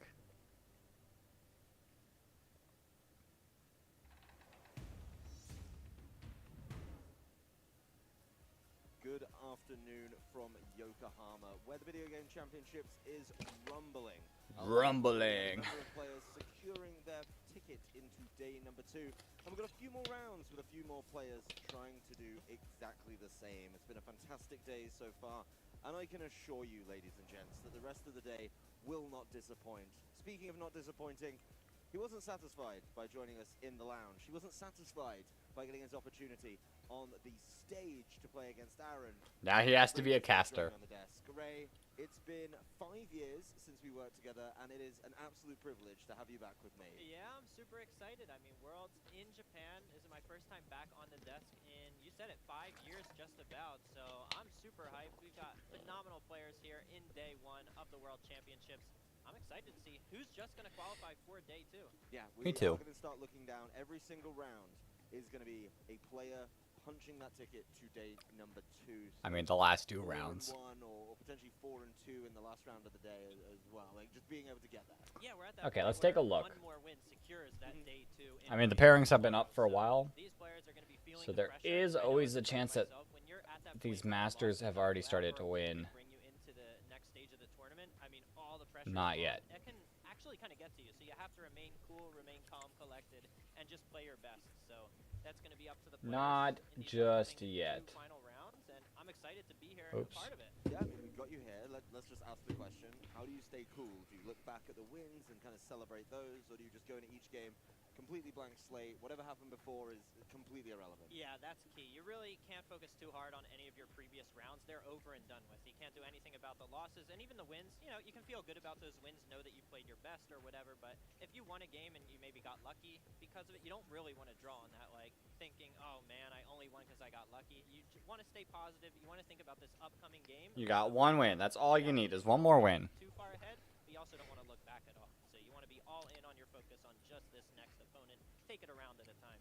And that's free advice for you guys at home. That is a complete freebie from a 3-time world champion. We'll try and get some more out of you during the game to match up to that. But I think, honestly, I've been really, really excited to see the players making it through. And honestly, some of the players, as I think Scott mentioned, you know, from North America in particular, were not names that we were expecting. And I think being those players with a little less pressure on, right? It's always tougher to be the big name potentially. I mean, some people are able to shake that pressure off really easily, but it is cool, it is exciting to see a brand new name making day 2. You know, this could be a breakout performance for them where they think, all right, now I've made day 2, I've already exceeded my goal, all bets are off, let's go. Let's just absolutely try and take this one down. Yeah, That's a way to think. Every year, there's always, you know, multiple breakout stars, not only at the regional championships and international championships all leading up to Worlds, but even at the World Championships. A lot of players have made their mark here at Worlds for the first time before going on to even, you know, better finishes, you know, in future World Championships or even in future events. So this is a real big starting point for some of these players who are already qualified for day 2, with this being possibly their first World Championship ever. And so it's really exciting to see players like that perform well at their first World Championship and lead into bigger and better things. I think we have that as well every time we move between games and generations, right? When the mechanic changes, when we move from something like, you know, Dynamax, which was so different to anything we played with before, and now we've got terrestrialization, which is this very unique, very interesting mechanic. It's really up to the players to go back to stage 1 and say, okay, can I be able to, like, am I able to make the adaptations and learn the game better than everybody else? Because technically, you're all on that same level playing field when we go into that game. Yeah, and even though it's, right, it's always Pokemon, right, between generations, but just the way that the game is played, the strategies that go into building teams and actually playing in the battles themselves can differ drastically between generations. Like the way you would play a Dynamax game back Yeah, so much for that short break. completely different than how you would play a terrestrialization mechanic or build a team with the terrestrialization mechanic in mind. Let's see if I can see what. There's so many different things you can do with I just wanted to see what time. Type at your fingertips, and then you know within the battle you can just choose which type you want to change into. We gotta have this long talk. That way we can let the players get up there, get set up. Options that are always worth considering, and just the way you're playing is going to be drastically different, right? Dynamax, you could count on getting just Obviously. double HP. I mean, that was massive, and then the amount of damage you could put out with Dynamax. Any players going? And so with terrestrialization, it's just so much different. No. And, play a lot more. Shout out to one. There's one person still playing 0-5. Shout out to them. You gotta like to not like be like, yeah, I want to keep playing. This is experience. They're definitely gonna come back stronger. Kind of start looking current as well, as we can take a look at some of the pairings that we have here in round number 6. Okay, we're getting Patrick Donegan versus Giovanni. Speaking of players who need that big performance, something maybe I don't know these names. for a little bit of time or looking to get Other than We've got Patrick Donegan versus Giovanni. Kyle Livinghouse, kind of. Throughout our regional circuit, we've obviously talked about some great plays from Pokemon. Go that player. Whichever player has Heatran. We have 2 more opportunities left.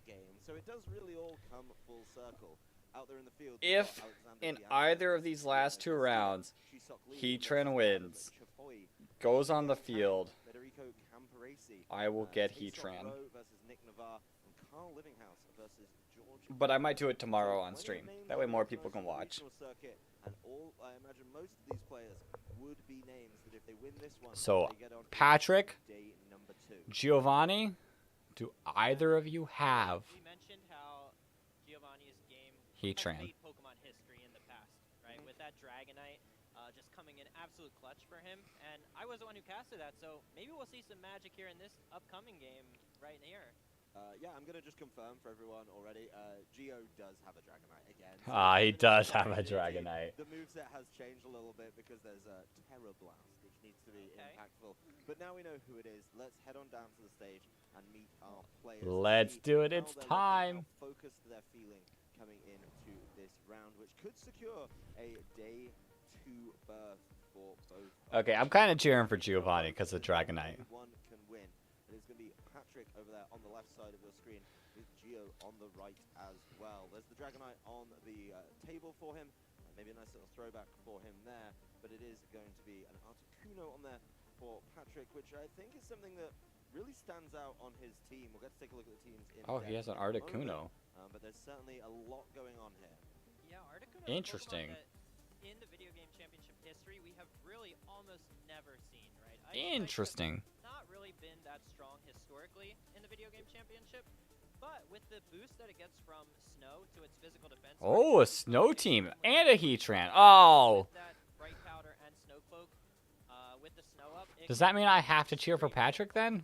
So I'm really excited to see how that's going to play out. Yeah, for the full rundown of the teams, it's going to be Iron Hands, Farigiraf, Articuno, Abomasnow, Tinglu, and Heatran. Like, as much as I want to cheer for Dragonite, I got it. Dragonite. I'm sorry, but we're cheering for Heatran. Tinglu too. There wasn't many. We haven't seen any Tinglus. And an Iron Hands of his own. Farigiraf is a Pokemon I've been hyping up. You can do what you want. And to be honest, Well, we gotta cheer for Heatran. A double appearance at Worlds does make me very happy. I didn't predict it because I thought maybe we'd got over it. But as you called out, something that could make this game exceptionally tricky. That is going to be Snowcloak, Bright Powder, Abomasnow with its. Because if Heatran wins, we'll get a frog. Yeah, and the thing too with the Farigiraf on Giovanni's side is Patrick doesn't really have too much priority. Here he has the Iron Hands with Fake Out, but other than that, there's not really a whole lot that Farigiraf might be beneficial against, where when you look at it on the reverse side, Giovanni's Dragonite, normally you might see a Terra Normal Extreme Speed set, but Giovanni's running Terra Flying with Terra Blast, and so Extreme Speed, while it's still on the set and still an extremely strong move, especially when it's powered up by a Choice Band, it's not as essential on this kind of set because you do have that Terra Flying possibility. And so it'll be interesting to see if we see Farigiraf come out from Patrick. On Geo's side, I wouldn't really expect it too much. But again, because this is a Snow team, I definitely think we could see the Articuno Abomasnow combo here. That's what I'm really hoping to see because, again, when are we ever really going to see Articuno? Because this might be my first time ever seeing Articuno, let alone Articuno is a cool mon. Articuno was always the rock slide, right? Being able to just get knocked out by it was certainly less than ideal. So being able to avoid that by and large with rock slide not being super present compared to previous years, it just definitely seems like this. Maybe it's time to shine. And obviously the changes. Yo, look at the cool plushes on the judges. Away from that hail concept just seems to be something that I think we could really start to pick up on. I know Joe Brown, one of our casters that works with us in North America, is a preposterously large fan of Snow. He has been a big fan of Hail as well, so exciting to see how this one is going to shake out. Sounds like things are getting exciting in Unite, and things are going to be getting exciting here in the video game Let's championship. go. Abomasnow with its Snow Warning ability, it's partnered up with Farigiraf, but it's going up against Iron Hands and Urshifu from Giovanni. Yeah, this is Two fighting types to kind of counter the ice. coming out from Iron Hands thanks to its ability. However, it is at serious risk here to the opposing Urshifu. Like, that's a lot of damage. You're either forced to switch the Farigiraf out or go for a Terrastalization early, which is a little risky. Farigiraf not usually the Pokemon you want to be Terrastalizing. And even if you do go for that, Iron Hands can then target it as well with a super effective electric type move because Farigiraf's Terra type is water here. Yeah, that's a really nasty pin actually onto the Farigiraf, unable to keep itself super safe. Obviously can't do the classic, you can't just protect. Unseen Fist from Urshifu rules that one out, so it forces the hand a little bit from the side of Patrick. Goodbye for Farigiraf. There is no Heatran on the field, so I do think comparing the Iron Hands is always interesting. it's kind of hurting. Wicked blow pretty nicely. A critical hit, not really mattering when it comes to damage. Abomasnow will fire back with the blizzard. Ooh, that's big damage. Onto the Urshifu. But the Drain Punch is going to absorb it all back. Giovanni's Iron Hands will make up that difference pretty promptly with the Drain Punch. Abomasnow getting its energy drained and dropping below half. Yeah, that's a really good switch in because that was a pretty nasty pin you had there with the Urshifu targeting it with the super effective Wicked Blow onto that Farigiraf. Okay, I'm going to assume we're going to see a fake out maybe into Iron Hands. Went for the Drain Punch instead on No? Abomasnow, which I think was a really smart call because we saw how much damage that Blizzard did that last turn. That's a clean to a KO on Urshifu here. And needs to maybe protect itself this turn, avoid another Blizzard, and cause that problem. But the Urshifu not going to be able to do anything this turn as it's caught by the fake out. Giovanni is making sure that it's... That did nothing. You know, stick around. Dang. Coming out onto the Iron Hands, maybe expecting a switch. As Abomasnow will be switched out by the eject pack. So being given another chance to pivot around. And here it is, Ray. You wanted to see it. Here comes the Articuno. How much can this Pokemon do? How much wiggle room will Patrick be able to Drain get Punch. there? Kind of Punch eats that. side once again, heads into the Iron Hands, brings it below half. But honestly, one thing I think interesting there, that Urshifu wasn't punished. It got faked out, but it's still on the field. Yeah, but the thing is, it was nice going for that Leaf Storm because it enabled the free switch in so that Articuno could come in safely. But you're leaving its Urshifu out. Oh, Detect. Detect, actually, from the Urshifu. Making sure that it's Blizzard. This is going to do massive damage. Firing back with the Blizzard. It's not going to catch the Urshifu because of the detect. Or 0 damage at all. Decent chunk to Iron Hands. Iron Hands on Giovanni's side, firing a Drain Punch towards the opposing Iron Just Hands. eats that and recovers so much back. And then, of course, the Iron Hands on Patrick's side, Drain Punching it right on back. So this is going to be a slow exchange between the two Iron Hands. Back and forth. See what they can do. Of course, Giovanni knows all about that Bright Powder. He knows about the Slow Cloak.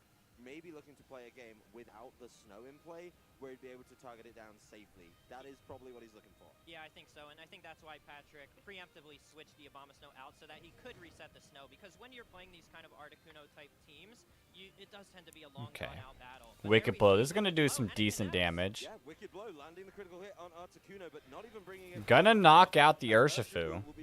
Okay. Okay. Wild Charge is gonna connect, but Articuno lives. Yo. And Iron Hands drops. Will fall to the opposing Drain Punch. And Adam, this Articuno has Roost, so potentially it could heal itself back up if given the chance, especially with Snow active and the Bright Powder held item. That's a very viable opportunity, and there's only 2 Pokemon remaining. This is a great turn. Fluttermane. Yeah, Patrick putting himself in a great position there, getting a lot of damage down with the Blizzard. And even though the Articuno wasn't able to dodge moves, it was Articuno show him. getting the, of course, the boost to its defense from the snow, which was just enough in the face of these 2 physical attack as well. Mainly, of course, the Iron Hands, which Wild Charge just fell short. Let's see if Articuno. What is Iron Hands going to do? That it needs.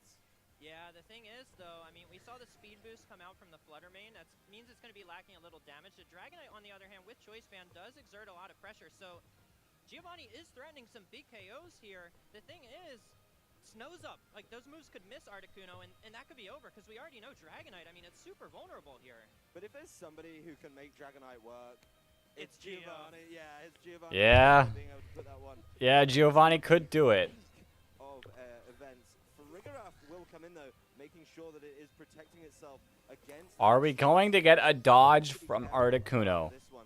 There is going to be the immediate terrestrialization. As soon as that Dragonite hits the field, it becomes the flying type. So being able to drop the Dragon typing will help out a little bit against this Articuno, but it's still going to be a lot. Moonblast misses. Oh, that's a miss. That's huge. That's the first. Terra Blast hits. Will follow up from this Dragonite. Into Farigiraf. But he's going after the Farigiraf. It's not enough for the knockout, and Articuno is free to Blizzard back. Super effective on the Dragonite. And a freeze! Freeze as well. Dragonite is frozen solid. The snow has stopped, though. This is a big turn. This is the turn where you need to potentially get that snow right back. You want Snow Cloak going as well as the Bright Powder. But this Dragonite is in a really sticky situation if it's not able to Thaw itself. If it can Thaw, maybe catch the Abomasnow on the switch in. If the Fluttermane can catch this Articuno, this could be a big swing. But this Articuno has been putting in work. Yeah, but this Fluttermane is free to fire off Dazzling Gleam. Icy Wind. And misses! Icy Wind, not even accurate enough to begin with. Oh, and Farigiraf lives! Does drop its speed, it doesn't care about that. Dragonite is still frozen solid, and here goes Articuno getting his Articuno gets the roost. with a huge roost on that turn, back up over half. And Trick Room. Sets up the Trick Room, wasn't able to get knocked out there. This Articuno is Yeah, holy freeze jet ski. I agree. I mean, the freeze on Dragonite, the double avoid keeping itself alive, getting the roost off the heal back up. This Fluttermane, again, speed boosting, so it doesn't have the kind of damage it needs to take out this Articuno in time. But let's keep the Articuno safe. It's the whole... The snow is coming back. on this team from Patrick Donegan. Gets the snow back. Blizzard's gonna connect. Dragonite down. Dragonite is easily felled by this Blizzard. The Crit did not matter. just really rubbing it in to Giovanni's token Pokemon on his team, being able to cause those problems. And it's just up to the Fluttermane. Moonblast misses. Miss again. That's the third miss. There's nothing Geo. And that's over. It's got to go to game 2. Yeah, and we see right there, Geo forfeits game 1. But that's the thing, right? This is a best of 3. Dang, that was insane. Before, you're gonna get unlucky at times throughout the World Championship. And so at this point, you just have to, if you're Geo, stay calm. That was only game 1. Okay. We've seen already throughout history. I mean, Geo's Dragonite, the living legend, has come through in the clutch before. Geo can't let this loss get to him. He has to come back. This Articuno hard carrying, it did indeed. That was such a great fight from Articuno. But like, what is Giovanni gonna do? He can't send out Lando. He's kind of got to play the same team. 2 hits successfully onto the Articuno, but they weren't enough for the knockout. Then there were the 3 misses to follow as well. So a real tough break there for Geo. Just not able to find a way around the Articuno, and I think that's where he's got to go back to in this following game. Yeah, what can I do? And there's no discounting either what Patrick pulled off there in game 1 because he played it really well. We saw that turn. Abomasnow went for the Leaf Storm to self-proc the eject pack to give him that free switch into Articuno because we saw just how much trouble Articuno was able to give Giovanni, and it allowed him to kind of conserve the Abomasnow for later because we saw that snow, it did run out, and he was able to bring back in the Abomasnow, reset that snow, allow Articuno to avoid some more moves. Now, by that point, it was already, you know, kind of over because Articuno had already just put in so much work. But potentially, if Dragonite what could happen whatnot, this it would have one? been good to have that Articuno still conserved in the back. And so if I'm Patrick, I think I'd, you know, consider it a pretty similar strategy. But we did see potentially in that endgame, Fluttermane could have gotten out of hand because a lot of those Pokemon were getting kind of low. The Iron Hands was kind of low and, you know, very vulnerable to a Moonblast. Farigiraf was getting pretty low. Articuno pretty low as well. Fluttermane could have pulled through in that endgame, especially backed by Dragonite. And so I think if I'm Patrick, I'm new to Pokemon competitive scene here. So, I don't know most rules. How many wins does one? Oh. Yeah, 5 wins. You just can't have more than 2 losses. So both of these players are playing to make it to day 2. Whoever wins makes it to day 2. And then whoever loses has 1 more round to get another win. It got the Trick Room up, which is big. But it definitely, it kind of felt like, you know, if you weren't hitting the Articuno, it doesn't matter if you're going first or second. As long as you can't hit it, that's all that matters. It really did pivot around. Okay, we're getting a Fluttermane Urshifu. In the lead right away. Same kind of lead. And the Fluttermane together. There's going to be a change up from Patrick as well, being able to move on over to the Farigiraf and the Iron Hands. That was the Iron Hands he switched in the last time, if you remember. So maybe not being given that safe switch for the Farigiraf that he had the last Interesting. time. Yeah, but this is really interesting because there is a potential Farigiraf switch-in for the Fluttermane. I don't think it's super likely because, again, Patrick doesn't really have too much priority on his team, but this is exactly the situation where Iron Hands threatens to fake out onto Urshifu to guarantee Farigiraf a free turn.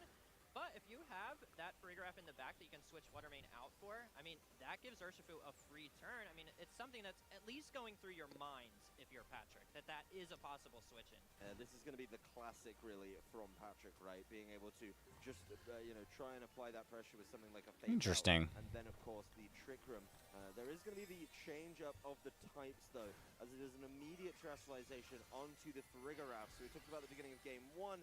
It does go over to the Water type, and neither of the Pokemon over on Giovanni's side are going to really appreciate that. He's going to have to throw a little bit more at it to try. Who are you rooting for, Mr. Parker? Blast into the Iron Hands, doesn't quite get it below half. That was a special attack, not super relevant. Wicked Blow. And now it's a Water type. Did solid damage still. Farigiraf feeling pretty good here. Oh! That was massive damage. Is a huge amount of damage, not enough for a knockout as the Trick Room goes up, and this game could start swinging really quickly in Patrick's favor. Yeah, that's really bad for Giovanni. He was able to get a lot of damage done, which is nice, but he's going to have to withstand these 5 turns of Trick Room, which are big because Frigoraph, Iron Hands both going to be able to underspeed the Flutter Mane. Urshifu, it's not like Urshifu can go. I'm leaning toward Patrick and Articuno. How about you? Okay. Are we going to have split rootings? I'm also cheering for Patrick. It's not like Giovanni has a ton of super bulky Pokemon to switch in, but he does have some options. Potentially a Landorus. And he's got Abomasnow and Articuno in the back again. Okay. So I don't know if he's really going to have a super safe switch in here. He might have to sacrifice something. Landorus Therian into Ice types, not a great one for most trainers. Not something they're willing to take the gamble on. And leaving that Frigoraph, Frigoraf's coming back into Abomasnow. Certainly caused problems, but Frigoraf's done its job. It's time to get out of there, get the Abomasnow into the field, and get that snow warning set up. Urshifu trying to buy some of those turns. Will use Detect, being able to try and buy a little. Oh. Follows suit, Protect and Detect. We're already ticking through some Trick Room turns, but it is giving Patrick time to pivot the board to exactly what he wants. Yeah, this is really nice for Patrick. He gets the Abomasnow in, which has that spread damage. Now he has It's gonna Sucker Punch, but it's not as big of a deal. probably Blizzard and then probably just Drain Punch. Resist it, and you're still threatening. We saw how much damage Blizzard did, about 60% of Urshifu's HP. Iron Hands could easily finish that off. This might be a double knockout right here. Patrick's still threatening a double KO here. Giovanni, he just protected last turn. Let's see what he pulls off this turn to see if he can keep any Pokemon around or if he's going to have to sacrifice something. Yeah, I think being able to switch in the Abomasnow there makes a lot of sense. Okay, goodbye, Urshifu. Same, I'm also rooting for Patrick just because Articuno is my favorite Gen 1. We're all cheering for Patrick. Okay, that did decent damage. Patrick's going to start to heal his up with the Drain Punch into the opposing Iron Hands. Blizzard. Gets the Flutter Mane, brings Iron Hands to just below half. So yeah, the Assault Vest is helping out, but that damage is going to start racking up. Does have the super effective Drain Punch to try and fire back, but yeah, you're a couple turns into the Trick Room and you've already lost one of your Pokemon. Yeah, I think Iron Hands Dragonite, the living legend. I like that. And it makes sense perfect for what he does. But we just saw how much the double up did there, and Dragonite coming in, I mean, it's obviously a risk to a Blizzard here, and then Blizzard plus the combination of Drain Punch did just over half the last time. Still awake, man? Yeah, I'm still awake. I'm still holding on. We still have 2 rounds left. We're watching both. We're finishing day 1. I don't know if I'm going to watch any of the post like interviews. Takes the field once again, and it blocks the extreme speed. Armatail nice. thank you to that one. As Abomasnow will get brought down nice and low by the Drain Punch, but with no extreme speed, that's not enough to threaten the knockout. Can he heal up a bit though? Yeah, Dragonite does have access to its. Yeah, it is. Oh, that's big damage. We'll be able to take this one, but it's definitely not taking another one. We got this. We do have this. Iron Hands was able to fire off that Drain Punch there, get Abomasnow low. I mean, this is still, you know, Giovanni's doing his best to stall out these turns of Trick Room. Eventually, Urshifu is going to come in from the back, outspeed Patrick's entire team, and hopefully be able to clean up. Iron Hand's still sticking around. That Drain Punch heal last time, plus being slow enough to take advantage of Trick Room fully. I mean, that's big. But Dragonite, of course, locking into E-Speed with the Frigoraph. Goodbye. It's not a great place to be if you're Dragonite. The one swell trade. All these little tags are cool. Dragonite, so it's not going to be able to do anything else and has to switch out. The Abomasnow has also switched out in lieu of the Iron Hands. Oh. So a little bit of pivoting around. Frigoraph will just Hyper Voice. Did a lot of damage. Iron Hands Drain Punch into Iron Hands, unsurprising. Iron Hands into Iron Hands. Is that Trick Room? Is Trick Room done? Trick Room is done. Over though, and this is what you're talking about, Ray. Can you stop the Urshifu right now? I'm not sure you can. I think it's going to be a couple turns where Urshifu gets to get a little bit out of hand. Yeah, and I don't know if Trick Room can really go back up here because both Pokemon are threatening KOs on Frigoraph, so whoever you decided to fake out, I mean, you're still at risk there. And with Articuno in the back, I feel like that's what it's going to come down to. It's just going to come down to if Articuno... I still don't know. I don't know. You might want to still go for... ...also kept around by Patrick, which I think is really smart looking towards the end game. I really think this is all going to come down to Articuno because, look, we've seen Iron Hands chipped a little bit. Urshifu has also been chipped to a little bit below half.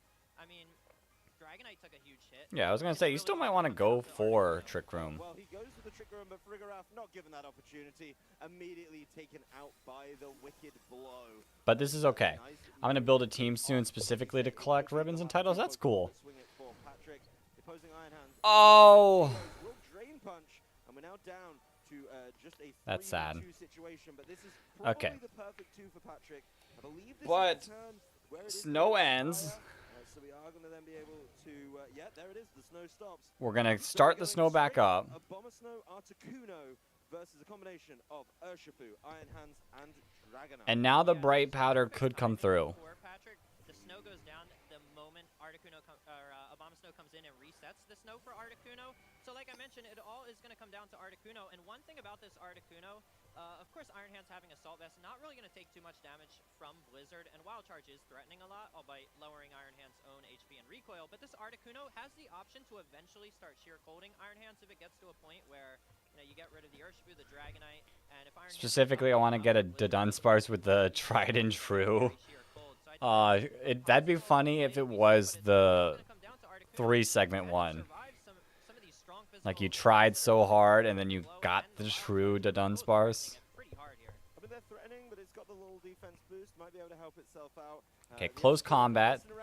It's gonna knock it out. Getting rid of that Abomasnow. See you later. The defense will fall there. And that's going to help out. The Articuno is going to appreciate being able to try and win. Now here we go. There is the follow-up attack. We're gonna get a Blizzard, knock out Urshifu. Will bring the Iron Hands pretty low as well, back under half. So a straight up 2v1 here. Wild Charge hits. Will connect into the Articuno. Lives though. Just below half. Iron Hands, of course, takes the recoil damage, but feeling pretty good. Dragonite, the living legend. Giovanni's mascot Pokemon. Is this going to be the Pokemon that sends us to game number 3 here? Because it cannot afford to take another Blizzard. It can't take a Blizzard. It can't take a Freeze Dry. It's got one turn to try and hit a vital move. Honestly, the Iron Hands can take a Blizzard. Dragonite can't. It really comes down to Bright Powder, Snow Cloak. What is We're gonna get a Terra. Yep, we're going to see a Terrassalization, a defensive one coming out from Iron Hands to take a Blizzard a little bit better. But again, it's going to come down to, can Articuno survive this turn thanks to Bright Powder, thanks to Ooh, Snow Cloak, Terra Fire, Iron Hands. Outrage misses. Outrage isn't going to connect. This is all on the Iron Hands right now. Blizzard. Will tidy up on that Dragonite. The Iron Hands, of course, If the hands freeze. Doesn't, I don't think it does. Will the follow-up Wild Charge connect? That is the Wild Charge hits. Articuno Game 3 time. This time, it's game number 3 to decide who's going to get day number 2. Yeah, that was a great game from Giovanni. I think that was Okay, key we can there. check didn't again. see Articuno's signature evasion With the way values work, you can increase the odds. A Hardy, Serene, Grace, Dunsparce from before Gen 5 or 6 has a 50%. What the? That is crazy. Okay.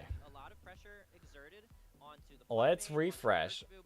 Did Wolf make it another round? Their battle's still not done. We still gotta wait longer. That's crazy. About Patrick's team, it doesn't do a great job of dealing tons of damage to Assault Vest. Iron Hands factoring in the fact that it can just heal all that damage back up because Farigiraf, We're holding on. We're holding on. Just one round, one game left to go. So Drain Punch can really keep Giovanni's Iron Hands healthy and take advantage of Trick Room, which is big. I agree, That's obviously the big Joseph. Here is being able to sit on the field for a number of turns. The Assault Vest helping out against Articuno, Abomasnow, Farigiraf. Then, of course, just being able to go to the Fire type if you need, because he's really reliant on these Ice types to be able to put the pressure down, right? In previous formats, just Blizzard, Blizzard, Blizzard every turn would be enough. But now, we've got more defensive tools. We can do a little bit more. Maybe, thinking of how good that Iron Hands was in game number 3, I want to see something a little bit different from the side of Patrick. Is he going to pivot to something like the Tinglu or the Heatran, both of which... Looks like Judy made it 4-2. that offers a little bit more of a threat towards the Iron Hands, but Frigraph does have Sight Shock, which I think is going to be pretty important for dealing with this Iron Hands. The thing is, though, like we've seen Frigraph get into these positions where it's kind of pinned. Like if you don't set up Trick Room, Urshifu is threatening it, forcing the Terastallization. If you do Trick Room and Terastallize, I mean, Iron Hands is threatening that super effective Wild Charge on that Terra Water for Frigraph, and so it's just not a great spot to be in if you're Frigraph, and I don't know if Extreme Speed is a big enough threat. Yeah, I want to see a change away from Frigraph. I call that, you know, between games 1 and 2. I don't know if Frigraph is necessarily needed in this matchup, and so now after losing game 2 and winning game 1 on the back of that Articuno, I'm pretty on board with, you know, swapping out Frigraph for something new to deal with his Iron Hands a little bit better. Yeah, something needs to change there. And yes, the Trick Room helps, but at the end of the day, if you're not getting hit, it doesn't matter about speed control. It's just not going to cause you any problems. Okay. Flutter Mane, Urshifu, and now just Abomasnow and Articuno just going into the fight. Decisive game 3 time. It is indeed an important game 3 time. Trying to cause those problems. It's really a case of how long can Articuno sit on the field, and would a double blizzard, you know, assuming you don't just get readily knocked out, which Ooh, Ting Lu. right now, what are you able to do right there? Yeah, Articuno not really threatening the most damage against these two, the Flutter Mane or Urshifu, and so usually the strategy is to kind of ignore it, focus on Articuno's partner, especially when you have Urshifu, which can kind of pin Pokemon because it can't protect against it. The thing is, though, Blizzard can always freeze, and Patrick has Sheer Cold if he wants to go for that. I don't expect it. I fully expect to see a Blizzard here, and I mean, it's still going to do a decent chunk to Urshifu. Okay, Iron Hands is going to be coming on out. And then Flutter Mane kind of bounce off it, but still, that's a lot of damage. Well, the Abomasnow is scared and is switching out for this Iron Hand. Moonblast. Ooh, that's big damage. Just below half, right off the bat, another special attack drop that isn't Close combat. doubles up on it. Iron Hands Rest in peace, Iron Hands. By Giovanni. The defenses are dropping. That's going to make life a little bit easier for the side of this Articuno. I hear Toby Fox. Pokemon advantage here is huge. Articuno's Blizzard will go in retaliation. Urshifu is brought very low. Flutter Mane takes it pretty well, though. Yeah, no freeze, which I think is key, but we saw what that turn 1, it was kind of a pin, like I mentioned. Okay, so this is going to weaken Blizzard a little bit. You have Urshifu, the bypass protects, and so whether Patrick switches, whether he stays in, there's no good option there. Decides to sacrifice a Pokemon, but he has... But Ting Lu can do some work. Big in Articuno, it's threatening Urshifu, but again, Urshifu also threatening Ting Lu unless we see a Terastallization come in. Yeah, we had to see this poison Terastallization immediately from the Ting Lu. And it's a Ting Lu without Fissure, so I don't hate it. Side of the field, so he can't just get doubled into once again, because then that would put us in a tough situation. We're going to explore this turn as we go through the game. Protect, Flutter Mane, okay. Probably Detect. Doesn't want to get caught short in this turn. Yeah. Detect as well. So Giovanni getting free information here from the side of Patrick. It's going to be once again an Articuno Blizzard, no shock there, and then it's going to be the follow-up from the Ting Lu. Gets to see exactly what it's going for. Yeah, makes sense. I believe it was, yeah, the Earthquake, which is free next to an Articuno. Yeah, this is a great adaptation by Patrick. Not only is Ting Lu protecting Articuno from damage from things like Flutter Mane, while the snow is boosting its physical defense, but it also works out because the one Pokemon that was giving Patrick trouble those previous games was that Iron Hands, but with the Terra Poison, now Iron Hands is forced to Wild Charge, which isn't going to do a ton, like it'll do a decent chunk, but it's also going to mean Iron Hands can't heal up with Drain Punch, and it's actually going to be taking recoil from that Wild Charge, so this is a great adaptation to be able to deal with Iron Hands, and we can see right here how it's dealing with Flutter Mane Urshifu. Flutter Mane being speed boosting booster energy means with Ting Lu on the field, it's just not threatening any damage here. Urshifu also, now that Ting Lu has Terra Poison, also not threatening a ton of damage. Articuno could just roost it back off of it once later down the line, because we saw how much damage Wicked Blow does to it in Game 1. It does a little bit under half, so right now this is a great position for Patrick. It's going to be big to see what Giovanni has. Shadow Ball. Yep, well, there's the Shadow It's going to do a little bit of damage. Wicked Blow. Ooh. That's a solid amount of damage, but Urshifu will faint. And with the freedom to do so, thanks to that flying type. I'm used to seeing this move next to something like Zapdos, but it's actually going to be next to an Articuno in this game. Not affected by the Earthquake, but there's And Flutter Mane drops too. Giovanni is down to his last 2 So probably Iron Hands again. Maybe Dragonite again. Be a nice way to do it and give yourself a bit of a rest. Ting Lu starts to heal up with the leftovers. And I think we're going to see a very close end to Game 3 here, Ray. Yeah, that leftovers could start to matter, especially with Protect. You get a little bit of extra healing. If this Dragonite's coming out, Oh. for Rigoraph. Oh, so a pretty defensive pair. Interesting. Not bringing the Dragonite that has brought him so much success in the past. Gambling on the Frigoraph. Yeah, but the Frigoraph is a good adaptation, surprisingly, to deal with this Ting Lu that's now Terra Poison, because Psyshock is going to be threatening a lot of damage to it. So now, you know, Giovanni has a damage to kind of deal with the Ting Lu. It's just going to be a question of... Two more turns of snow. Well, Giovanni's game plan right now is kind of... I can see where it's going, right? You want to just force the Abomasnow to come back in before the snow is up. Then as soon as that snow's dropped, that Articuno is easy pickings with no Snow Cloak, and just relying on the Bright Powder, and of course... And what Terra? So Giovanni just has to make sure he doesn't... Terra Fire. As to keep himself safe. Okay. This Iron Hands around even longer. I mean, this Ting Lu is very important, though. Articuno just isn't threatening it right now. This is going to be a lot of work to do as Ting Lu does just decide to protect itself. So trying to keep itself as safe as possible. Articuno will Blizzard. Blizzard. Not going to be threatening knockouts right now. Doesn't do much. Hyper Voice. So probably expecting the Protect there on the side of the Ting Lu and just seeing how much he can get done. Misses.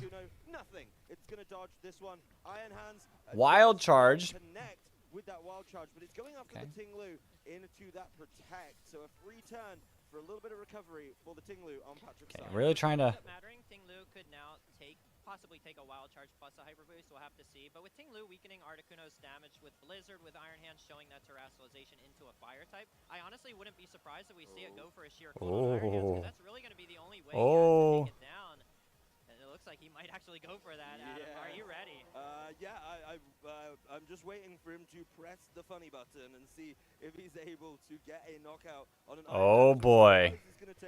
As much as I don't like Oko moves, this would be pretty cool. Exactly. That's why he has to go for the sheer cold on it, I feel like. And he should be targeting the Iron Hands over the Frigoraph, because Iron Hands is the threat here. Frigoraph, Articuno can just stall out with Roost, and it doesn't really have to care about it. You got to go for it into the Iron Hands if you're going to. Sheer cold?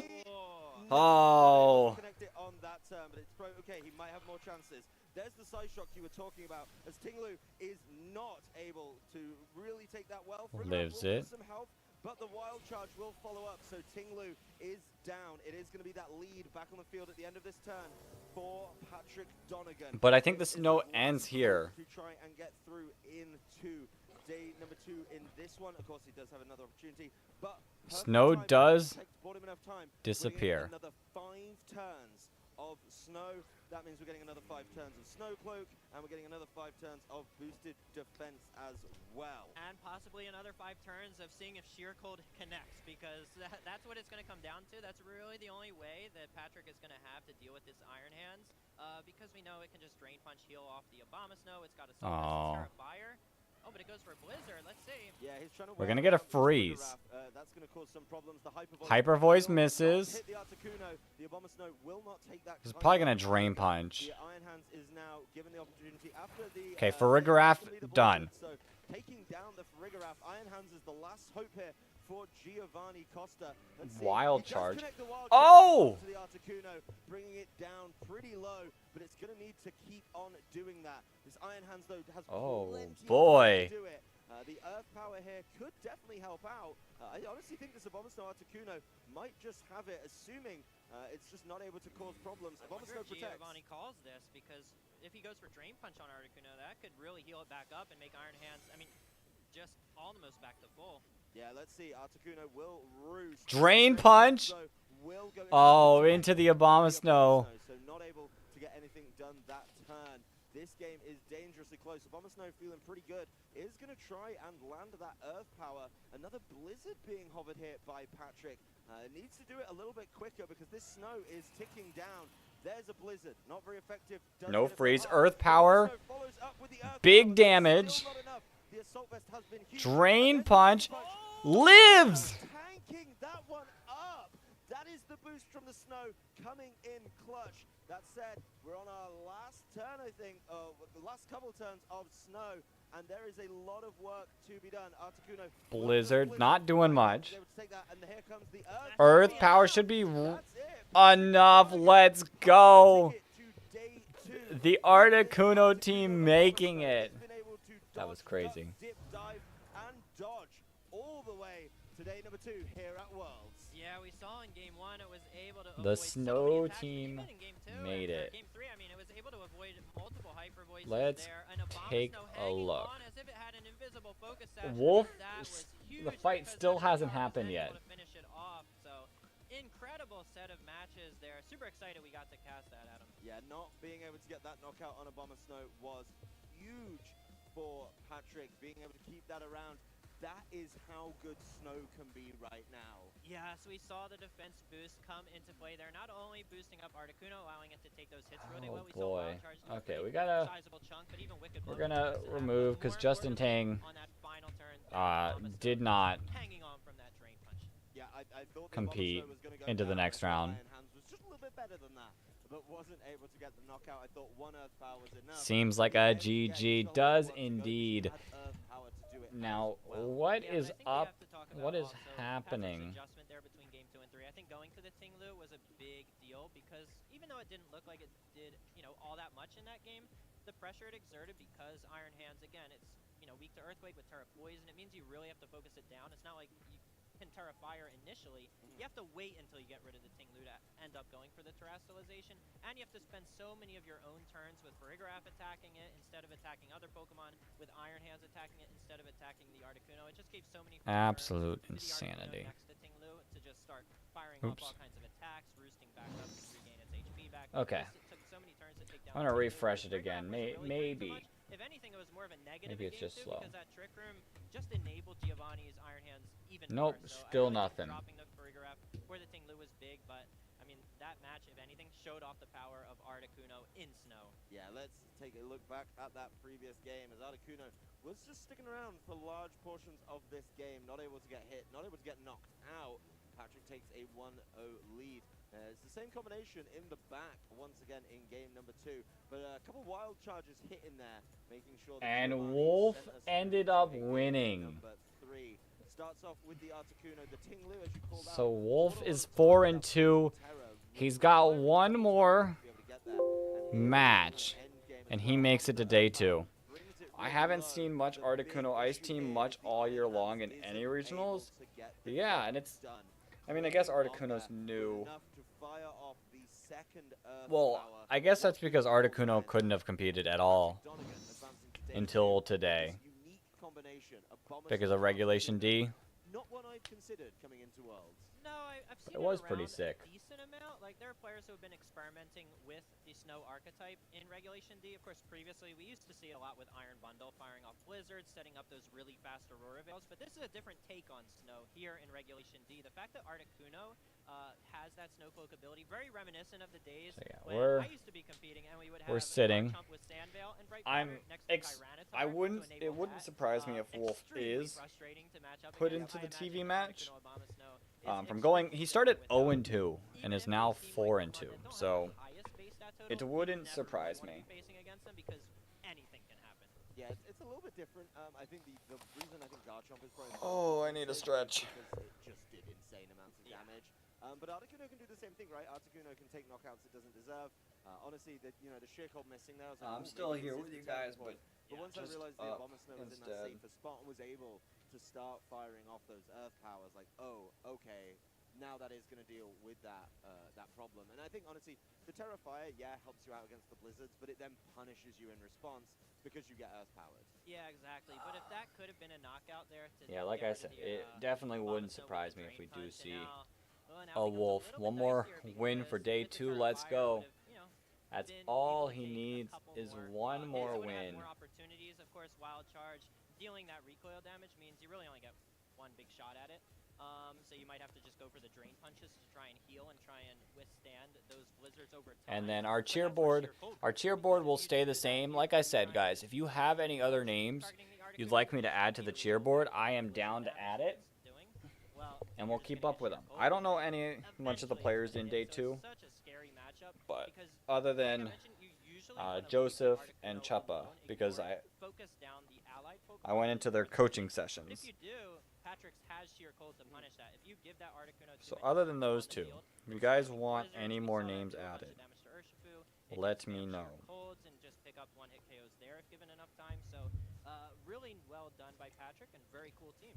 Yeah, I was really excited to see it, and that match definitely came down to the wire at the end. It could have gone so many ways, and what I want to find out is how was Patrick feeling throughout the course of that game? So we're going to throw it on down to the stage for an interview. Patrick Donegan, who's We are just made it almost through day 2 here at Worlds. there. Welcome back, everybody. I am joined with Patrick, who now has advanced to Day 2 of the 2023 Pokemon World Championships. First of all, Patrick, that set was crazy. How are you feeling, man? Oh. Yeah, honestly, running a team like that, there's definitely a Congrats. lot of stress involved. Congrats, dude.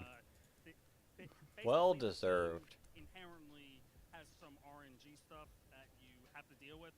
So basically, being able to position and see the win con, it's definitely stressful to do it, but it looks like I pulled it off. Let's talk a little bit about those games. I think Game 3 specifically, you made the adjustment to bring that Ting Lu. Looks like we got Poison Terra. That end game was so close. The bomb still survived with 2 HP. You missed the sheer cold, of Three course, as more well earlier in fights. the game. And so, what was your mind thinking in that? 3 end of more game 2, fights. especially when I you could saw be Bomb wrong, Game but 3 wasn't saw Wolf Bomb the still only survive? player to ever win Worlds after competing both Day 1 and 2? You are indeed correct. He just stated that in his most recent video. Yeah, the only player to win Worlds after starting in Day 1. Wild charge in the snow versus sheer cold, Which is crazy. Could happen again. Definitely. You mentioned If that it is the to ever RNG happen, components. I wanna this ask year you would be the how last you year really because they're getting rid came of together Day and built 2 this team, because I think it's next actually year. one of the most unique teams that we've seen on stream today. So many cool picks. Even Ting Lu itself has really fallen off in Reg D, but obviously Abomasnow as well as the Articuno and Farigiraf. So how did it come together, and why did you choose it for this event? Well, basically anyone who knows me in the community probably knows Articuno has been my favorite Pokemon for the past for my entire time in Pokemon, and I am probably going to stop playing the circuit after this year. So essentially, I wanted to go out with one last ride with my favorort Pokemon. And Don't let people tell you you can't win with your favorite. the right components, which I've been working on all throughout July. I also It need is to give a possible. Shout out to the Irish national team. They really helped me refine it, and yeah, even Ting Lu, that slot was a Lando until like a few days before the tournament.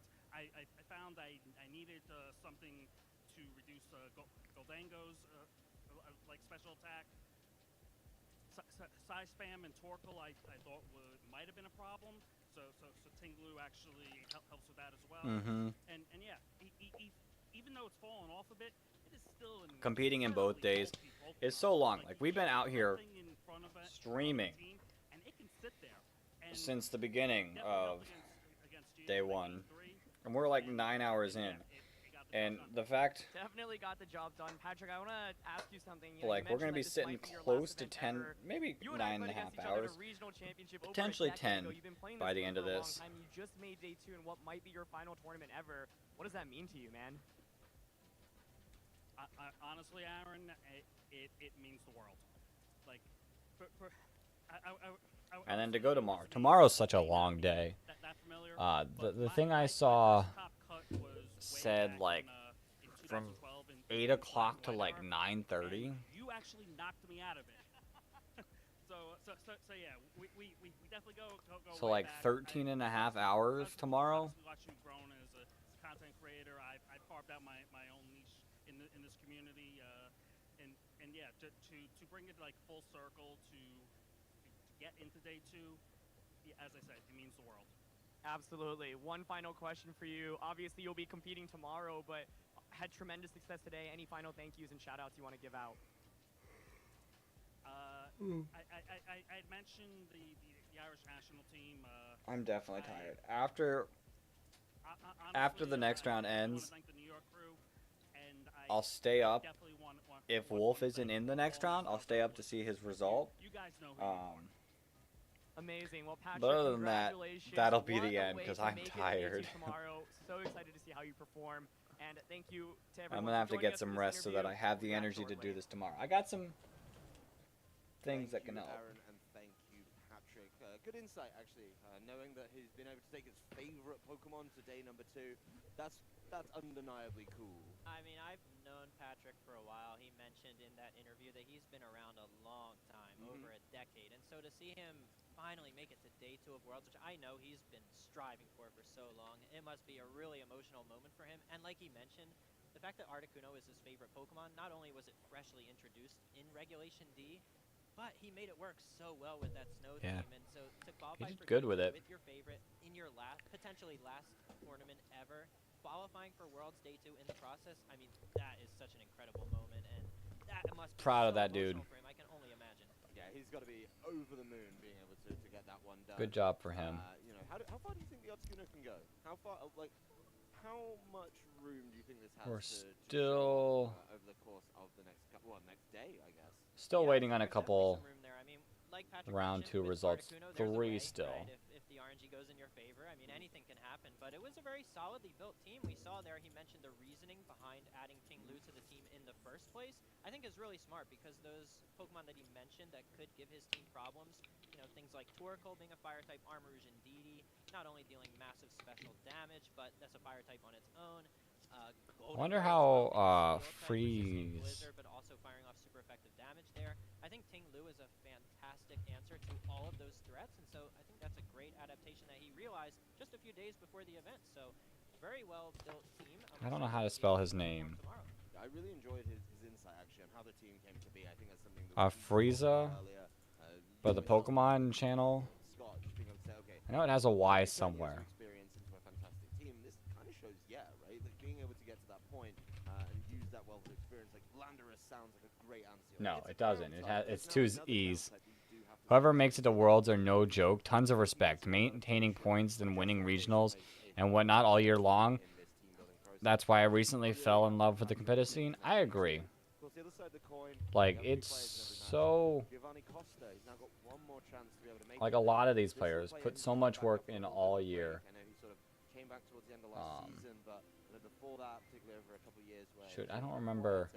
Just wasn't able to put up some of those same kind of numbers. I can't remember Frieza's name. So that'd be another player I would like to see in day number 2. Yeah, and speaking of comebacks, I mean, if anybody's known for a comeback, it's Giovanni. So let's see if he can come back. Like, just competitive is so much fun, and going to competitive events makes it so much better too. Like, the atmosphere, everything about it, so great. For that day 2 qualification, and gonna be exciting to see if he can pull that off. Yeah, I mean, going into the last round of the day as well, we are going to be looking at a number of players on 4 and 2.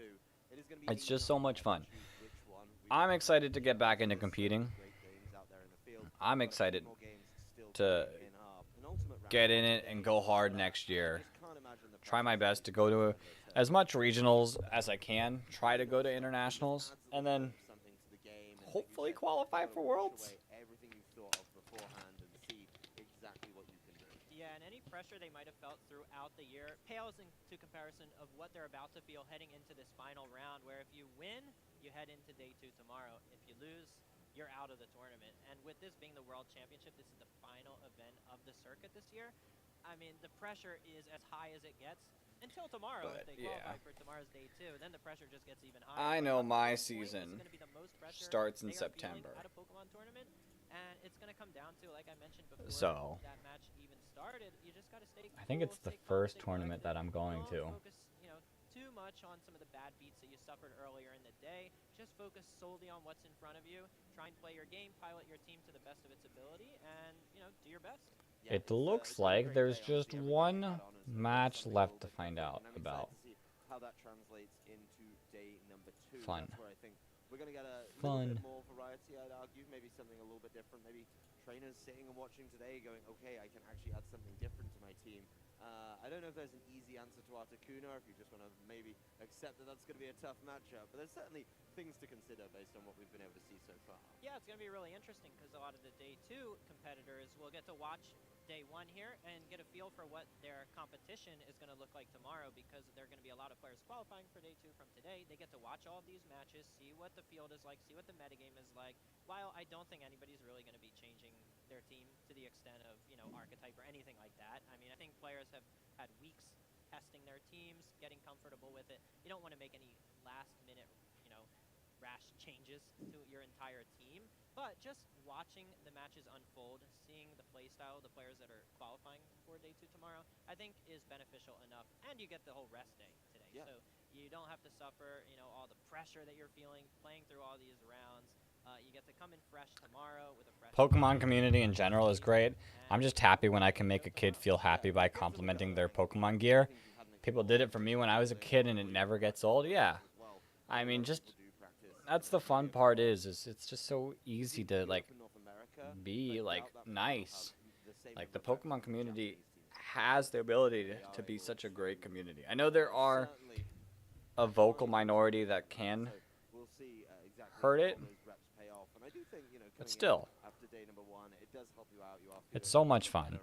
And the competitive scene is very like nice. There's not, I haven't had any situation in the competitive scene that's been bad. If you're a Day 2 player, you've had all year, all season to show you're consistently the best. I do think it's an interesting wrinkle that we've gone from Regulation A to B to C and now D at the final point of the season. It's been a crazy year, and honestly, ending that year, I'm excited to see has been a highlight. Ray, who's going to be so much for joining me on the desk. It's a pleasure to be back, Adam. It's been an absolute delight to have you. the final match. My guess is it's going to be Wolf. It's such a... We're going to throw it on over to our friends in the lounge to get us ready for our final round of the day. It's such a storybook Get you ready we will. With what, you may ask? With our insane match. art skills. Are you all ready to play a Oh, little boy. game where you choose a Pokemon to draw, and your hope is that the rest of us can guess what that Pokemon is? To be honest, given the size of Pokemon, I'm confident surprised are the you negative all in your minority is Pokemon as drawing small as it is. The biggest issue with them is they're just loud. Like, in areas like Twitter, they're just very loud. And it makes some things not fun. But overall, there's a lot of cool people. Especially when you can go to the events. When you're not listening to people on social medias. It can't get any worse than that. Okay. So we'll see how it goes. Good. You said that, Lou. You said it can't get any worse than that. You put me into this confidence thing. I don't really have... I'll go with that. I'll run with it. I'll go with the confidence. You know Ditto's a Pokemon, right? You can draw that one. And Electrode, Voltorb. True. So... See, I'm the word nerd. I would much It's rather fun. do pronunciation than drawing. So We're about to I have watch very some little drawing. confidence myself either. But who wants to go first? It's going to be interesting. We go all first. looked that direction. I'll so. go first. Okay. Okay, yeah. Should we pass the board? I'm gonna Who's pop the this artist? down. I don't even know what's drawing's happening. This is going to mean there's going to be a while break, isn't there?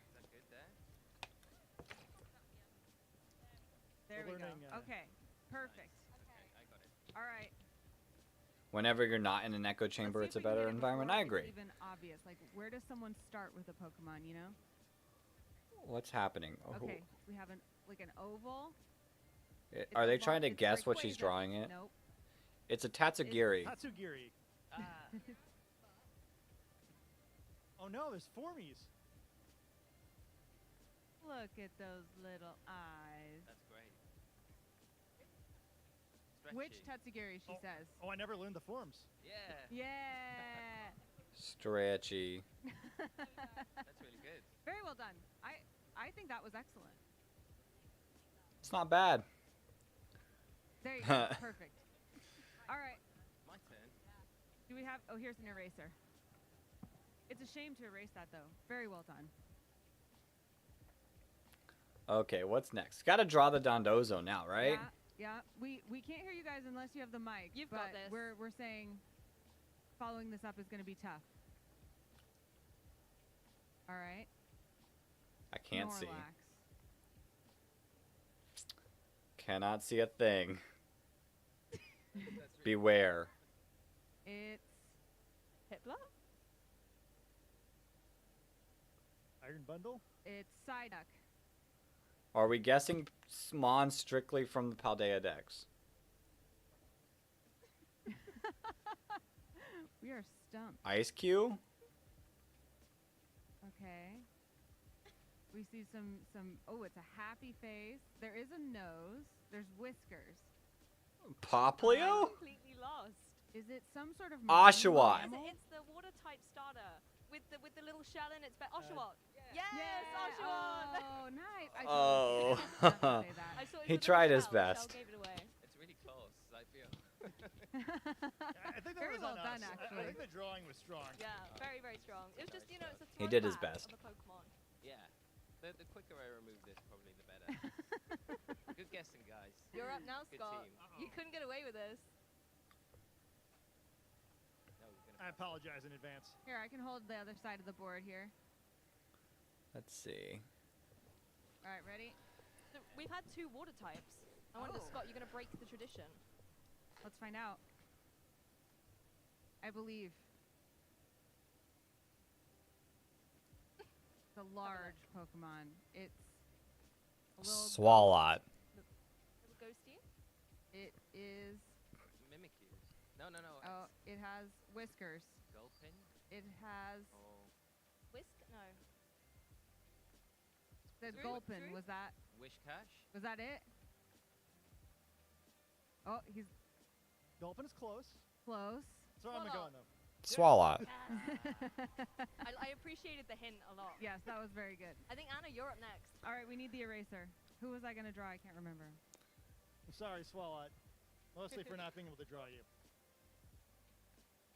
He tried his best, guys. Okay, is this the final drawing? Diverse mix of Pokemon so far, though. I'm gonna check the tournament pairings to see if we're... No, we're still waiting on one more. Okay, what is this going to be? Applin? Minun, Plusle. Oh, what's the pig? Oinklon? The big Oh, pig. Lechonk. Lechonk. That's the one. I didn't even have to do the second ear. You already saw it. It's so cute. Thank you. Thank you. The straight on pig face is an easy thing to draw. I had to pick that one first. It's got a very cute snout. Very cute snout. We're getting more drawings. Are we getting more guessing? All right, back over to that side, huh? Oh gosh, okay. Got to come up with another one.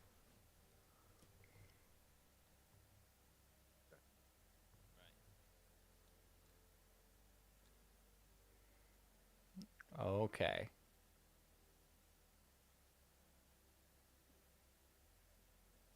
Will we have another water type on this side of the board? It's got Those your are ears. Oh. Flareon? Flareon. Leaf. No, not Leafeon. Something on. Umbre? No, this can't be Umbreon. It's a Vulpix. Oh, Ah. Vulpix. Ditto. The smiley face is perfect. That's exactly what it looks like. Vulpix with only 3 tails. I wasn't planning on doing 2. I thought 1 would be enough. Yeah. We keep going until they say it's over. Give us a hard one. Oh boy. Oh boy. The worst part with this one is I can't see what he's drawing. Pansage. Oh, Lemora? Wow, this is a pretty drawing already. Zorua? I feel kind of betrayed. Lee didn't tell us he could actually draw. Yeah. I know, right? What the heck? Basically, it's all Ditto since it has Imposter. Yeah, but it had the Ditto, like, eyes and smiley. Zorua? What? Hisuian Zorua? Oh, specifics. wow. That was Oh. That's good. Yeah, that's That's really, also really an cool. excellent drawing. You're really putting us to shame here. Just remember, trainers out in the field, only you can rescue us by battling faster. That is so true. Oh, that's funny. I'm blinking into the camera. I'm supposed to be rescued. I also seem to have given myself a case of the hiccup. 3 blinks if you need help. That's coming through on the broadcast. So yeah, we got... All right. We're still waiting You have on something in one mind? more fight.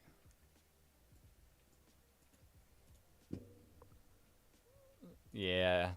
Just Hisuian. Changing it up. Okay. Coughing. That's my boy Coughing. Never mind. Has a body. Oh, I don't like this. Squirtle. What? Hey! Wow, wow. Okay, feel good about that. Very, very good. I also feel good about that. Thank you for saving me. The blue was a good hint, actually. Yeah. And a doing for me what the trainers and the field would not do.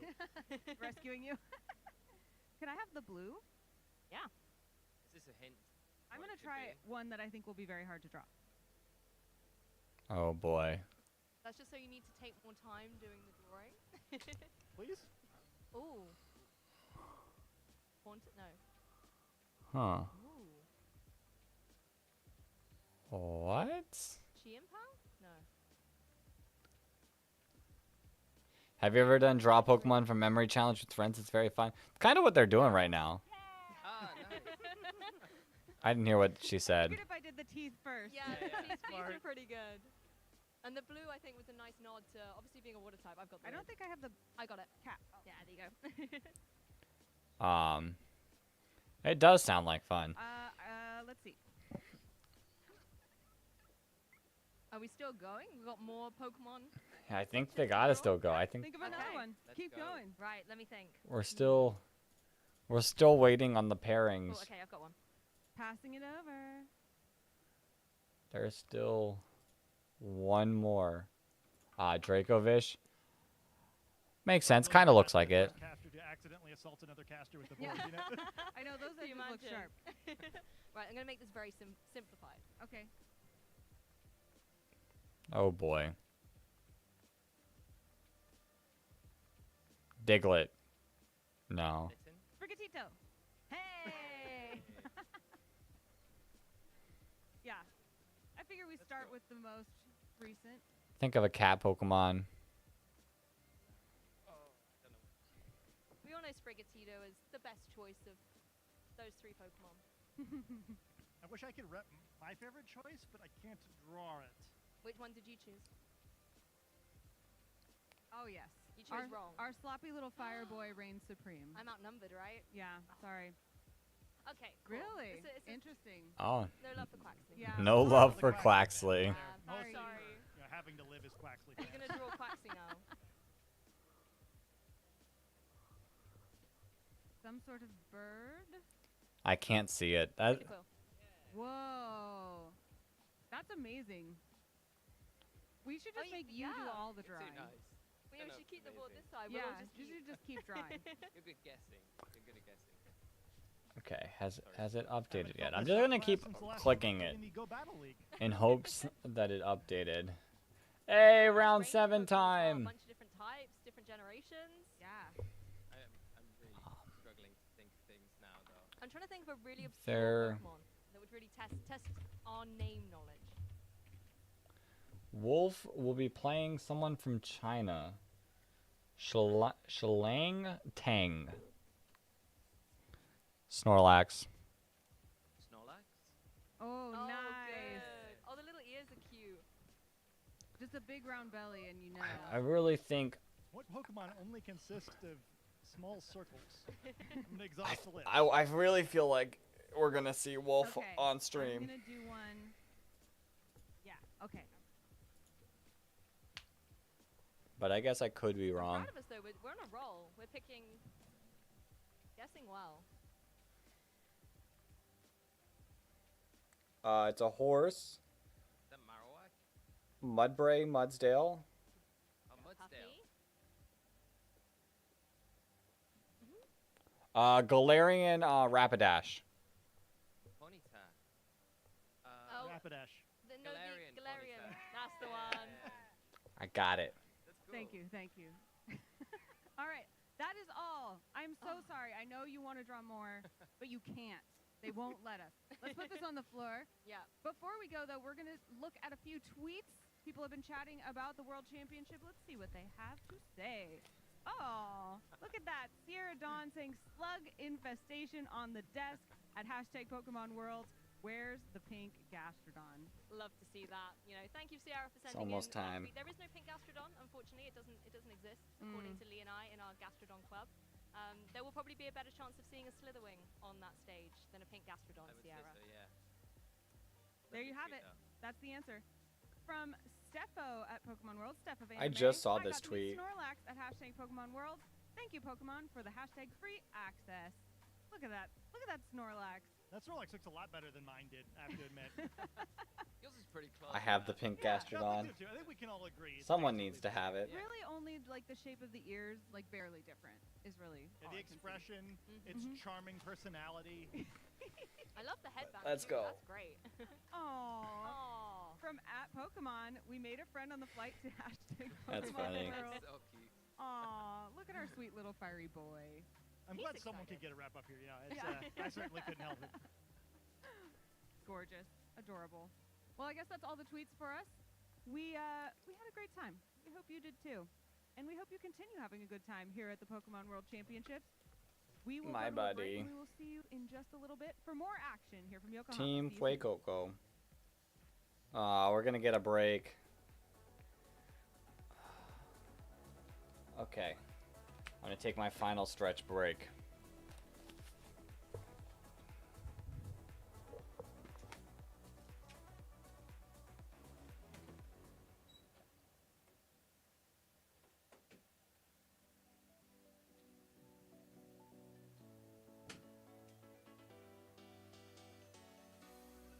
Welcome, Pokemon trainers, to the first ever Pokemon Sweep Run here at the Pokemon Center pop-up store at the North American International Championships in Columbus, Ohio. I am joined here by two incredible trainers, Trainer Polaris and Trainer Cyrus, as they will be competing for their opportunity to win as many unique items from this Pokemon Center as possible. Trainers, you have 60 seconds each to run through the Pokemon Center and pick out one of whatever item you fancy. It has to fit in the bags that are provided, but feel free to get a little bit creative as what fit actually means. And you have two incredible coaches to help you as well. So Coach Nefra and Coach Spraggles, please use this time to coach your trainers. Wait, this is actually the Pokemon Center. Yes, it's actually the Pokemon Center. This is it right here. All right, so remember our plan. We're small, but we're mighty, okay? We need to get in there. We need to get aggressive handshake. Let's do this thing. Boom, boom, boom. Nice, we got All right, this. we've got the height advantage, so we gotta get all this stuff on the top shelf, right? All right, so it's TCG cards over here. We got our plush over here. Got the big squishmallows in the back. Oh yeah, I think that's a good plan. We've got the good plan. All right, we have 60 seconds on the clock. Cyrus, Polaris, are you ready? All right, I love the energy. Let's get started in I called it. 2, 1, sweep. Wolf is going on stream for the final round. Trainers are hitting up the Pokeballs first. I see a Cherish Ball from Cyrus, very nice. Polaris going for the Funko Pops, very, very stylish. And now it looks like Cyrus has made a beeline for the plush. Polaris is not that far behind, picking up the Togepi Squishmallow. Oh no, Koraidon just fell on the floor, but Cyrus saved him and gave him a beautiful home. Trainers, the clock is ticking. There is 30 seconds left. We're Are they- skipping the keychains, it looks like going straight for the Oh. Charmander, Squirtle, and Gengar hat. Oh, we got the Charmander hat and backpack from Cyrus. Now that is a very bold play. 10 seconds left. 9, 8, 7, 6, 5, 4, 3, 2, 1. Trainers, that is That's funny. time. Please take That's your fun. items up to the front. Trainers, congratulations. Polaris, let's start with you. What you get? I got here a bunch of playmats, deck boxes. Oh, dump them all out. Let's see them all. Yeah, there we go. Oh, and a Cherish Ball, too. That's very special. I cherish. Though any of the Pokeballs are pretty cool. Incredible stuff. Look at that. 2 backpacks. Wow. We've been running this for about 3 months every other day, doing this run. So a lot of great stuff. We kind of knew what we wanted coming in. Oh, I see that. Really big. This was a big one for us. Oh, is that Koraidon? Yeah, let's see it all. Look at all those plush. I also got I got the Koraidon and the Miraidon. You did? Are those your favorites? Yeah, and this is how we were planning to win today. Well, Sorry, I don't know if we can still see you, bud, but it's huge. Team Cyrus, you drive a very tough competition with that incredible Altaria flush. I think Polaris, your love of the trading card game and Pikachu. I want the luxury ball. I just want any of them. Well, guess what? Everybody is going to be a winner today. So But they're why don't so you all pick out your expensive. favorite item, as you can get all of this exciting merchandise and more at the Pokemon Center.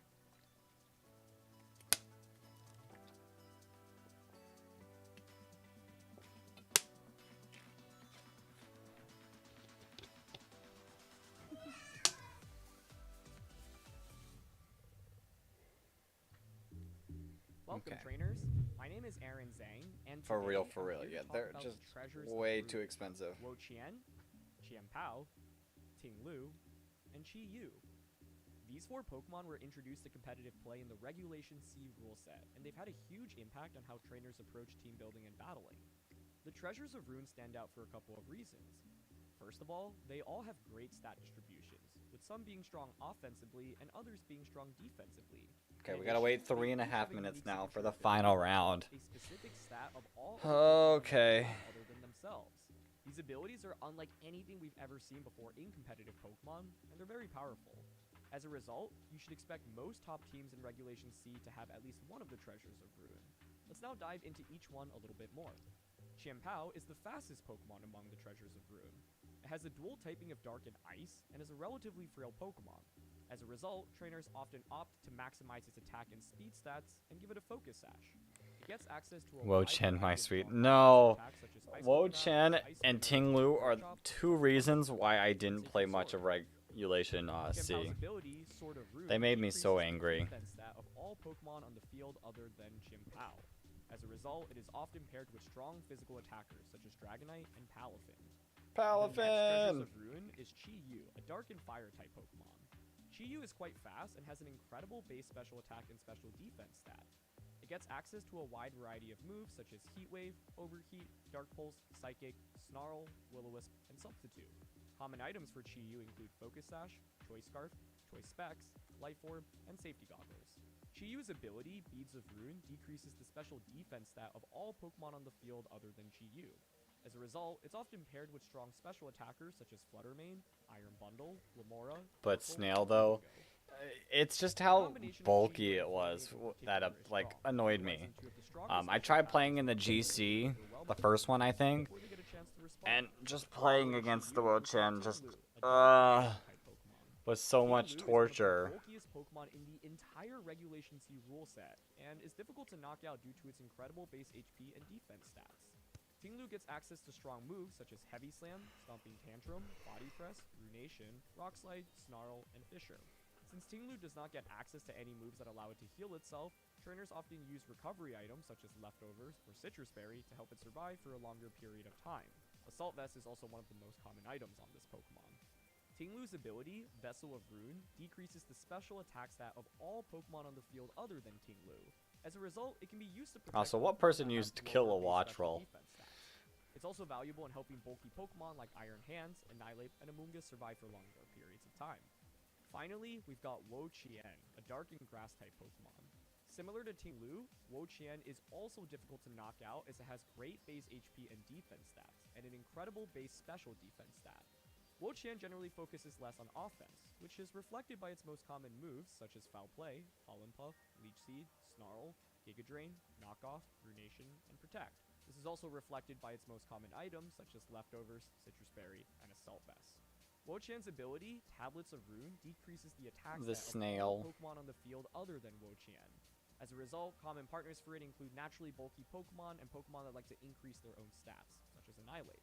All 4 Rune Pokemon have unique abilities that make them valuable to any team. However, it's also important to remember that these abilities also have drawbacks. They also lower your own Pokemon stats. Trainers have to be cautious in making sure they do not suffer from their own abilities when they use 10 these more abilities. seconds.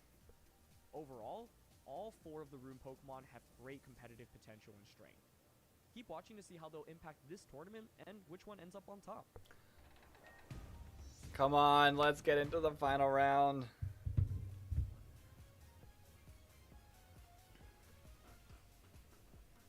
Ocean. Ocean.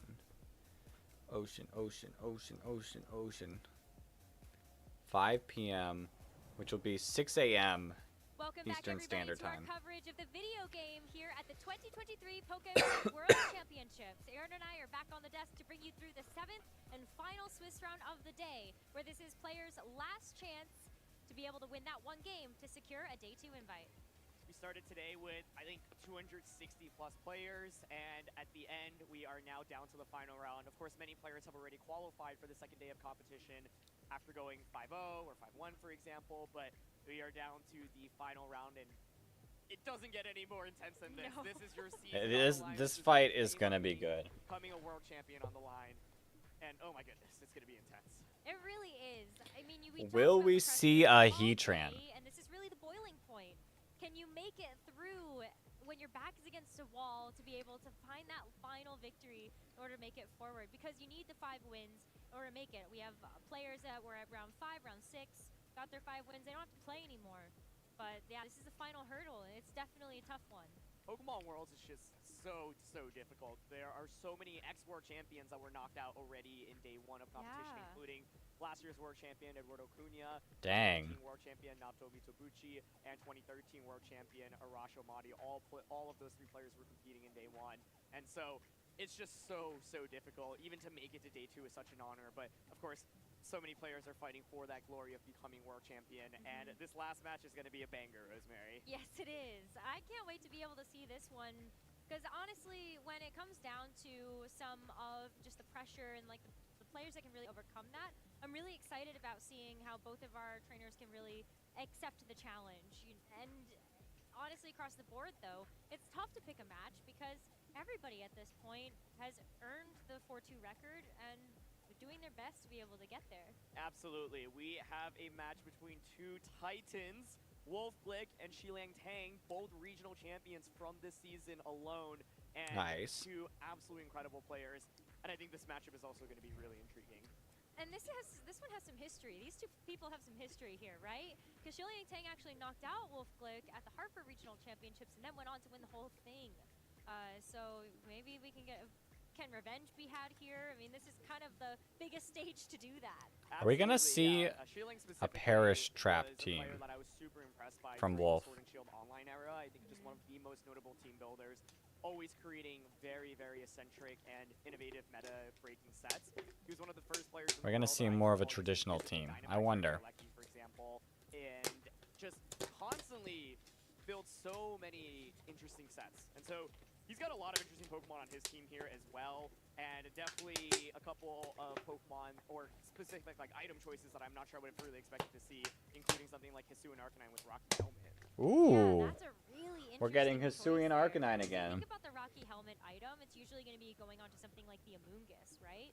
And to see it on like Hisuian Arcanine, and even Hisuian Arcanine having so much usage, I think that's really cool. Yeah, absolutely. And I think one thing that a lot of people have been talking about is Wolf using Farigiraf, but it's actually not the normal Farigiraf. This is Sapphire Farigiraf. So the idea is to really counter all of the Amoongusses that are out there. Now, Shilang on his team does not have an Amoonguss, so not as relevant of an ability, but a really interesting meta call for this tournament, especially because so many Japanese players have shown a tendency to really prefer using Amoonguss on their team composition. So kind of a way to counter the local Japanese meta here. What about Rillaboom, too? Rillaboom as well. Yep, that's also a big one. Although I will say, surprisingly, I feel like we have not seen that many Rillabooms on stream today. That's true. I expected to have a huge funny. performance, like maybe it's just waiting in day 2, but Rillaboom, of course, yes, also one of the most relevant Pokemon in the format, despite us not seeing it as much. Or Bramblegast. Yep, Interesting. that would be not as relevant, but you know, we'll sneak it up there alongside Rillaboom and Amoonguss. Listen, it's been Farigiraf. more on stream today than Rillaboom has, so you gotta give a little bit of credit there for sure.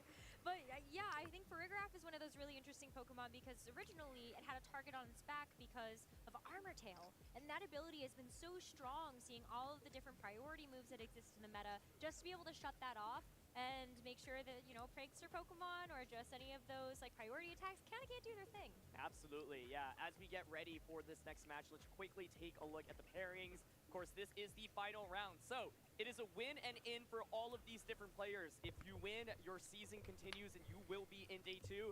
And if you lose, that is it. Your season is over. Okay. The dream of becoming world champion Let's is over. get it. A lot of notable names This will here. be the last thing we have to watch. A lot of actually Hirofumi Kimura, who is a 2-time Japanese national champion, finished second at the 2019 Japanese, or US, sorry, the World Championships. And, of course, is looking to go for another big run on the home turf here. But so many notable players. Jody Azrieli, of course, finishing second at the 2014 World Championships, almost a decade since that grand finals, back at it again after a phenomenal season. So it's just so Let's get it. Let's get it. These 4-2 matches, honestly. Right? And Barish Aktosh, we just saw him on stream as well, be able to get that win, and now he's 1 win away from being able to secure a day 2 as Yo, I just found a shiny Chansey. Yo, that's sick. What game? Scarlet Violet? This one at the top, this one's going to be an incredibly fierce one. It's really interesting to me, I think, because Wolf's team actually is basically a Regulation C team. There are no brand new Pokemon that were introduced from Pokemon Home. No Landorus, no Cresselia, no Rillaboom, no Urshifu, no Heatran, nor Tornadus. Wolf has 5 of the 6 same Pokemon that were on the New Balance team that people were talking about throughout Regulation C. That team consisted of Chi-Yu, Amoonguss, Iron Hands, Gyarados, Fluttermane, and Ting-Lu was slotted. Now, Ting-Lu's usage in this format has decreased substantially because of Urshifu existing. Just not very good into either Urshifu option, feels forced to Terra. So that's Wolf cool. decided to fill out the last member Scarlet, of that's cool. Shiny Chansey's not bad either. It's a weird green, but still. Shiny Pokemon are nice, just in general. 2, you can also set up Trick Room, creating a new Trick Room mode for the team with Iron Hands, Amoonguss, and Furgrass specifically. And 3, with Throat Spray, after a single boost, you can do massive amounts of damage. For example, Psychic into Iron Hands just does so much. And Iron Hands, I think, was a Pokemon that Wolf and a lot of other people expected to be one of the top Pokemon going into this tournament. And that's definitely backed up by usage rate, number 2 in terms of all Pokemon in terms of percentage used. Yeah, absolutely makes a lot of sense. And sometimes in Paragraph, we end up seeing kind of like an Imprison Trick Room set. That was something that was running around for a little while. Yep. But no Imprison on this team. So I think that's really interesting. An interesting approach to be able to play the Paragraph and slot it in on the Balance team. But on the other side, you know, Shilling Tang running a lot of Pokemon that we've already seen on stream before. But I think one of the more unique combos on this team is you have Tornadus and Landorus on the same team. Yeah, definitely a couple of throwback Pokemon here with Tornadus and Landorus. The idea, of course, is that Tornadus can go for that Tailwind, enabling the rest of the team to just sweep. Tornadus Golden Go, I think, was a very strong pairing right when this format started. Golden Go, Rose, you and I talked about a little bit earlier, kind of returned into this format. It felt like it's really gone through a roller coaster throughout the season, but a lot of players at some point were opting for Golden Go with Tailwind. With Tailwind really coming back in full force. It's pretty nice. Terra Steel Choice Specs variant that just really aims to get big. I mean, I do think that this is my 4th or 5th because of Let's Go. It's funny, it actually reminds me a Yeah. lot of the team that he won a regional Hey, it's a championship Blissey though. That team had a lot of choice It can items, become a choice Blissey. band on Urshifu Single Strike as well as choice specs on Golden Go. Yeah, I love the choice specs on the Golden Go too, because we have seen this strategy before. This particular Okay, version does have the let's trick get it. with the choice specs, and I think that's an incredibly unique item because you basically lock down an opponent into a move that might just not be fantastic for this particular instance. And especially if it's like on a physical Pokemon, then maybe you're also not giving over the added benefit of what the choice specs would provide. Let's get it. Final round of the night. A way to get out of a sticky situation. Yeah, Trick is really interesting in this matchup because you can trick that choice specs onto Furgraff as it goes for Trick Room, for example. You can go for it onto Iron Hand, steal away that Assault Vest, and also just render it somewhat more useless. I know one thing that this team on Wolf's end can do really well is just be able to stay on the field for a really long time. Gyarados is really valuable for Intimidate. You can Thunder Wave. It's really easy to make switches with a team like this. One of the things that I'm looking at is the impact of the Golden Go on Shilang's side, right? Because Golden Go can just really burst through with damage, but Wolf does have answers to that. You have the Iron Hands, you have the Gyarados. Part of the thing is that the Gyarados, of course, is weak to a Thunderbolt from the opposing side, so that's one thing that you have to be careful about. And then one of the other questions is how do you really respond to Amoonguss, right? Golden Go is going to be really Let's valuable do it. dealing with Wolf Amoonguss. looks exhausted. I will say that. Here, so that can be a valuable way to shutting down those spores. But Amoonguss is just a really good Pokemon, and there's no safety goggles on Shilang's side. Yeah, like when you think about that, I'm like, okay, Gyarados is great for Wolf because you do have Taunt on that Pokemon, but you also have the Chi-Yu to be able to deal with the Golden Go. So there's a bunch of different options on both trainer sides that they're really going to have to navigate the board position to be able to get the knockouts onto the bigger threats. But hey, it's one more fight. It's I think it's 5 o'clock for them. For day 1 of the Ooh, double Genie. Championships. And for Shiliang Tang, we will see the double Genies with the Landorus and the Tornadus, with Wolf bringing the Iron Hands and the Amoonguss. I think the Okay. Tornadus Landorus lead here is really well positioned. You pressure with Tauntauns Leomungus immediately. Landorus pressures with an Earthquake. Now, Iron Hands can't fake out, so I think it makes sense to potentially pivot in that Gyarados. Gyarados is just so good into one of these two positions, right?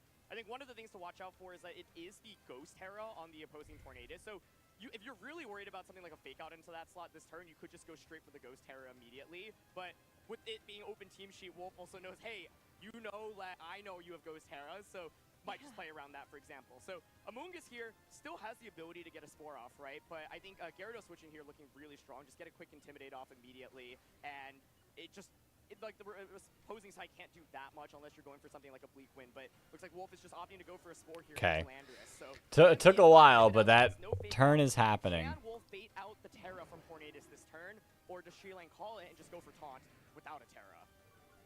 Well, the Intimidate drop onto the Landorus is really big. It's going to help mitigate some of that damage coming in. Just a Bleakwood Storm. Oh my goodness.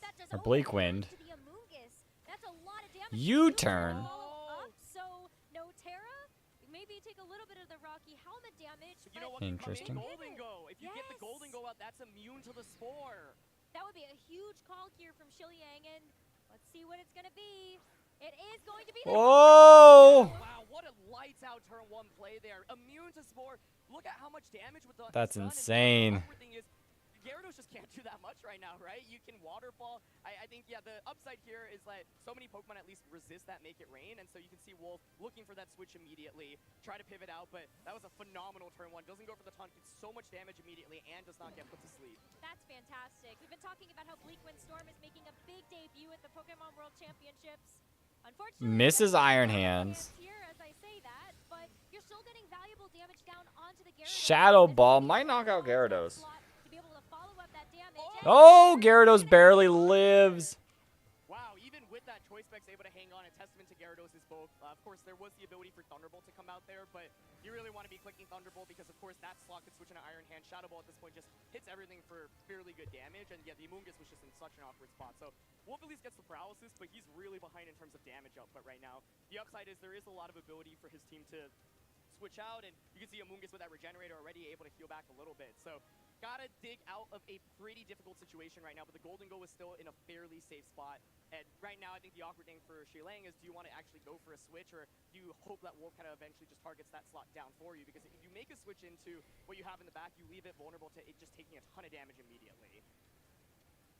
Shiliang has already showcased so much patience with the Terra. I think that's really valuable, especially given what Wolf has in the back. I'm really worried committing some type of offensive Terra at this point, just not really having the full information about what's coming to this match. Okay, Chi-Yu. Reveal that fourth and final for Wolf. It is going to be the Chi-Yu with the Beads of Ruin. What's it gonna mean? The double switch turn. The idea is, hey, like I have Nasty Claw on this Chi-Yu, plus Chi-Yu is just fairly good into Golden Go. I can angle for a potential Spore onto the Golden Go slot as well. Tornadus actually is gonna make that switch, so a lot of good positioning here. Yo, that's sick. If it just stayed in, and Landorus, a great Pokemon to put on a little bit more pressure right now, especially in front of that Chi-Yu. Absolutely. I mean, Golden Go still gets to go for something here. Shadow Ball, that's gonna do some damage. Wow. This now means that there's no redirection support from the Amoongus to protect the Chi-Yu. Now, what you can do, of course, is bring out that Iron Hands, go for that fake out onto the Landler slot. Chi-Yu now has the ability to go for a Nasty Plot, but I think it's been an amazing lead for Sheelang, but Nasty Plot Chi-Yu has the ability to really just pick up KOs very quickly if it is able to get set up. So right now, we know that it's Choice Specs on the Golden Go, so yeah, of course you can Shadow Ball with it, but it's not really going to do too much, of course, to the Chi-Yu. So yeah, Wolf opting for that fake out Nasty Plot play. The question then, I think, for Sheelang is, do you It's only encounter power. What's happening? I don't know. Target down that Iron Hand slot and force an end game where you just have Chi-Yu stuck on the field. Makes sense. We're going to see the Landorus at least pivot out here, and so Shiliang gets a chance to cycle in the Tornadus. It is paralyzed, but it does eat the fake out, so you aren't going to be taking too much more damage. Nasty Plot. Chi-Yu does get the Nasty Plot off, so we will see a +2 special attack boost to its power. Shadow Ball. This is still gonna do some big damage. It's right next to the Chi-Yu, and it takes about half from that Shadow Ball. Oh, that's really close. It did 111 there, so just under a 2-hit KO right now, but I wonder what the damage roll is. Now, this is a really big turn, I think. Yeah, exactly. The Chiyu here is faster than Golden Go. So, Tornadus here is going to likely try to opt for a Tailwind, but if it gets fully paralyzed, Chiyu can take full control over the battle right now. Landers in the back is still really good, but you still have to handle that Gyarados. I think if Gyarados had fainted earlier, it'd be a complete disaster, because then Landers just looks so good into Iron Hands and Chiyu, but with Terra still available and that Gyarados in the back, Wolf definitely has the tools to potentially pull off a comeback right now, but it starts with Tornadus. Is able to get a Tailwind off here. No! Oh! Tornadus is not going to be able to get a move. Flamethrower's gonna knock out Golden Go. Into the Golden Go is just going to be a one-hit knockout. Wow, that's exactly. And will Wild Charge do enough? It does. And Wolf suddenly brings all the momentum back into his favor with a very favorable paralysis on the Tornadus. If that para didn't happen, Tailwind goes up, Shadow Ball likely into the Iron Hands. Iron Hands feigns from the recoil, and you trade, but you have Tailwind up in the end game. Oh, but it's Urshifu. Okay, yeah, that is this actually changes things. It absolutely does, Rosemary. That's a choice band Dark Terror Urshifu. Really well conserved here in this end game. That's going to be a big turn here. I mean, Landorus now even getting an attack drop onto the Iron Hands feels really nice in this situation. And Fake Out's off the board. Oh man, I'm so curious here. How much does Wicked Blow do into Chiyu, right? Chiyu here can also, of course, just go for a Terra. If it doesn't want a Terra, like, because otherwise then Wicked Blow just does less than super effective damage, right? You resist it. So that's one of the questions here. Yeah, do you want a Terra here? And if you Terra, does Chilang call it? Oh my goodness. This is intense, and this is Chiliang Tang's final 2 Pokemon in this game, number 1. I can't stress how big that para was, though, you know? Yeah, it just is absolutely game-changing here and turn the tides completely. But we are going to see a pivot as Iron Hands goes back into its Pokeball. You reserve the Fake Out for just a little bit later as Gyarados comes out now to be able to drop the attack stat of both of these physical attackers. Yeah, like, if the Tailwind had gone up earlier, both of these would just outspeed Chiyu, and Chiyu would just be in such a difficult position. Flamethrower. Is this gonna knock out Urshifu? It does! And there's Chiyu pulling off the comeback, being able to naturally outspeed all of these Pokemon. And even though the Rock Slide here to the Gyarados doesn't do enough. Gyarados is able to hang on through that. That attack drop is coming in big. Absolutely, yeah. Gyarados so clutch in this battle, surviving that Shadow Ball earlier. And Wolf definitely can taste the victory now after this first game. Wow. Yeah, I mean, at this point, too, you're looking at just Rock Slides to try to finish the job, but Chiyu is just Okay, Gyarados goes down, but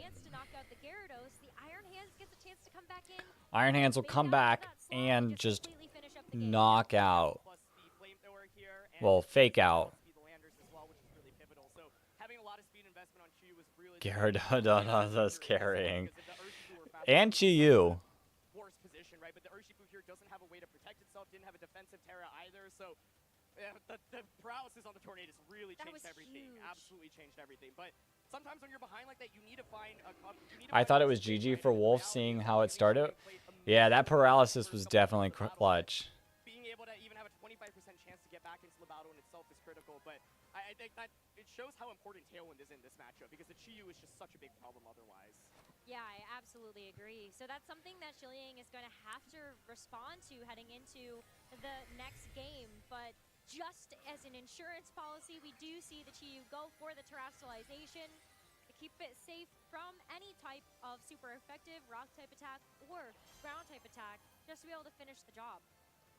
There is the Terror on the opposing side. Now, this is the Water Terror on Landorus, and so you can go for the Water Terror to, of course, resist Flamethrower. Yeah, I think my question is, how much does the Chiyu actually do damage-wise to Landorus? If it's not a 2-hit knockout, Landorus might actually still be able to come back in this one, so let's see.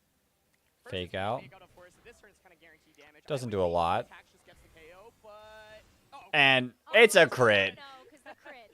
But since the crit doesn't even do double damage, another Dark Pulse definitely would have finished it off, so that one I think not being as relevant. But this game, I think, was decided entirely off that paralysis on Tornadus that one turn. I agree with that. But that's honestly why when we kind of saw Gyarados pop up in the meta during the European International Championships, it did carry the Thunder Wave, not just because it was a bulky intimidator, but the fact that it's a water type, it's great in the meta right now into opposing water type Urshifu, as well as, of course, the out of having the Thunder Wave, not just for the paralysis chance, but also because of great speed control. Absolutely, yeah. I think what Chilang has to reflect on then is saying, okay, well, I had so many offensive tools, but this Chiyu kind of just swept me. So what are the answers to it? Well, the first is just clicking Tailwind with Tornadus, right? And of course, he got a little bit unlucky with that paralysis earlier. He made some, I thought he played the first couple turns of this game like perfectly. He made so many good calls after calls, but he now recognizes, oh, this Chiyu is really fast. I actually do need Tailwind for it, right? Like, maybe in a world where Chiyu isn't fast and the Urshifu just outspeeds and knocks it out, but because Chiyu has so much speed investment, that's a really big deal in itself. His 2 and Arcanine's actually really interesting. Nasty plot Chiyu sweep, yeah. And put on some pressure Yeah, Frostlight, indeed. For example. So Chiyu feels like the most important Pokemon in this matchup from Wolf's side, and now it's up to Xiaolang to come up with a response. Well, I also like that the Arcanine is Terra Fairy, so it's a great way to be able to get out of a sticky situation where you're in front of a Gyarados. You might not necessarily want to take any sort of waterfall from that Pokemon, but that is I could see very Wolf interesting bringing option to consider heading into Flutter. this next one. Maybe and not. Oligo as well. I mean, it had so much pressure on it once the Chiyu ended up getting set up. Absolutely, yeah. And so I think one of the interesting adjustments is that like Golden Go felt like such an early pivotal member for Xiaolang, the way he was able to pivot it in. I think like the Tornadus Landers lead actually felt really safe, so I wouldn't be surprised to see that come out again. I think the 4 Pokemon that were brought were actually totally okay. And of course, if you get that Tailwind up, I think it's very likely just a victory in game 1. So I think Wolf now must be thinking, oh, like how do I adjust, right? Because in game like turn 1, I really just got kind of hard red and it put me into a really difficult position. So I think like Chiyu as a lead, for example, can put on pressure with Nasty Plot immediately, and if you want to like put on pressure with Chiyu, you could lead it with either Iron Hands or a If Tornadus puts up the Tailwind, it's good as GG. Yeah. So, curious if Chiyu decides to come out a little bit earlier in this game and just apply more pressure right from the start. Sometimes you do see that as the set progresses, getting a little bit more offensive when you just want to try to get through this game quickly, and also if you're expecting a big adjustment like that from your opponent. Okay. So heading into this Double game, Genies again. Flick is up 1-0 in this best of 3, and it's going to be the double Genie lead once again here for Xiaolang Tang with the Landorus and the Tornadus, but it is that Chiyu and that Iron Hands. Yeah, so in this position, you could pretty easily go for Fake Out onto Landorus and just go for a Nasty Plot, for example, but this is really interesting. Looks like Wolf is considering just going on the offensive instead, trying to go for that Dark Pulse and eliminate Tornadus as quickly as possible. I think the idea behind getting rid of Tornadus is saying, okay, well, if you don't have that Tailwind in the late game, then my Chiyu really can just potentially sweep you, but it looks like, yeah, trying to decide between the Dark Pulse and the Flamethrower option. I think Fake Out into Lander is super safe, but man, Xiaolang's been so good in just making sure he Here comes Goldango. Yeah, has been phenomenal. So Landorus gets a chance to be precise. Oh. You also get a chance to intimidate Cycle, but it is the Urshifu coming in to take its place. As the Tailwind. Here's Tailwind. Fantastic adjustment here from Xiaolang to get that set up. And Chiyu goes for the Dark Pulse, but it is going to be able to hang on. Decent damage. So what's really interesting now is that it's Dark Terra on the Urshifu, so even if you, like you can target the Chiyu slot pretty easily, right? And that slot is basically left exposed. For example, you could go close combat plus Bleak Windstorm, but Wolf of course can pivot out into either that Gyarados or the Amoonguss in the back. So yeah, you have a guaranteed super effective attack onto the Urshifu slot, but it looks like Xiaolang's actually willing to just stay in here saying, you know what, I got intimidated onto you earlier, so I don't think you're going to knock me out right now. Amoonguss now going to take its place, but it is time for a terrestrialization on Xiaolang's side. I would expect it to be the Dark Terra. It's time to just go Wicked Blow, Wicked Blow, Wicked Blow. Like, yeah, Oh boy, this is going to be big damage. Dark Terra choice band Urshifu we're talking about, and I think Xiaolang recognizes, hey, like, Wolf, you're not bringing the Flutter Mane, so that's the one thing that really gives this Pokemon trouble. Bleak Wind does not miss either, and That's damage right massive Amoonguss damage. already taken a half. An Iron Hand's going to take a bit Wicked of a Blow. Wicked Blow follow-up, and it's going to go ahead and just hit right into the Amoonguss for a nice Dang. knockdown to be able to remove all of that pressure that Amoonguss would provide. Yeah, what makes this duel hard to fight against is you just can't protect in front of the Urshifu, right? It just kind of attacks through it. So here's Drain Punch, and it does not get the knockout thanks to that Intimidate from Landorus. It's big damage though. Super nice there as in Iron Hands. It does get a chance to heal back up to full, but it's tough in this position. Wolf does have the opportunity to switch in the Gyarados, at least get an Intimidate drop down, but that Urshifu is set up for success. Totally, and it's like, yeah, Intimidate's nice, but Wicked Blow just gets the guaranteed crit anyway, so you can't even protect in front of that. So I think right now, one of my main questions is how much does Wicked Blow do to Gyarados? Does it actually just get that one-hit knockout? This is actually just one of the strongest attacks that you can even have in the game.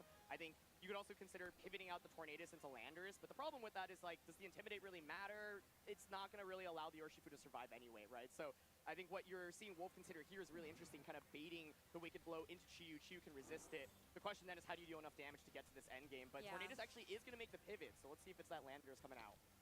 Landorus would make some sense here, just given that it's Iron Hands as well as the Gyarados on the other side of the field. Okay. Drop onto both of those Pokemon. It's nice that the Will Landorus Urshifu was live? but it's a double switch. Okay. That's really interesting. I completely agree. And is that going to be Golden Go coming out? Let's see. Oh, it is. Oh. Okay, so similar Pokemon to what Chiliang brought in that game number 1, but it's just a revolving door of Pokemon right now as that Gyarados is also making a retreat. This is really interesting to me. I think like Chiliang recognizes, hey, like you might switch into Chi-Yu here, so let me get some repositioning. The Drain Punch there, yeah, is not going to do anything. And now Landorus' position against this Chi-Yu. Tailwind, of course, is still up as well. And in doing this, you can cycle and go for another Tailwind in the late game, right? So it's really close because essentially like the Urshifu is so good into Chi-Yu, but Wolf has the ability to knock out Urshifu with the Iron Hands.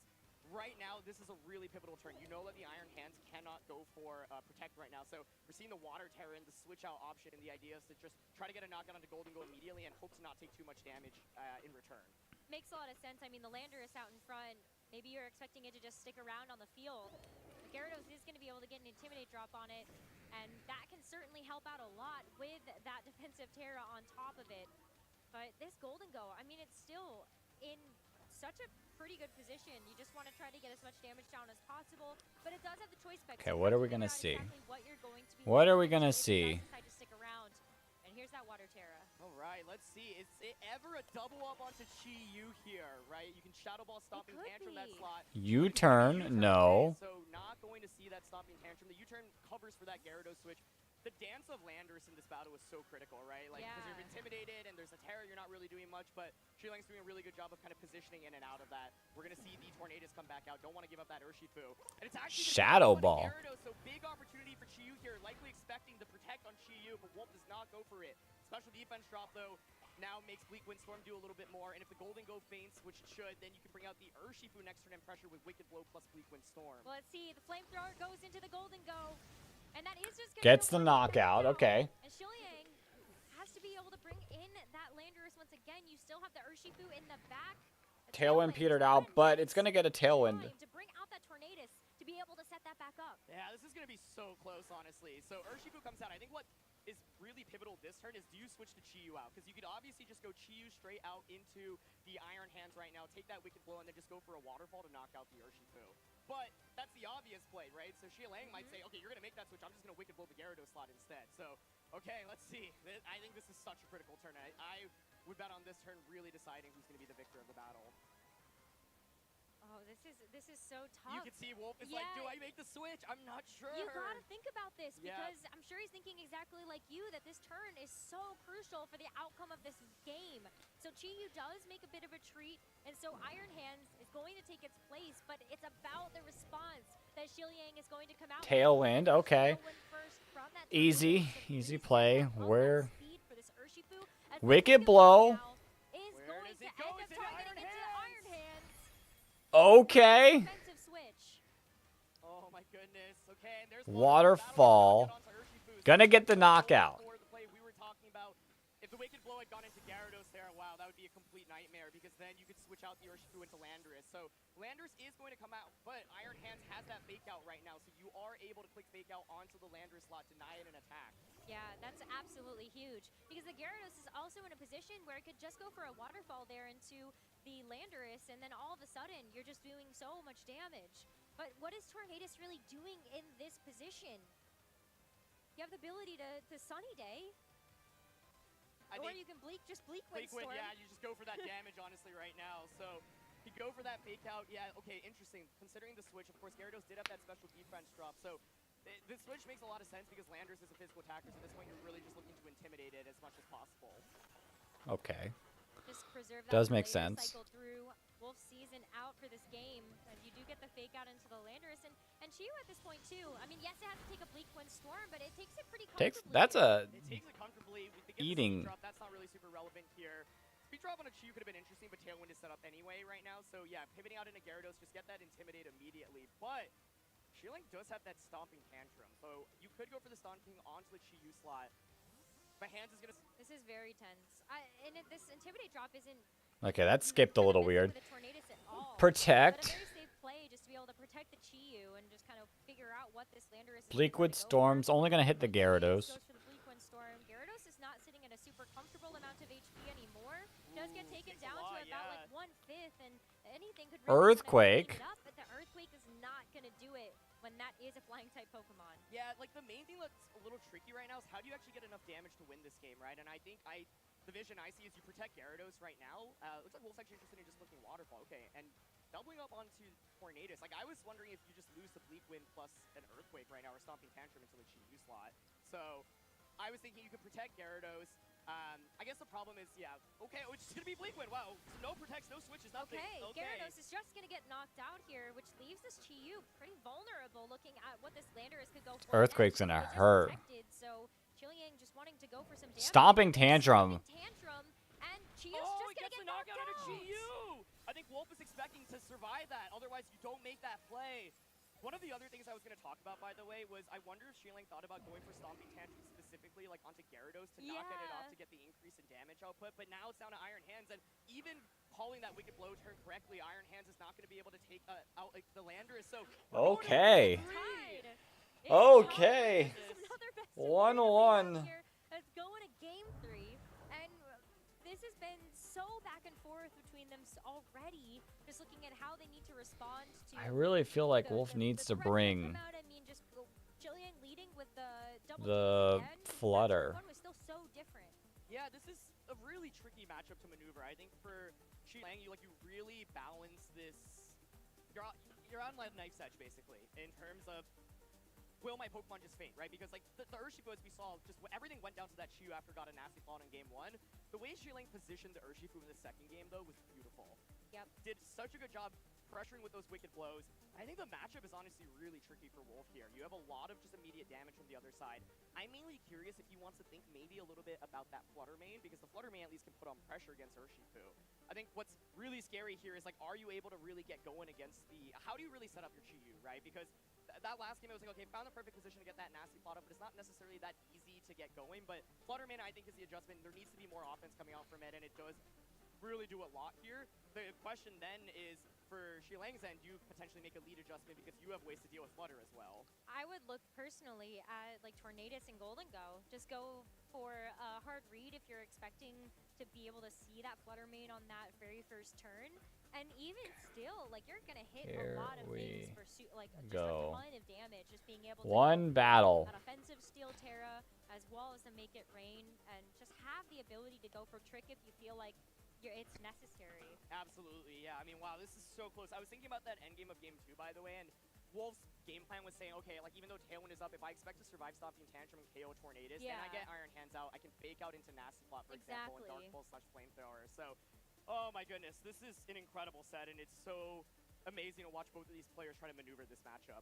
And Chiliang's been playing so impressively well, and Wolf, I think, has also found a lot of amazing plays to keep himself in the set, despite what I think is a tricky matchup. Well, especially having to bypass a lot of the turns of Tailwind that he has to work Okay, we got the double genies again. There's Flutter Mane, Okay.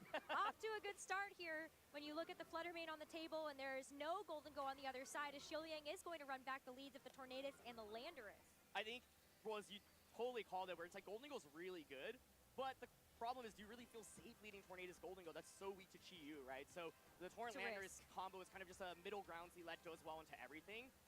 I think what's really interesting here is, like, Landorus, the Assault Vest just looks really good in general, right? Looks like Wolf is thinking about just going on the offensive immediately. I think one of the things that you have to balance here if you're Chiliang is, like, if you have Golden Go plus Urshifu in the back, how do you actually get those in safely, right? If you use Tail when you turn out, for example, that can actually be really awkward.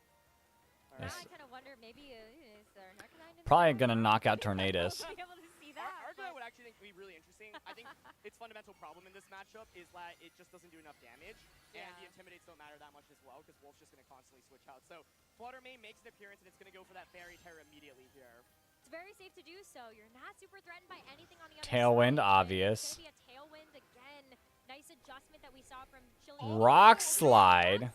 Just like flinch here would be absolutely huge, but no flinches. Blast is able to get fired off by this Flutter Mane, and that Tornadus is just going to get knocked out, giving Chiliang an opening to be able to bring something else in to operate under Tailwind. Yeah, so you can bring out the Golden Go right now. I think you force the Terror out immediately, which is obviously pretty critical here. It is going to be the Urshifu instead, actually. So, I mean, the thing about Urshifu here is that I was like, oh, what's going on there? The thing about Urshifu right now is that you have to decide what move to lock into, right? But I think the way that Wolf basically gets around this is you really need to cycle Iron Hands and get value out of that fake out. But this battle is going so quickly right now. Fluttermane pivoting out right away. Well, that's also really nice too, because honestly, Urshifu has access to Poison Jab, which is not a move that we talked about too much on this Choice Band set. But it's a very interesting one, just looking at the options that are available right now. It's a nice pivot into the Iron Hands and the Gyarados, which is good to get the Intimidate drop at least onto the Landorus on the other side. So Wolf's strategy in this game is saying, I'm going to get rid of Tornadus immediately. You get one Tailwind up and that's it. If I get to an end game where I've stalled out your Tailwind, I have Chiyu, I have Fluttermane. Those Pokemon are just going to outpace you and they're going to get those knockouts. So now oh boy. get enough out of these next couple of turns of Tailwind. Wicked Blow. Pretty difficult, but the Wicked Blow is into the Iron Hands right now, and so a nice eats that though. And it's not going to take too much damage, but it's still in a bit of a and Rock Slide, not much either. But that Intimidate drop is really effective to be able to neutralize a lot of that damage when you're going to see the Urshifu just kind of sit and duck right now.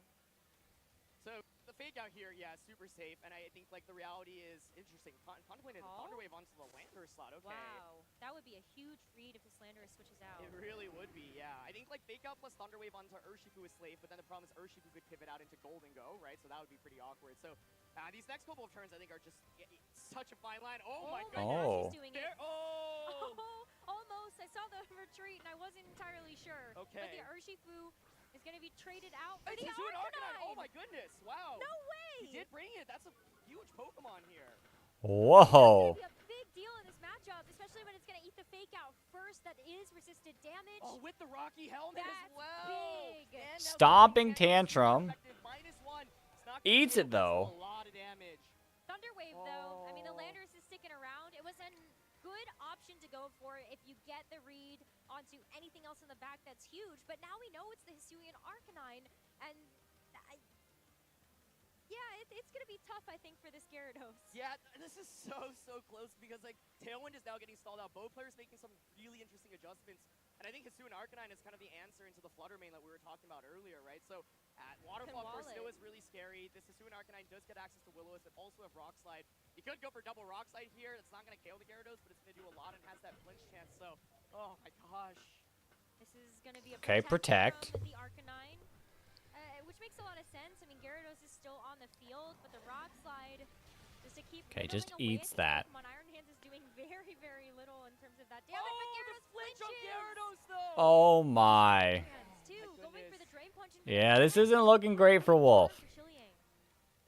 But Tailwind is done. So intense, because like Assault-Vest Landorus is such a strong late game Pokemon here, especially if there's no nasty plot on the Chiyu, but basically like Wolf's in a tricky spot right now because he's like dancing around, not wanting to switch in the Flutter or the Chiyu, right? Both of those Pokemon are so strong in this endgame, and the goal, of course, is to stall out that Tailwind, and he's almost gotten that. Here's Rock Slide, though, coming out. Oh! So much damage, yeah. It's not intimidated, and that's just going to be a lot of same type attack bonus, as you do see the Iron Hands get knocked out.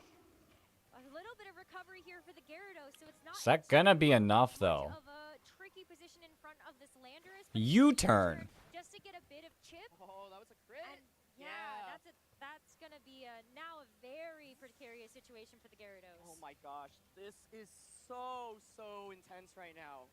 You've gotten the Urshifu back out, and now that Iron Hands is eliminated, Urshifu definitely in a better position than previously. And another flinch! Are you kidding? Wow. This Gyarados is just not getting a chance to move right now. That, I don't want to call it quite yet, but yeah, just not being able to attack turn after turn is so difficult. Fluttermane now at least out on the field. Pressures with good damage, but this Arcanine being the adjustment is so strong. You can just go for something like Sucker Punch on a Fluttermane and Rock Slide right now. The adjustment to bring the Arcanine was so smart in this one. I can't believe that he ended up bringing it. Yeah. It was a very We were talking about it. We were like, is he going to do it? Like, maybe not, but it's I think... a perfect response to Wolf's game plan in this game number 3. There's still a chance Fluttermane can do a massive amount of damage, but the Hisuian Arcanine is in such a dominant position. Even though Gyarados is on the field and you have the ability to go for a... Like, I think Gyarados kind of wants to die. Right now for the Rock Slide miss. You need to miss the Rock Slide. As oh, the he didn't even go for Sucker Punch. He went for Wicked Blow. It's just going to go right into the protected Fluttermane to get the knockout. Dang. My goodness, yeah, that's it. That's over. That knockout is gonna seal the deal of this game. Oh my. Arcanine is still gonna be able to get a chance to the rock slide. It doesn't. And Gyarados is down. Gyarados also gets knocked out. There's no way Chiyu could do anything. Hisuian Arcanine here is going to be able to take it in what was an absolutely wild set. The number of adjustments that we saw from both ends. The Hisuian Arcanine to secure day 2 here for Shilang Tang. And the call to go for it instead of Golden Go. That was a huge call. You're still gonna play And it just- out though. The flamethrower not gonna do enough damage to. That's be able to over. deal with this Urshifu before it goes for the wicked blow to get the Insane. Shilang Tang is gonna go 5-2 and make it to day 2 of the 2023 Pokemon World Championships. This is what the World Championships are about. These are two of the Insane. The number of adjustments that we saw was absolutely wild. And Shilang Tang, like, I'm so impressed by him. Constantly blows me away. Yeah, like, I just cannot express the amount of incredible plays that he made throughout the course of that set. Like, I think you can look at that turn 1 from game 1 alone. After watching, Recognize that he has such a deep understanding of the game. Of course. He didn't go for that Ghost Terror Tornadus, for example. oddly, I don't recognize any of those names, but welcome to the stream. I mean, we are at the end though. That was the finishing of it all. That was such an insane fight. I can't believe that. That was just such a huge read to be able to go for that in the final game when there's so much on the line for this tournament. It's crazy. And Shilang Tang, like, so much credit to him because Wow. this season has been so remarkable, especially after that win at the Hartford Regional Championships. He's shown up I'm as well with flabbergasted. so many different top cuts, But as well as that's just having it. strong I mean, we can take a look. I don't have what it a up anymore. showcase of that expertise in this match. Yeah, I think of course we have to acknowledge That was insane. Yes, absolutely. But I think that's it. I think that is basically the wrap up for today. 10 hours. 10 hours. We'll be back, I guess, technically today, but today too. Thank you guys for all hopping in. We'll be back. Hopefully we'll see some familiar faces. Hopefully we'll be able to survive all of day 2. Day 2 is going to be so long. But thank you guys for watching. Don't forget, it's probably late for all of you people. But if not, we got plenty of videos for you all to watch. But until then, everyone, peace. I'm tired.